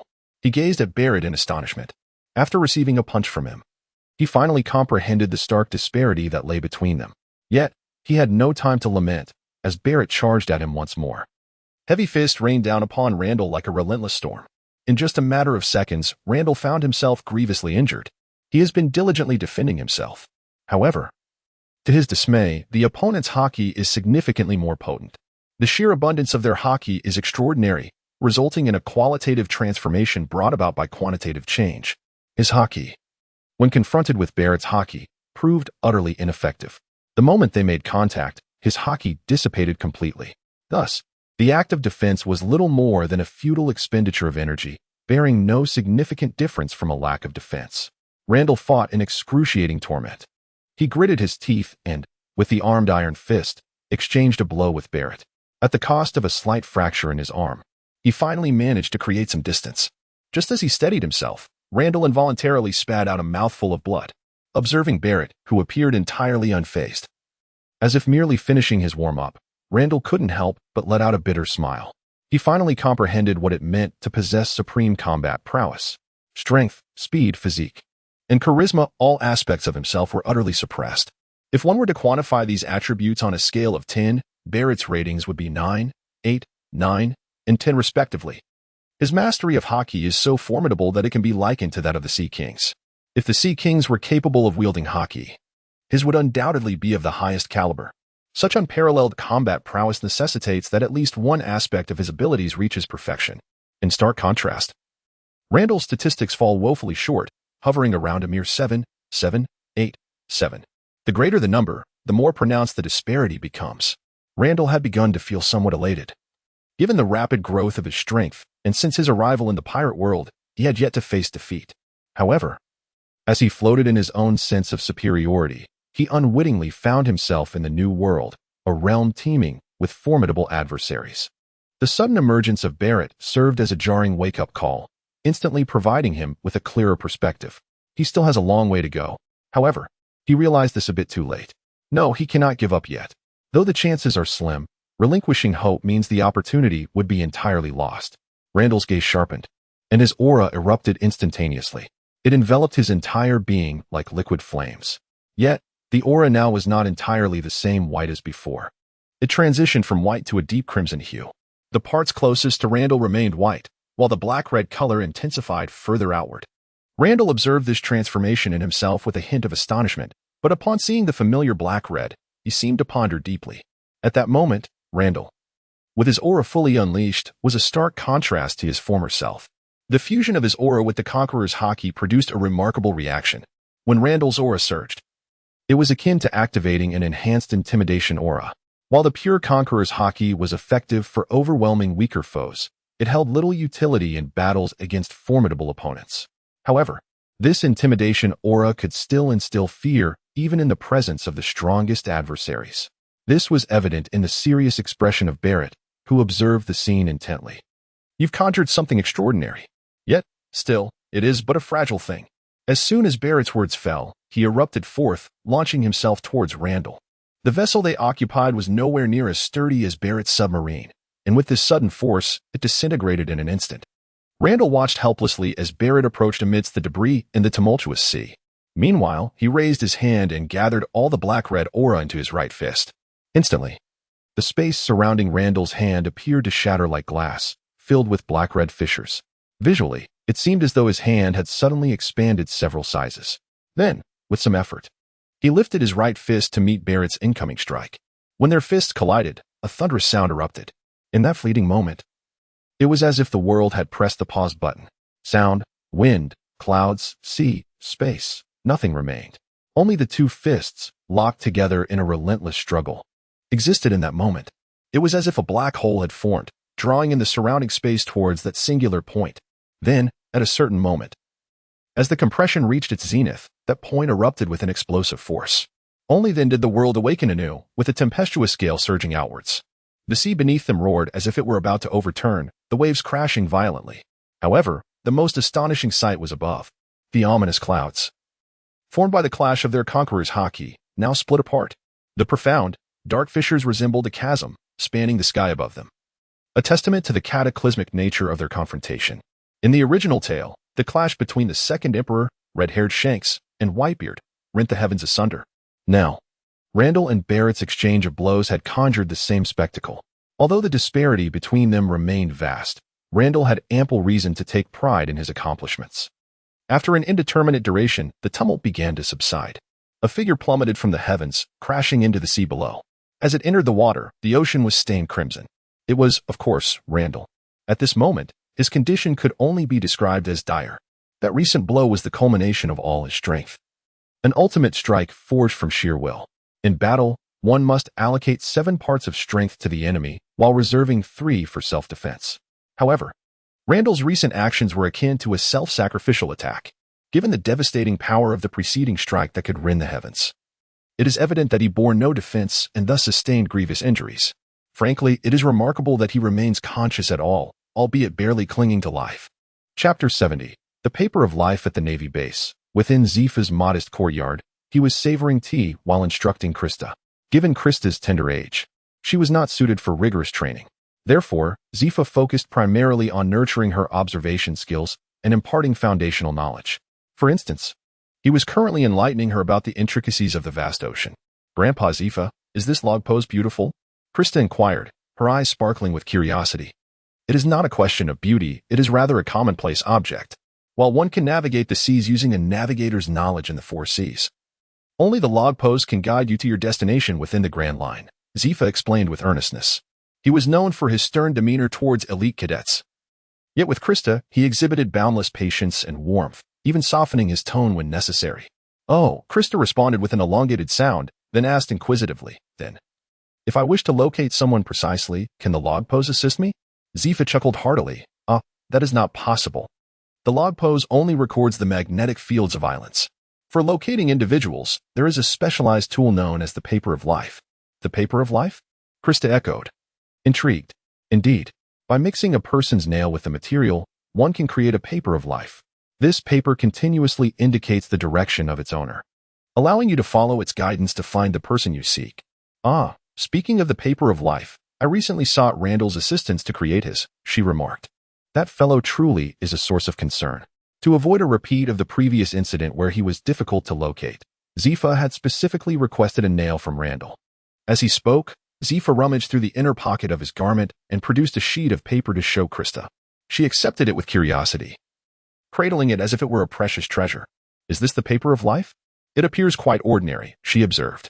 However, just as her words faded, the Paper of Life dramatically demonstrated its extraordinary nature.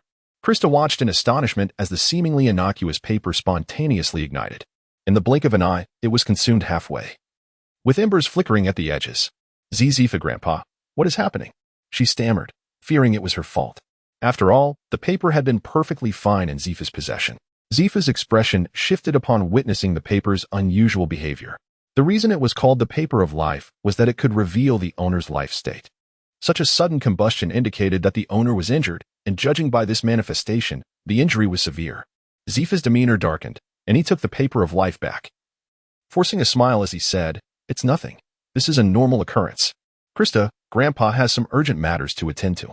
Please remain in the courtyard." Krista nodded, her face etched with worry as she watched Zephyr hastily exit the yard. Murmuring to herself, "Brother Randall." Zephyr rushed towards Sengoku's office. Bursting through the door, he addressed the bewildered Sengoku. "I must step out for a moment." Without waiting for a response, he turned and departed like the wind. Sengoku remained momentarily stunned, eventually muttering, "Well, if you must go, then go." Shaking his head, he returned to his paperwork. Recently, a new directive had arrived from above regarding the Seven Warlords plan. Sengoku perceived this as a provocation from the world government. Was not the Navy's purpose to combat pirates and uphold justice? Now they were expected to collaborate with their mortal enemies? It seemed absurd. Sengoku promptly penned a letter of opposition. However, he did not anticipate the world government's unusually staunch stance on the matter. Sighing, Sengoku found himself overwhelmed with pressing issues. Meanwhile, after exiting Sengoku's office, Zephyr retrieved Randall's Paper of Life once more. In a brief span, the paper had diminished slightly. Zephyr's expression grew grave as he silently prayed, "Randall, please do not let anything happen to you." He placed the piece of paper in the palm of his hand, and to his astonishment, it began to leap, pointing towards a certain direction. Zephyr looked up, and his expression changed dramatically. "This scoundrel, how did he end up in the New World?" He remarked that during the first half of the Great Voyage, it was inconceivable that anyone could place Randall in such a predicament. To his astonishment, that rascal quietly ventured into the New World. Zephyr's heart was filled with exasperation. Recalling an earlier conversation with the warring states, his anxiety intensified. "That scoundrel, when you return, I shall make you acutely aware of the heights of the heavens and the depths of the earth." Zephyr cursed vehemently, yet his feet moved with urgency. In the blink of an eye, he vanished from sight. Severely injured, Randall could no longer maintain his footing in the air. He plummeted into the sea, and upon immersion, the waters were instantly stained crimson. The icy, invigorating sea revived Randall's dizzying mind considerably. He shook his head, expelling a series of crimson bubbles. The cold water washed over him, alleviating much of the numbing sensation. However, The pain that had been suppressed by the numbness surged forth all at once. Randall gasped sharply at the intensity of the agony. Gritting his teeth against the discomfort, he maneuvered his limbs, striving to raise his body to the surface. Meanwhile, Barrett stood atop his submarine, quietly observing the just-emerged Randall. Randall assessed Barrett, and a wave of helplessness washed over him. That recent punch had undoubtedly been his brilliant strike. He unleashed all his spirit energy, armed color, and conqueror's color. As a result, the only loss suffered by Barrett was the tearing of his gloves. He suddenly felt the seawater grow even more frigid. Were it not for Randall's resilient nature, he might have been on the verge of tears. Barrett regarded Randall with an impassive expression for a moment before breaking into a chilling smile. "Kid, you are quite impressive. That punch you threw earlier truly hurt. Your talent is undeniably formidable. In a few years, you might even be able to exchange blows with me. By then, I may just gain an intriguing opponent." Randall's heart soared at these words. He was all too familiar with such narratives. The powerful longed for battle and sought worthy adversaries, recognizing the potential in the weaker party. They wished to spare their life. Could it be that he had survived this ordeal? Yet, just as this thought crossed his mind, he heard Barrett's next remark. "Unfortunately, kid, I recall that you just employed the Marine 6 styles, did you not?" Chapter 71. Deadlock. "Regrettably, kid, I indeed remember that you utilized the Marine 6 styles, correct?" Barrett continued. At this, Randall felt as though he had plunged into an icy abyss. "You must be a key subject of the Marines' training, right? Killing you would surely cause them considerable pain." With those words, a murderous intent surged forth. The frigid aura of death, combined with the Conqueror's Haki, rushed toward Randall with a thunderous force. Randall felt his body stiffen. He was already gravely wounded while his opponent remained in peak condition. Not only was he unable to defeat him, but now he could scarcely muster the strength to resist. Was he not simply lying down to await his demise? However, the icy seawater steadied his mind. Just a moment. He suddenly recalled that the other party was an extraordinary individual, wasn't he? And now, he was submerged in the sea. Thus, was he not invincible? The opponent would scarcely dare to strike him. Although it was somewhat disheartening that the adversary had managed to inflict such harm upon him without even utilizing his own abilities, Randall soon found himself filled with exuberance. A libertine grin spreading across his face. This left Barrett somewhat bewildered. What was happening? He intended to kill him, yet this man appeared so elated. Surely, he must be a fool. Randall remained oblivious to the fact that Barrett had already categorized him among those with questionable sanity. He spoke with a buoyant tone. "Barrett, you must be a devil fruit user." Barrett replied. "What?" Randall could not help but laugh, exuding an air of arrogance as he declared. "Then take a look at where I am now." He. Upon hearing this, Barrett fell silent. Noticing the lack of response from his adversary, Randall became increasingly exuberant. "Ha. A user of abilities is utterly helpless. The place I'm in is an absolute forbidden zone for you. So how do you plan to kill me? Ha. Do you dare to come? Do you dare? You don't dare. If you even had the audacity to approach, you'd be at my mercy." Observing Randall's antics, Barrett remained increasingly taciturn. Yet, the more he withheld his words, the more brazen Randall became. "Hey, why are you silent? Come on, let's have some fun. There's plenty of time to spare. The water is delightful. Why don't you come? Come on and try to kill me. I'm right here, do you dare? You don't dare? You're all talk. Your fists are hardened." Barrett's fists indeed grew tense. One must wonder, is this truly the state of mind of the younger generation of the Navy? It is indeed concerning. Watching Barrett's displeasure, yet feeling utterly unrestrained, Randall's spirits soared. For a moment, he felt as though his pain had significantly diminished. Sensing the teasing had reached its peak, Randall said, This is your own choice not to approach. If you don't come, I shall take my leave. I am really leaving. Hiki. Farewell." With that, Randall took a deep breath and plunged into the water. Hiki. What a thrill to run after a playful duel. Surviving against the odds, Randall felt his heart soar. I must hurry back. I cannot waste this opportunity, he mused. However, in the next moment, he felt a sudden tremor throughout the ocean. This unexpected quake momentarily halted Randall's movements. Confused, he extended his observation Haki, only to perceive a sight that sent shivers down his spine. A muscular man surged through the water like a torpedo, charging straight at him. Upon realizing who was pursuing him, Randall's heart nearly leapt from his chest. Wasn't Barrett a user of abilities? How could he maneuver so freely after entering the sea? Randall had contemplated the possibility of his pursuer arriving in a submarine, yet he remained unperturbed. After all, life returns with tranquility. He could linger in the water for an extended period. As for the submarine, he cannot contend with Barrett, let alone a submarine. When the submarine takes on water, the adversary will still allow him to have his way. However, he did not anticipate that the opponent would charge forward so recklessly. Furthermore, there was no sign of fatigue whatsoever. Is he not a capable individual? Are you truly consuming a legitimate devil fruit? Is this not a form of bullying against the honest? Meanwhile, Barrett's speed is astonishing. The moment Randall becomes aware of Barrett, he has already closed the distance between them. At this point, Randall finally discerns Barrett's condition.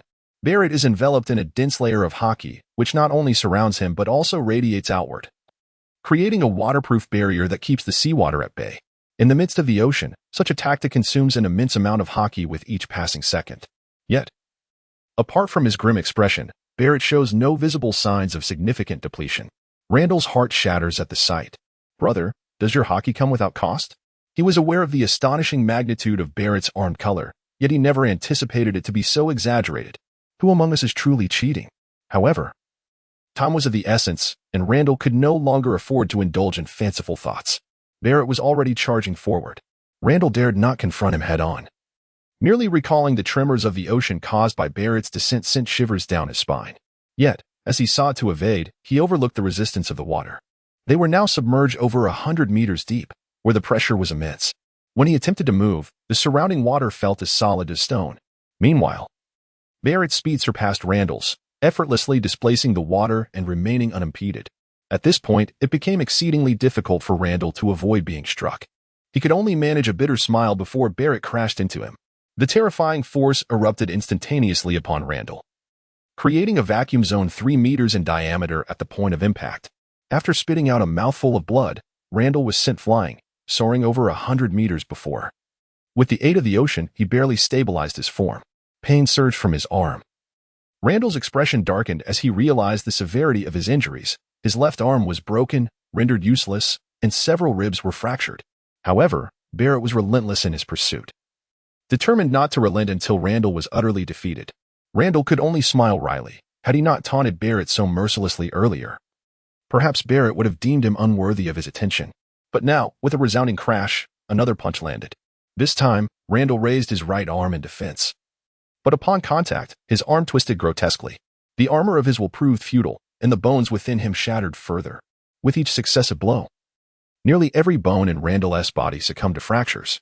Blood loss, compounded by pain and injury, began to cloud his consciousness.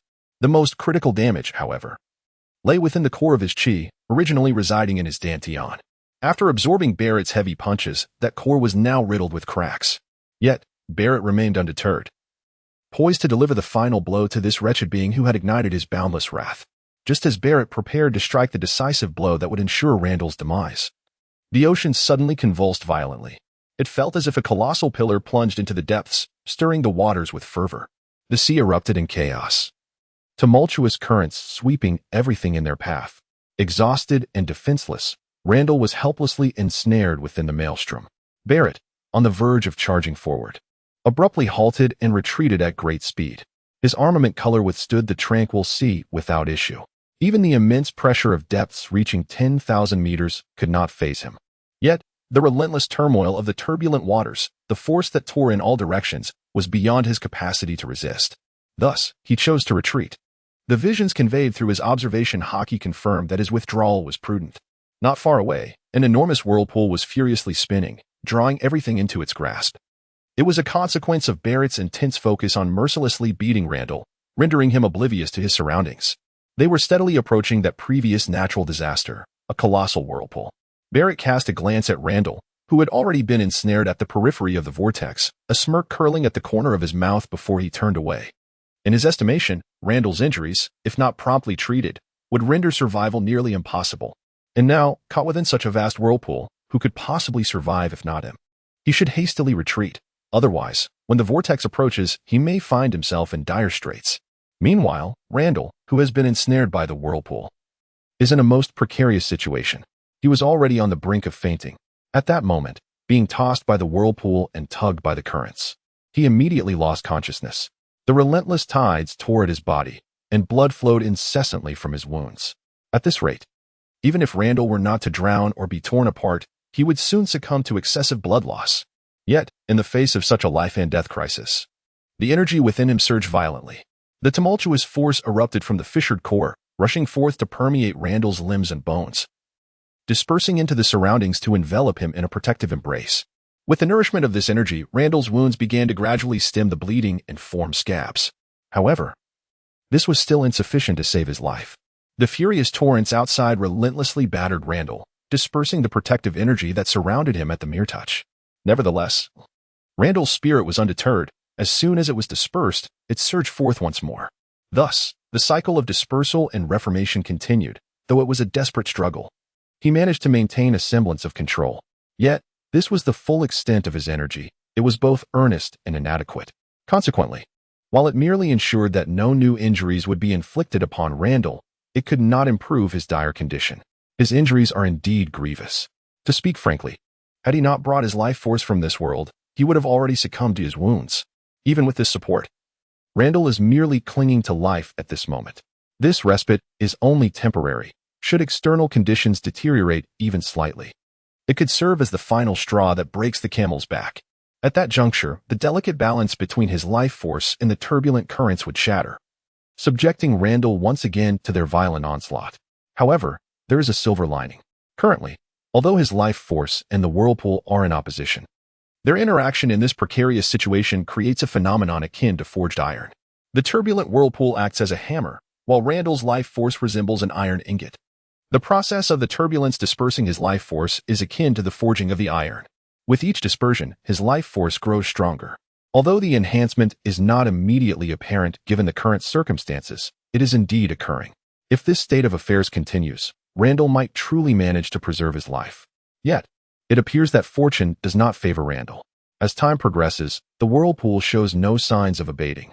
Rather, it grows increasingly formidable. Soon, its intensity surpasses the critical threshold. The already fragile equilibrium between his life force and the turbulent currents shatters. A deafening roar envelopes the surroundings, and Randall once again finds himself amidst perilous turbulence. The relentless pull of the sea tears open the scabs on his wounds, and blood is violently expelled as if from a pump. The surging waters also rush towards his mouth and nose. Perhaps, before succumbing to blood loss, Randall may perish from asphyxiation. In this dire moment, the core of his life force intensifies its output, doubling the release compared to before. A protective shield envelopes his body once more, shattering and reconstituting in a continual struggle against the raging currents. This shields him from suffocation and halts the torrent of blood from his wounds, allowing them to scab over once again. However, the cost is that the cracks in the core of his life force become more numerous and pronounced. Minutes later, the core reaches its limit and shatters with a resounding crash. Once the core is broken, Randall's life force spirals into chaos within his body, wreaking havoc. Externally, it defends him against the turbulent currents, yet internally, it threatens to destroy him. Should this continue, Randall would inevitably perish not by external forces, but by his own hand. In this critical moment, another form of energy within Randall emerges, ready to turn the tide. This energy is the Haki of armament. It manifests at the brink of his collapse, embodying the essence of resilience in the face of adversity. The dense energy of armament Haki begins to circulate through his limbs, subduing the rebellious life force. A fierce collision ensues between the two energies. Initially, this clash inflicts greater harm upon Randall. However, as their contact prolongs, a subtle reaction unfolds. The white life force and the black armament Haki gradually begin to merge. The rebellious life force slowly calms, inching back towards its former gentle state. This is not difficult to comprehend, for both life force and armament Haki, at their core, are forms of life energy. Both arise from the essence of life, and thus, are not inherently antagonistic. Yet, despite their fundamental similarities, merging is not a simple endeavor, as they originate from two disparate realms. However, given Randall's severe injuries and the imminent threat of collapse, an unexpected opportunity for harmonization arises. One might say it is fate and destiny at play. Thus, united, the two energies commence the restoration of Randall's body. The once dispersed life force coalesces, and the wounds cease to bleed. The ruptured organs begin their gradual recovery. Randall's life is preserved for the time being. Chapter 73. The unfamiliar sealing Zephyr is consumed with anxiety upon learning of Randall's plight in the New World. If the first half of the Grand Line could be deemed the domain of the Navy, then the latter half, the New World, embodies the paradise of peril. Who knows what adversaries Randall may be facing? This thought only heightens Zephyr's urgency. Without hesitation, he traverses the red line, following the guidance of the life paper with fervor. Along the way, an unsettling visage surfaces in his mind. If only that individual were here, the journey would surely be swift. Upon descending the red line and officially entering the new world, Zephyr's expression grows graver. The life paper has suddenly ignited, dwindling to a mere fragment in mere seconds. This indicates he is on the brink of death. What caliber of opponent has this lad encountered that he cannot even flee? With this thought, Zephyr accelerates his pace. A day later, he hovers in the air using the moonwalk technique, gazing down at the rippling surface of the sea, rendered speechless. According to the life paper, Randall is right here. Has he been submerged by someone? Though it feels somewhat out of place. Zephyr cannot suppress a thought. Is there still hope for survival? Did he plunge into the depths due to grievous injuries and unconsciousness? Or was he cast into the sea from the outset? Regardless of the scenario, Zephyr finds it miraculous that Randall still possesses life. Nonetheless, this news is most fortuitous for him. He let out a low growl and unleashed a powerful punch towards the sea. The immense force instantly created a void in the ocean. Taking a deep breath, Zephyr plunged into the water before it had a chance to heal. The seabed was a profound abyss where vision became futile. Yet, Zephyr quickly discerned Randall's presence, for Randall had transformed into light. A halo of white luminescence enveloped him, parting the surrounding water and granting him a sliver of existence. At that moment, Zephyr comprehended why Randall had not succumbed to drowning. Upon seeing him, Zephyr felt a sense of calm. Approaching closely, he scrutinized Randall's condition. The fabric draping his form was scarcely distinguishable from nudity. His body appeared pristine, devoid of blood. Yet it was evident that he bore severe injuries, with his arms positioned awkwardly. Moreover, white luminescence danced upon his body. Curiosity piqued. Zephyr reached out to touch the ethereal white aura surrounding Randall. It was soft yet elastic. As he exerted no force, his hand was gently rebuffed. This was the extraordinary power they had previously discerned within Randall, the very reason he had been preserved. Zephyr had not anticipated that even in the depths of unconsciousness, this energy would autonomously protect its master. He extended his hand once more, this time with a measure of strength. Perhaps sensing that Zephyr harbored no ill intentions, the white energy ceased its obstruction. It was as though he had plunged into a soap bubble. Zephyr's hands pierced through the energy, cradling Randall's body. In a fleeting moment, the tranquil surface of the sea was disturbed, and a shadow emerged, breaking through the water's surface. Hunger, an insatiable hunger, a deep yearning that penetrated his very soul. No, mere hunger could not encapsulate Randall's sensation. A ravenous desire for sustenance surged within him. It was in response to this overwhelming craving that Randall opened his eyes. Before him lay an unfamiliar ceiling. He sat up, rubbing his heavy head. The events preceding his loss of consciousness rushed back into his mind. The great whirlpool, buried. The overwhelming injuries, and the pain. Had he been rescued? Randall gazed at his hands, now wrapped in bandages, his arms and body ensnared in their comforting embrace. He recalled a time when both of his arms had been shattered, and his body was riddled with broken bones. The only sensation he had experienced before losing consciousness was excruciating pain that enveloped him entirely. But now, Randall attempted to clench his fist, subsequently tearing away the bandages completely. His arms were intact and possessed strength once more. Furthermore, there were no significant external injuries remaining, aside from some lingering aches in certain areas. He could essentially be deemed restored. His injuries have nearly healed. So, just how long has he been in a coma? He rose involuntarily, wandering to the window, gazing at the scenery outside. For a fleeting moment, he experienced a sensation akin to that of being in another realm. Outside the window stood familiar buildings, with the occasional naval soldier passing by. Upon witnessing these familiar faces and sights, Randall's previously unsettled heart began to find its equilibrium. At that moment, the door to the room was gently pushed open. Randall swiftly turned around, only to see an adorable little girl standing at the doorway, holding a basin filled with water, a towel draped over its edge.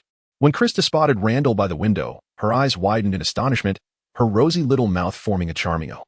Her expression of surprise swiftly transformed into delight. She discarded the basin she held and hurried over to Randall, her small feet pattering on the floor. However, she awkwardly halted her forward momentum, caught in a dilemma of wanting to embrace him, yet fearing to do so lest she aggravate his injuries. This internal struggle warmed Randall's heart, evoking a sense of having returned home. Thus, he extended his hand and said, "My wounds have healed. Come and embrace me." At these words, the little girl, unable to restrain herself any longer, dashed into Randall's embrace. He stroked Krista's head, only to feel a dampness on his abdomen. He gently patted the little girl's head and reassured her, "It's all right. I'm perfectly fine now." However, Krista choked back her tears and replied, "But when Grandpa Zephyr brought you back, it was so frightening. Grandpa Zephyr said you were dying and didn't need to be saved." Sob. The little girl was crying heartbrokenly. "Oh, come now. I'm quite strong. I'm completely healed now. No more tears." Randall fumbled to comfort Krista, all the while bitterly smiling to himself. From the way Master Zephyr spoke, it was evident that he was quite furious. It seemed he would not escape without a thorough scolding, perhaps even several. After a while, Krista sniffled and lifted her little face. "Brother Randall, are you really all right now?" she asked, anxiously scanning him from head to toe while focusing intently on his face. Randall couldn't help but chuckle, saying, "Don't worry, I'm not one to put on a brave front. I truly am fine." Seeing that Randall spoke with genuine conviction, the little one finally relaxed. Then she exclaimed, Grandpa Zephyr said to inform him immediately when you wake up." With that, Krista darted off to fetch the communicator. Randall swiftly pressed his hand down on her head, chuckling, "Let me handle it." Chapter 74, Shoulder to elbow, elbow to wrist, just enough. As the little one scampered off to get the communicator, Randall quickly held her head down. With a wry smile, he remarked, "I'll take care of this." It appeared that Master Zephyr's desire to reprimand him was quite fervent. After all, he was still a patient. Surely Master Zephyr wouldn't be so cruel.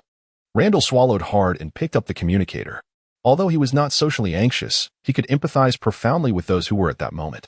It was indeed daunting to make a phone call. Soon, someone on the other end picked up. The communicator was instantly filled with a purple hue. "You rascal. You're awake? I'll be there right away," came Zephyr's voice, devoid of any discernible emotion. Without waiting for Randall to respond, Zephyr hung up. Randall could not help but swallow again. Was he destined to meet his end? "Brother Randall, what's wrong? Why are you starting to shake?" Krista inquired. I'm fine. I just suddenly feel a bit cold," Randall replied as he quietly returned to bed and covered himself with a small blanket. Within mere minutes, Zephyr's formidable figure appeared at the door. Upon seeing Zephyr storm in with an intimidating presence, Randall promptly shut his eyes, peeking through a slit to observe Zephyr. Zephyr silently approached the bedside and inquired, unhurriedly, "So, you're already better?" At this, Randall immediately began to moan, exaggerating his feeble state. "Ouch, oh dear," he lamented. Feigning weakness, he attempted to rise and reach for Zephyr's hand, but it was just out of reach. He tried again, stretching his shoulder to his elbow, then his elbow to his wrist, but still could not reach. Switching hands, he continued to stretch in vain. Zephyr silently observed Randall's awkward display, his expression inscrutable. After a long pause, he finally spoke. "What's this? Is your injury so severe that you haven't fully recovered?" Randall, feigning ignorance, remained silent and continued to stretch. Zephyr remarked, "Have you forgotten that your arms were the most severely injured at the time?" At these words, Randall froze momentarily. Yet, he was no stranger to adversity. He instinctively withdrew his hands and then reclined flatly. As if nothing had transpired, he spoke nonchalantly, Teacher Zephyr. "I fear that my injury will not heal for 3 to 5 years. I am filled with resentment." The emotional turmoil, the slight tremor in his voice, and the hint of unwillingness and ferocity in his gaze could only be described with 2 words, perfection. Zephyr fell silent once more. However, at that moment, Krista suddenly whispered, "Randall, didn't you just say that you were fine and that your injury had completely healed?" Upon hearing this, Randall was instantly rendered speechless. He turned his neck stiffly, gazing at Krista, his face etched with disbelief. Could it be that this little cotton-padded jacket was letting in the cold? Yet Krista deliberately averted her gaze, choosing not to look at him. Randall couldn't help but smile wryly at her expression. It seemed that not only Zephyr but also this young girl harbored some discontent towards him. At that moment, Zephyr's eyes darted, casting a sidelong glance at Randall, remaining silent. Simply observing. He remained silent, yet it felt as though he had conveyed everything. Randall could no longer endure the tension and climbed out of bed. Casting an ingratiating glance at Zephyr. Professor Zephyr. Zephyr paused momentarily before extending his hand towards Randall. At this sight, Randall's heart trembled. Was a confrontation about to unfold in the infirmary? Was he truly so impatient? To resort to violence in front of the child? Randall shut his eyes. However, contrary to his expectations, the anticipated iron fist did not descend. He felt a broad palm gently patting his shoulder, accompanied by the words, "I'm glad you're all right." At this utterance, Randall's heart quivered slightly. Ever since he had departed from the world he had always known and entered this unfamiliar realm, despite his seemingly carefree demeanor. He had been plagued by an underlying sense of dislocation. It was akin to a dandelion drifting in the wind. Perhaps he himself had not even realized it. Yet, in this very moment, Zephyr's gesture suddenly bestowed upon Randall a sensation of grounding. Sometimes, human emotions are imperceptible. It is only at a particular moment, through an inadvertent action, that one can truly experience that sentiment. Krista's tears, as well as the action of Zephyr now patting his shoulder, exemplify this. After a brief silence, Randall broke into a radiant smile and declared, "Teacher Zephyr, I have returned." Zephyr smiled in return. But Randall's eyes widened in horror as he observed that the once warm expression twisted into something increasingly sinister. The amiable, neighborly figure transformed in an instant into a blood-soaked general. A shiver coursed through Randall's body, and just as he intended to retreat, that hand resting on his shoulder tightened abruptly. He felt as though a vice had latched onto his shoulder. Master Zephyr, what are you doing?" Randall managed to utter with a forced smile. Zephyr, with a grin that did not reach his eyes, replied, "Ah, young one, you've certainly grown bolder to venture into the new world without uttering a word. Come, let me see just how capable you truly are." "Master Zephyr, it's all a misunderstanding. I had no intention of going to the new world," Randall protested, but alas, my legs had a mind of their own. He conceded, "All right. I admit I share some blame for not keeping my legs in check." Yet, before Randall could continue his futile defense, Zephyr was no longer inclined to listen. He forcefully pulled Randall along, exclaiming, "Wait. Teacher Zephyr, I realize my mistake. I truly understand." Krista, sensing the urgency, urged, "Say something." At that moment, Zephyr had already dragged him to the door. Randall, quick on his feet, grasped the doorframe, but he was no match for Zephyr's strength. Krista watched helplessly as Randall's fingers gradually released their grip, ultimately vanishing from the threshold. The young girl hurriedly followed suit. Zephyr continued to drag Randall, who wailed and cried, drawing curious glances from passers-by. Some, feeling sympathetic, considered intervening, but upon closer inspection, they recognized Zephyr, the esteemed general, and refrained from interfering in matters concerning him. Eventually, Zephyr brought Randall to an empty training ground, lifting him and tossing him into the center of the arena. At that moment, Krista hurriedly caught up, observing Zephyr as he cracked his knuckles and approached Randall with a menacing grin. Despite harboring some resentment towards Randall, her inherent kindness prevailed, prompting her to exclaim, "Grandpa Zephyr, please be gentle. Brother Randall has just recovered." Upon hearing this, tears welled in Randall's eyes. Indeed, Krista was his little angel. Chapter 75. This person should only exist in heaven. How rarely do they meet in the mortal realm. Grandpa Zephyr, Brother Randall has just healed. Please be gentle. Though still a bit upset, the young girl genuinely cared for Randall. Randall, moved by her words, declared, "Krista, for that statement. I shall be your candy provider from now on." Zephyr, hearing this, scoffed, "Rest assured, I have my limits." Before Randall could breathe a sigh of relief, Zephyr ominously added, "There is absolutely no danger to your life." A bead of cold sweat trickled down Randall's forehead. If he understood correctly, Zephyr meant that as long as he wants T killed, he could be beaten senseless? Very well, then. The sooner we finish, the sooner I can recover. And then we can continue, Zephyr remarked sinisterly. Randall swallowed hard. "Ready?" Zephyr inquired. Despite his lingering anger towards Randall, he still showed concern. At that moment, Randall, no longer jesting, took a deep breath and replied earnestly, "Not yet. My body seems to have undergone some changes, and I need to adapt." Previously, he had been distracted by Krista and Zephyr. Now, for the first time, he focused on his own condition and realized that his body felt different from before. Noting that Randall was serious, Zephyr's expression shifted to one of concern as he quickly asked, "What's wrong?" Although Randall appeared fine, one could never tell if there were underlying issues. Randall smiled reassuringly. "Teacher Zephyr, there's no need for concern. My instincts tell me this is a positive development." Hearing this, Zephyr relaxed, but then, puffing out his chest and pouting, he retorted, "Humph, who was worried? Just adapt quickly. I'm still waiting to beat you." Randall chuckled, shaking his head at the old man's pride. He then delved deeper into his own being and discovered that the core of his chi in the Dantian was missing. Initially startled, he soon regained his composure upon realizing he could still sense his chi. This was the most significant change. Previously, the chi had been concentrated within the core. Now, after the ordeal of injury, with his bones shattered and his body on the verge of collapse, his chi had seamlessly merged with his very being, intertwining with every bone and muscle. Now, when Randall manipulated his chi, it felt as natural as controlling his own body, with enhanced speed and precision. His physical strength, bolstered by the aura, became even more formidable. Initially, Randall believed that this was the extent of his transformation. It was not until he attempted to wield the armament Haki that he truly understood the depth of his power. Typically, armament Haki envelopes the surface of an object. As long as the Haki remains unbroken, the object within retains its integrity. However, Randall was no longer the same. Not only was he shielded externally, but his very essence was also imbued with armament Haki. The Haki seamlessly intertwined with the aura, creating a profound symbiosis. Wherever the aura existed, so too did the Haki. This intensity was far from a mere addition. It was a remarkable amplification. Randall could not precisely gauge the extent of his newfound strength. But one thought consumed him. He was invincible. Following the traditional pattern after a surge in power, he felt himself soaring, almost to the stratosphere. Moreover, Randall sensed that he was capable of achieving even greater feats. He resolved to heed his instincts. As his thoughts stirred, the energy within him surged forth, enveloping him in a translucent darkness. This ethereal essence circled his form before. Under his command, it began to coalesce.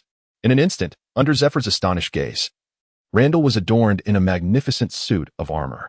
A helmet, chest plate, shoulder guards, arm plates, a skirt, greaves, and battle boots, every piece meticulously crafted. Intricate patterns and details were vividly discernible. The armor was a profound shade of black, interspersed with swirling, milky white designs etched into its surface. This entire ensemble exuded an extraordinary martial prowess. Randall, already striking in appearance, appeared even more resplendent in this armor, his charm reaching unprecedented heights. Akin to a celestial being descending to earth. Such a figure surely belongs to the heavens. How rare is it to encounter one on this mortal plane? Even the seasoned Zephyr found himself momentarily entranced by Randall's presence. Beside them, the petite girl was utterly captivated, as if her very soul had taken flight. "Brother Randall, you look so stunning." Randall raised his hand and tapped his chest plate, a glimmer of light dancing in his eyes. Even without a mirror, he was acutely aware of his own striking allure. He is on the verge of being overwhelmed by his own handsomeness. He was utterly captivated by his own brilliant ideas. How can he be so talented and so handsome? Oh, this is truly unbeatable. As the saying goes, strength may be fleeting, but handsomeness is a lifelong affair. His armor is not only exceptionally striking but also remarkably powerful. However, he must concede that this armor is not entirely original. It has drawn inspiration from the sacred attire of Saga, the Gemini. Indeed, it is merely a slight homage. After all, while Saga's armor is golden, his is a striking black adorned with white patterns. Such a significant distinction surely precludes any allegations of imitation, wouldn't you agree? He personally prefers his own color scheme. With his new attire, Randall is in remarkably high spirits. "Teacher Zephyr, I am ready." "You rascal, you do have a penchant for flamboyance," Zephyr remarked with a chuckle. "This armor is indeed visually appealing, yet I wonder if it is merely for show." "Hiki, then Teacher Zephyr, prepare to truly experience the might of my fists." Randall laughed heartily and unexpectedly launched an attack. Zephyr was taken aback, thinking to himself, what a spirited lad, yet he remained firmly planted in place. He was eager to ascertain whether this armor was truly ostentatious. However, before Randall could throw a punch, the sheer speed of his charge astonished Zephyr. This explosive power had notably intensified since their last encounter not long ago. It appeared that his near-fatal injury had inadvertently bestowed upon him a boon. In the blink of an eye, Randall had surged to Zephyr's front, his armored fist hurtling forward. Observing this, Zephyr enveloped his right hand in armament Haki to intercept. A thunderous clash ensued as their forces collided, creating a shockwave that radiated outward. Zephyr steadfastly absorbed the impact of the blow. Compared to before, Randall's punch had indeed exhibited a marked increase in strength. When the fist struck his palm, Zephyr felt a twinge of pain. Although he exerted himself to the fullest, the ability to inflict discomfort was no small feat nevertheless. A smirk graced Zephyr's lips as he remarked, "Not bad, but still insufficient." With that, he retracted one hand and delivered a powerful jab to Randall's chest. Chapter 76. Zephyr, there's absolutely no issue from the Wano side. Much later, the cacophony of roars and explosions in the training arena gradually subsided. The battleground now lay in ruins, a sight far from pleasant. Aside from the secured area that Randall and Zephyr had designated for Krista, only a wasteland remained. Lying amidst the debris, Randall's armor had been utterly shattered, and his upper garments had disintegrated into nothingness. His exposed skin bore the marks of Zephyr's profound affection, bruised and mottled. The outcome of the battle was clear. Zephyr had emerged victorious with resounding success. Not only was he unscathed, but even his clothing remained intact. Yet, at this moment, he appeared somewhat dazed. He gazed at Randall, his eyes still reflecting a lingering shock. "Get up, kid. Stop pretending," Zephyr said impatiently. No sooner had he spoken than Randall, who had appeared lifeless, sprang back to life. "What a medical miracle!" he exclaimed, a grin plastered across his face, eager to please. Although his current appearance betrayed little of his prior complexion, he quickly shifted his tone, feigning vulnerability. "This injury of mine might require 3 to 5 years of recovery." "Oh dear. Haha, 3 to 5 years, is it? If you don't start speaking properly, I shall ensure you truly lie in bed for 3 to 5 years. Zephyr retorted ominously. Instantly, Randall leaped to his feet, a brilliant light enveloping him, and his skin regained its former radiance. Healed at last. As Zephyr observed Randall's complete recovery, a thought suddenly crossed his mind. Previously, medical professionals had marveled at the severity of Randall's injuries, deeming his survival a miracle. Yet, within a mere week, he had almost entirely healed. This was astonishing. In the moment of his anger towards Randall, he had failed to grasp the enormity of it all. Now, realizing this incredible feat of recovery, he couldn't help but be astounded by Randall's extraordinary resilience. He couldn't help but shake his head, then patted Randall's shoulder and said with a hint of melancholy, "Alas, I am indeed growing old. The future lies in the hands of you young ones." Upon hearing this, Randall merely chuckled, opting not to respond. At that moment, Krista scampered over, initially intending to approach Randall, but suddenly turned and ran to Grandpa Zephyr instead. "Grandpa Zephyr's hair is still purple. Where's the oldness?" The little one's expression was quite earnest. "Haha, little Crystal is absolutely right," Zephyr chuckled. And the slightest trace of his earlier melancholy dissipated. Randall couldn't help but laugh as well. Such sentiments often depend on who voices them. Had Randall said the same, he would likely have received a sound thrashing. After such a beating, Zephyr's mood would likely improve. "HM? Does this count as a case of different paths leading to the same destination? By the way, young man, whom did you encounter this time?" Zephyr's smile faded as he inquired. Randall nonchalantly replied, "Douglas Barrett. I suppose it's just my misfortune." He then recounted his experiences in the New World to Zephyr. Upon hearing this, Zephyr fell silent. Was his disciple truly this unfortunate? While the weather in the New World was notoriously unpredictable, it seemed improbable to encounter disasters of such magnitude, let alone consecutively. Yet, in the end, Randall survived due to one of these calamities. It was hard to decide whether to deem him unfortunate or fortunate. "The devil's heir, Barrett," Zephyr murmured, his expression grave. This was a name that evoked unease in anyone who knew of him. Even as an admiral, he dared not claim he could apprehend this individual without fail. Contemplating this, Zephyr shot Randall a stern glance. "Humph, consider yourself lucky this time." Randall merely grinned foolishly. "What are you grinning about? If you had informed me before venturing into the New World, I would have stopped you right then. Just recently, Sengoku mentioned that Barrett has been stirring up trouble in the New World. I acknowledge my mistake." Randall sincerely apologized. "Grandpa Zephyr, Brother Randall has realized his fault. Can we forgive him?" Krista chimed in with an adorable tone. The moment she spoke, Zephyr's stern demeanor instantly softened. All right. If little Crystal says to forgive him, then we shall." Upon hearing this, Randall scooped up Krista, his eyes brimming with tears. "You're the best, little Crystal." Ruffling Krista's hair, Randall suddenly asked, "Teacher Zephyr, will the Navy be sending a force against Barrett soon?" Zephyr nodded. "Of course. This individual poses an exceedingly high threat, having caused extensive destruction in the New World. And numerous allied nations have lodged protests. As soon as we can ascertain his location, we will initiate a capture operation." Then, Zephyr glanced at Randall and said, "You inquired about this, because you wish to." Randall nodded, his silence betraying a firm resolve in his gaze. He speaks of it in a manner that suggests a sense of poetic justice, yet, if one were to frame it less favorably, one might call it pettiness. Although his encounter with Barrett led to a fortuitous transformation in his capabilities, the undeniable truth remains that Barrett nearly took his life. Furthermore, even if he managed to evade death, he languished in bed for a full week. Should he be denied the opportunity to personally exact retribution on this individual, he fears he may succumb to madness. Zephyr, observing the situation, contemplated the matter carefully. Ultimately, he concluded that allowing this young man to partake in the proceedings posed no significant issue. Whether Randall would prove advantageous remained uncertain. Yet Zephyr was confident that with his prowess, he would not hinder their efforts. This conclusion was drawn after engaging in combat with Randall. "Since you are so insistent, let it be so. Rest assured, although this matter bears great weight, the opinions of others hold little merit. When I speak, there will be no obstacles from Sengoku. Just you wait, Zephyr assured Randall, thumping his chest with conviction. What? Absolutely not. Zephyr, have you lost your senses? Sengoku bellowed, slamming his hand upon the table in the office. Zephyr nimbly evaded Sengoku's verbal onslaught and retorted with irritation. You are the one who is confused. I am entirely serious.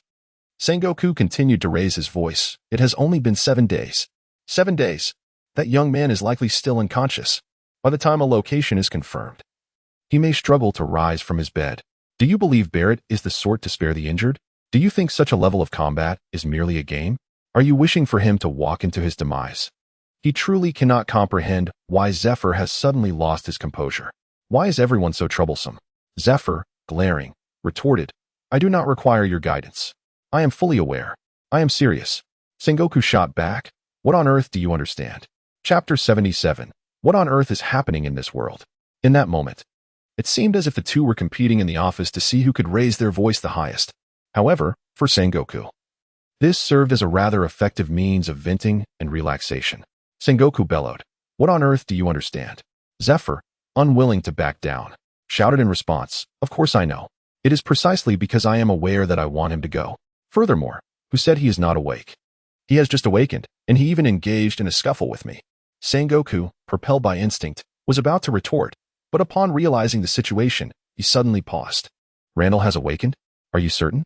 Moreover, he is capable of movement? Zephyr glanced at Sengoku with a look of incredulity and replied, Of course, I am certain. The current Randall is as lively as ever. Just look at your bewildered expression. It merely indicates that his injuries have healed. What is there to be astonished about? Sengoku responded, What is there to be astonished about? You claim there is nothing to be surprised by. Have you forgotten what you previously told me? You stated that the doctor's assessment was that it would take at least 1.5 years for him to recover fully. It has only been 7 days. In fact, Sengoku later went to check on Randall's condition himself. After all, he is a key player, perhaps even a future pillar of strength. After observing, he fell into silence. The external appearance was already quite dire, and with a sweep of Kinbunshiku, the extent of the injuries was even more shocking. He is concerned whether this injury might affect Randall's future or leave behind some irreversible damage. Yet, after merely 7 days, you come to inform me that he has fully recovered? After a brief pause, Sengoku finally came to terms with this somewhat surreal reality. He remarked again, What if he recovers? He cannot go. Absolutely cannot go. Randall is a reserve talent of the Navy. He is not someone we can afford to lose so easily. Zephyr began to shout in response, Of course I know. I also know he is my disciple.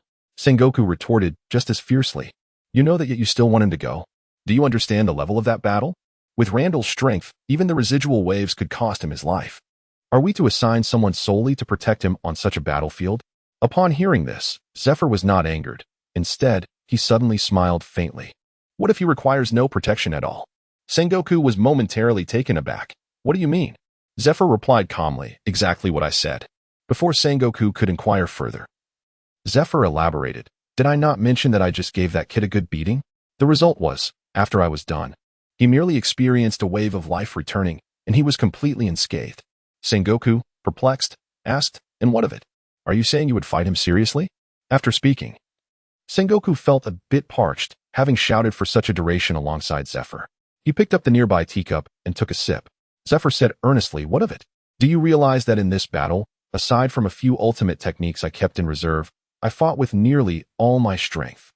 Although that lad was utterly defenseless during the confrontation and his body was on the brink of collapse multiple times, he managed to endure. Furthermore, following the battle, there was a wave of life returning.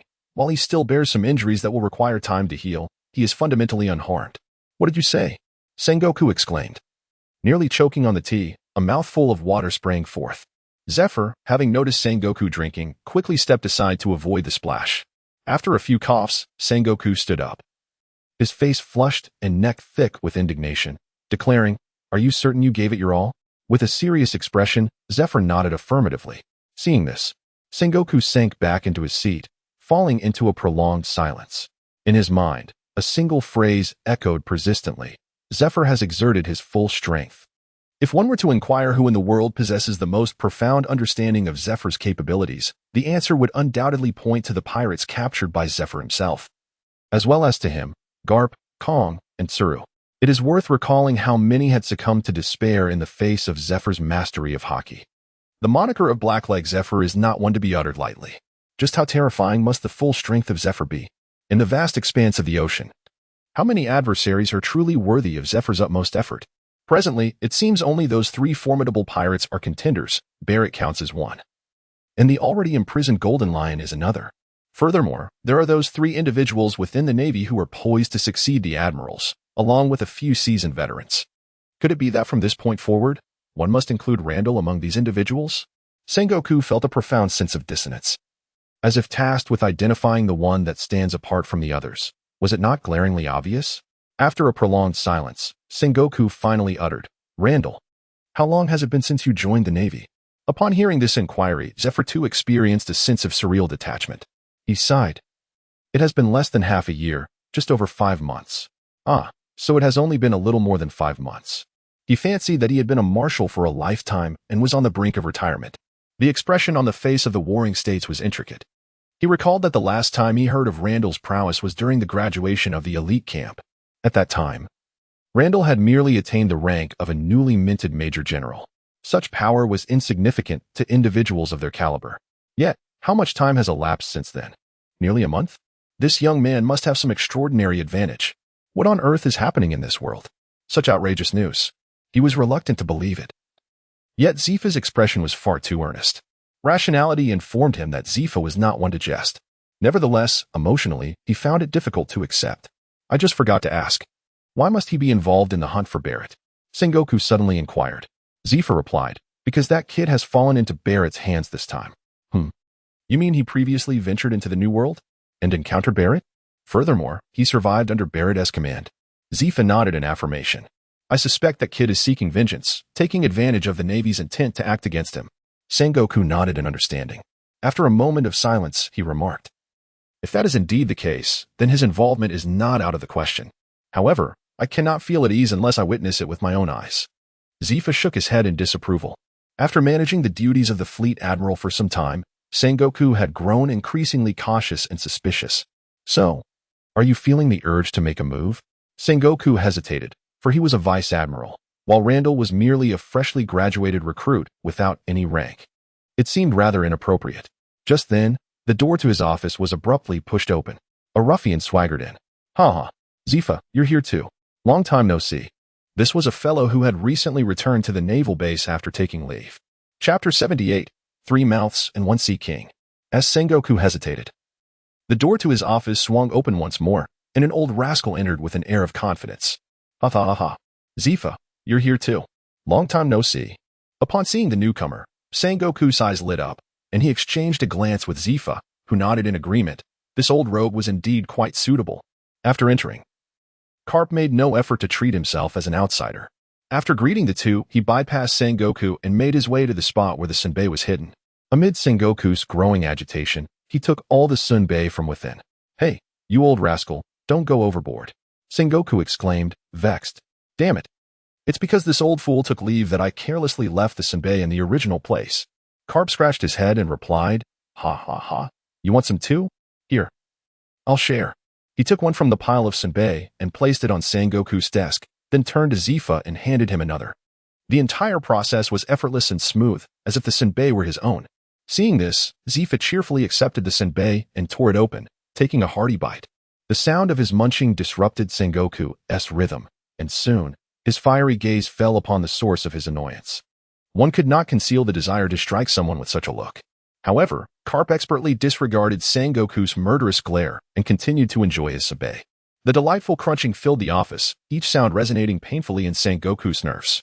His heart ached.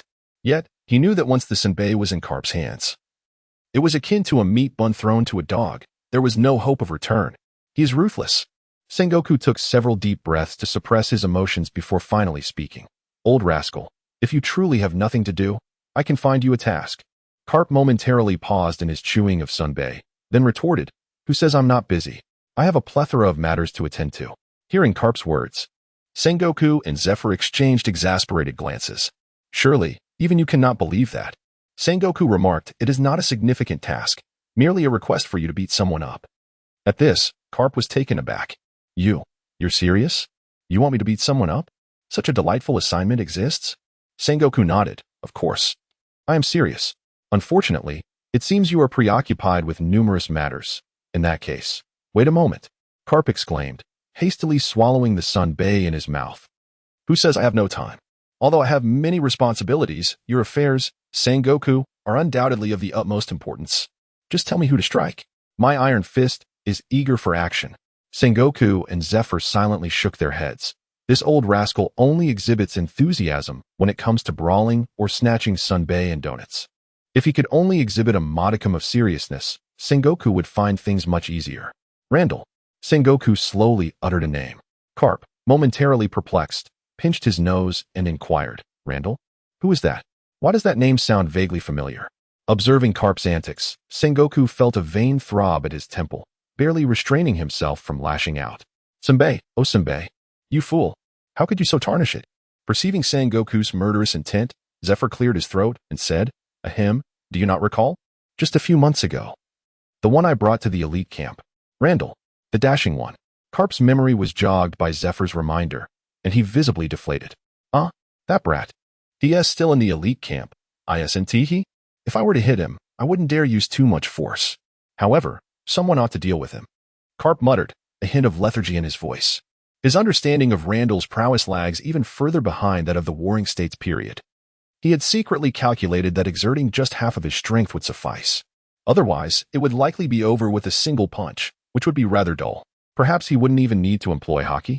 Observing Carp's reaction, Zephyr chuckled softly. Do not be too astonished later. Randall's prowess is far beyond what you might remember.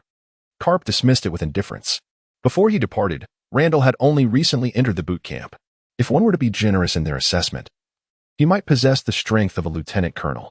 Yet, in reality, it has only been a matter of a few months since then. How strong can he become?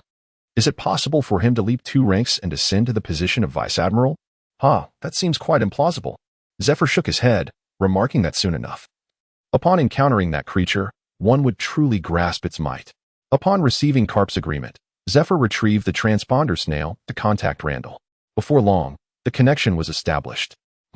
Zio master, what's up? Came a strange utterance from the other end. Swallow what's in your mouth before speaking. Zephyr gazed at the transponder snail, which had puffed its cheeks, feeling a wave of frustration. Ugh, fine. What's the matter, Teacher Zephyr? Is everything all right? Zephyr cleared his throat awkwardly and replied, Ahem, well, it's half accomplished. Randall on the other side was taken aback, pondering what half accomplished meant. Zephyr did not give him a chance to inquire further and directly stated, 1 hour from now, wait for me at the training ground. Without waiting for a response, he hung up the phone. Allowing him an hour for a meal should suffice. Meanwhile, Randall, left on the other end of the line, wore a bewildered expression. What is going on? Never mind, focusing on food is paramount. With only an hour remaining, he needed to make haste. He devoured the Sea King class dish in mere moments. An hour later, at the training ground reduced to ruins, Zephyr, Sengoku, Carp, and Crane, who had come to witness the commotion, all gathered here. Sengoku silently gazed at the debris, lost in thought. What a vast training ground this is. What manner of devastation has befallen this wartime disaster zone? Zephyr cleared his throat and remarked, it was right here that I dealt with that young rascal. Since it is already shattered, a little more destruction matters not. Carp erupted into hearty laughter, exclaiming, Ahaha. Zephyr, you're quite something. To have reduced the area to such a state just by dealing with a rookie. Allow me to demonstrate the proper technique shortly. Zephyr's brow furrowed in irritation. Yet, Carp was not merely a fool. Though he spoke otherwise, his heart was secretly murmuring. Observing the scene, he felt that Randall's strength might surpass his expectations. Well then, let us reserve half of my power for the time being. A mere tenth of my strength shall suffice, no more than that. Chapter 79. The gaze of one who seeks to strike cannot be concealed. After a brief wait, Randall finally made his entrance, albeit fashionably late. Krista was trailing behind, her short legs pattering along. At that moment, Randall held several pieces of meat with bones, nibbling as he walked. He effortlessly brought the morsels to his mouth, and when he removed them, only the bones remained. It was as if he devoured the meat as one would chew on rubber fruit. Before the astonished eyes of the prominent figures, the heap of meat, larger than Randall himself, vanished into his stomach in an instant. His belly appeared akin to a black hole, devoid of any discernible movement. Notably, the meat in Randall's grasp was enveloped in a layer of arm color, preventing any greasy residue from adhering to his hands. Upon his arrival in the sight of the gathered dignitaries, Randall appeared somewhat bewildered. After saluting the distinguished individuals, he turned his gaze towards Zephyr, silently inquiring with his eyes. Zephyr cleared his throat and spoke. Well, regarding your request, Sengoku has already consented. However, he has one stipulation. He wishes to witness your strength firsthand. Randall nodded thoughtfully. It was evident that Zephyr had conveyed his capabilities to Sengoku, yet the cautious Sengoku trusted only his own observations. He indeed comprehended the thoughts of the warring states, for his prowess and leaping speed were simply extraordinary, rendering it difficult for an ordinary person to believe. One might find it hard to accept if a friend claimed to have encountered Ultraman, even if that friend were his closest companion. Yet, understanding aside, Randall's eyes shifted cunningly as he cast a sidelong glance at Zephyr. Did you not once assert with unwavering confidence that there would be no issues? He inquired. Yet, as expected, an unforeseen circumstance has arisen. The intent behind Randall's gaze was unmistakably clear, prompting Zephyr to clear his throat awkwardly. Well, that is, he began, but soon realized the absurdity of explaining himself to this insufferable brat. With a sharp glare, he declared, What are you staring at? Your opponent is none other than him. He then raised his hand to point out an individual standing out among the crowd. Upon being indicated, Garp burst into laughter, exclaiming, Ha ha ha ha, little one. While I do not know how you've offended those two old rogues, my iron fist will show no mercy. He pressed his knuckles, producing a sharp crack, a sound that heralded impending violence. In moments of fury, a certain light gleams in a person's eyes. At this juncture, the brilliance in Garp's gaze was nearly blinding. Randall couldn't help but wipe away non-existent cold sweat, pondering just how long this thirst had lingered. I look forward to your guidance. Unbeknownst to Randall, a similar light flickered in his own eyes. Seeing Randall's composed demeanor, which bordered on excitement, Sengoku found himself reassessing Zephyr's earlier assertions with renewed conviction. At that moment, Crane approached Randall, addressing Krista with a warm smile. Little Crystal, would you care to join me in the future?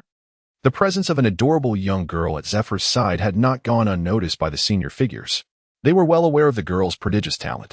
Given Crane's inclination towards the intelligence sector, such a gift was nothing short of divine. Krista resolutely shook her head, declaring, No, Grandma Crane. I want to stay with Brother Randall. Her small hand clutched the hem of Randall's garment, and the earnestness etched on her youthful face was enough to melt Crane's heart. Ah, since you have a place you wish to be, so be it, Crane replied with a hint of regret. Yet her smile remained as warm as that of a kindly neighbor. However, anyone who genuinely perceived her as a benign grandmother would be blissfully unaware of the peril that lurked beneath. Randall was acutely aware of this, for he could sense a chilling aura that had him firmly in its sights. He instinctively shuddered, and as he raised his gaze, he met the mirthless eyes of Crane. The intent to harm cannot be concealed behind one's gaze. Randall's body stiffened. Why was he so amiable towards Krista, yet looked at him as if he had emerged from a sea of corpses? Is your demeanor towards people so inconsistent? One wonders if he might suddenly vanish one day. At that moment, Crane glanced at Garp, then subtly signaled him. Be a bit ruthless when the time comes. Offending Sengoku might bear no consequences, but incurring Crane's wrath would herald a nightmare. Garp, having understood Crane's intent, cast a sympathetic glance at Randall. Soon enough, both parties were positioned in the arena. Ha ha ha. Then you may go first. Garp stood nonchalantly. He believes that if he were to strike first, then Randall would have no opportunity to respond. One must at least grant the opponent a modicum of combat experience. He is truly a gentle soul, this Garp. Upon hearing this, Randall took a deep breath. And in an instant, the aura surrounding him transformed entirely. Garp raised an eyebrow, and the eyes of Sengoku and Tsuru flickered with intrigue. This young man seems to possess something extraordinary. In the following moment, a surge of energy erupted from Randall's being, and before the astonished gazes of Garp and the others, it manifested into a magnificent suit of armor. The intricate details of the armor were vividly apparent, deep and otherworldly. At that moment, Randall resembled a celestial being descended from the heavens. Garp gazed upon the armor, his eyes gleaming with admiration. What man could possibly resist such a striking piece of armor? Even Sengoku, watching from outside the arena, appeared somewhat entranced by Randall. Zephyr, who had previously encountered this armor, couldn't help but marvel once more. The sole woman present, Tsuru, despite being well past her 50s, found herself momentarily spellbound by Randall's appearance. Goodness, this young man was already handsome, and now adorned in such splendid attire. His charm had undoubtedly multiplied.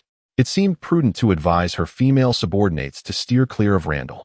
At that moment, Sengoku turned to Zephyr and inquired, "Is this his reliance?" While he could not ascertain the strength of the armor, he recognized the black portions as Haki. If that were all there was to it, it would not suffice to withstand Zephyr's full might. Zephyr chuckled and replied, "Ha ha, just wait and see. The defense of that armor is truly astonishing." Sengoku redirected his attention to the arena, eager to discover whether the armor would prove to be a mere fade. If it genuinely possessed strength, he would certainly wish to experience it for himself. Carp wiped away the drool and exclaimed impatiently, come on. Just let Randall land a punch, and then I can retaliate. That armor looks like it has a wonderful feel to it." Randall clenched his fist, his gaze sharp as lightning. He took a deep breath and forcefully stomped the ground with both feet. The tremendous power caused the fragments beneath him to be crushed into powder, propelling him forward like a swift ocean train, careening towards Carp. In what felt like an instantaneous movement, he arrived before Carp, raising his fist to deliver a powerful blow to Carp's chest. Chapter 80. Carp's 50% strength. Randall's speed astonished Carp. He realized that his previous estimation of Randall's strength was gravely mistaken. Was this truly the prowess expected of an elite training camp student? The speed of his eruption could easily rank among the ranks of a lieutenant general. While he was momentarily lost in thought, Randall's fist had already struck him squarely in the chest. A dull thud resonated throughout the training arena. To the astonishment of the onlookers, Carp was actually pushed back by that punch. After retreating 5 or 6 steps, he finally stabilized himself. At that moment, a distinct indentation from a fist was visible on his chest. Ha, quite impressive. Of course, Carp was unscathed. The punch simply exceeded his expectations. Catching him off guard, Sengoku furrowed his brow and remarked, "This power does not quite align with your description, Zephyr." In his view, that punch seemed woefully weak. Didn't he see that Carp had only stepped back a few paces, even while unprepared? Although, to make Carp retreat at all was indeed remarkable. Zephyr, with a calm demeanor, advised, "Continue watching, remain composed, and do not rush." Observing that Carp was unaffected, Randall could only shake his head in resignation. The physical capabilities of these formidable beings were monstrous. He surmised that his punch had merely registered a slight sensation for Carp. Yet he quickly grew serious, as he felt a menacing aura locking onto him. This sent a shiver down his spine. "I allowed you a punch. Now it's my turn." Carp's eyes gleamed with determination as he cracked his knuckles. Then his form vanished from sight in an instant. Randall's pupils constricted as he braced for defense. But a fist struck his chest before he could react. The sound was sharper than before. Carp had anticipated that this punch would send Randall flying. However, to his surprise, Randall only took a single step back before regaining his balance. Previously, when Randall struck Carp, Carp had retreated 6 steps. Yet, when Carp hit Randall, he merely stepped back 1 pace. On the surface, it appeared that Randall had gained the upper hand. Carp glanced at his fist, then at Randall's armor. His initial shock transformed into exhilaration. Ha, lad, that armor of yours is quite commendable." Randall patted his chest plate and chuckled. "Is it possible that Vice Admiral Carp hasn't had his meal today?" Just prior, Carp had not exerted his full strength, as he had planned. He had only used 10% of his power. But the 10% of Carp's strength was hardly comparable to that of others. Even a Sea King would succumb to defeat after receiving a fraction of Carp's might. Yet, Randall had withstood that punch without injury, as nearly all the force had been absorbed by his armor. This realization inflated Randall's confidence, emboldening him to mock Carp. Upon hearing Randall's taunt, Carp's expression faltered. He was inherently an individual unconcerned with trifles, thus he would not be angered by such trivialities. However, he sensed a profound confidence emanating from Randall. Consequently, he resolved to exert himself a bit more. Initially intending to use only 30% of his strength, he decided to amplify it to 50%, given Randall's unwavering assurance. Carp's 50% strength would likely suffice to cleave mountains and part seas. Among the vice admirals, none could withstand his 50% power. Yet, Carp was equally confident. He was confident that if the situation turned dire, he could withdraw his strength at the last moment. With that thought, Iron Fist, Meteor, Carp raised his fist. The speed of that fist was astonishing, creating a flickering orange glow as it sliced through the air. Facing this punch, Randall felt as if he were confronting a meteor plummeting from the heavens, directly aimed at him. Witnessing this scene, Sengoku's expression shifted dramatically. Had this old scoundrel gone mad? Did he intend to kill Randall? Tsuru's countenance also changed. She had merely asked Carp to be a bit harsher, but not to this extent. Although she harbored some resentment towards Randall for stealing Krista, she never wished for harm to come to him. However, to their astonishment, Zephyr, who should have been even more anxious than they were, remained remarkably calm. Stay calm, Sengoku. You are about to officially assume the role of Fleet Admiral. Why are you still as frantic as in your youth? Zephyr said with a wave of his hand. Sengoku and Tsuru were momentarily taken aback. Was this truly a matter of remaining calm? Someone was about to die. Moreover, that someone was your disciple.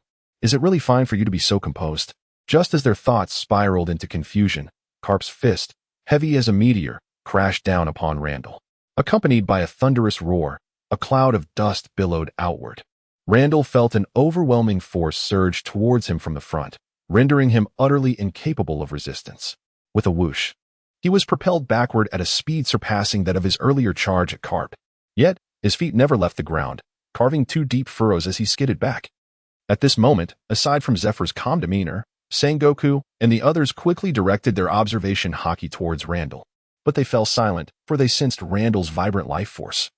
As robust as the sun, starkly contrasting with their expectations of a dying man. Yet, they had witnessed Carp's fist connect with Randall.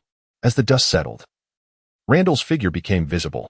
They could finally discern his condition.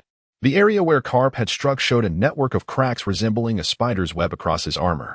However, aside from the armor nearing destruction, no other changes were apparent. Randall's complexion still appeared remarkably healthy. Sengoku and the others were momentarily stunned. Could it be that Carp had held back at the last moment? Yet only Carp knew he had exerted 50% of his strength. The force he delivered was precisely what landed on Randall, no less, no more. Carp's expression grew serious. Randall's displayed strength had far exceeded his expectations. But what astonished him most was not the strength itself, but the rapidity with which it had escalated. Previously, even a slight exertion from Carp would have left Randall incapacitated for 10 days or more. Yet now, Randall could withstand a punch delivered with half of Carp's strength. Appearing hardly injured, this was nothing short of astonishing.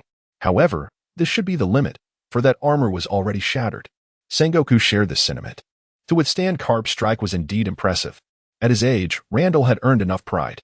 No, one could say he had attained a level that commanded respect. This strength was sufficient.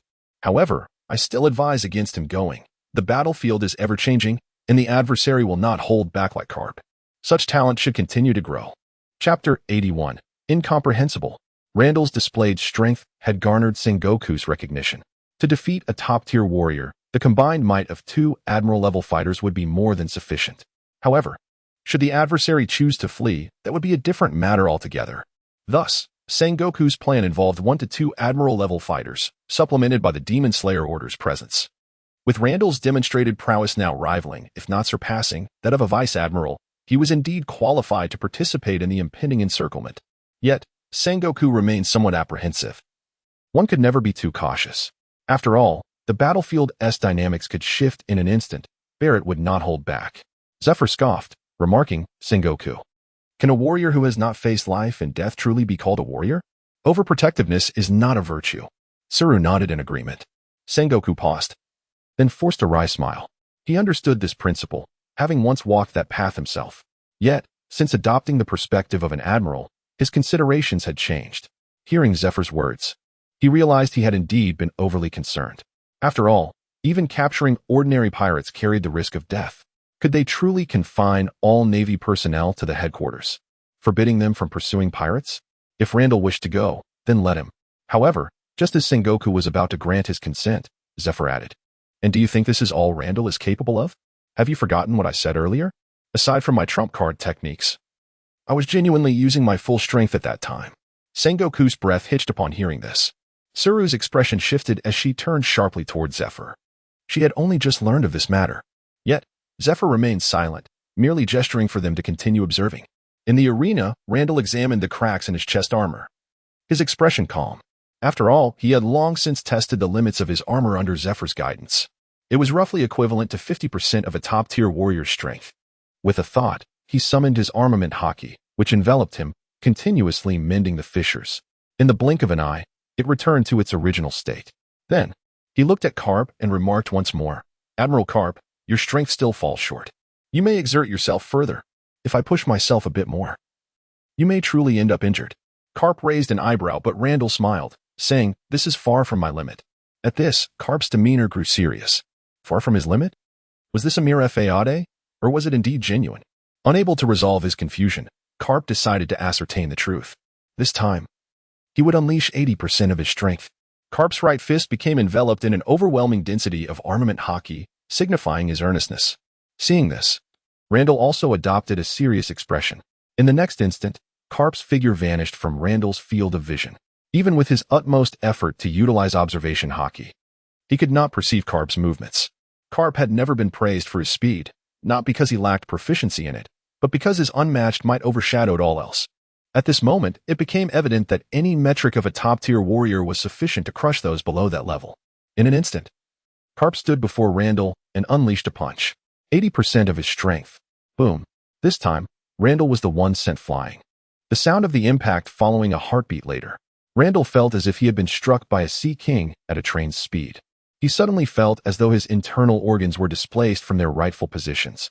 Moreover, whether it was a mere illusion or not, Randall couldn't shake the feeling that Carp's strikes inflicted more pain than those of Barrett.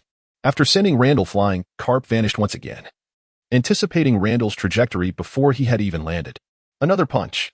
In that moment, Randall felt as if his body were being crushed between two impenetrable walls. The impact of the blows was excruciating. Carp showed no intention of relenting. Isn't your armor supposed to be restorative? Then I shall dismantle it all at once. Thus, one punch followed another. It must be said, the sensation of being a punching bag for Carp was truly remarkable. The more he struck, the more exhilarated Carp became. Gradually, his force surpassed 80%. In an instant, Randall appeared to be suspended in midair, surrounded by the shadows of Carp's fists. For the final blow, Carp positioned himself above Randall and delivered a devastating punch. The moment Carp unleashed that strike, his mind instantly cleared. He silently cursed himself, realizing that he had exerted 90% of his strength in that punch. However, it was too late to retract his force, as his fist had already collided with Randall's body. In an instant, Randall vanished from the spot, leaving behind a crimson streak in the air. What followed was a deafening roar that echoed through the heavens, causing the entire training ground to tremble. Soon after, an alarm blared from the distance. The commotion so immense that it led many to believe an external invasion was underway. In no time, footsteps approached, revealing a squad of soldiers led by an officer as they entered the training field. Yet, upon their arrival, they were greeted by a dense cloud of smoke that nearly enveloped the entire arena. They could vaguely perceive that the training ground had transformed into a desolate ruin. Nevertheless, a sense of relief washed over them as they beheld several pillars of strength, Admiral Zephyr, Fleet Admiral Sengoku, and Rear Admiral Tsuru, with such formidable figures present. Even the resurrection of Roger could be subdued once more.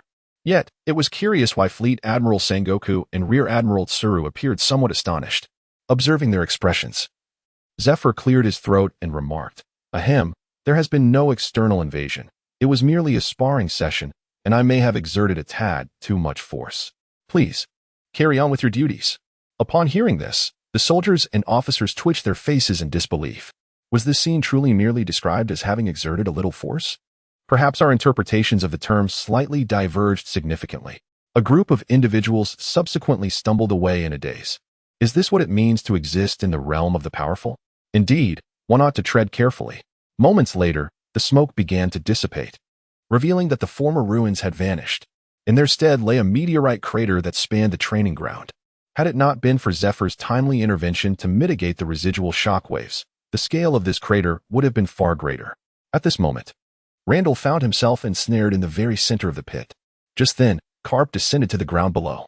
He gently rubbed his head and then flashed a foolish smile at Zephyr and the others. That was a bit too rough. Sengoku and Crane shot him a stern glare but refrained from saying anything. They sensed that, although Randall was not in the best condition at that moment, he was certainly not in a dire state of near death. This was what astonished them. They could all sense the tremendous weight of Carp's final punch. To them, it seemed that Randall must be on the brink of death. However, he appeared to be unscathed, even seemingly uninjured. This left them utterly perplexed. Chapter 82. The courageous fist beyond the scrutinizing gazes of Sengoku and Tsuru, Carp chuckled heartily, attempting to evade the situation. Well then, let us conclude for today. Everyone should return home for dinner, It's time for me to indulge in some delightful donuts.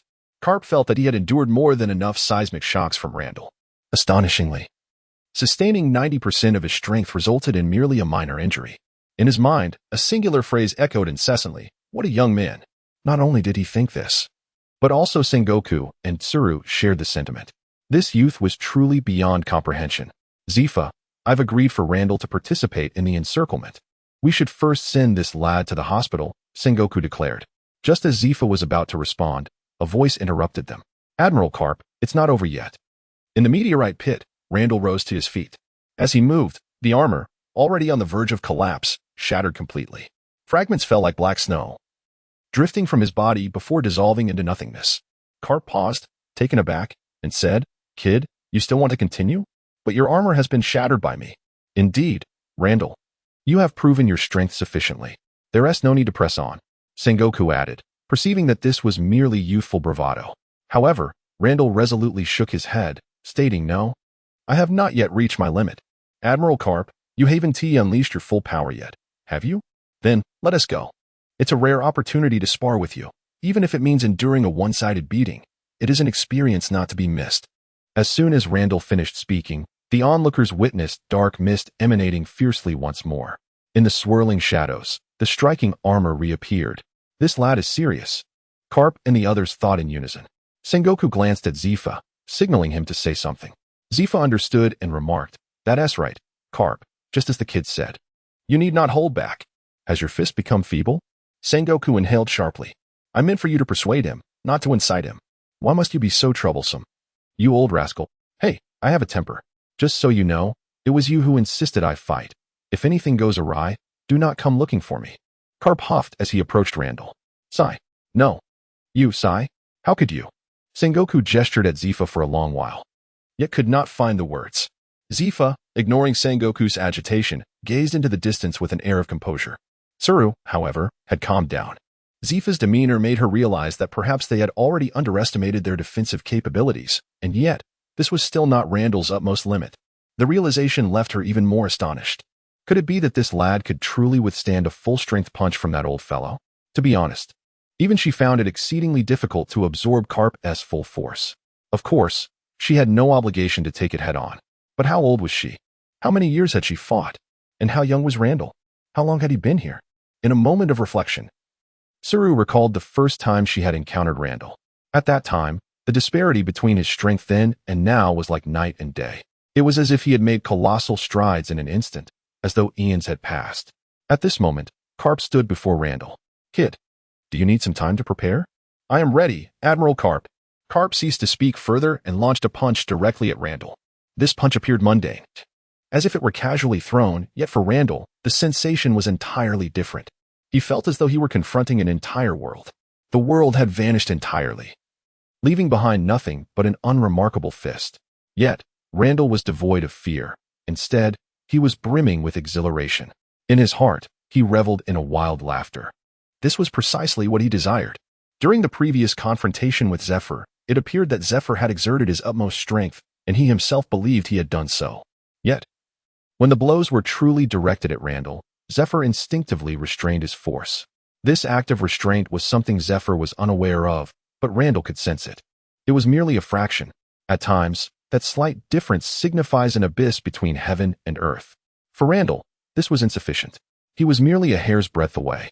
He requires sufficient pressure to test his own body and complete the final forging. Thus, when Zephyr informed him that due to the distrust from the warring states, he must engage in a bout with Karp, no one could fathom the depths of his excitement and joy. Zephyr would hold back, as he had already regarded Randall as his disciple. However, Karp and Randall had scarcely crossed paths on a handful of occasions. His punch, infused with unwavering determination, epitomized true strength. It was as if, in that very moment, the world itself was crashing down upon Randall. The overwhelming sensation of invincibility made every hair on Randall's body stand on end. The mere force of the punch's wind left him feeling a twinge of pain on his cheek. This blow, Randall deemed, could be aptly named the fist of courage's annihilation. For anyone confronted with such a terrifying strike would inevitably succumb to fear, consumed by the instinct to flee. Yet, Randall was not like the others. He not only dared to gaze directly at it, but he also had the audacity to counterattack. As he swung his fist forward, He could perceive the astonishment etched on Karp's face. In that fleeting moment, time seemed to stretch infinitely. It was reminiscent of slow motion. Under the anxious stares of Sengoku and Tsuru, and the calm yet tumultuous gaze of Zephyr, two fists, starkly contrasting in color, collided with one another. It was akin to a mantis attempting to stop a chariot, or an ant shaking a tree. In that moment, Randall, with mere mortal strength, endeavored to shatter a world. At the instant of impact, a sharp crack echoed as Randall's arm was rendered as fragile as paper and shattered. His counterattack was insufficient even to momentarily stall Karp. In an instant, Karp's fist struck directly against Randall's chest. Upon contact, Randall's breastplate shattered like glass. Clearly, the breastplate alone was inadequate.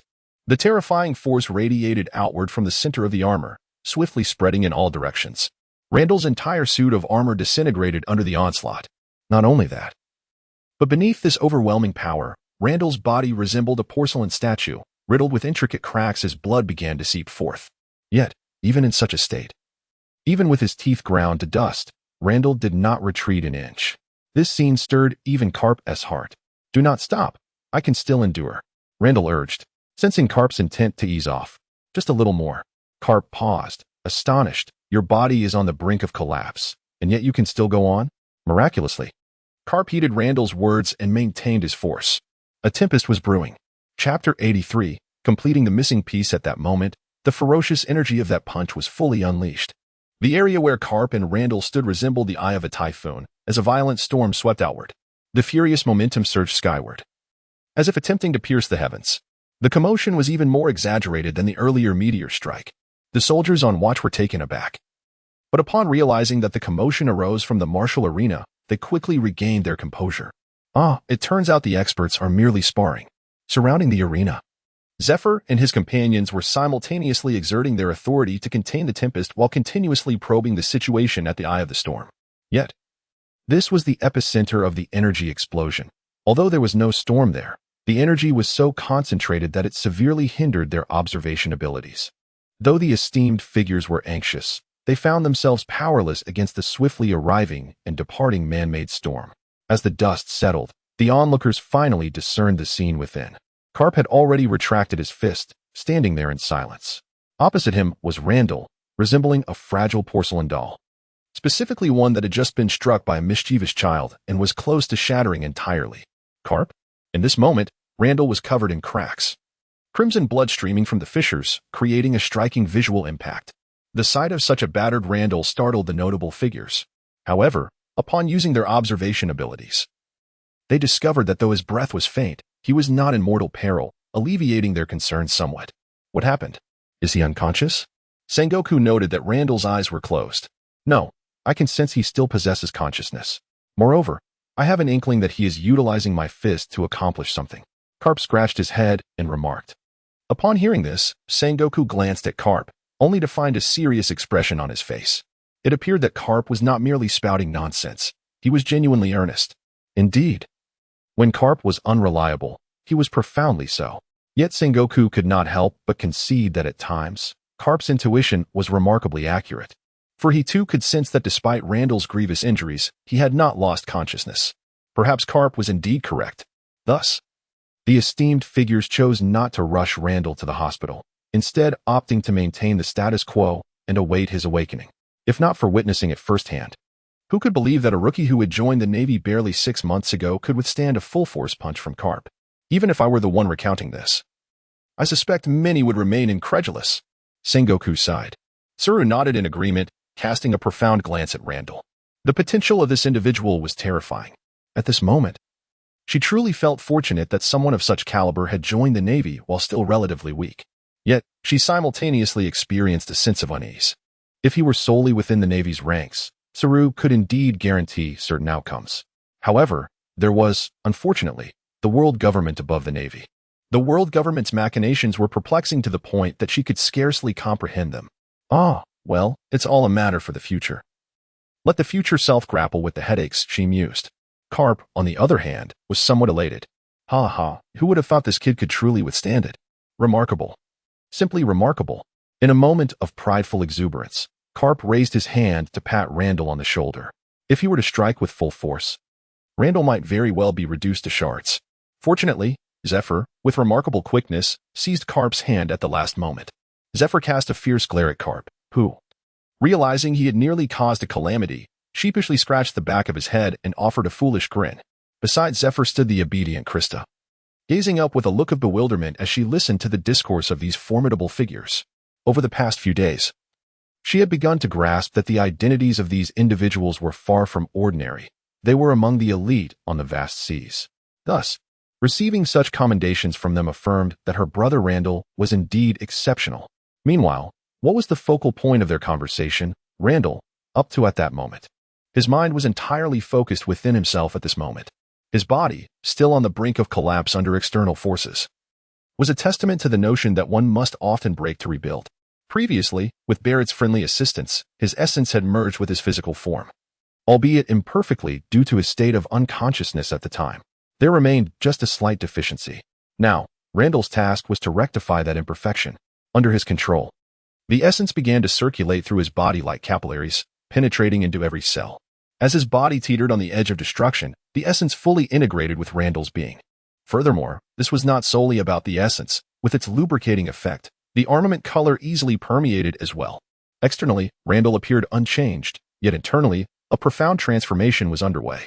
While penetrating attacks from other strong adversaries posed significant threats, Randall experienced no such concerns. The fragile tissues within him remained remarkably resilient, showing no fear of internal damage. With his current defensive capabilities, enduring another full-force punch from Garp would be considerably easier than before. Having achieved his objective, Randall felt an overwhelming sense of elation. He opened his eyes, only to be taken aback. Before him stood several prominent figures, all gazing at him with astonishment, as if he were a creature from another realm. What are you looking at? Randall stammered, his voice trembling. In response, the distinguished individuals exchanged glances before shaking their heads and turning away, leaving without uttering a single word. Only Zephyr remained. What is happening? Randall asked, utterly bewildered. Zephyr, with a hint of irritation, replied, What is happening? You're asking me? They were startled by you. Just moments ago, those esteemed figures witnessed as Randall's body, riddled with fissures, miraculously healed, and his previously waning aura stabilized in an instant. Not only did he withstand Carp's formidable punch, but his injuries also vanished in the blink of an eye. How could this not be astonishing? Carp even began to doubt whether his own strength had diminished. Perhaps he should provoke Sengoku and engage in a duel? However, witnessing the disheartened expressions on their faces, Zephyr felt a sudden sense of equilibrium within himself. It appeared he was not alone in grappling with the incredibility of the situation. Others shared his feelings as well. He remarked that it was not a matter of his lack of endurance, but rather that Randall was exceedingly formidable. By the way, that old scoundrel Cap noted that it seemed you were utilizing his strength to accomplish something. Is that true? Zephyr stroked his chin. Sensing that this lad's aura had not changed significantly, Randall was taken aback, as Cap, with his seemingly simple-minded demeanor, had surprisingly keen instincts. He nodded slightly and uttered 4 words. No destruction, no establishment. Chapter 84. Do you wish to be a warrior or a mage? No destruction, no establishment. In response to Zephyr's inquiry, Randall merely expressed those 4 words. Zephyr, seemingly pondering, nodded and refrained from further questioning. By the way, Teacher Zephyr, about the encirclement of Barrett. Randall gazed expectantly at Zephyr. Zephyr rolled his eyes and remarked, Given your current state, what can the warring states do to hinder you? Upon hearing this, Randall clenched his fists against his chest in exhilaration, internally cheering. Witnessing his enthusiasm, Zephyr couldn't help but chuckle and shake his head. One might mistakenly believe he had acquired some monumental advantage. To speak frankly, the pursuit of a pirate of Barrett's caliber is something many would dread and avoid. When the mission arises, merely participating without resistance is already an indication of professionalism. Few, like Randall, would actively seek it out. More importantly, Randall had previously encountered Barrett and experienced firsthand the oppressive force of top-tier combat strength. Even so, he bore no psychological scars. Rather, he was eager for more. This lad is truly extraordinary. Reflecting on this, Zephyr found amusement in his own thoughts. Can an ordinary person, within the span of 6 months, transform from an anonymous figure into one capable of enduring a full-force punch from a top-tier combatant? Perhaps it is precisely this fearless disposition in the face of formidable challenges that has brought him to this point. Teacher Zephyr, is there anything I need to prepare? No. Just wait for the notification. However, this process will take at least a month. There's still plenty of time. Upon hearing this, Randall visibly sank into despondency. He was eager to set off immediately and capture Barrett. Observing this, Zephyr gave Randall a light tap on the head and scolded. You cannot simply rush to apprehend a pirate of that caliber without thorough preparation. Moreover, do you think it is a trivial matter to ascertain their whereabouts? Then, Zephyr's expression turned grave as he continued, and do not let that old scoundrel's punch lead you to believe you are formidable. You have a long way to go. Top-tier combatants possess their ultimate techniques.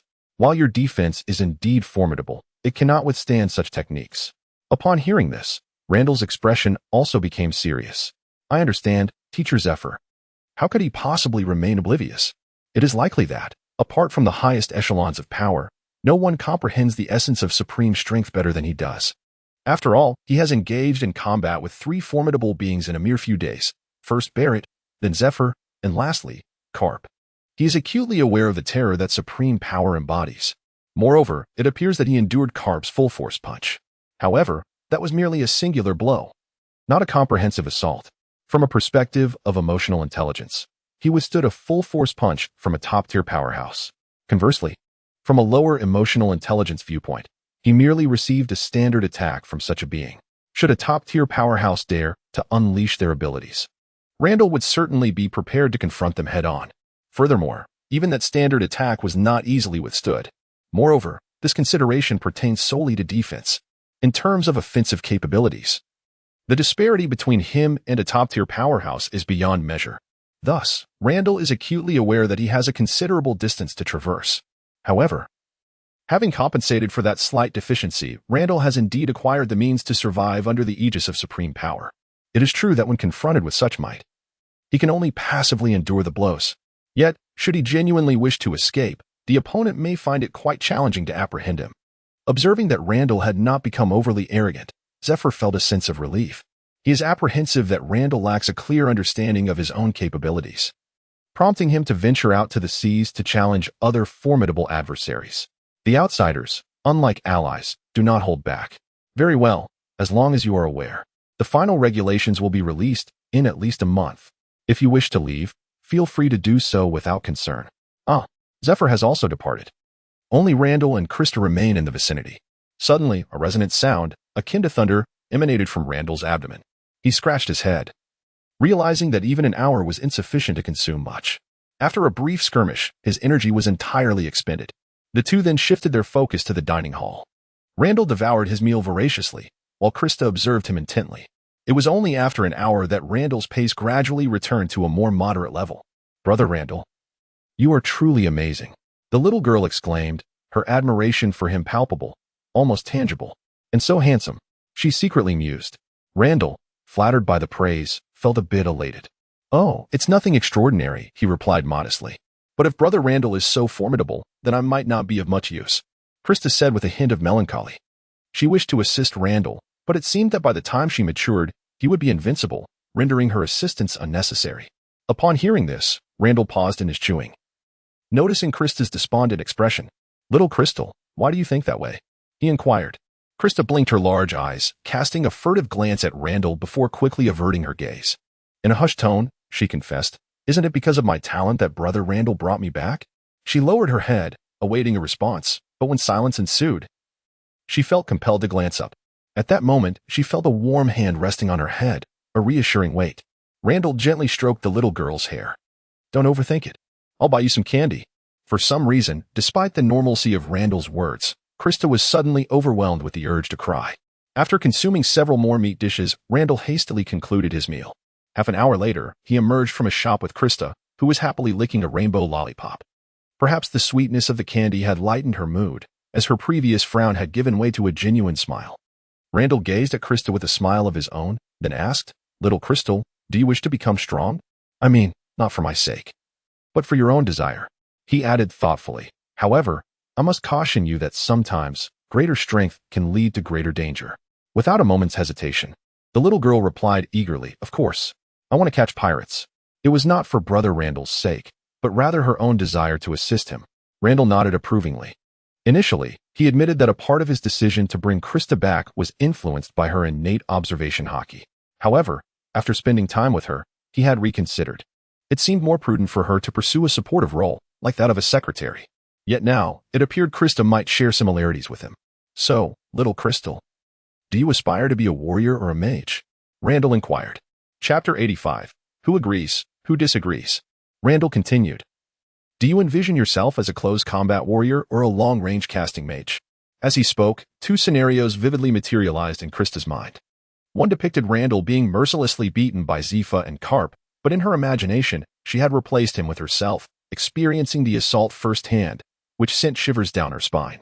The other scenario showcased her gracefully standing still while unleashing a barrage of long-range attacks upon her enemies, forcing them to flee in disarray.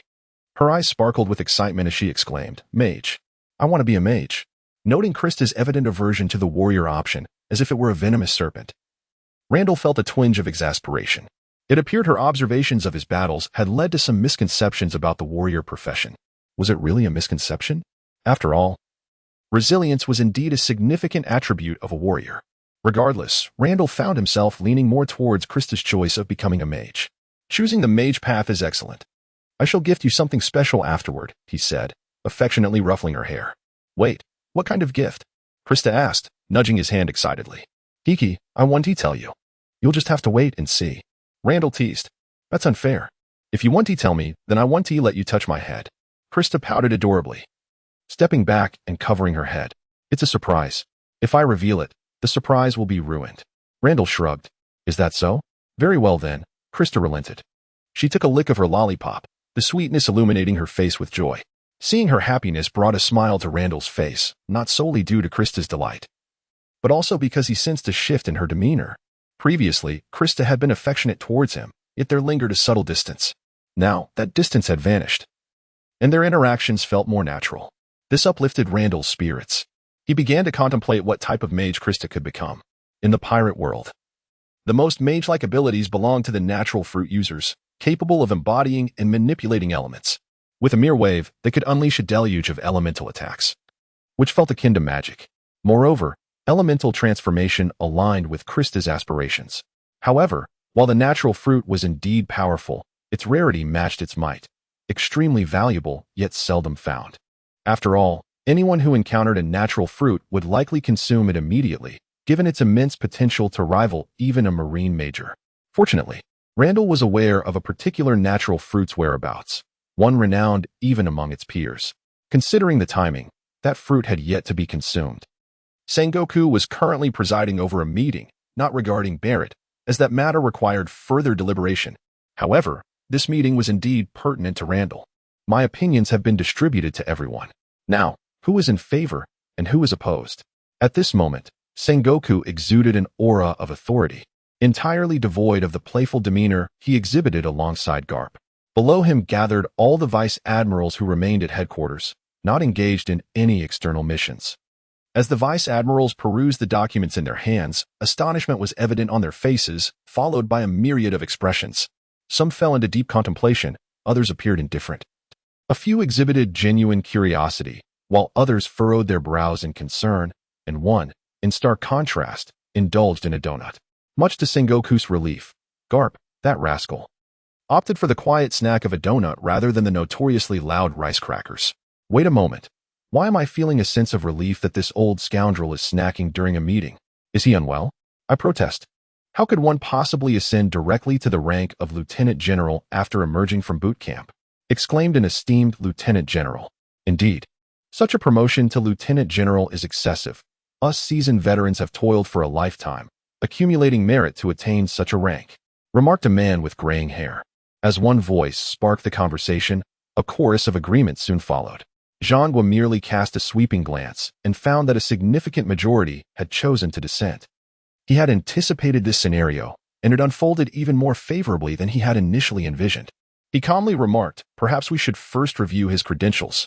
All those who opposed him ceased their scrutiny upon witnessing the promotion of the newly appointed vice admiral, thus remaining oblivious to who Randall truly was. However, upon hearing Sengoku's words, they pondered for a moment and resolved to extend a modicum of respect to this future superior. The dossier, however, did not expound upon Randall's prowess. After all, such embellishments might yield an adverse effect. Even someone as self-proclaimed rational as he was aware that these coarse vice admirals would likely seek to dismiss him outright if they were presented with anything too grandiose. Hence, the description was rather vague, merely stating 4 words: immense power. Sengoku considered himself not to be lying. Indeed, possessing the fortitude to withstand the onslaught of top-tier combatants was undeniably formidable. Yet, the magnitude of his strength was assuredly distinct from what the vice admirals comprehended as powerful. The vice admirals swiftly overlooked the section regarding strength. Immense power? How could it surpass our own? Sengoku chuckled. You may find it hard to believe, but you would likely struggle to breach his defenses. As for his merits, they were primarily attributed to Zephyr, who had dispatched Randall for urgent assignments. There was little to elaborate on in this regard. After all, he was merely a rookie, hence lacking in significant accolades. Nonetheless, Randall's accomplishments were already considerable, particularly one notable achievement.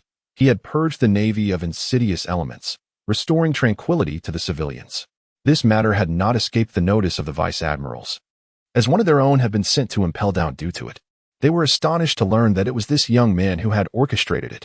That individual had often exhibited a boorish demeanor, earning the disdain of a considerable faction among the vice admirals.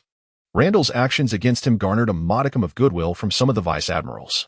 While this was of little consequence, it was the explicit declaration in the dossier that revealed Randall as Zephyr's disciple, indeed, his direct disciple. This revelation caused a faction of the vice admirals, who were previously ambivalent, to swiftly switch sides. What manner of individual was Zephyr? First, his rank, a general, the highest combatant within the Navy headquarters. Essentially, he stood as a figure just beneath the marshal. Next, regarding his identity, he was the mentor to the 800,000 elite troops of the Navy. No, he was the instructor to countless officers within the Navy. Among those present, 1/3 had been taught by Zephyr himself.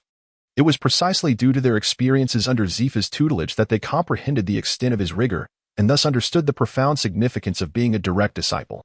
What caliber of genius must one possess to be accepted as such by Zephyr? Perhaps this individual's current capabilities were not on par with theirs. But who could predict the future?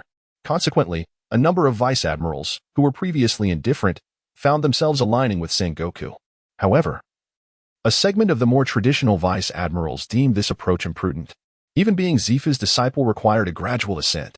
Moreover, there were those harboring feelings of discontent who clung tenaciously to established protocols.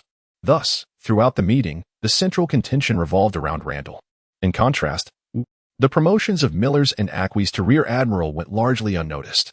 There have been precedents for direct promotions to Rear Admiral, with figures such as Sakazuki, Kazan, and Borusalino serving as examples. Yet, such promotions were contingent upon strength and merit, a matter worthy of discussion.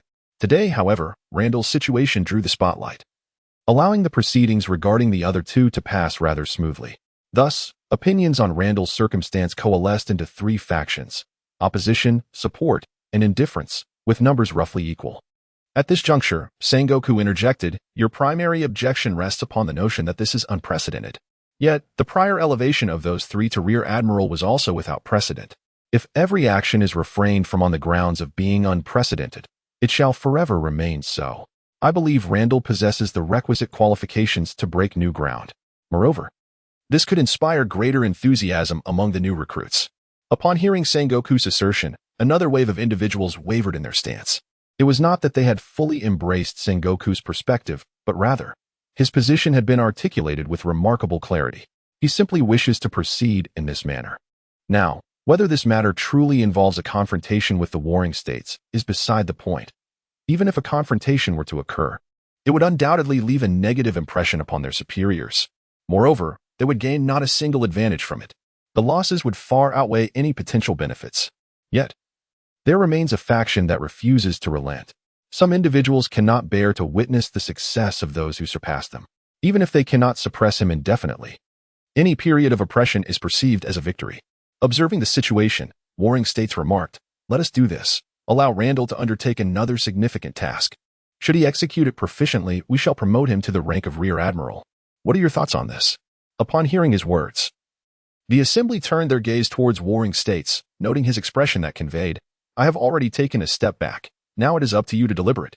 The steadfast opposition has suddenly found themselves in a state of hesitation.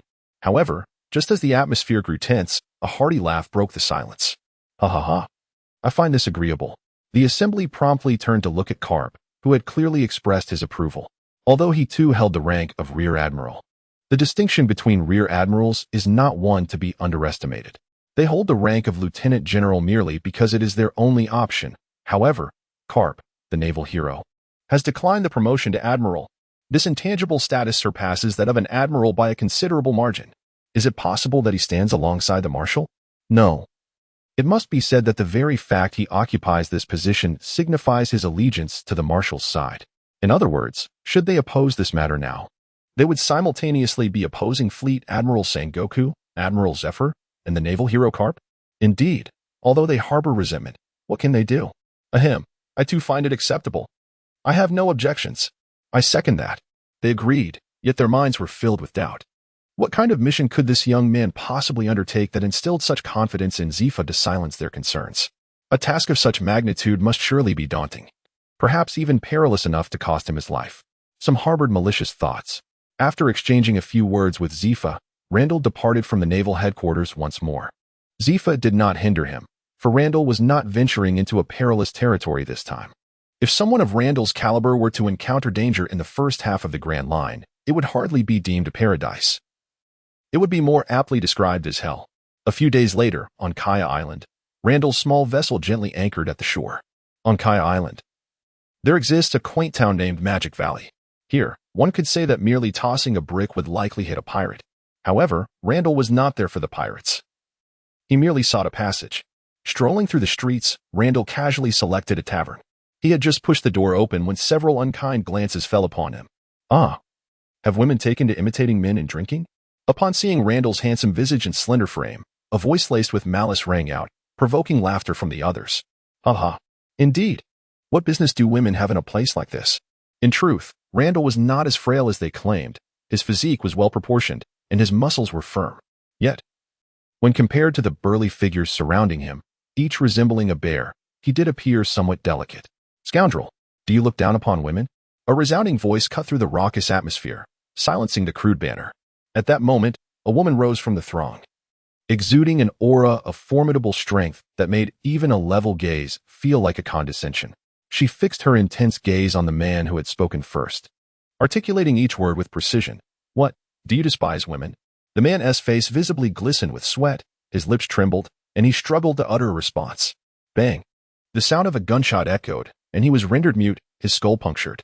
Instantly, the air in the room grew lighter for all present, save for Randall and the bar owner. Jorah, have you forgotten the rules of this establishment? The bar owner remarked, drawing attention to a notice on the wall that read, Murder is strictly prohibited within the bar. Handle your disputes outside.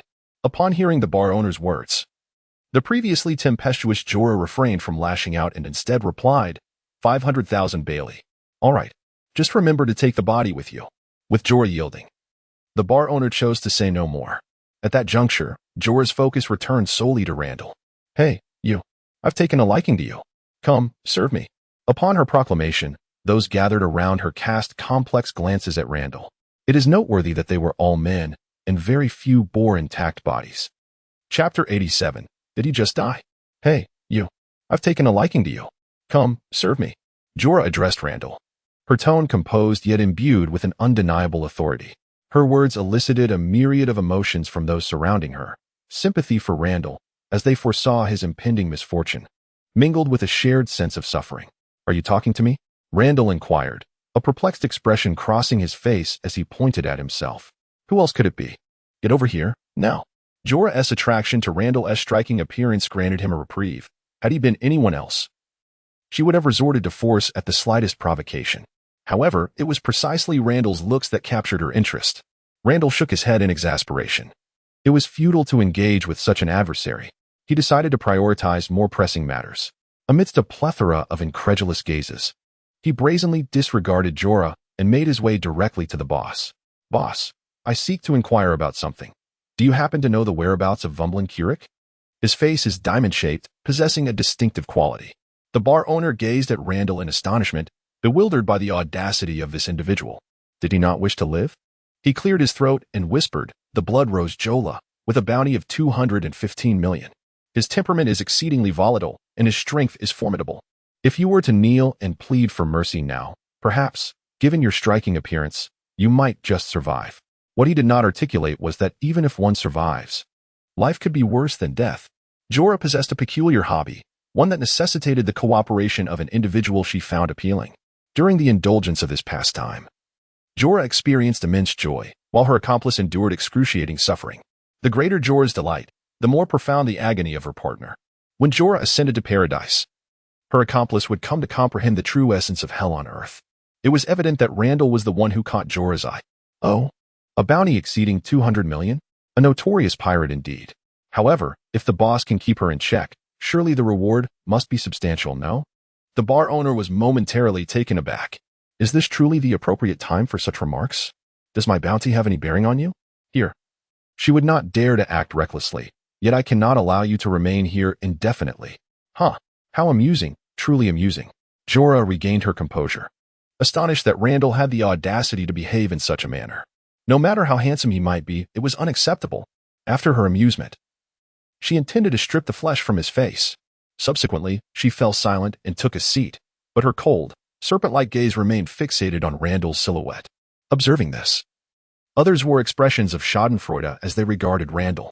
The captain of the man previously slain wore an especially twisted grin. Did he not witness his subordinate being killed, yet dare not utter a word? Just how audacious can you be? The bar owner shook his head, realizing that words of reason were futile for this wretched soul. He turned around, retrieved a bottle of wine, and poured a glass, placing it before Randall. No charge for you. Finish it up and be on your way. Randall glanced at the glass, then turned to the proprietor and said, Sir, I merely wish to inquire if you know the whereabouts of Wemburin Kurik. If you do not, I shall seek answers elsewhere. The proprietor looked at Randall in astonishment, perplexed by the man's unwavering composure. Could he truly be unaware of the implications of 200 million for a pirate? In a moment of astonishment, the proprietor's gaze met that of Randall. Both pairs of eyes tranquil as still water. Their eyes appeared quite ordinary, with the sole exception of their striking beauty. Yet, for some inexplicable reason, an unsettling sensation gripped the proprietor's heart. A flash of insight coursed through him, fleeting yet leaving behind a tingling awareness that enveloped his entire being. As an experienced pirate, he had roamed the seas long enough to comprehend one fundamental truth: never disregard an unexpected intuition. This sixth sense had saved his life on several occasions. At that moment, a realization washed over him. It was he who had underestimated the situation. This individual was far from a naive greenhorn. Rather, he was a daring figure of considerable skill. Perhaps this time, it would be that woman who would stumble. It was perplexing how a newcomer could appear so youthful yet possess such prowess. With this thought, the bar owner dismissed his wandering musings. The person you mentioned is quite renowned around here. It is said he seeks to find some Sky Island, and practically everyone residing on this island is aware of him. He resided on the southeastern shore. Although curiosity about Randall's identity and his intentions towards the peculiar individual stirred within him, he refrained from inquiring. Haha, you fool, do you actually believe that Sky Island exists? Jorah's loud mockery echoed through the air. Others joined in the raucous laughter, affirming her jest. Thank you, boss. However, Randall paid no heed to the vile insults and turned to leave. Upon witnessing Randall's audacity to exit the bar, Jorah's face registered astonishment. Yet, she swiftly rose and pursued him, her loyal subordinates trailing closely behind. In a blink, the bar had become half empty. The bar owner sighed silently, aware that when titans clashed, the commotion was inevitable, hoping it would not disrupt his business. In the streets, Randall prepared to head in the direction indicated by the owner when a thunderous voice called from behind. Stop right there. This was followed by a cacophony of footsteps. A group of burly and menacing pirates surged past Randall, blocking his path. The majority of the people on the street were pirates, and Jorah was indeed a well-known figure within their ranks. Upon witnessing the scene, they immediately displayed a keen interest and gathered around. Jorah strode forward with an air of indifference, approaching Randall from behind. Scraps, he taunted. Here's your chance. Kneel down and kiss the soles of my shoes, and I may spare your life. Randall halted in his tracks. He sighed and said, Alas, I had no intention of concerning myself with you. Who would have anticipated that you would come seeking your own demise? Is living not preferable? The surrounding pirates were momentarily taken aback, then erupted into uproarious laughter. Who exactly was courting death? Cora, too, found herself laughing in exasperation. She had lost the will to speak and drew her gun instead. However, in the next moment, her actions froze. An overwhelming aura erupted from Randall, sweeping through the surroundings with tremendous force. The group of pirates blocking his path bore the brunt of it. They felt as if an invisible colossal hammer had suddenly struck the back of their heads. One by one, they collapsed like ripe wheat. Blood streamed from their 7 orifices. These individuals were, astonishingly, already dead. Chapter 88. Power is meant to command attention. Randall stood there calmly, his conqueror's Haki erupting with a thunderous force. The terrifying mental shockwaves swept instantaneously through the crowd, obstructing his path. The pirates felt their skulls explode in an instant, their consciousness obliterated. With their eyes rolling back, they all fell to the ground. Crimson blood poured from their 7 orifices, and these individuals had, in a heartbeat, ceased to breathe. As the conqueror's Haki erupted, the bar owner, who had been smoking, shuddered violently. Conqueror's Haki? Such a degree of power? Hiss, he finished the cigarette he had just lit. The timing was too coincidental. Could it be that young man? If it were indeed him, this was no mere contest between 2 tigers. It was a fierce tiger toying with a little rabbit. The bar owner discarded the cigarette, but his hands trembling uncontrollably. Even though the conqueror's Haki was not directed at him, his spirit could not help but quiver. How could someone possess such formidable conqueror's Haki? After the sudden demise of the group, the onlooking pirates froze in shock. Jorah, who had just drawn her gun, was also paralyzed. Unlike the other lowly pirates, she had a bounty of 200 million and was considered a seasoned pirate. She recognized the technique employed by Randall. Conqueror's Haki? But this was an unprecedented level of power. Wasn't Conqueror's Haki only supposed to incapacitate? She had never heard of Conqueror's Haki being lethal. Ordinary Conqueror's Haki, of course, could not kill. The only instance she had heard of it causing physical damage was approximately 20 years later, when the red-haired Shanks achieved it. Yet, Randall's Conqueror's Haki fused with his aura, creating a unique fear-inducing halo. It was capable of inflicting genuine harm. For the weaker individuals, instant death was not out of the question. Jorah realized she had encountered a formidable opponent. Given the strength of the Conqueror's Haki, this man's power was beyond her means to contend with. She wished she could erase the foolish words she had spoken just 10 minutes prior. Why did she have to provoke him? At that moment, Randall turned to Jorah, who still held her gun, and spoke coolly. Instantly, Jorah felt as if she had plunged into an ice cave. Trembling, she attempted to put away her firearm, but fumbled and dropped it instead. A ghastly smile crossed her face, more pitiful than tears, as she stammered, "Ha, ha, ha, it's all a misunderstanding. I just suddenly thought of giving my gun a shine." Randall chuckled and replied, "Oh, is that so? Did you not previously say that I should kneel if I wish to be spared?" As he spoke, his Conqueror's Haki continued to assault Jorah's nerves. Yet he deliberately controlled its intensity to ensure she remained conscious. Jorah's face went numb. That was just a joke, haha.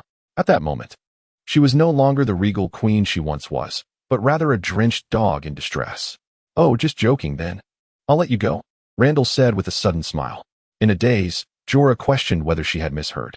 However, after replaying his words in her mind, she realized he truly meant to spare her. A wave of elation washed over her. Yet, before she could regain her composure and smile once more, Randall's figure vanished from her sight. A tremendous force descended from above, and then she knew nothing more. From the perspective of the surrounding stunned spectators, Randall appeared to teleport behind Jorah, placing a hand firmly on her head. With a thunderous impact, he drove her head into the ground. The force of the blow caused the earth to sink, creating spiderweb-like cracks, while Jorah's head, naturally, was no match for the hardness of the ground. Randall stood up and retrieved a handkerchief from his pocket, wiping his hands clean. How could he allow someone who wished to kill him to go unpunished? After all, he was not one to hold back his grudges. He tossed the handkerchief onto the now lifeless Jorah and slowly walked away. It was only after he had departed for some time that the onlooking pirates began to thaw and disperse. Today had truly expanded their horizons. A terrifying figure among them, the blood-rose Jorah, had been instantaneously vanquished by a single strike. How powerful must this individual be? It was unwise to linger here. They needed to quickly gather their comrades and retreat. Following the directions given by the bar owner, Randall walked for half an hour until he arrived at a coastal area, where he spotted a structure resembling a castle. Upon seeing it, Randall's eyes brightened. He had found it. He strode over swiftly. As he approached, the house revealed its full appearance. What had initially seemed like a castle was merely a large board adorned with painted patterns. The actual house was diminutive in comparison. In the clearing before the house, a man with a distinctive facial structure was tinkering with something. Randall walked up to him. "Wemblin Kirik?" Kirik glanced up at Randall briefly before lowering his gaze once more. "Is there something you need?" "I seek the location of the flow to Shanghai. I believe you might be well acquainted with it."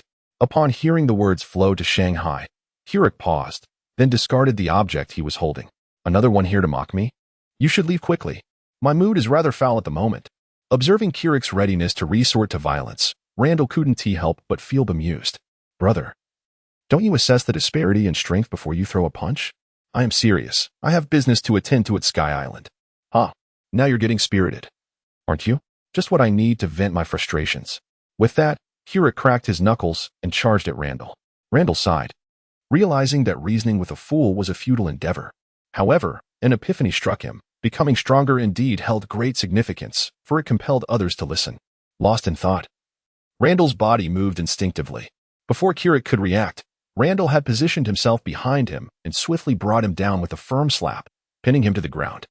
The pain in his face jolted the bewildered Kirik back to reality. It was then that he became aware of what had transpired. He instinctively struggled to rise, but the hand pressing against the back of his head held him firmly to the ground, like a seal that would not yield, despite exerting every ounce of strength. Turning red in the face, that hand remained immovable. This overwhelming sense of helplessness cleared his gaze significantly. Awake now? Noticing the lack of resistance beneath him, Randall released his grip. I am awake, Kirik murmured as he rose from the ground. Let us discuss the matter of the updrafts. With your capabilities, you must be a significant figure. Do you truly believe in the existence of Sky Islands? Kirik said with a wry smile. It is not a matter of belief. They indeed exist. Chapter 89. Rest assured, just watch me when the time comes. Randall replied coolly, it is not about belief. The Sky Islands exist. Upon hearing this, Kirik was taken aback. How could that be? Such an unfathomable thing cannot possibly exist. Randall waved his hand dismissively, his impatience evident. Enough. I did not come here to debate the meaninglessness of this. I simply wish to know the location of the updrafts and their specific timing. As a reward, I can take you along, so you may witness the Sky Islands that you claim do not exist. Kirik's heart jolted. A surge of energy coursing from his feet to his head.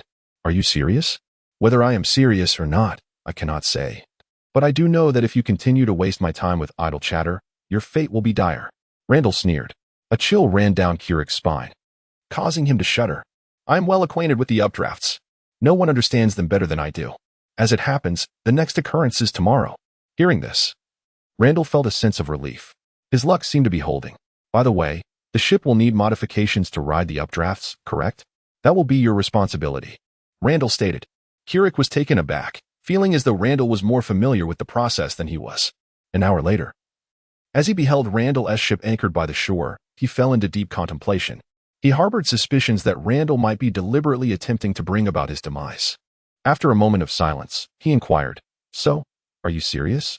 Randall, as if it were a matter of course, nodded and replied, Of course I'm serious. Is there a problem? Is there a problem? Indeed, there is a grave issue. This rickety little boat, when the ascending ocean current surges, will be shattered into smithereens. Are we expected to fly to the Sky Islands? Randall teased. Oh, weren't you the one who didn't believe in the existence of Sky Islands? How is it that you now speak of them so fluently? Kirik, in a fit of frustration, retorted, Is this really the time to debate the existence of Sky Islands? Regardless of whether they exist or not, this flimsy vessel stands no chance of survival. The ascending ocean current can reach altitudes of over 10,000 meters. The initial eruption is terrifying enough to contemplate. If we embark on this tiny boat, we would certainly meet our end without a trace. All right. There's no need for concern. Just focus on the modifications and watch me handle the rest. Randall confidently proclaimed, patting his chest. It's hard for me to believe you with such an unreliable demeanor. However, Kirik remained acutely aware that this situation was beyond his control. He is merely a tool and must possess the awareness of one. The modifications proceeded smoothly, for after all, Randall's vessel was somewhat diminutive. Having completed his tasks, Kirik gazed towards the distant horizon. The future was uncertain, yet he felt inclined to take a risk. The following morning at 9 o'clock, Kirik addressed Randall. It is time. Let us set sail. An hour later, the duo arrived at a serene stretch of ocean. Well, according to our observations, this is the spot. It is approximately noon, Kirik remarked as he surveyed the surroundings. Randall merely responded with a hum, then closed his eyes to rest. Observing this, Kirik felt a twitch of concern. Up until this moment, he had yet to witness Randall's solution. How was he to ensure that this vessel would not be shattered? What madness compelled him to choose to associate with such an unreliable individual? Is it still possible for him to withdraw? The answer is that it is too late. This is the response from the vast ocean. At this moment, the sea is exceptionally tranquil. The previously gentle sea breeze has vanished entirely. In an instant, it feels as though this place has transformed into a windless zone. A weighty stillness, reminiscent of the calm before a storm, causes Kirik's muscles to tense. Randall opens his eyes, sensing the ocean gathering an unfathomable and terrifying energy. He sensed the location of the energy convergence, then pointed and said, "Steer the vessel to that position."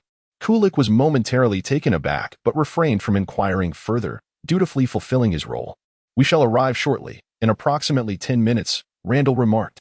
Kulik was utterly perplexed by how Randall could be so precise, yet the surrounding atmosphere made it evident that the ascending current was indeed approaching swiftly.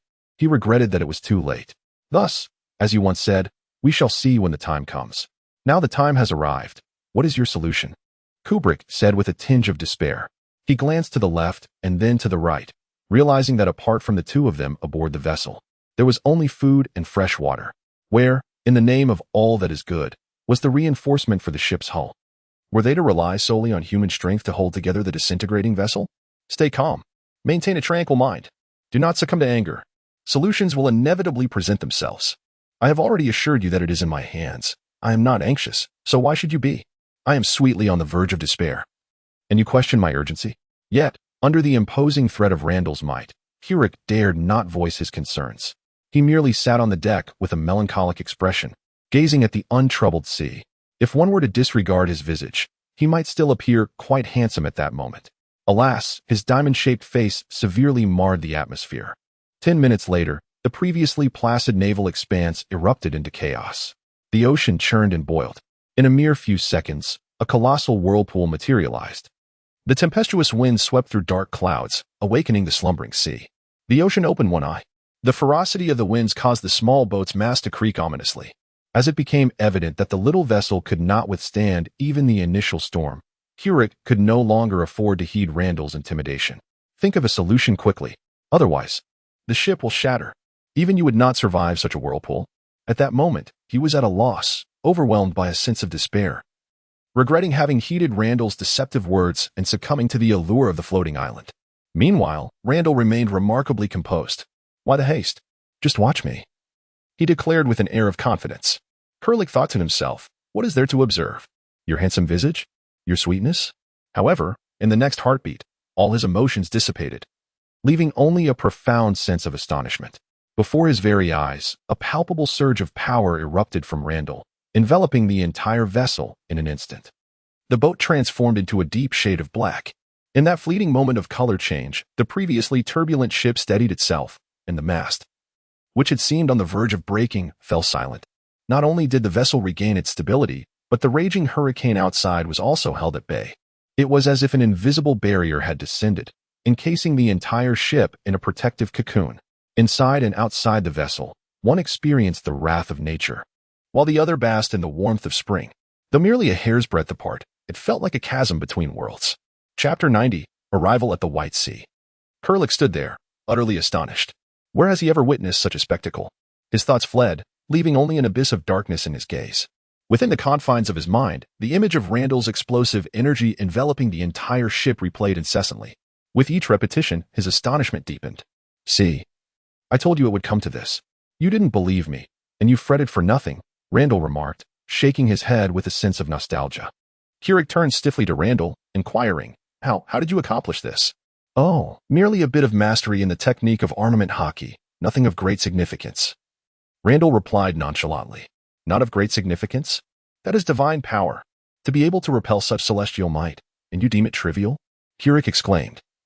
Standing bewildered at the edge of the ship, he gazed at the tumultuous waves and the howling winds outside, yet all of this remained barred from his domain. He could only see, but not hear or feel. Kubrick cast a horrified glance at Randall. He recognized Randall's formidable strength, one that could render him utterly defenseless. Yet, he never anticipated that the strength would manifest in such a manner. In an instant, Randall's image loomed ever larger in his mind, simultaneously igniting a surge of confidence within him. If this were the case, they might indeed reach the Sky Island. As he momentarily lost his thoughts, the winds and waves outside intensified. The small vessel, drawn towards the swirling vortex, inched closer to its center. However, just as the boat reached the core, the surrounding tempest abruptly ceased. After enduring the violent weather, the sea once again regained its tranquil state. Kurik's expression instantly turned grave. This was the final build-up.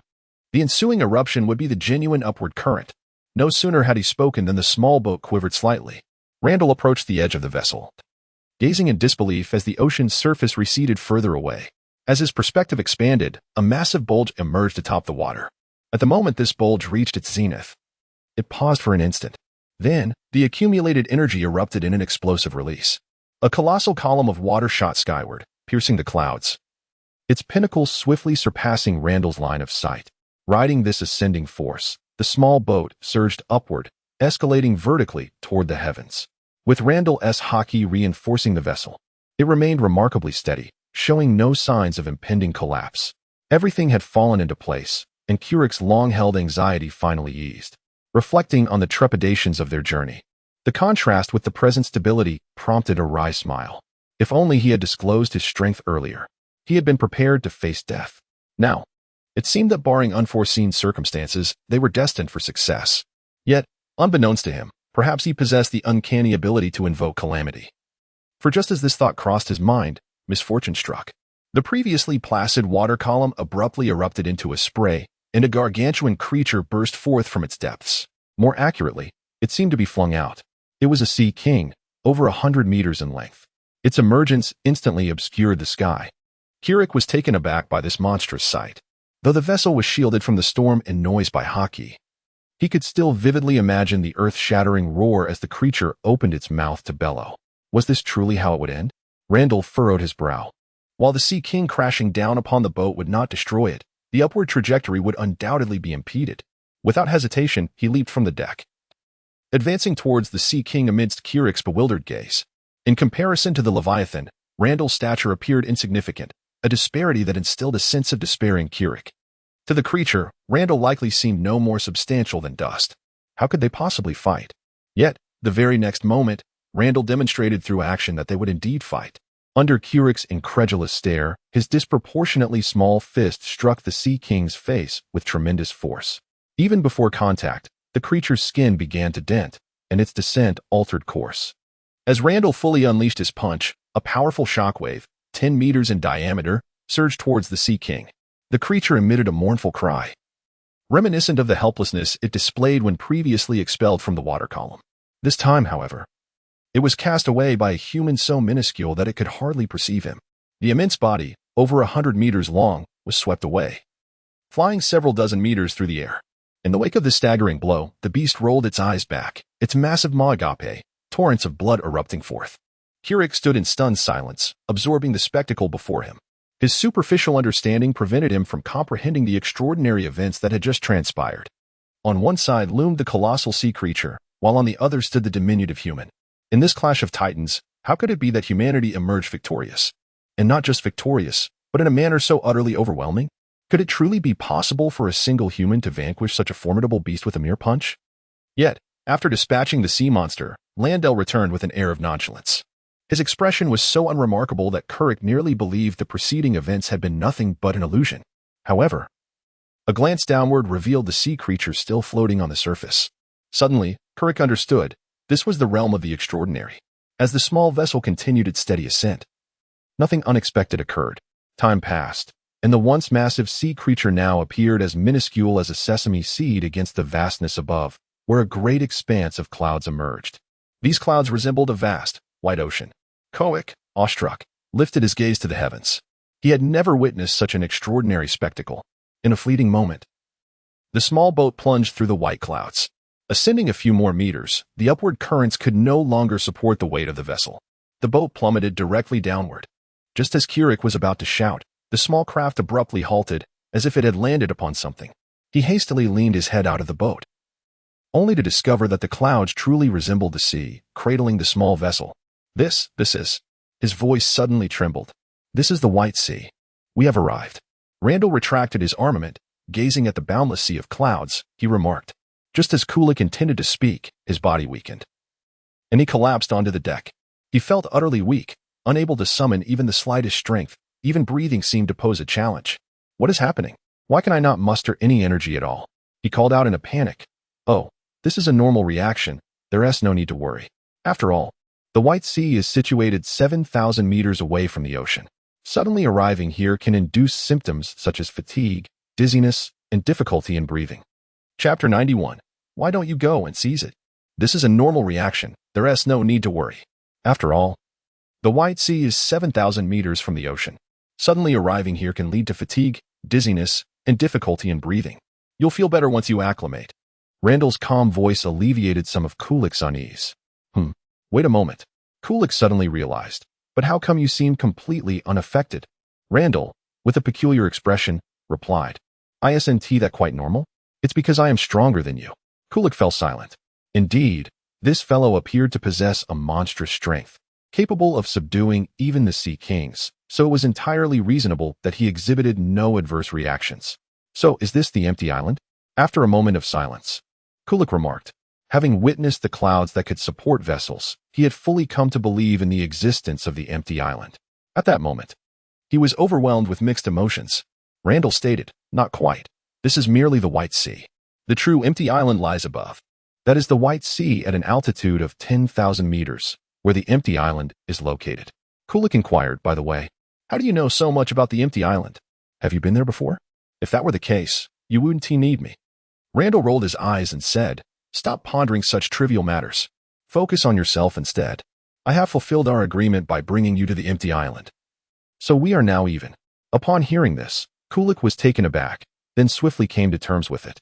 Indeed, their shared trials had made him forget that he and Randall were merely acquaintances. Wait, good heavens. Kulik suddenly realized something. What is the strength of the inhabitants of the empty island like? Am I in any danger there? A wave of regret surged within him. How reckless he had been, following along without any knowledge of the empty island. Randall reassured him, oh, rest assured. The strength of the empty island's inhabitants is certainly not comparable to that of the Grand Line. As long as you don't act foolishly, you should be safe from mortal danger. Well, probably. What do you mean by probably? Kulik's face turned a shade of green. However, Randall suddenly cast a strange look at Kulik and added, but I think you might very well end up acting foolishly. Kulik was taken aback and asked, what do you mean? How could I possibly act foolishly? He is by no means a reckless individual. The most foolish thing he has ever done in his life was to hastily align himself with Randall.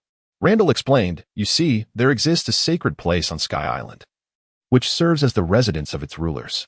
Generally, even the indigenous inhabitants of Sky Island are unable to enter. For those who arrive from the sea, entrance is absolutely prohibited. Curiously, Kulik inquired, but that seems quite normal. What does it have to do with me? Randall leisurely replied, indeed, it is quite normal. However, this sacred place is also widely known by another name, the City of Gold. The City of Gold? Is there anything peculiar about that name? Kulik was about to respond when a realization struck him, causing his expression to change abruptly. Wait a moment, the City of Gold. It wouldn't happen to have another name, would it, like Zandora? Randall looked at him with a knowing smile. Congratulations, you've learned to answer quickly. With this affirmation, Kulik found himself momentarily at a loss for words. He never anticipated that the golden city of El Dorado, which he had been fervently searching for, would be found in the heavens. He contemplated numerous possibilities. Perhaps the island had sunk, or maybe it had drifted away, and so forth. Yet, he never once considered that Zangwala could actually be in the sky. No, it wouldn't be accurate to say he never entertained such a thought. Perhaps, deep within his subconscious, he had envisioned this possibility, albeit never taking it seriously. This might very well explain why, in a moment of impulsiveness, he agreed to accompany Randall to the Sky Island. How could this be possible? How could it not be? He had previously witnessed the immense power of the ascending currents. If such forces were to amplify even slightly, it would indeed be entirely feasible for an island to be lifted to an altitude of several thousand meters. Kulik was momentarily taken aback. Indeed, Randall was not mistaken. He suddenly burst into laughter, the sound growing increasingly boisterous. How utterly ridiculous it was. The ancestors had met their fate for such a laughable reason, only to be remembered with disgrace for centuries. Truly, it was absurd. Abruptly, Kurik's laughter ceased, and he spoke in a somber tone. No. I merely need to know where it is. Is that so? Randall refrained from saying more.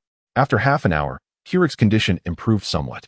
Once Randall expanded his perception and confirmed the direction, they continued their journey. Soon, a grand gate appeared, adorned with the 4 characters, Heaven's Gate. At the entrance stood an elderly lady. Kurik noticed the wings behind her. Sky Islander, Randall remarked. Upon seeing the approaching boat, the elderly lady immediately positioned herself in front of it. People from Qinghai? She scrutinized the two, confirming her suspicion.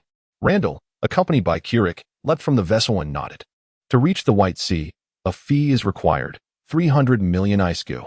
She raised 3 fingers to indicate, then added, per person, 30 billion. 30 billion. Why don't you just go rob someone instead? Kirik nearly bit his own tongue in disbelief. Was this Sky Island run by pirates? Randall chuckled at Kirik's astonished expression and clarified, it's 30 billion ISQ, not 30 billion berry. The exchange rate is 10,000 to 1.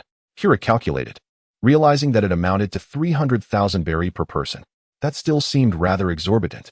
Oh, you find it pricey? Well, you need not pay at all. The elderly lady retorted.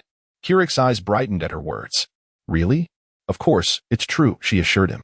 Then why did you mention such a terrifying sum? Kirik was filled with unexpressed grievances. Randall frowned slightly. He instinctively sensed something amiss, yet could not pinpoint it at the moment.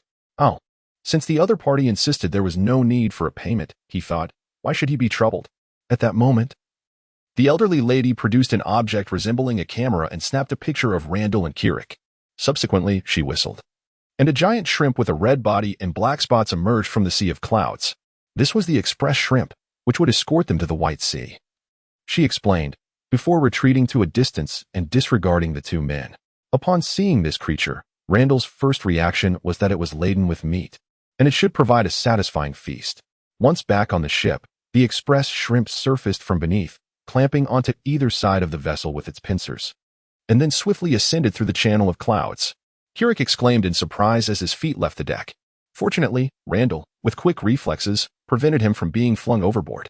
Chapter 92. Illegal Entry? The vertical distance from the Gate of Heaven to the White Sea was 3,000 meters. During this journey, Kirik, who had initially acclimated, once again felt dizzy and weak. Upon reaching the White Sea, the express shrimp released the ship, sinking into the depths without a trace. Randall guided Kirik off the vessel, unceremoniously tossing him onto the ground nearby. Well then, this is goodbye, Kirik. You may wander about here at your leisure, or return directly. Of course, you could also wait for me to finish my business before heading back together. I just cannot guarantee how long I will be. Randall remarked while surveying the surroundings. Hey, please wait for me to recover before you leave. Kirik gasped weakly. In such a state, being left alone in an unfamiliar environment filled him with an overwhelming sense of vulnerability. However, he merely voiced his concerns without any real hope that Randall would return. To his utter surprise, after he finished speaking, Randall indeed halted his departure. In that moment, Kirik was overwhelmed with a sudden urge to cry. The feeling of being cared for was truly delightful. Yet, just as he was lost in his self-indulgent emotions, he heard Randall say, Oh, by the way, this ship is mine, so don't you dare take it for a joyride. Otherwise, you'll be in quite a predicament. With that, Randall turned and walked away. Kirik felt a wave of despondency wash over him. Where is the warmth of humanity? It's all a deception. However, to his astonishment, Randall returned once more. He lay on the ground, weakly saying, Rest assured, I certainly do not wish to get involved in any trouble. You should leave quickly. At this moment. Seeing you makes my heart ache. Randall rolled his eyes and replied, Are you sure you want me to go? Kirik, somewhat irritable, retorted, Of course I'm sure. Just go, quickly. Randall inquired once more, Think carefully, are you truly certain? Will you not regret it? Kirik initially intended to remain steadfast, but upon reflection, he realized that Randall's behavior was quite unusual. Had Randall uncovered something that he himself had overlooked? He tentatively remarked, So, are you staying? Randall teased. I do not wish to ask a question. I demand a definitive answer. Kirik felt a swirl of darkness envelop him. Gritting his teeth, he replied, I will stay. Randall nodded with satisfaction and declared, Congratulations, you have chosen the correct answer. As soon as Randall's words fell, Kirik heard the distant sound of numerous footsteps approaching.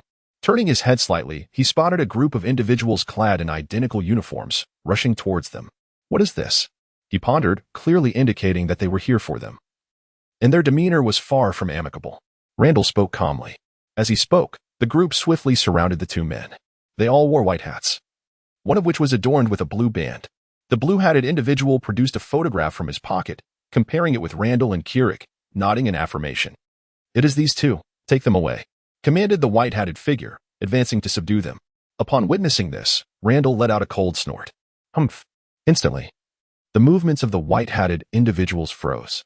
They could only perceive that the handsome man before them had suddenly transformed into a ferocious beast, poised to devour those who crossed his path.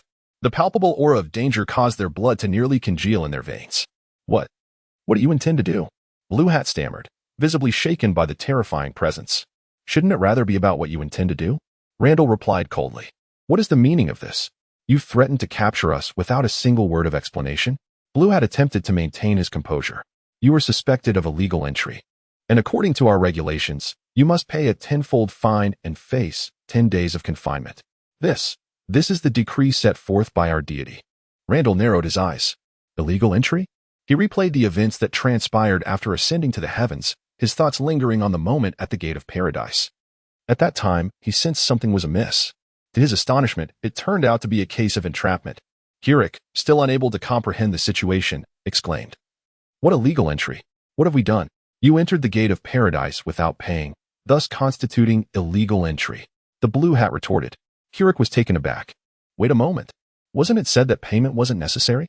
That was stated by that old woman herself. It is permissible not to pay. Illegal entry, of course, does not require payment. The Blue Hat asserted matter-of-factly. Kirik stood there, dumbfounded. Therefore, you are to spend 10 days in confinement and pay a tenfold fine, amounting to 600 billion ISQ. Should you refuse to pay, you will be opposing our god. The Blue Hat timidly uttered these words of threat. Kirik faltered. Opposing a god? He had been quite curious about what this god truly was. It sounded quite formidable. He wondered if this god could withstand Randall. Yet, Randall laughed and remarked, You have quite the scheme, setting an absurdly high price, only to later claim that it can be waived. When the payment is genuinely refused, you emerge to demand a fine. You must find it easy to earn money this way, even swifter than robbing. The Blue Hat, with a stubborn expression, replied, I do not understand what you mean. We did not coerce you into not paying. It was your own choice. You are guilty of illegal entry and must pay the fine. Randall chuckled and said, Well, I shall not pay today. What can you do about it? The amount was insignificant to Randall, but the crucial point was that it was unjust money, extorted from him. He would not part with a single coin. Moreover, he was exceedingly displeased and felt an urgent need to take action. Upon hearing Randall's blatant provocation, the Blue Hat and his companions were taken aback. Are you truly willing to oppose the god? Kirik interjected, Do not disturb. He opposes the god, not me. What sort of god is this? Hurry and get lost. Do not force my hand. The Blue Hat attempted to say more, but Randall's imposing presence surged forth once more. Instantly, everyone felt as if they had plunged into an icy abyss. The Blue Hat trembled and stammered, If you have the ability, do not run. After making a bold statement, he turned and fled. The White Hats, seeing this, hastily followed suit, disappearing without a trace in no time. Kirik, bewildered, questioned, Is this truly acceptable? That is a god we are speaking of. It does not sound like a simple character. Randall scoffed, What god? To put it plainly, it is merely a village chief. However, it is certainly much better than that group of self-proclaimed divine beings, the celestial dragon pigs. At this terrifying declaration, Kirik nearly succumbed to fright. I did not hear anything. I heard nothing. After a brief silence, Kirik suddenly expressed, Thank you. Randall waved his hand dismissively. After all, I brought you here.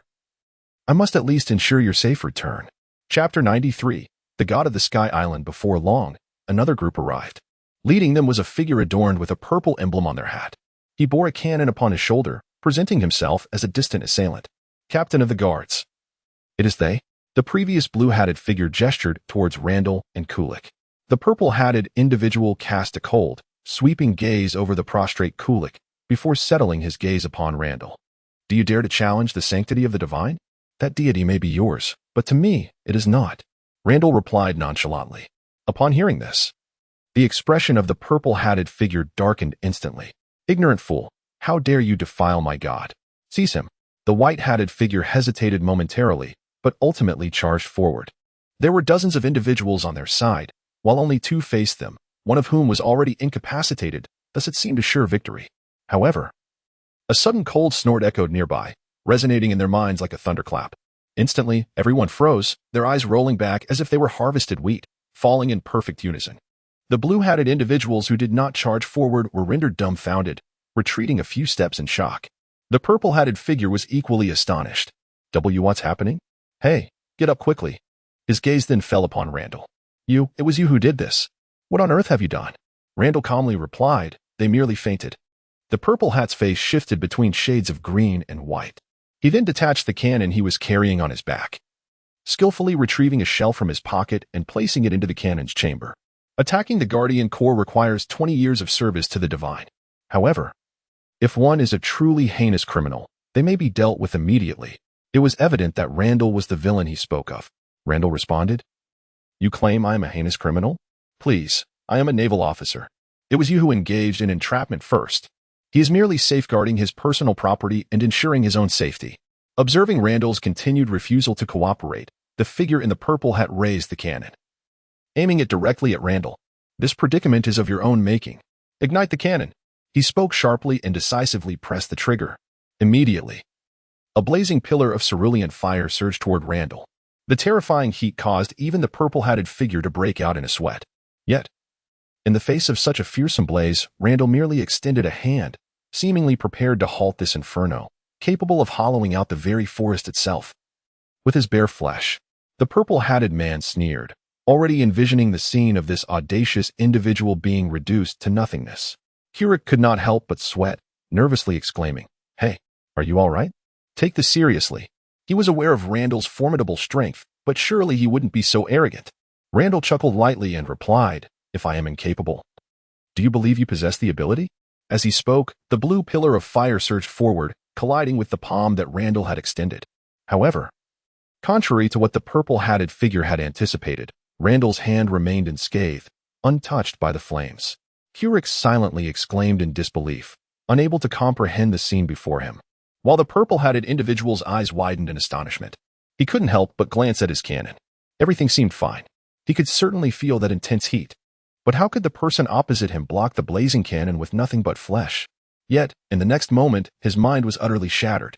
For Randall was actually enduring the searing flames, step by step, advancing towards him. What manner of creature is this? He yearned to react, yet his body remained rigid, his legs seemingly rooted to the ground. In the blink of an eye, Randall had approached the figure in the purple hat, gazing at Randall's serene countenance. The figure swallowed hard, involuntarily loosening his finger from the trigger. The azure flames vanished in an instant. He instinctively glanced at Randall's palm, only to discover that it remained fair and unblemished. Upon seeing this hand, who could fathom that it had just withstood the onslaught of a burning cannon? Randall reached out and seized the burning cannon from the hands of the purple-hatted individual. Then, under the gaze of utter disbelief, he crumpled it into a mere mass of scrap metal. What kind of monstrous sweetness is this? Come, take me to your god. The purple-hatted figure stammered. What do you intend to do? Randall smiled and replied, That's none of your concern. You are merely a tool to guide me. At these words, the purple-hatted individual felt a surge of frustration but dared not express it. His body was far more fragile than the metallic cannon. However, he reconsidered. Taking him to meet the deity might be advantageous, as it would allow the divine being to subdue him. Then, follow me, Randall declared, turning back to grasp Keurig and trailing behind the figure in the purple hat. The ground beneath them was composed of white island clouds. After strolling for several minutes, the terrain before them transformed to a rich earthy hue. The figure in the purple hat promptly announced, This is the island of the gods, you. Yet, before he could finish his sentence, Randall had already circumvented him and continued onward. His perceptive insights have unveiled the location of the deity. The expression on the man in the purple hat fluctuated between dark and light, yet he ultimately restrained himself. Just allow yourself to be arrogant for a while longer. Despite being a stranger, Randall was able to traverse the path unimpeded, as the presence of the man in the purple hat ensured no obstacles arose. Thus, they arrived at the palace of the deity. Flanking the grand entrance stood two sentinels. Emblazoned upon their hats were red thorns, signifying a rank superior even to that of the purple hats. Upon the arrival of Randall and his companions, the two red-hatted individuals swiftly stepped forward to obstruct their path. In response, Randall once again wielded his imposing presence. The words of the two red hats became lodged in their throats, their faces betraying a palpable fear as they gazed upon Randall. He deftly maneuvered around the paralyzed duo and proceeded to push open the door. Within the room, a man with an impressively long beard sat at a table, engrossed in some documents. Beside him lay a pink-haired, black-spotted horse with wings, resting on the ground while occasionally snorting. The man, upon noticing the arrival of someone, lifted his head. However, Upon seeing Randall, he was taken aback. A Qinghai native? This was undoubtedly not an indigenous inhabitant of the Sky Island. Otherwise, such a striking appearance would have been indelibly etched in his memory after a single glance. At that moment, upon encountering this individual, the purple hat swiftly found its anchor of confidence. He hurriedly approached the individual and proclaimed, "Divine One, these two are illegal entrants. Not only do they refuse to pay the required fines, but they have also assaulted the divine guards. This individual is truly heinous. However, he possesses formidable strength, and my subordinates are no match for him. I beseech you to intervene and render judgment." Randall, with a bemused smile, retorted, "You accuse me of failing to pay fines. Yet you conveniently overlook your own entrapment tactics. Is it possible that this so-called method of entrapment is a notion conceived by you, the so-called divine being?" Upon hearing this, the man swiftly grasped the current predicament. It was evident that the subterfuge had faltered and he had encountered an opponent of substantial caliber. Chapter 94. Why do I feel like the villain? As the sovereign of the Sky Islands, wielding substantial economic power, it was implausible for him to feign ignorance.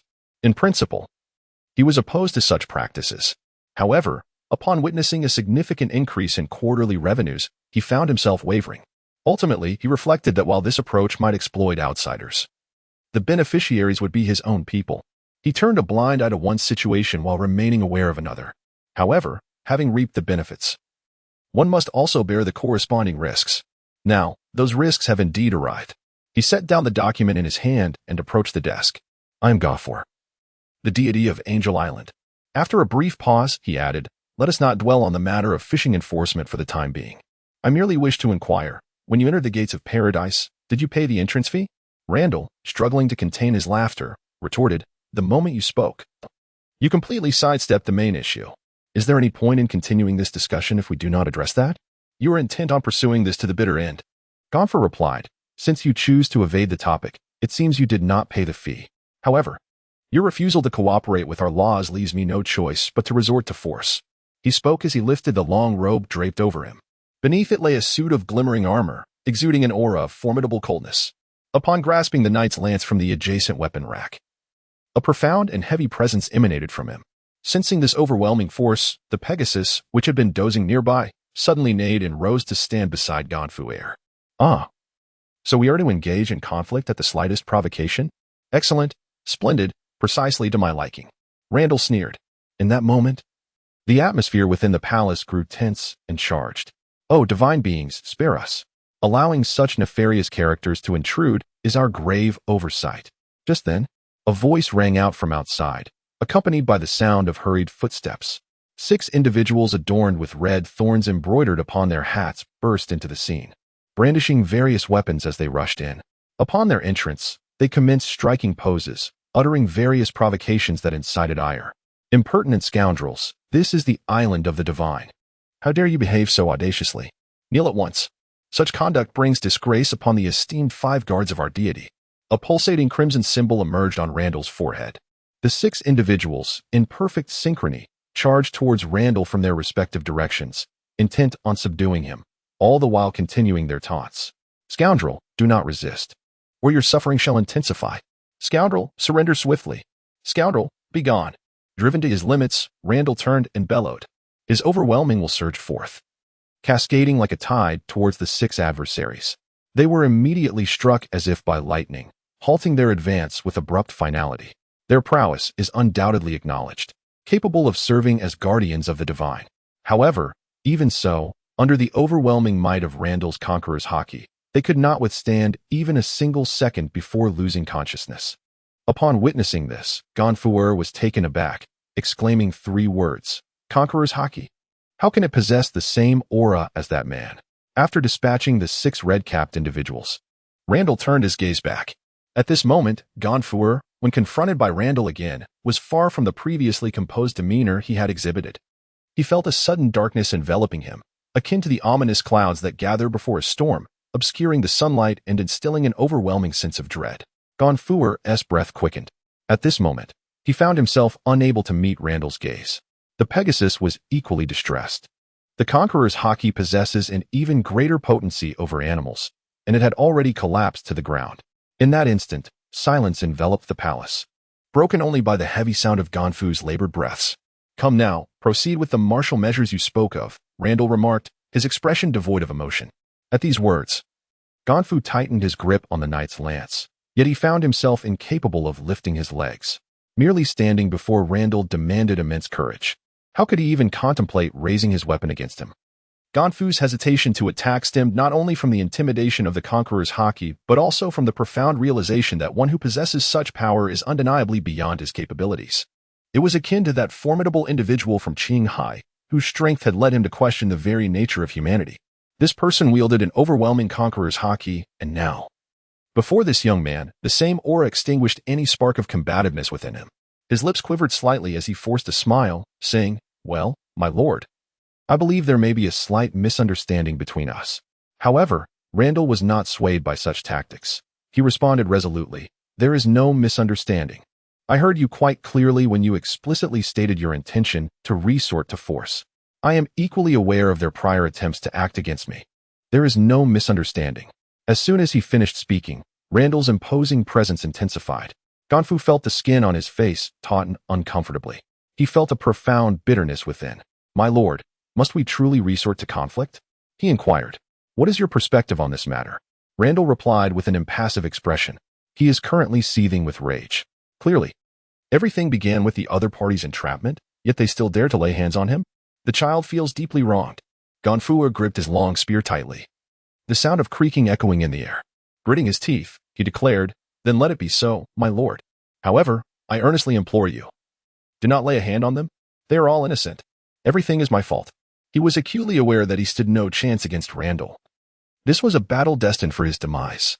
Ganfu sought not to preserve his own life, but rather hoped for the safety of his guards and the residents of Angel Island. In an instant, a fierce and tragic aura emanated from him, sensing their master's resolve. The Pegasus let out a mournful cry, defiantly rising to stand beside his master, eyes resolute, vowing to face fate together. Observing this, several dark lines appeared on Randall's forehead. Why did it feel as if he had become the villain? And why was the atmosphere so tragically grand? With such theatrics, how could he possibly focus on the fight? His anger felt stifled. What a sweet misfortune. "Stop, stop, stop. Enough, enough. This is dull. I shall not fight."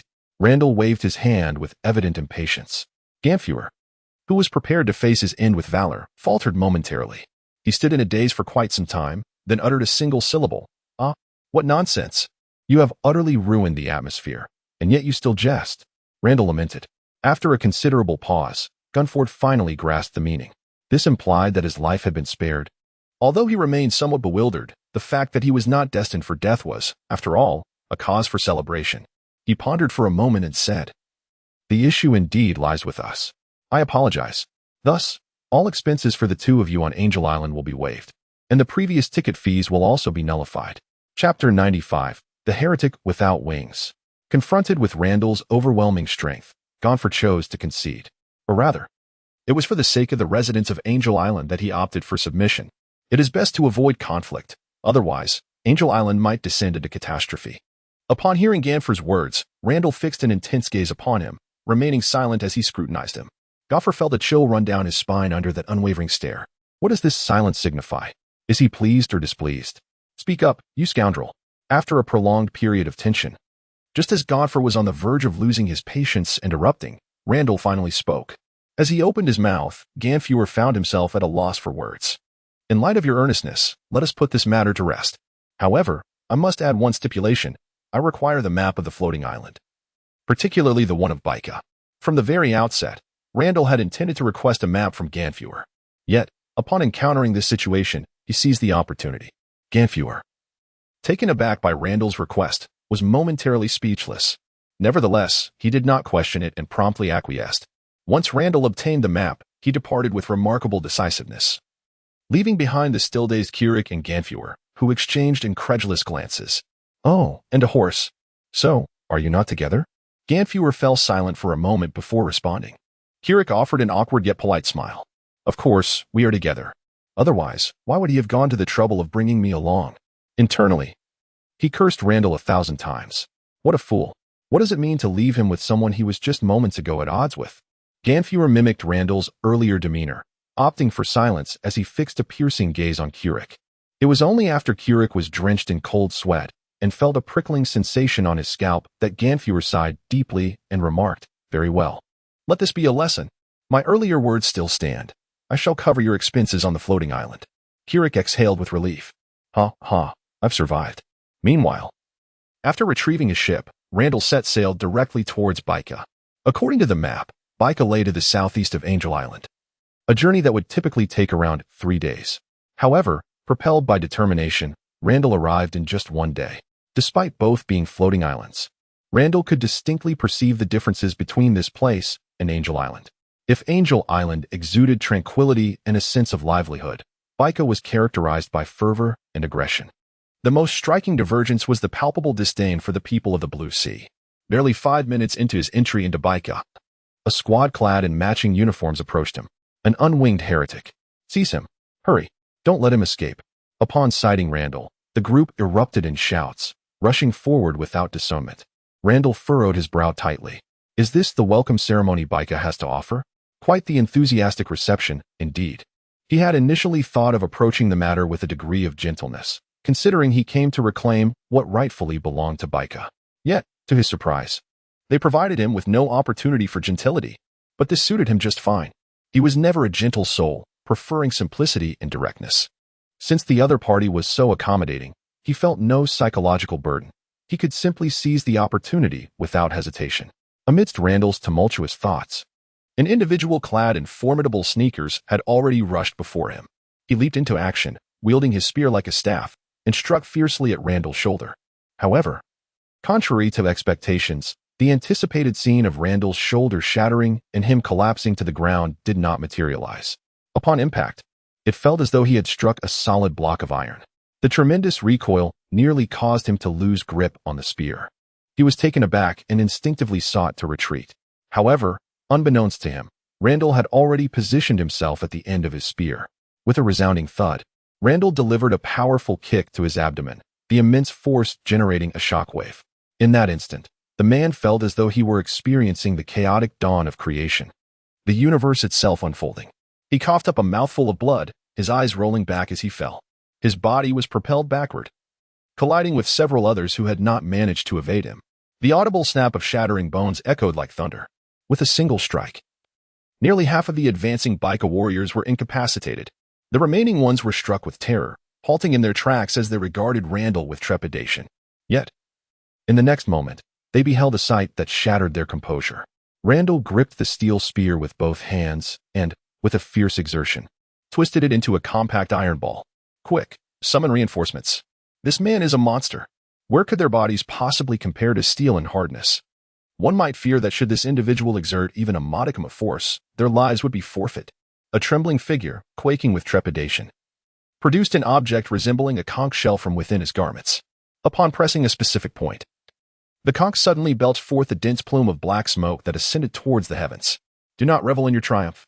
The king of the Black Mountains, one of the 4 great divine envoys, will soon arrive." A voice quavered. With the signal successfully dispatched, a palpable sense of relief washed over them. Upon hearing this, Randall cast his gaze in that direction. The individual visibly recoiled, regretting his unguarded tongue, cursing himself for his indiscretion. Yet, in the next moment, he felt as though he had been struck by a heavy hammer to the back of his head, his eyes rolled back, and he succumbed to unconsciousness. After incapacitating all present, Randall expanded his observation skills, seeking out the source of the most formidable aura nearby. He soon detected a rather substantial presence rapidly approaching him. It was indeed the king of the Black Mountains, as previously mentioned by Baika. Considering this, Randall decided to advance toward the incoming figure. As he unleashed his full speed, the scenery around him blurred into indistinct streaks of color. Within 3 minutes, he encountered a colossal being, over 3 meters tall, equally wide, charging toward him.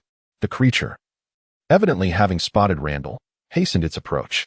An aberration without wings? Was that signal a result of your doing? The grotesque figure, resembling a mound of flesh, had round eyes filled with brutality. As a mere slave, you cannot purify your sins.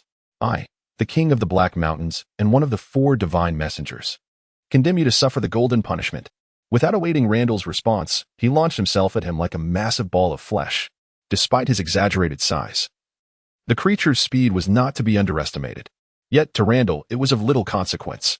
A minute later, the king of the Black Mountains lay bloodied and incapacitated. his once ferocious eyes now filled with sheer terror. This brief encounter had shattered his bravado.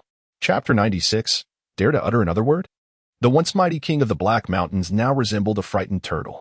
With each slight movement from Randall, he quaked like a startled bird, his corpulent form trembling. Where are your deities? Take me to them, Randall commanded, delivering a kick to the king of the Black Mountains, his tone icy. I am a messenger of the gods. The king stammered. Upon hearing this, Randall initially believed the creature to be a fervently devoted servant of the divine, capable of resisting his fear to assert such a claim. However, the king swiftly altered his tone, declaring, "No one knows better than I where the gods reside. I shall escort you at once, my lord." Randall's expression darkened. He mockingly inquired, "What is this? Am I no longer a heretic now? How could a gentleman be a heretic? A gentleman possesses invisible wings." Upon hearing this, Randall was rendered speechless. "Indeed, you possess quite the talent to concoct such nonsensical tales about invisible wings." Randall delivered another kick to the Black Mountain King and coldly commanded, "Enough with the nonsense, lead the way." Yes, of course. The Black Mountain King hurriedly struggled to rise from the ground. This was no pretense. He genuinely felt as though his entire body was on the verge of falling apart. As he sensed the pervasive pain coursing through him, he glanced at Randall. His eyes filled with trepidation and fear. One glance at Randall's imposing physique revealed that his greatest strengths lay in power and defense. In terms of sheer strength, even a deity could only marginally surpass him. Yet when faced with Randall, he experienced a profound sense of helplessness. The overwhelming force emanating from Randall made him feel as though he was confronting the very mountains and seas of nature itself. Thus, he quickly succumbed to fear. For he understood that this monster, even in the presence of a god, was not to be trifled with. When his personal safety was at stake, he naturally wished to remain loyal to the divine. However, when his very life was in jeopardy, who could still afford to remember who the divine was? "What are you staring at? Lead the way," Randall shouted, having caught the Black Mountain King's furtive glance. All right, I will lead you." The rotund Black Mountain King hastily rushed in a designated direction. Yet his pace was far too sluggish. Randall frowned, hastening forward and lifting the Black Mountain King effortlessly. "You're moving too slowly. Just point the way." With that, he propelled himself into the void, soaring forth like a cannonball. Allowing the Black Mountain King to experience the true meaning of lightning speed, he felt as though the wind rushing towards him might dislodge his very eyeballs. Such velocity only deepened his reverence for Randall. After a brief span of minutes, guided by the Black Mountain King, Randall came to a halt before a grand palace. In stark contrast to the modest abode of Zephyr, this palace exuded an undeniable opulence. The Black Mountain King? What is the situation here? Before the palace stood two guards, not just anyone, but the second of the four divine messengers. The conspicuously imposing Black Mountain King seemed momentarily oblivious to Randall's presence. Moreover, what had transpired today to leave the Black Mountain King in such a disheveled state, drenched in blood? Ahem. Well, I've brought this esteemed gentleman to meet the deity. Esteemed gentleman? At this utterance, the two guards finally turned their gazes toward Randall. Their reaction was immediate and startling. An aberration without wings. Goodness. Is it not the case that everyone gasps in astonishment upon encountering such a sight? Randall found himself at a loss for words. Noticing Randall's displeased expression, the Black Mountain King hastily exclaimed, "What nonsense are you spouting? This esteemed gentleman possesses invisible wings. Do not speak carelessly, I implore you." He desperately gestured to the two guards. However, they failed to grasp the Black Mountain King's intentions. "Is there something amiss with your eyesight, Black Mountain King? Rather, it is you who is spouting nonsense. Invisible wings, you say? Have you been deceived by this aberration? Seize him at once," they declared, preparing to take action against Randall. The Black Mountain King nearly choked on his fury. These two fools. In truth, their sluggish reactions were somewhat understandable. They were accustomed to wielding power and authority, being second only to the divine. Little did they imagine that anyone would dare to assault them, who are esteemed as priests. They could hardly fathom that, apart from the divine, anyone could possess greater strength than themselves. In the face of such self-destructive actions, the Black Mountain King could only remark that he had done his utmost. He could not bear to witness the suffering of his former colleagues. Thus he closed his eyes. All he heard were two muffled thuds, and the world fell silent once more. He opened his eyes and beheld that each of the two individuals had a swelling the size of a fist upon their heads, from which smoke was still emanating. As for the individuals themselves, they had clearly succumbed to unconsciousness. The Black Mountain King could not help but sigh. "Alas, I had already warned you all. Yet you refused to heed my counsel. Look now, a tragedy has unfolded." Randall stepped past the two priests and pushed open the grand palace doors. Immediately, he was greeted by a melodious strain of music. Within the hall, several beautiful maidens were swaying their bodies in rhythm. It is worth noting that the fabric adorning them barely concealed their modesty. Nearby, a band provided accompaniment for their performance. All of this spectacle was orchestrated to please the deity of Baika, the man seated upon the throne. However, the moment Randall entered, both the music and the dance came to an abrupt halt. The dancers and musicians exchanged bewildered glances with Randall, then looked toward the deity, their expressions rife with trepidation. The deity gently pushed away the maiden nestled in his embrace, rose to his feet, and gazed down at Randall. What in the world is this heresy? Where are Yunar and Chicas? He bellowed with a visage of fury. The wrath of the divine rendered all present trembling and trepidation. And an eerie silence enveloped the grand hall. Are you referring to those two who stood outside the door? Randall inquired. They have already fainted. Heretic. Who granted you the audacity to converse with the divine? Upon hearing Randall's words, the deity's ire intensified. A symbol resembling a hashtag suddenly appeared on Randall's forehead. Dare to utter the word heretic once more. Yet the deity chose to disregard Randall entirely, shouting fervently, quickly, summon assistance. Subdue this heretic. He wished to utter more. Yet those words could not be expressed. An overwhelming aura erupted from Randall, so potent that it rendered his body somewhat rigid. His heart was filled with shock and disbelief. Who on earth was this person? Merely by aura alone, he had already extinguished his fighting spirit. You call yourself a heretic. Do you truly believe you are a god? Randall gritted his teeth and uttered. Observing those eyes that seemed to spew fire, the deity involuntarily swallowed, yet found himself at a loss for words. With measured steps, Randall approached the deity. Along the way, people parted like frightened beasts, granting Randall passage. As the deity watched Randall draw nearer, he attempted to move. But his body seemed to possess its own will. Soon, Randall stood before the deity. The god towered nearly 3 meters tall, while Randall stood at 2. Yet, when locked in Randall's gaze, the deity felt an overwhelming sense of being looked down upon. You intend to.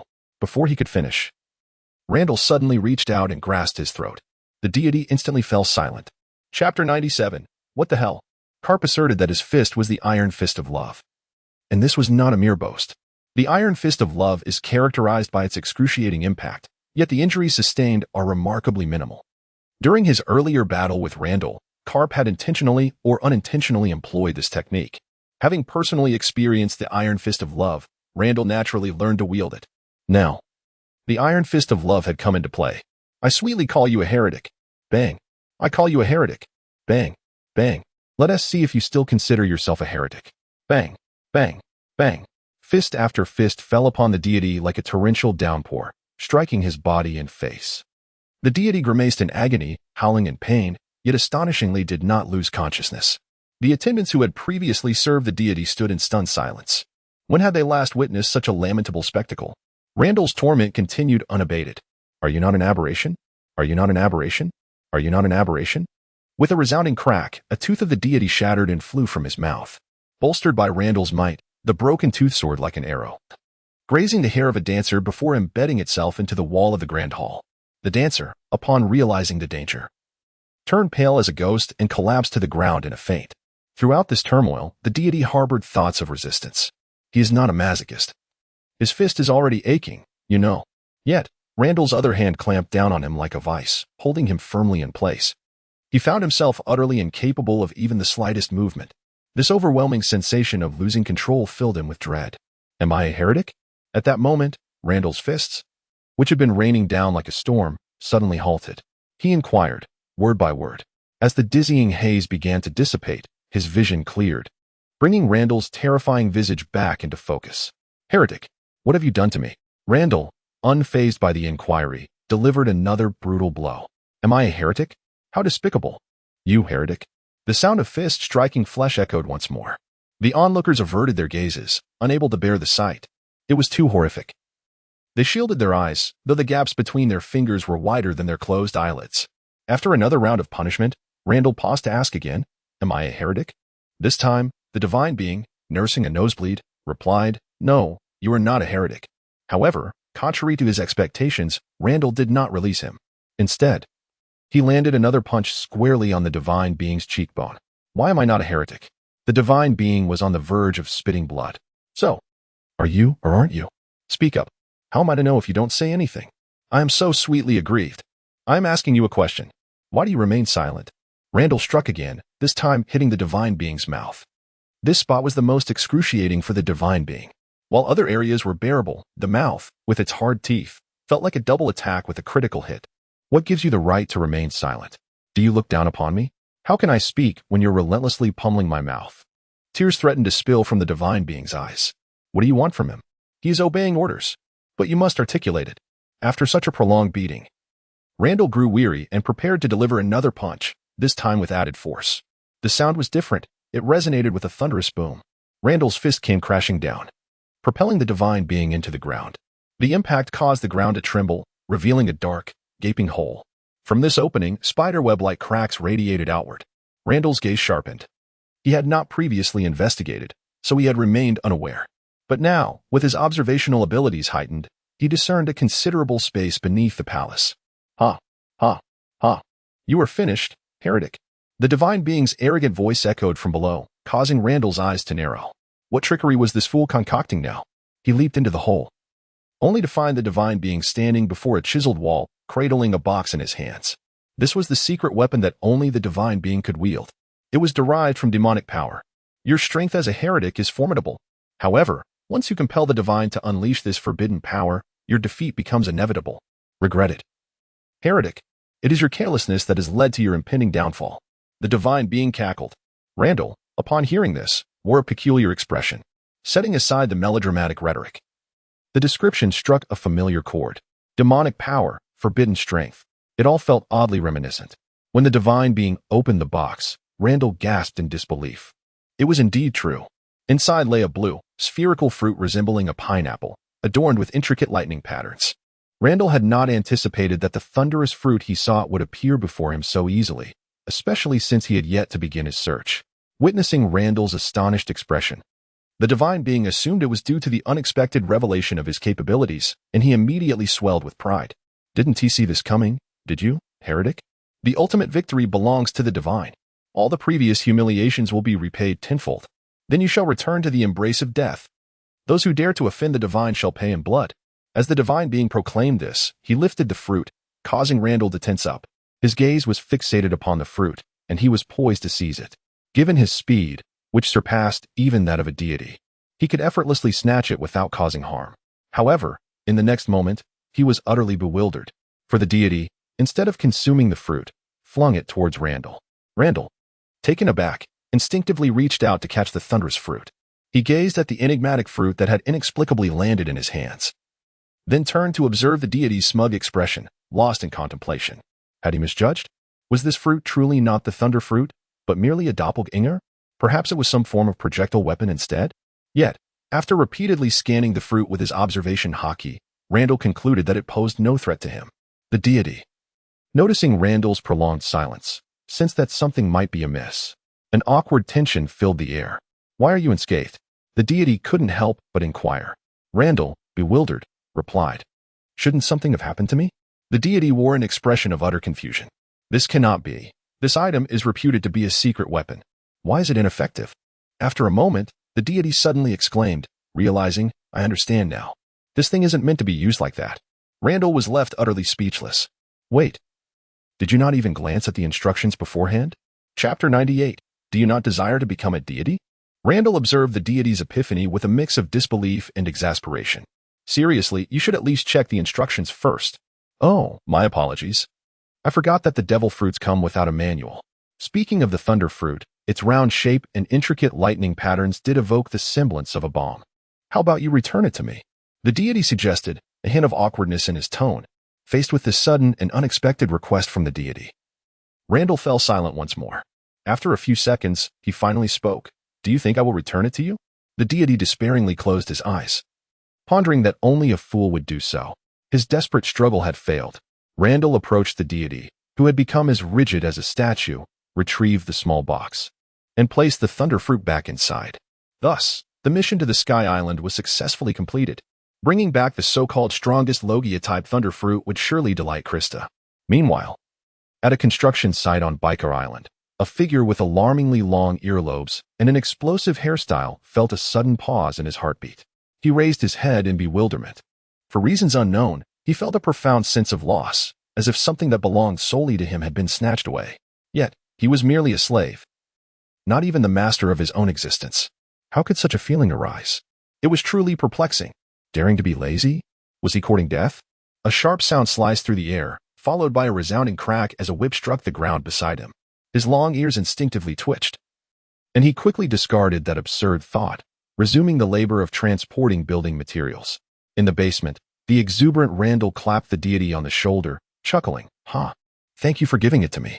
I thank your entire family, the deity thought, gritting his teeth. After exchanging pleasantries, Randall turned to depart. However, upon witnessing Randall's audacity to turn his back without a shred of caution, a sinister thought flickered in the deity's mind. Such heretical insolence must be met with a blood price. With this in mind, he glanced at the spear held by a nearby statue. A fierce expression crossed his face as he seized the spear and thrust it mercilessly toward Randall's back. Die, heretic. The sharp tip of the spear collided with flesh, seemingly on the brink of penetrating it. Yet, with a piercing sound, the spear not only failed to inflict any harm, but instead shattered upon impact. The deity's stunned gaze followed the broken spearhead, spinning through the air several times before it fell to the ground. A crisp sound resonated, and the deity felt as though struck by lightning, his entire being trembling. The atmosphere in the basement became thick with tension. Then, a sigh broke the silence. You have led me to what I sought. I had intended to spare you, but alas, you chose your own demise, Randall remarked, shaking his head in lamentation. The deity stood in a daze, staring at the shattered spearhead, and asked, Why? Why are you so unyielding? Randall wished to respond that not only was he unyielding but also quite long. Yet, he could not. Uttering the words would render him unable to broadcast. He was disinclined to speak, casually stepping aside to retrieve the shattered blade of the gun. A murderer must ultimately meet their demise. Before the divine could register the unfolding events, Randall plunged the blade into its heart. There was an unsettling sense of fate in being slain by the very weapon intended for another's destruction. Subsequently, he paid no further heed to the now lifeless deity, exerting a slight effort as he leaped back into the palace. Within the palace, all remained as it had been. Those who had been present before had not departed. Upon witnessing Randall's return, they all perked up with renewed vigor, every pair of eyes fixated intently on the gaping hole in the ground. Yet, after a considerable pause, no other soul dared to ascend. They momentarily trembled, their bodies betraying a sense of anxiety. The expressions on their faces revealed a mixture of apprehension and hesitation, as if they had encountered fortuitous news yet feared it might be illusory, an ambivalence that weighed heavily upon them. After a prolonged moment of indecision, one of the women who had previously danced, on the verge of exiting the palace, finally summoned her courage and called out, Wait, just a moment. Randall, who was about to depart, paused and turned to face the dancer, inquiring, Is there something you need? The dancer's face flushed crimson, and she stammered, Please. May I ask that, God, he. Her voice trailed off, barely above a whisper. Had it been anyone else in Randall's place, they might not have discerned her words. Despite her vague and hesitant manner, he comprehended the essence of her inquiry. He proclaimed, Your God is already dead. He wishes to take my life, so I shall take his. This is a most ordinary affair. I advise you not to entertain thoughts of avenging him, for such aspirations will lead to your demise. Dead, truly dead. Yet, the dancer stood there, bewildered. The others around her exhibited a similar response. Their reaction was peculiar. It was not one of hatred or sorrow, but rather a euphoric joy, as if they could scarcely believe the fortunate turn of events. After a moment of elation, the dancer who had spoken earlier declared, No, you misunderstand. We bear no resentment towards you. Rather, we are immensely grateful. I believe that all the inhabitants of this island, upon learning of your act against that man, would express their gratitude. Tears streamed down her face as she spoke. Her voice choked with emotion. Randall paused, then comprehended the situation. It appeared that the deity of this island was the very antithesis of Godfrey. Well, I know not what he has done to you. My actions were not motivated by your plight. I killed him because he sought to kill me. You need not thank me. With that, I implore you to live well henceforth. Having concluded his remarks, Randall prepared to depart. Wait. The dancer called out urgently. Is there something more? Randall inquired with impatience. The dancer timidly continued. We do not yet know the name of our benefactor. Randall waved his hand dismissively and replied, I am called Randall. Furthermore, I am not your benefactor. I acted merely out of convenience. With that, Randall made no further delays and turned to leave. Outside, King Haishan awaited. Upon seeing Randall emerge, he promptly approached. My lord, that. He pointed towards the Grand Hall. He is dead, Randall said nonchalantly. The King of Dark Mountain was momentarily at a loss for words. Truly, he is dead. Then, he slapped his thigh. Good riddance. That deity deserved to die. Randall couldn't help but chuckle. No need for flattery. I merely came to retrieve something. Now that I have found it, I shall take my leave. There will be no further entanglements between us. The King of Dark Mountain was momentarily taken aback and inquired, My lord, do you not wish to become the deity of Baika? You have slain the previous god, thus you are the most qualified to assume the divine mantle. Who could truly resist the allure of becoming a god of an island? Chapter 99. I call it the monarch's offline system. Do you not desire to be the god of Baika? Randall was taken aback and replied, Me, the god of Baika? But I am not an islander. I lack even wings. The King of Dark Mountain ingratiatingly remarked, Not at all. You possess invisible wings. Randall rolled his eyes, thinking, Do you believe your own words? He shook his head and remarked, I have no interest. I certainly do not have the leisure to manage an island. You may as well choose someone else. Upon seeing that Randall was truly about to leave, the King of Black Mountain, in a state of urgency, exclaimed, Wait, please. Look, if you lack the time, you can always find someone to assist you in managing it. All you need to do is make decisions on critical matters. The other details need not concern you. Randall cast a glance at the King of Black Mountain and said, Why do I get the impression that you are so eager for me to assume this role? The king offered a hollow chuckle, refraining from a response, while Randall continued to regard him with an expressionless gaze. He was instantly drenched in sweat, unable to maintain his composure. Very well, I concede. If you do not assume the role of the deity, then I may very well have to flee from Baika. The people of Baika have harbored grievances under the divine oppression for far too long. Previously, the deity maintained control through sheer, unassailable force. However, now that the deity has vanished, the four divine priests, possessing considerable power, find themselves incapable of exerting the same overwhelming dominance. Among those he knew, there were at least 3 individuals who were only marginally weaker than himself. In the absence of divine restraint, these individuals would undoubtedly unleash their long-suppressed resentment upon the priests. If he does not flee, the next match is unlikely to be much better than that of the gods. Randall nodded and replied, In that case, is it not justifiable? You 4 divine officials, backed by the gods, must have committed numerous acts of oppression against the populace. Now, as they return the favor, it is merely a matter of reciprocity. Thus, there is no need to elicit sympathy from me. The King of Black Mountain, feeling wronged, interjected, No, my lord. You have misunderstood.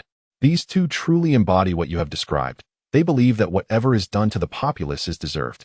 As he spoke, he kicked the 2 divine officials who were still dazed beside him and continued, But I am different. Do not let my fierce appearance deceive you. I am not malicious. I have never bullied them. Moreover, whenever circumstances allowed, I have done my utmost to ensure their safety. My lord, he speaks the truth. Just then, the former dancer and musician emerged from the Grand Hall. Upon hearing the words of the Black Mountain King, they promptly spoke up. Randall cast a surprised glance at the Black Mountain King, realizing that appearances can be deceiving. Those 2 seemingly pompous priests oppressed the populace, while this portly fellow, with his rugged visage, turned out to possess a kind heart. He then inquired, So, are you suggesting that you wish to rely on my power as a foundation, and subsequently become the deity of Baika? The Black Mountain King, upon hearing this, scratched his head and replied, That cannot be. My lord, the divinity is your rightful position.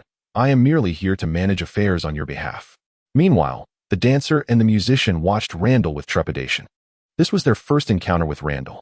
Although he had slain a god, as he himself had stated, it was not for their salvation, but rather he had merely aided them in the outcome. Thus, they were genuinely uncertain whether allowing Randall to assume the role of god would yield circumstances akin to those before, or perhaps even worse.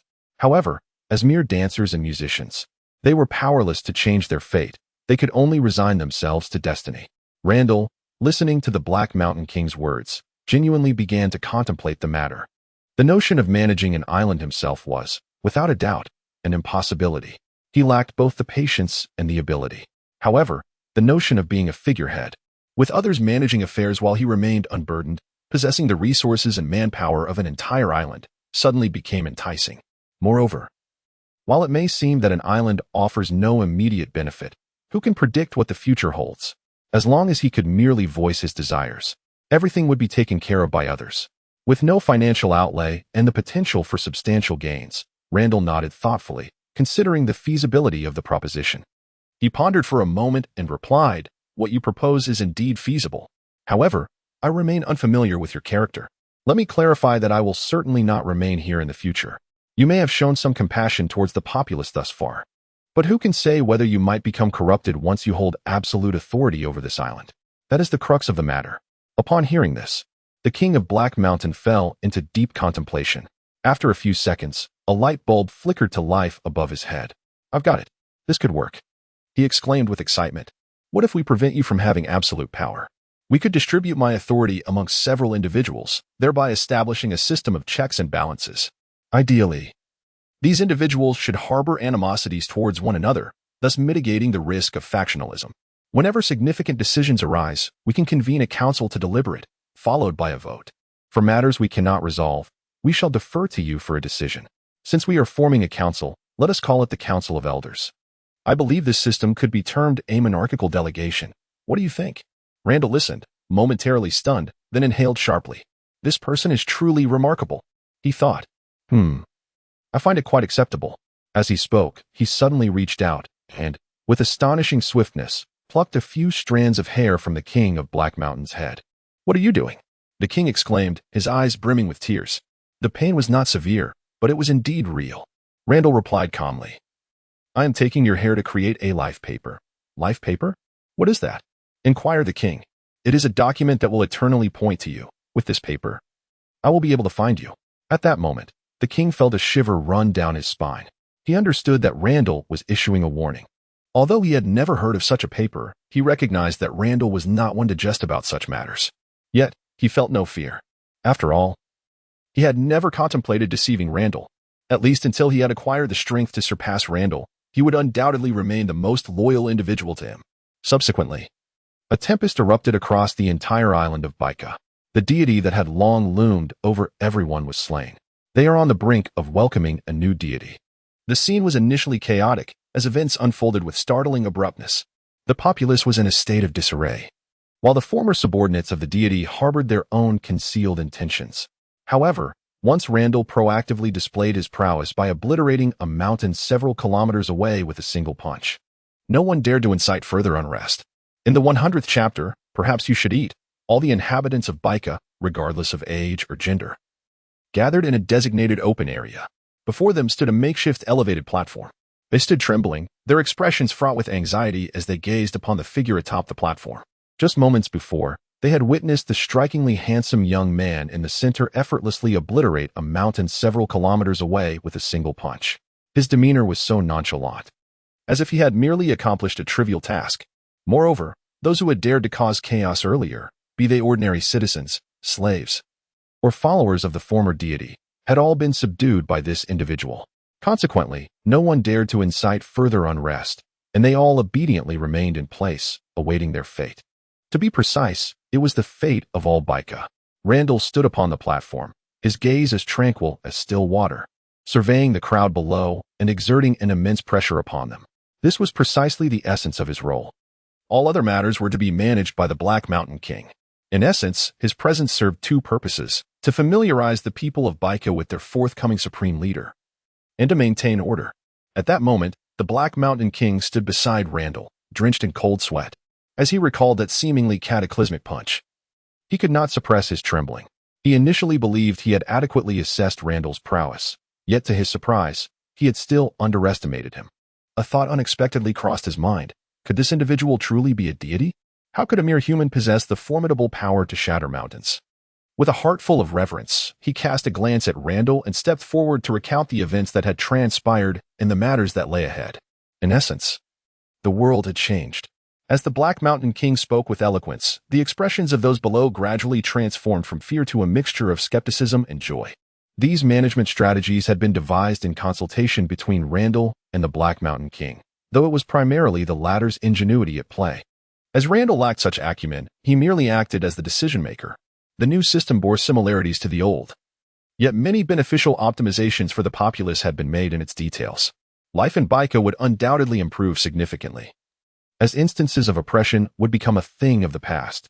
Men would no longer fear being seized as slaves, nor would women dread the same fate. Those who had been captured were all released and compensated from the treasury amassed through the exploitation of the people by the former deity. When the citizens of Baika finally received their due, they experienced a genuine sense of transformation. In that moment, countless individuals wept tears of gratitude, chanting the name of Randall, the new ruler of Baika. However, none of this concerned Randall any longer. After overseeing all matters, he departed from Baika. 7 days later, Randall returned to the naval base. And considering the time elapsed since his departure, it had been a mere fortnight. His original plan was to spend this month finding Baika first, and then take his time looking for the thunder fruit afterwards. However, he never anticipated that everything would unfold so smoothly. In Zephyr's small courtyard, he leisurely sipped tea, accompanied by Krista, who diligently refilled his cup from time to time. After finishing a cup, Zephyr exhaled comfortably. Just as he raised an eyebrow to speak, Krista preempted him. "Brother Randall is back." At that moment, the door to the courtyard swung open, revealing the travel-worn Randall. "Brother Randall," Krista exclaimed, rushing towards him. Zephyr watched with a hint of envy and asked, "Where have you been off to this time?" Randall took Krista into his arms, ruffling her hair as he replied, "Hee. I went to get a gift for Krista." Zephyr was taken aback. "A gift? What gift?" "Hey, a gift." Krista's eyes sparkled with excitement as she recalled Randall asking her whether she wanted to be a warrior or a mage. Randall chuckled, "Haha. It's the gift we talked about before." He then pulled out a box from his pocket and handed it to Krista. With eager anticipation, Krista embraced the box and asked, "Brother Randall, can I open it now?" "Of course, it's meant for you." At his encouragement, Krista hurriedly opened the box, and Zephyr leaned in curiously. Inside lay a fruit adorned with lightning patterns, resting quietly. "This is..." Zephyr narrowed his eyes, recognizing it as a devil fruit. Although it was Krista's first encounter, she quickly identified it thanks to her time spent with Zephyr. "Well, since you wanted to become a long-range mage, eating this will make your wish come true," Randall declared. "Kid, this fruit must be the thunder fruit," Zephyr stated, gazing at it. Randall nodded, unperturbed by Zephyr's recognition. After all, being an admiral, he possessed keen insight. Krista, bewildered, asked, "Thunder fruit?" Zephyr explained, "Among devil fruits, the natural and mythical types are the most precious.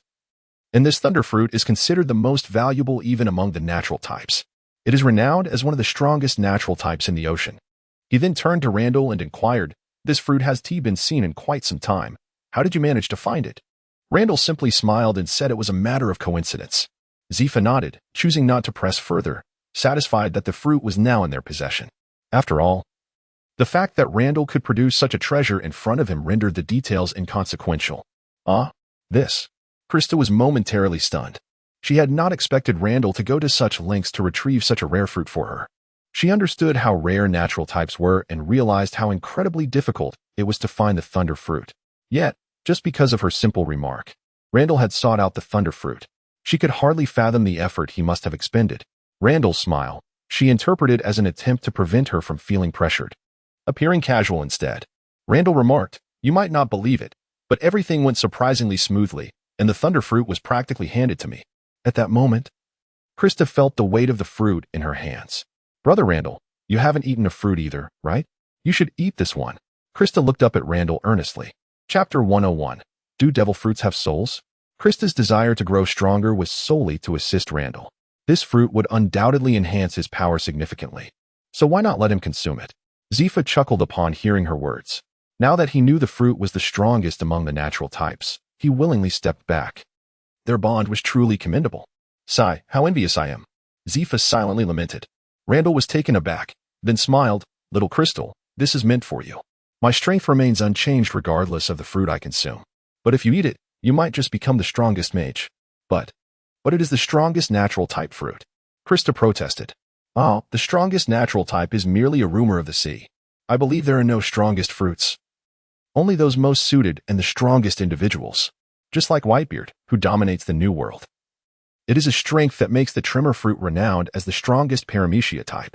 However, if someone else were to consume it, they might not fare as well." Randall reasoned with Krista. "But there are no buts. I worked hard to obtain it, and if you don't eat it, little crystal, I will be very saddened." Randall, left with no other option, resorted to emotional manipulation to achieve his goal. Krista, with her innocent heart, fell for it. "Well, all right then. Meanwhile, Zephyr, who had been a silent observer, could hardly muster an appropriate expression. This was something countless people yearned for, yet here they were, casually tossing it back and forth. If news of the natural-type fruit leaked, even if it were merely an ordinary one, blood would flow like rivers. If others discovered this, it would surely incite a wave of jealousy. Seeing Krista finally relent, Randall let out a sigh of relief. He gently caressed Krista's hair. However, Krista did not immediately consume the fruit. Instead, she tentatively poked the fruit, adorned with lightning patterns, with her index finger and inquired, "Brother Randall, Grandpa Zephyr, do devil fruits possess their own consciousness?" Both Randall and Zephyr were taken aback. After a moment, Zephyr burst into hearty laughter, exclaiming, "Ha ha ha. How could a devil fruit have its own consciousness?" Yet, Krista, with a perplexed expression, replied, "But I can hear emotions emanating from this fruit. It carries a very volatile voice." Upon hearing this, both Randall and Zephyr were once again startled. Randall furrowed his brow and asked, "Are you suggesting that there is a soul within this fruit?" Krista nodded in affirmation. Upon witnessing this, Randall and Zephyr exchanged glances and simultaneously uttered a name, Cotton. This was a name that filled Zephyr with frustration. He was originally an exceptionally gifted contender, yet after consuming the devil fruit, he became a mere shadow of his former self. The transformation before and after ingesting the fruit was akin to that of two distinct individuals. Initially, his peers found it rather peculiar, attributing his newfound lethargy to his formidable abilities. However, the mention of this matter by Krista illuminated a deeper complexity. It became evident that the situation was far from straightforward. Perhaps, within the devil fruit, there truly resides some essence of a soul. Yet, it remains uncertain whether this phenomenon is inherent to all devil fruits or confined to only a select few. Randall, with a grave expression, took the thunder fruit from Krista's hand and, employing his observation Haki, meticulously examined the fruit, leaving no corner unexplored. Nevertheless, he uncovered nothing of significance. He reluctantly exhaled again, seeking to comprehend the essence of the fruit. Yet, the outcome mirrored his previous attempts. Randall cast a glance at Zephyr, who shook his head, indicating that he had made no discoveries either. A silence enveloped them. Despite the lack of findings, they did not suspect that Krista was being dishonest. After a moment of contemplation, Zephyr suddenly suggested, "Why not take the fruit to Vegapunk for further examination?" Randall instinctively shook his head in response. He is not concerned that Vegapunk covets this fruit, although it is reputed to be the strongest of the natural types. As a scientist who has been ahead of the world for centuries, he naturally looks down upon such trivialities. What he feared was that the other party would conduct some destructive experiments on the fruit. By that time, even if something could be researched, the fruit would be lost. To find it again would be an uncertain endeavor, perhaps not until the distant future. Randall furrowed his brow, his mind racing with thoughts. After a moment, a small light bulb appeared beside his head. He suddenly contemplated that since the other party was a soul, perhaps the conqueror's Haki, which influences the spirit, might have some effect. Acting upon this thought, he unleashed his conqueror's Haki with great intensity. The thunder fruit was enveloped within its embrace, yet Krista, standing merely a breath away, remained entirely unaffected. She merely perceived that the air surrounding the thunder fruit had abruptly thickened, just as the conqueror's Haki manifested. Zephyr abruptly turned his gaze toward Randall. What a remarkable lad, possessing conqueror's Haki. Furthermore, the proficiency displayed is quite commendable. It is evident that he has held mastery over it for some time. At that moment, Krista suddenly remarked, "Oh, the emotion is shifted to fear." Upon hearing this, Randall's eyes sparkled with excitement. It appeared that the conqueror's Haki had indeed yielded results. With a mere thought, he amplified the potency of his Haki significantly. However, thereafter, regardless of how he intensified it, no further feedback was forthcoming. The emotion had undeniably transformed into fear, but that was all there was to it. Randall furrowed his brow, and without hesitation, he fused his aura with the conqueror's Haki, activating the dread aura. Beside him, Zephyr's gaze sharpened. With his observation Haki, he discerned the continuously quaking aura surrounding the thunder fruit. This young man's conqueror's Haki seems excessively powerful. Could it be that he awakened it at a very young age? Otherwise, it wouldn't he possess such intensity. Without delving further into Zephyr's astonishment, at the moment the dread aura was activated, Randall keenly observed a minute tremor in the thunder fruit. Seizing the opportunity, he exerted himself to elevate the intensity of the dread aura to its zenith. Instantly, a piercing scream echoed through the void. It was not only Krista who heard it, both Randall and Zephyr did as well. Their expressions froze in unison. Was this the soul encapsulated within the devil fruit? Subsequently, wisps of black mist began to emanate from the thunder fruit, appearing briefly before dissipating into the air. Only when all the black mist had vanished did Randall cease his exertion. He inquired, "How are you, little Crystal? Can you still feel emotions?" Krista carefully attuned herself and joyfully replied, "Not anymore." Chapter 102. This Sweetness at 8. Upon hearing that the emotions had dissipated, Randall let out a sigh of relief. It would have been unbearable to witness, yet be unable to partake. Fortunately, the conclusion was favorable. Since the feelings had vanished, there was no cause for concern. "Little Crystal, go ahead and eat it." Krista nodded, opened her bright red mouth, closed her eyes, and cautiously took a bite. Randall watched as Krista's smooth face contorted in distress. She gagged a few times, valiantly suppressing her discomfort, and swallowed the pulp. Randall had anticipated this. He swiftly retrieved a lollipop from his pocket, unwrapped it with remarkable speed, and placed the candy in Krista's mouth. As the sweetness enveloped her, Krista's complexion visibly brightened. "Wow, I feel revitalized." She gazed at the thunder fruit, now marked with her tiny bite, still shaken. It had been utterly terrifying. The taste could easily become a psychological shadow for her throughout her life. "How do you feel?" Randall inquired, observing Krista's condition. At his prompting, Krista raised her small hand, and arcs of electricity danced at her fingertips. At that moment, Zephyr interjected, "Why not test it out in the training arena? I am quite curious about the power of the strongest natural abilities." Krista had no reason to disagree. A short while later, the trio arrived at a training ground. Numerous individuals were present, engaged in their practice. They chose a vacant spot to commence. However, Zephyr's striking purple hair drew immediate attention. Nearly all eyes turned towards him upon his arrival. "It's Teacher Zephyr and his disciple Randall. Are they here to train again?" "Teacher Zephyr is so kind to Randall." "Oh, it seems our esteemed brother-in-law has come to train as well." "Hiss, you're here too, you weirdo." In an instant, nearly everyone gathered around. Yet they exhibited restraint, maintaining a respectful distance, allowing Randall and the others ample space. Randall, bemused by the multitude of eager, curious, and somewhat peculiar gazes, turned to Zephyr and remarked, "This is all your fault. They flocked over as soon as you appeared." Zephyr was unfazed by his complaint, responding with a chuckle, "Oh, stop being coy. Let us get started. You're the target." Randall rolled his eyes but chose not to retort, obediently positioning himself to the side. "Come on, little Crystal. Don't hold back." With an air of righteousness, he spoke. Krista approached Randall, her small face serious as she nodded earnestly. In the presence of Randall, she was prepared to exert her full capabilities. This positioning startled the onlookers. What was happening? Why was Teacher Zephyr absent from the scene? Goodness, with such a stance. Could it be that Randall was to engage with his sister? How outrageous. "Randall, you beast. How could you even contemplate such an act? Dear brother-in-law, please refrain. If you must fight, then take me on instead." One onlooker, a rather eccentric fellow, declared his intent to step forward. However, halfway there, upon realizing that no one was willing to support him, his face turned a shade of green. This audience was utterly unhelpful. No one was willing to cooperate. Listening to the surrounding murmurs, Randall felt a sense of injustice. It was he who would soon be on the receiving end of a beating. "Randall, I'm coming," Krista announced. "Bring it on." Krista took a deep breath, her eyes shimmering with brilliant blue lightning.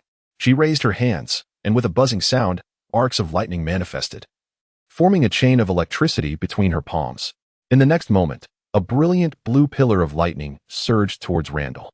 Before the astonished crowd, Randall was instantly engulfed by the electric arc. For a brief moment, the blue light flourished, casting azure reflections upon the faces of those around. The onlookers gasped in unison. Could this little girl truly be so formidable? It appeared that it was not Randall who intended to strike the girl, but rather she who was determined to confront him. The intensity of this display, could it possibly be of the nature element? Given the circumstances, it seemed plausible. We would soon discover whether she could manifest elemental powers.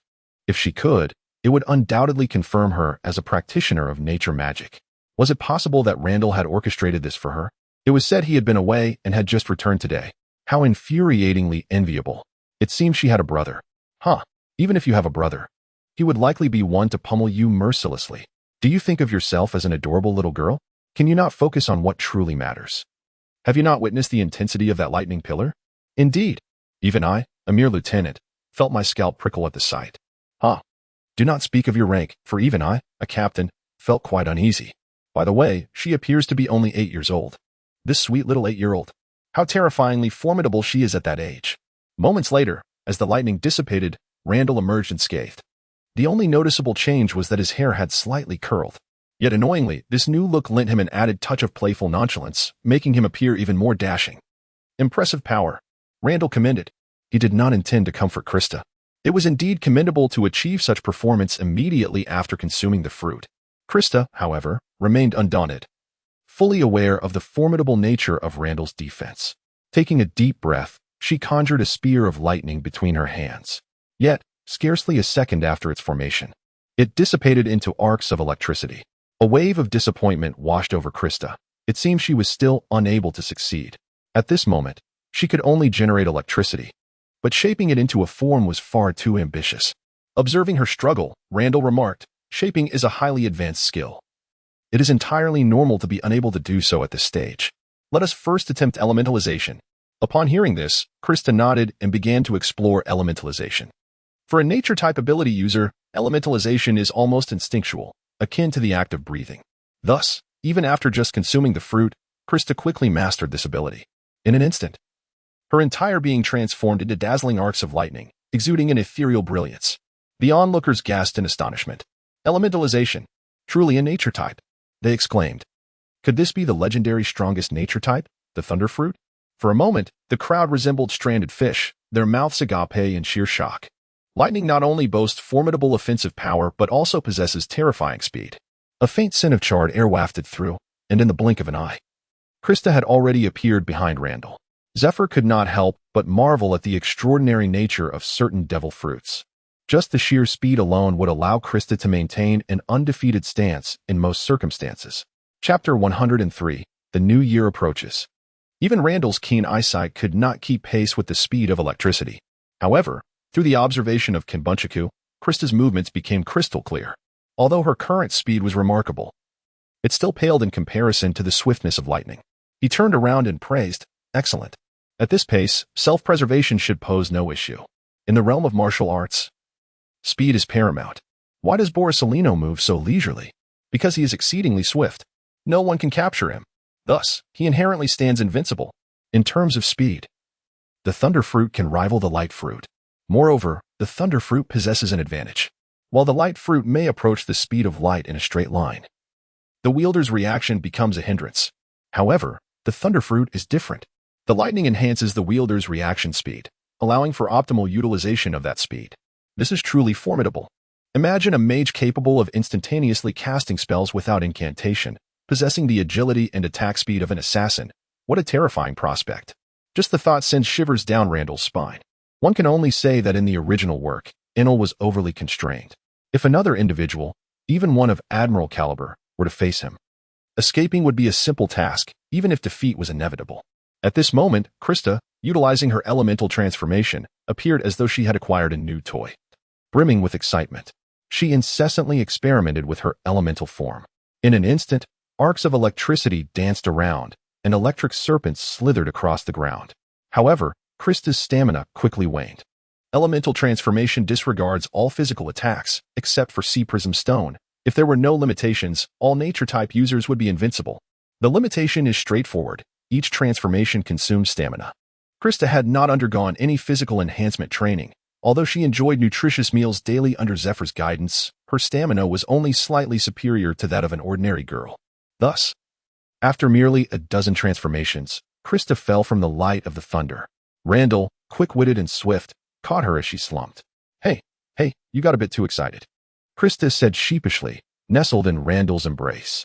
Randall replied, "So, your stamina indeed requires targeted training. Do not assume that becoming a mage absolves you from training." "As long as I avoid getting hit, I'm fine," Krista murmured, her small face scrunched in discontent. Randall rolled his eyes, exchanged a glance with Zephyr, and walked toward the door. The thunder fruit truly deserves its title as the strongest nature type. Although its destructive power remains unseen, its speed is already fearsome. And this is merely the initial consumption of the fruit, with vast potential for further development, Zephyr commented. Indeed. Yet even the mightiest fruit cannot overshadow the necessity of physical training. This is where I hope you, Teacher Zephyr, will lend your considerable efforts, Randall said with a smile. His words resonated deeply with Zephyr. Although he himself had not consumed a devil fruit, he held no opposition to the idea of partaking in one. He is vehemently opposed to the abandonment of physical training in favor of fruit abilities. The body is the most fundamental aspect of a person, in his view.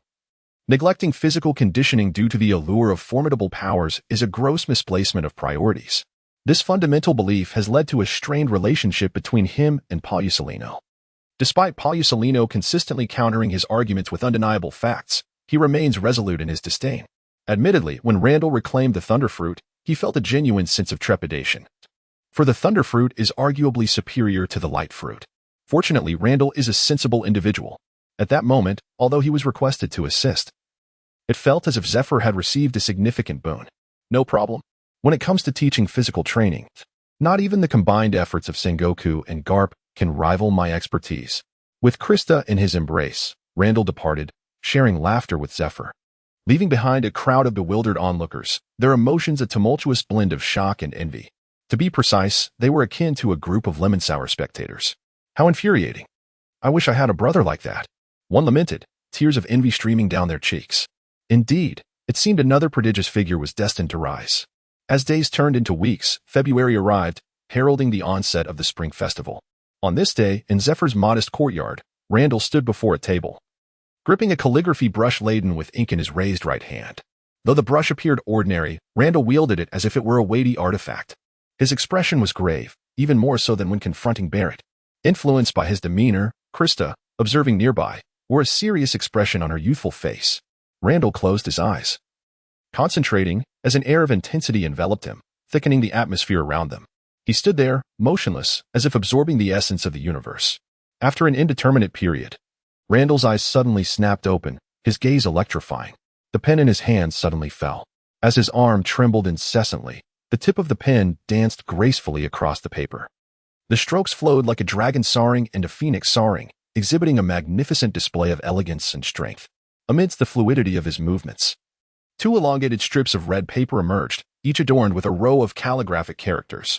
Subsequently, Randall solemnly produced a long strip of paper, measuring the length of his arm. He resumed his writing with fervor. Upon completion, Randall wiped the sweat from his forehead and set down the seemingly weighty brush. He then exhaled deeply. Noticing that Randall had finished, Krista quickly approached him. Moments later, with a complex expression, Krista inquired, "Brother Randall, what is this?" Her tone was imbued with an indescribable sentiment. The freshly created masterpiece from Randall had awakened an unprecedented urge to tease within her. Coupled with the seriousness of his earlier preparations, her desire to jest surged forth. However, she valiantly restrained herself, fearing it might dishearten Randall. "Tada, it's the Spring Festival couplets. We must hang them for the new year," Randall declared, giving a thumbs up with a smile. At that moment, Zephyr, passing by, suddenly interjected, "New Year? Spring Festival? That sounds like a custom from the land of flowers. Allow me to take a look." Then, Zephyr's previously serene expression contorted in astonishment. "You wrote this?" Randall nodded vigorously. Zephyr took a deep breath. Just as he was about to speak again, he suddenly felt a weight pressing down on his clothes. As he lowered his gaze, he found Krista tugging at the hem of his garment, her expression tinged with anxiety as she shook her head at him. Zephyr took a deep breath, forcing a phrase from his lips. It's rather acceptable." Chapter 104. The Door. I am no longer pure. With great effort, Zephyr diverted his gaze to the side, then squeezed out another phrase through gritted teeth. It's rather acceptable. Heaven knows the weight of his conscience that allowed him to utter such words. Well, let it be for the sake of little angel Krista, Zephyr thought to himself. Truth be told, even if Krista were to pen these words, they would surely surpass this. "Indeed, it's quite splendid, Brother Randall," Krista chimed in, her face adorned with a stiff smile. "Is that so?" Randall said joyfully. "Since you both adore it so much, I shall affix it to the door at once." With that, he took the couplet and strode towards the entrance. Upon witnessing this, Zephyr exhaled in relief. He exchanged a glance with Krista, and together they let out a sigh. After a moment, Zephyr furrowed his brow. "Wait a moment, this appears to be my home." His expression abruptly transformed, and he hurriedly dashed outside. Wait, you little rascal, hold on for me." However, he was still a step too late. By the time he reached the door, Randall had already affixed the couplets. On either side of the quaint courtyard gate, 2 deep red scrolls were displayed. The winding characters, resembling creeping insects, sent shivers down his spine. The right scroll read, "After 2 months of pondering, I still know not what to write." The left scroll countered, "After 3 days of contemplation, I could only muster 2 lines of nonsense. Centrally positioned above was a horizontal inscription. As long as there are words, it's fine. Zephyr's expression shifted from one of incredulity to sheer shock. What on earth have you done to my grand entrance, you impudent child? The door seemed to lament.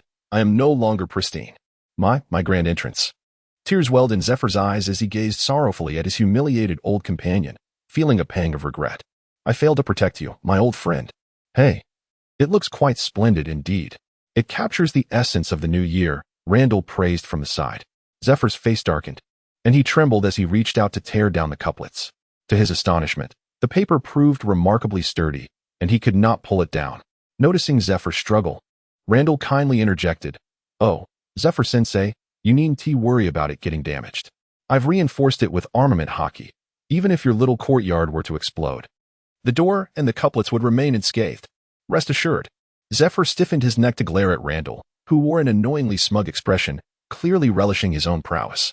His fists clenched tightly, just as he could no longer contain his frustration and was about to unleash his wrath upon Randall. Krista, who had chased after them, timely grasped the hem of Zephyr's garment, halting him in his tracks. He cast a glance at Krista, who shook her head once more. "Patience, dear Zephyr." Zephyr looked at Krista, unable to summon any ire. "Alas, my old friend, there is no remedy.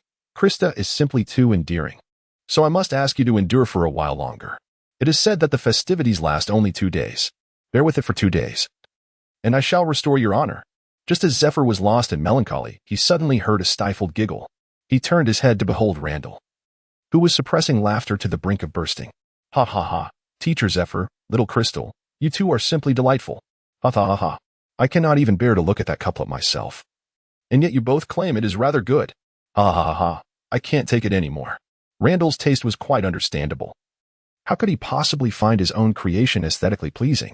Watching him nearly succumb to laughter was a sight to behold, as Zephyr and Krista simultaneously bore expressions of exasperation. Krista released the hem of Zephyr's garment, exchanging a serious glance with him before nodding earnestly. "Grandpa Zephyr, feel free to be a bit rougher." "Old man, I have long been unable to restrain myself." Zephyr revealed a cruel smile. Boom boom. 3. Come to me, death. A cacophony of clattering and chaos ensued, shaking the very ground, followed by a haunting silence that enveloped the world. A few minutes later, Randall, with his hair resembling a precariously stacked tower, now matching Zephyr's height, sniffled as he removed the original Spring Festival couplet, replacing it with a more conventional one. His tear-stained visage bore the unmistakable mark of a wronged little bride, radiating an aura of deep grievance. Yet this time, even Krista refrained from displaying any sympathy for Randall. "Sigh, not worth it. Life is tough," Krista lamented. Moments later, Randall approached Zephyr with a forced smile, presenting a cup of tea. "Teacher Zephyr, would you care for some tea?" Zephyr cast a cold glance at Randall, remaining silent as he accepted the cup. Randall sighed in relief. The fact that Zephyr accepted it indicated that he had not taken the matter to heart. He then turned to Krista. Little Crystal, he unexpectedly produced a lollipop from somewhere and offered it to Krista's lips. Krista, who had initially been frowning tightly, found herself unable to resist the enticing aroma of the lollipop wafting towards her. With a delightful sound, she eagerly bit into it.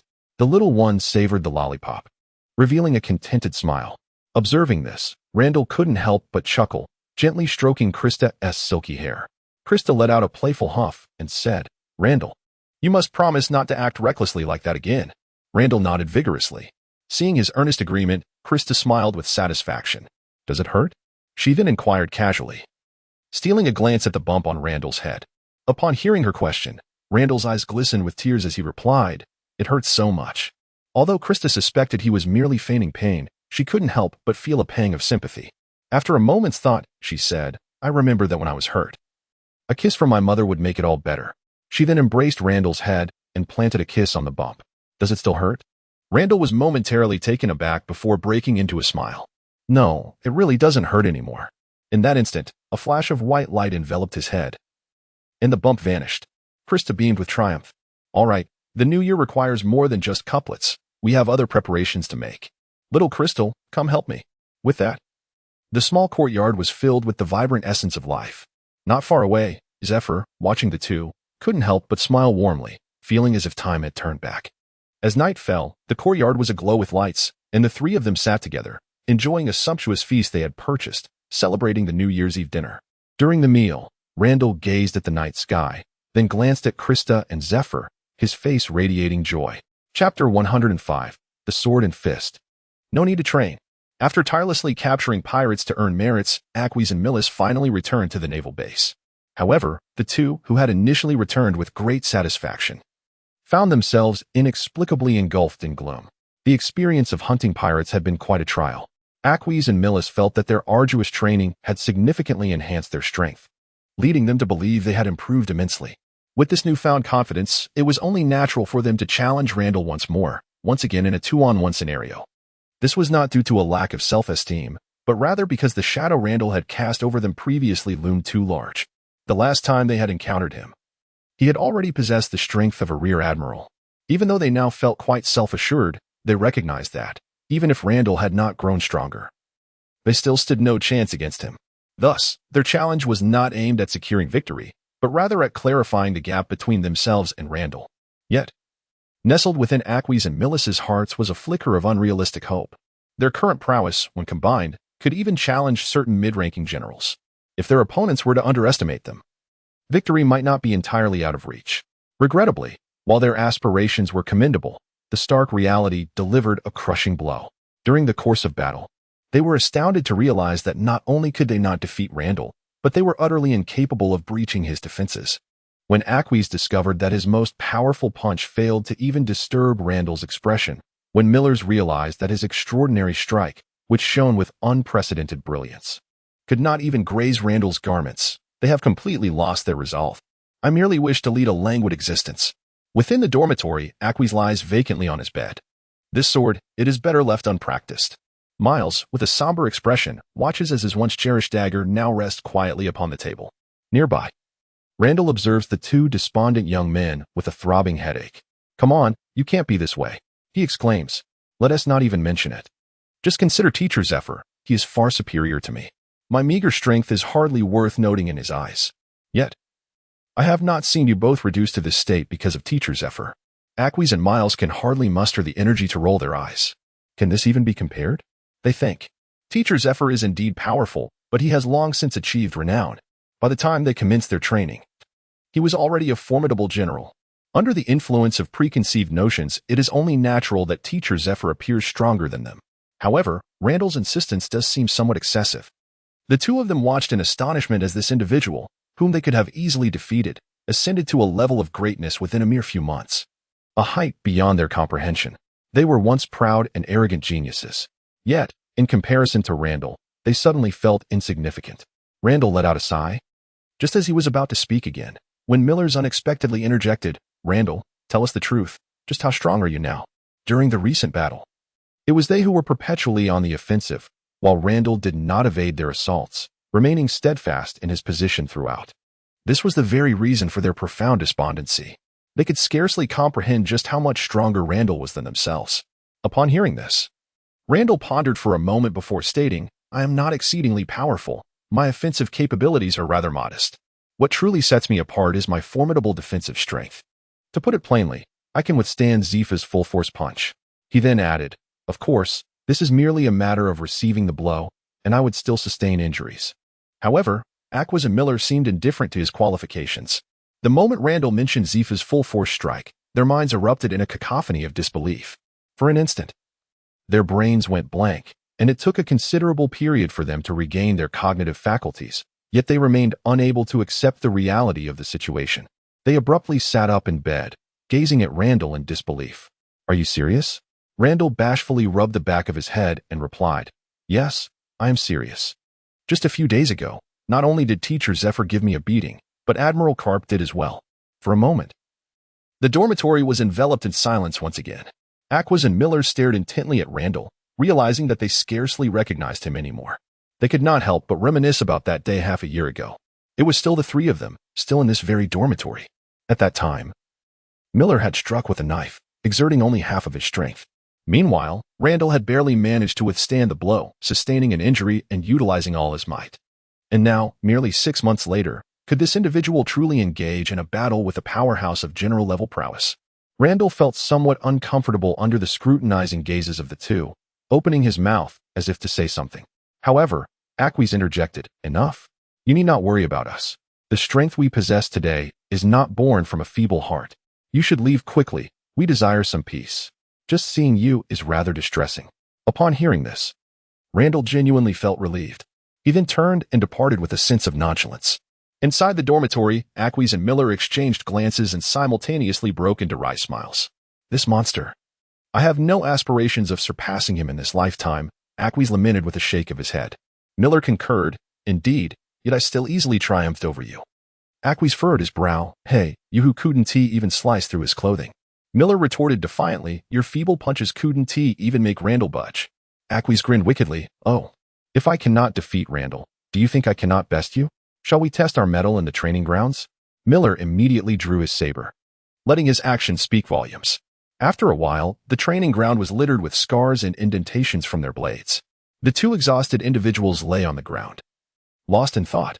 Suddenly, Aquis spoke up. "What do you think would happen if I were to follow Randall from now on?" Miller was taken aback. How could such a thought arise?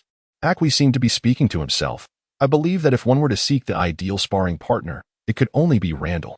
Miller pondered this notion thoughtfully. He sighed inwardly, feeling a twinge of envy towards Aquis. Such a path suited him, yet it was not meant for a swordsman. A swordsman must seek breakthroughs amidst the realms of life and death. Remaining by Randall's side would render encounters with peril rather unlikely. Time flew by, and a month swiftly passed. On this day, Zephyr received a call from Sengoku. "Understood," he said gravely as he set down the receiver and summoned Randall. "What's the matter, Teacher Zephyr?" Randall inquired, wiping the sweat from his brow. "The matter has reached a conclusion. We depart in 3 days." Chapter 106. He is one of the few. "The matter has reached a conclusion. We depart in 3 days. Be prepared," Zephyr intoned with a serious demeanor. Upon hearing this, Randall's eyes sparkled with excitement. 3 days, you say? I understand. After a long wait, it is finally approaching. I can hardly contain my eagerness. Capturing a pirate of such formidable strength is indeed a significant affair. However, it would be uncharacteristic for the Navy's headquarters to mobilize solely for one pirate. This reflects the strategic disdain they hold for the enemy, while tactically, they accord it due respect. 3 days later, at Crescent Harbor, 10 warships, resembling small mountains, lay anchored, their sails unfurled. On their decks, countless soldiers scurried about, engaged in frenzied activity. Before long, 5 individuals clad in various suits, draped in justice cloaks, approached the port. Upon arrival, they did not board the warships but awaited on the shore. Soon, their awaited guests arrived. 2 figures strode forth with an air of authority. One, clad in glasses, exuded seriousness, while the other, leisurely munching on a donut, radiated a carefree vibe. It was none other than Admiral Sengoku and Captain Garp. This assembly had been meticulously planned ahead of time. For the sake of prudence, they dispatched 2 top-tier combatants, along with a set of Demon Slayer orders. These 2 were indeed the pinnacle of strength. Although Sengoku had long accepted the role of admiral and the officers at headquarters acknowledged his position, he had yet to be formally appointed. No handover ceremony had taken place, nor had any announcements been made. To the outside world, the position of Navy Admiral remained vacant. Sengoku viewed this operation against Barrett as an excellent opportunity. He shall ascend to the esteemed rank of Marshal, bearing the prestige of capturing top-tier combatants. Upon witnessing the 2, the 5 vice admirals who had been awaiting their arrival hurriedly approached, saluting and greeting. "Now that the Marshal and Vice Admiral Garp have arrived, let us embark. The warship is fully prepared," one of the vice admirals proclaimed. Sengoku replied, "There is no rush. We must wait for one more person." The 5 vice admirals were taken aback. Who else could possibly be joining this encirclement? Why had they received no prior notice? Could it be that the Marshal was concerned and sought to recruit another formidable force? Before the vice admirals could further ponder, a figure appeared in the distance, sprinting towards the port. Initially, they assumed it was merely an ordinary soldier hurrying to fulfill some task, as the figure appeared far too youthful, resembling a mere child in their eyes. However, to their surprise, the figure dashed directly towards them, ultimately coming to a stop beside Garp. "Hey, Sengoku Marshal, Vice Admiral Garp. I hope I'm not late." Randall chuckled, offering a salute to Sengoku, Garp, and the 5 vice admirals. "Ha ha, we've just arrived too. Now that you're here, we can finally set off. My fists are itching for action." Wait, Marshal Sengoku, is this the person you mentioned we should wait for?" One of the vice admirals exclaimed, eyes wide with astonishment. He had yet to voice a particular thought. A child who had not even reached puberty? The other 4 admirals bore similar expressions, fixated on Sengoku, awaiting his response. Sengoku nodded and declared, "Indeed, it is he. He is Randall. Did I not mention that I intended for him to undertake a mission? This is that very task." Upon hearing this, the admirals momentarily froze. Randall. They had only heard that name a month prior during a meeting. At that time, Sengoku had indeed stated he would assign Randall a task. Should he succeed, they would agree to promote him directly to admiral upon his graduation from the elite camp. They had envisioned numerous potential missions. Yet none had anticipated that Sengoku would assign him to the operation against the notorious pirate, Barrett. The task was certainly perilous, for it involved confronting a formidable and ruthless pirate. Even they faced the constant threat of death. However, it could also be deemed straightforward. Just look at the assembled forces. Sengoku and Garp, 2 of the highest combat powers, alongside their 5 admirals and 10 fully armed warships. Was this not a guaranteed victory for Randall? They had naively believed that Sengoku was genuinely willing to take a step back. Yet, they were taken aback to realize this was a blatant case of favoritism. The 5 admirals exchanged glances, their expressions a complex mix of emotions directed at Randall. That young man was indeed fortunate. As the atmosphere grew increasingly awkward, Garp intervened. "Haha, what are you all standing around for? Hurry aboard. Let us go. I can hardly wait." With that, he led the way toward the warship, leaping effortlessly onto the deck. Several meters above the ground, Sengoku followed closely behind. The 5 admirals exchanged silent glances before boarding the ship without uttering a single word to Randall. Apart from the initial surprised glance they had cast his way, they did not grant him another look, as if he were non-existent. Randall chuckled inwardly, sensing their dissatisfaction with his participation in the mission. However, he could not be bothered to cultivate relationships with them. Let them think as they wished. With this thought, he too boarded the ship. As the personnel assembled, the soldiers, already prepared, raised the anchor. Set sail. Admiral Ziegler stood at the ship's bow, gazing at the sea. His mood rather dismal. Initially, he had looked forward to this operation. After all, seizing credit alongside the higher-ups was a rare opportunity, especially for an event of this magnitude. His resume would boast of participation in the capture of the heinous criminal, Douglas Barrett, a crew member of the Pirate King. Just imagine the prestige of such an accomplishment. It would suffice for a lifetime of boasting. However, all excitement dissipated upon seeing Randall. The exhilaration he once felt had transformed into profound dejection. To him, Randall was merely a beneficiary of nepotism. After all, he was Zephy's disciple, and Zephyr enjoyed a close relationship with Sengoku. It was merely a matter of a few words. A convenient addition.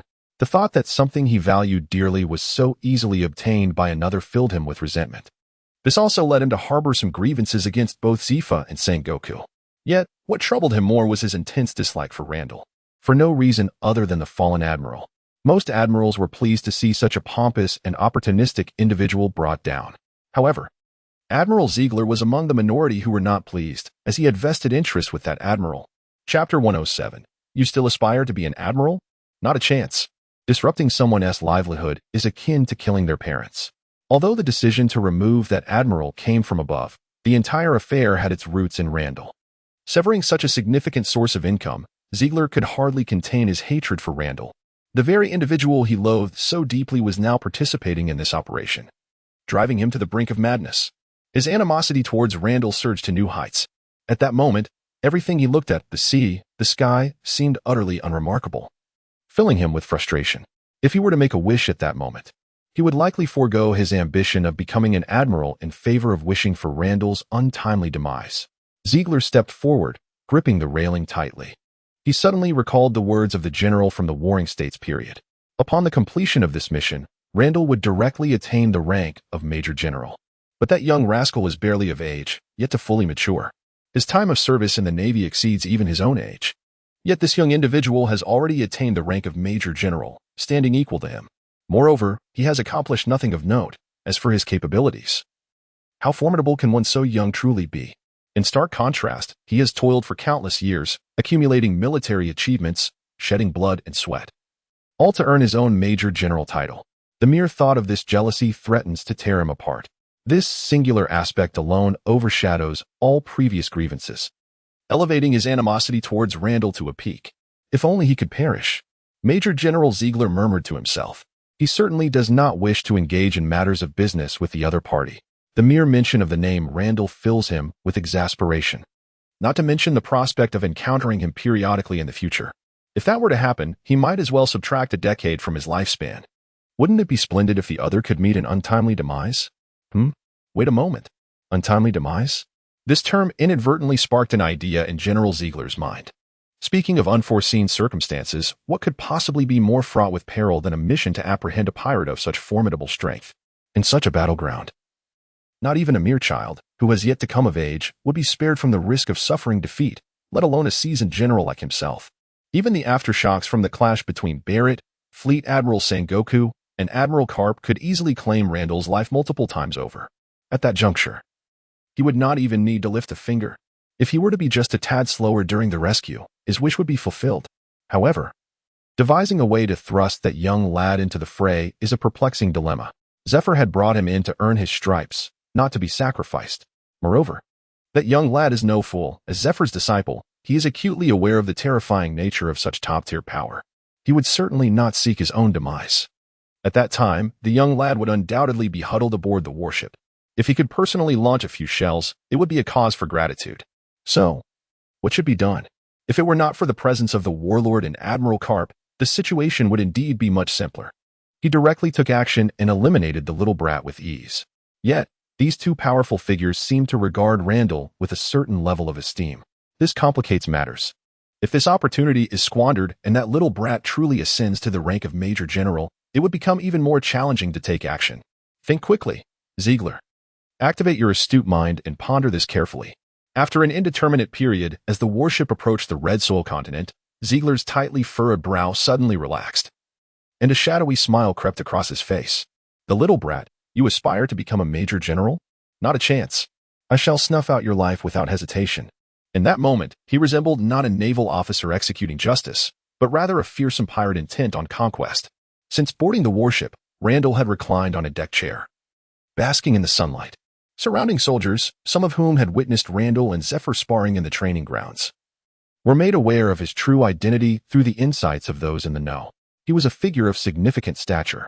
Meanwhile, Randall lay with his eyes closed. He appeared to be in slumber, yet he was earnestly endeavoring to merge observation Haki and the essence of Conqueror-S Haki. Both armament Haki and Conqueror-S Haki could seamlessly blend with the essence. Moreover, such a fusion yielded an effect greater than the mere sum of its parts. It seemed illogical that observation Haki could not amalgamate in the same manner. However, perhaps due to the stark disparity in their manifestations, Randall found himself unable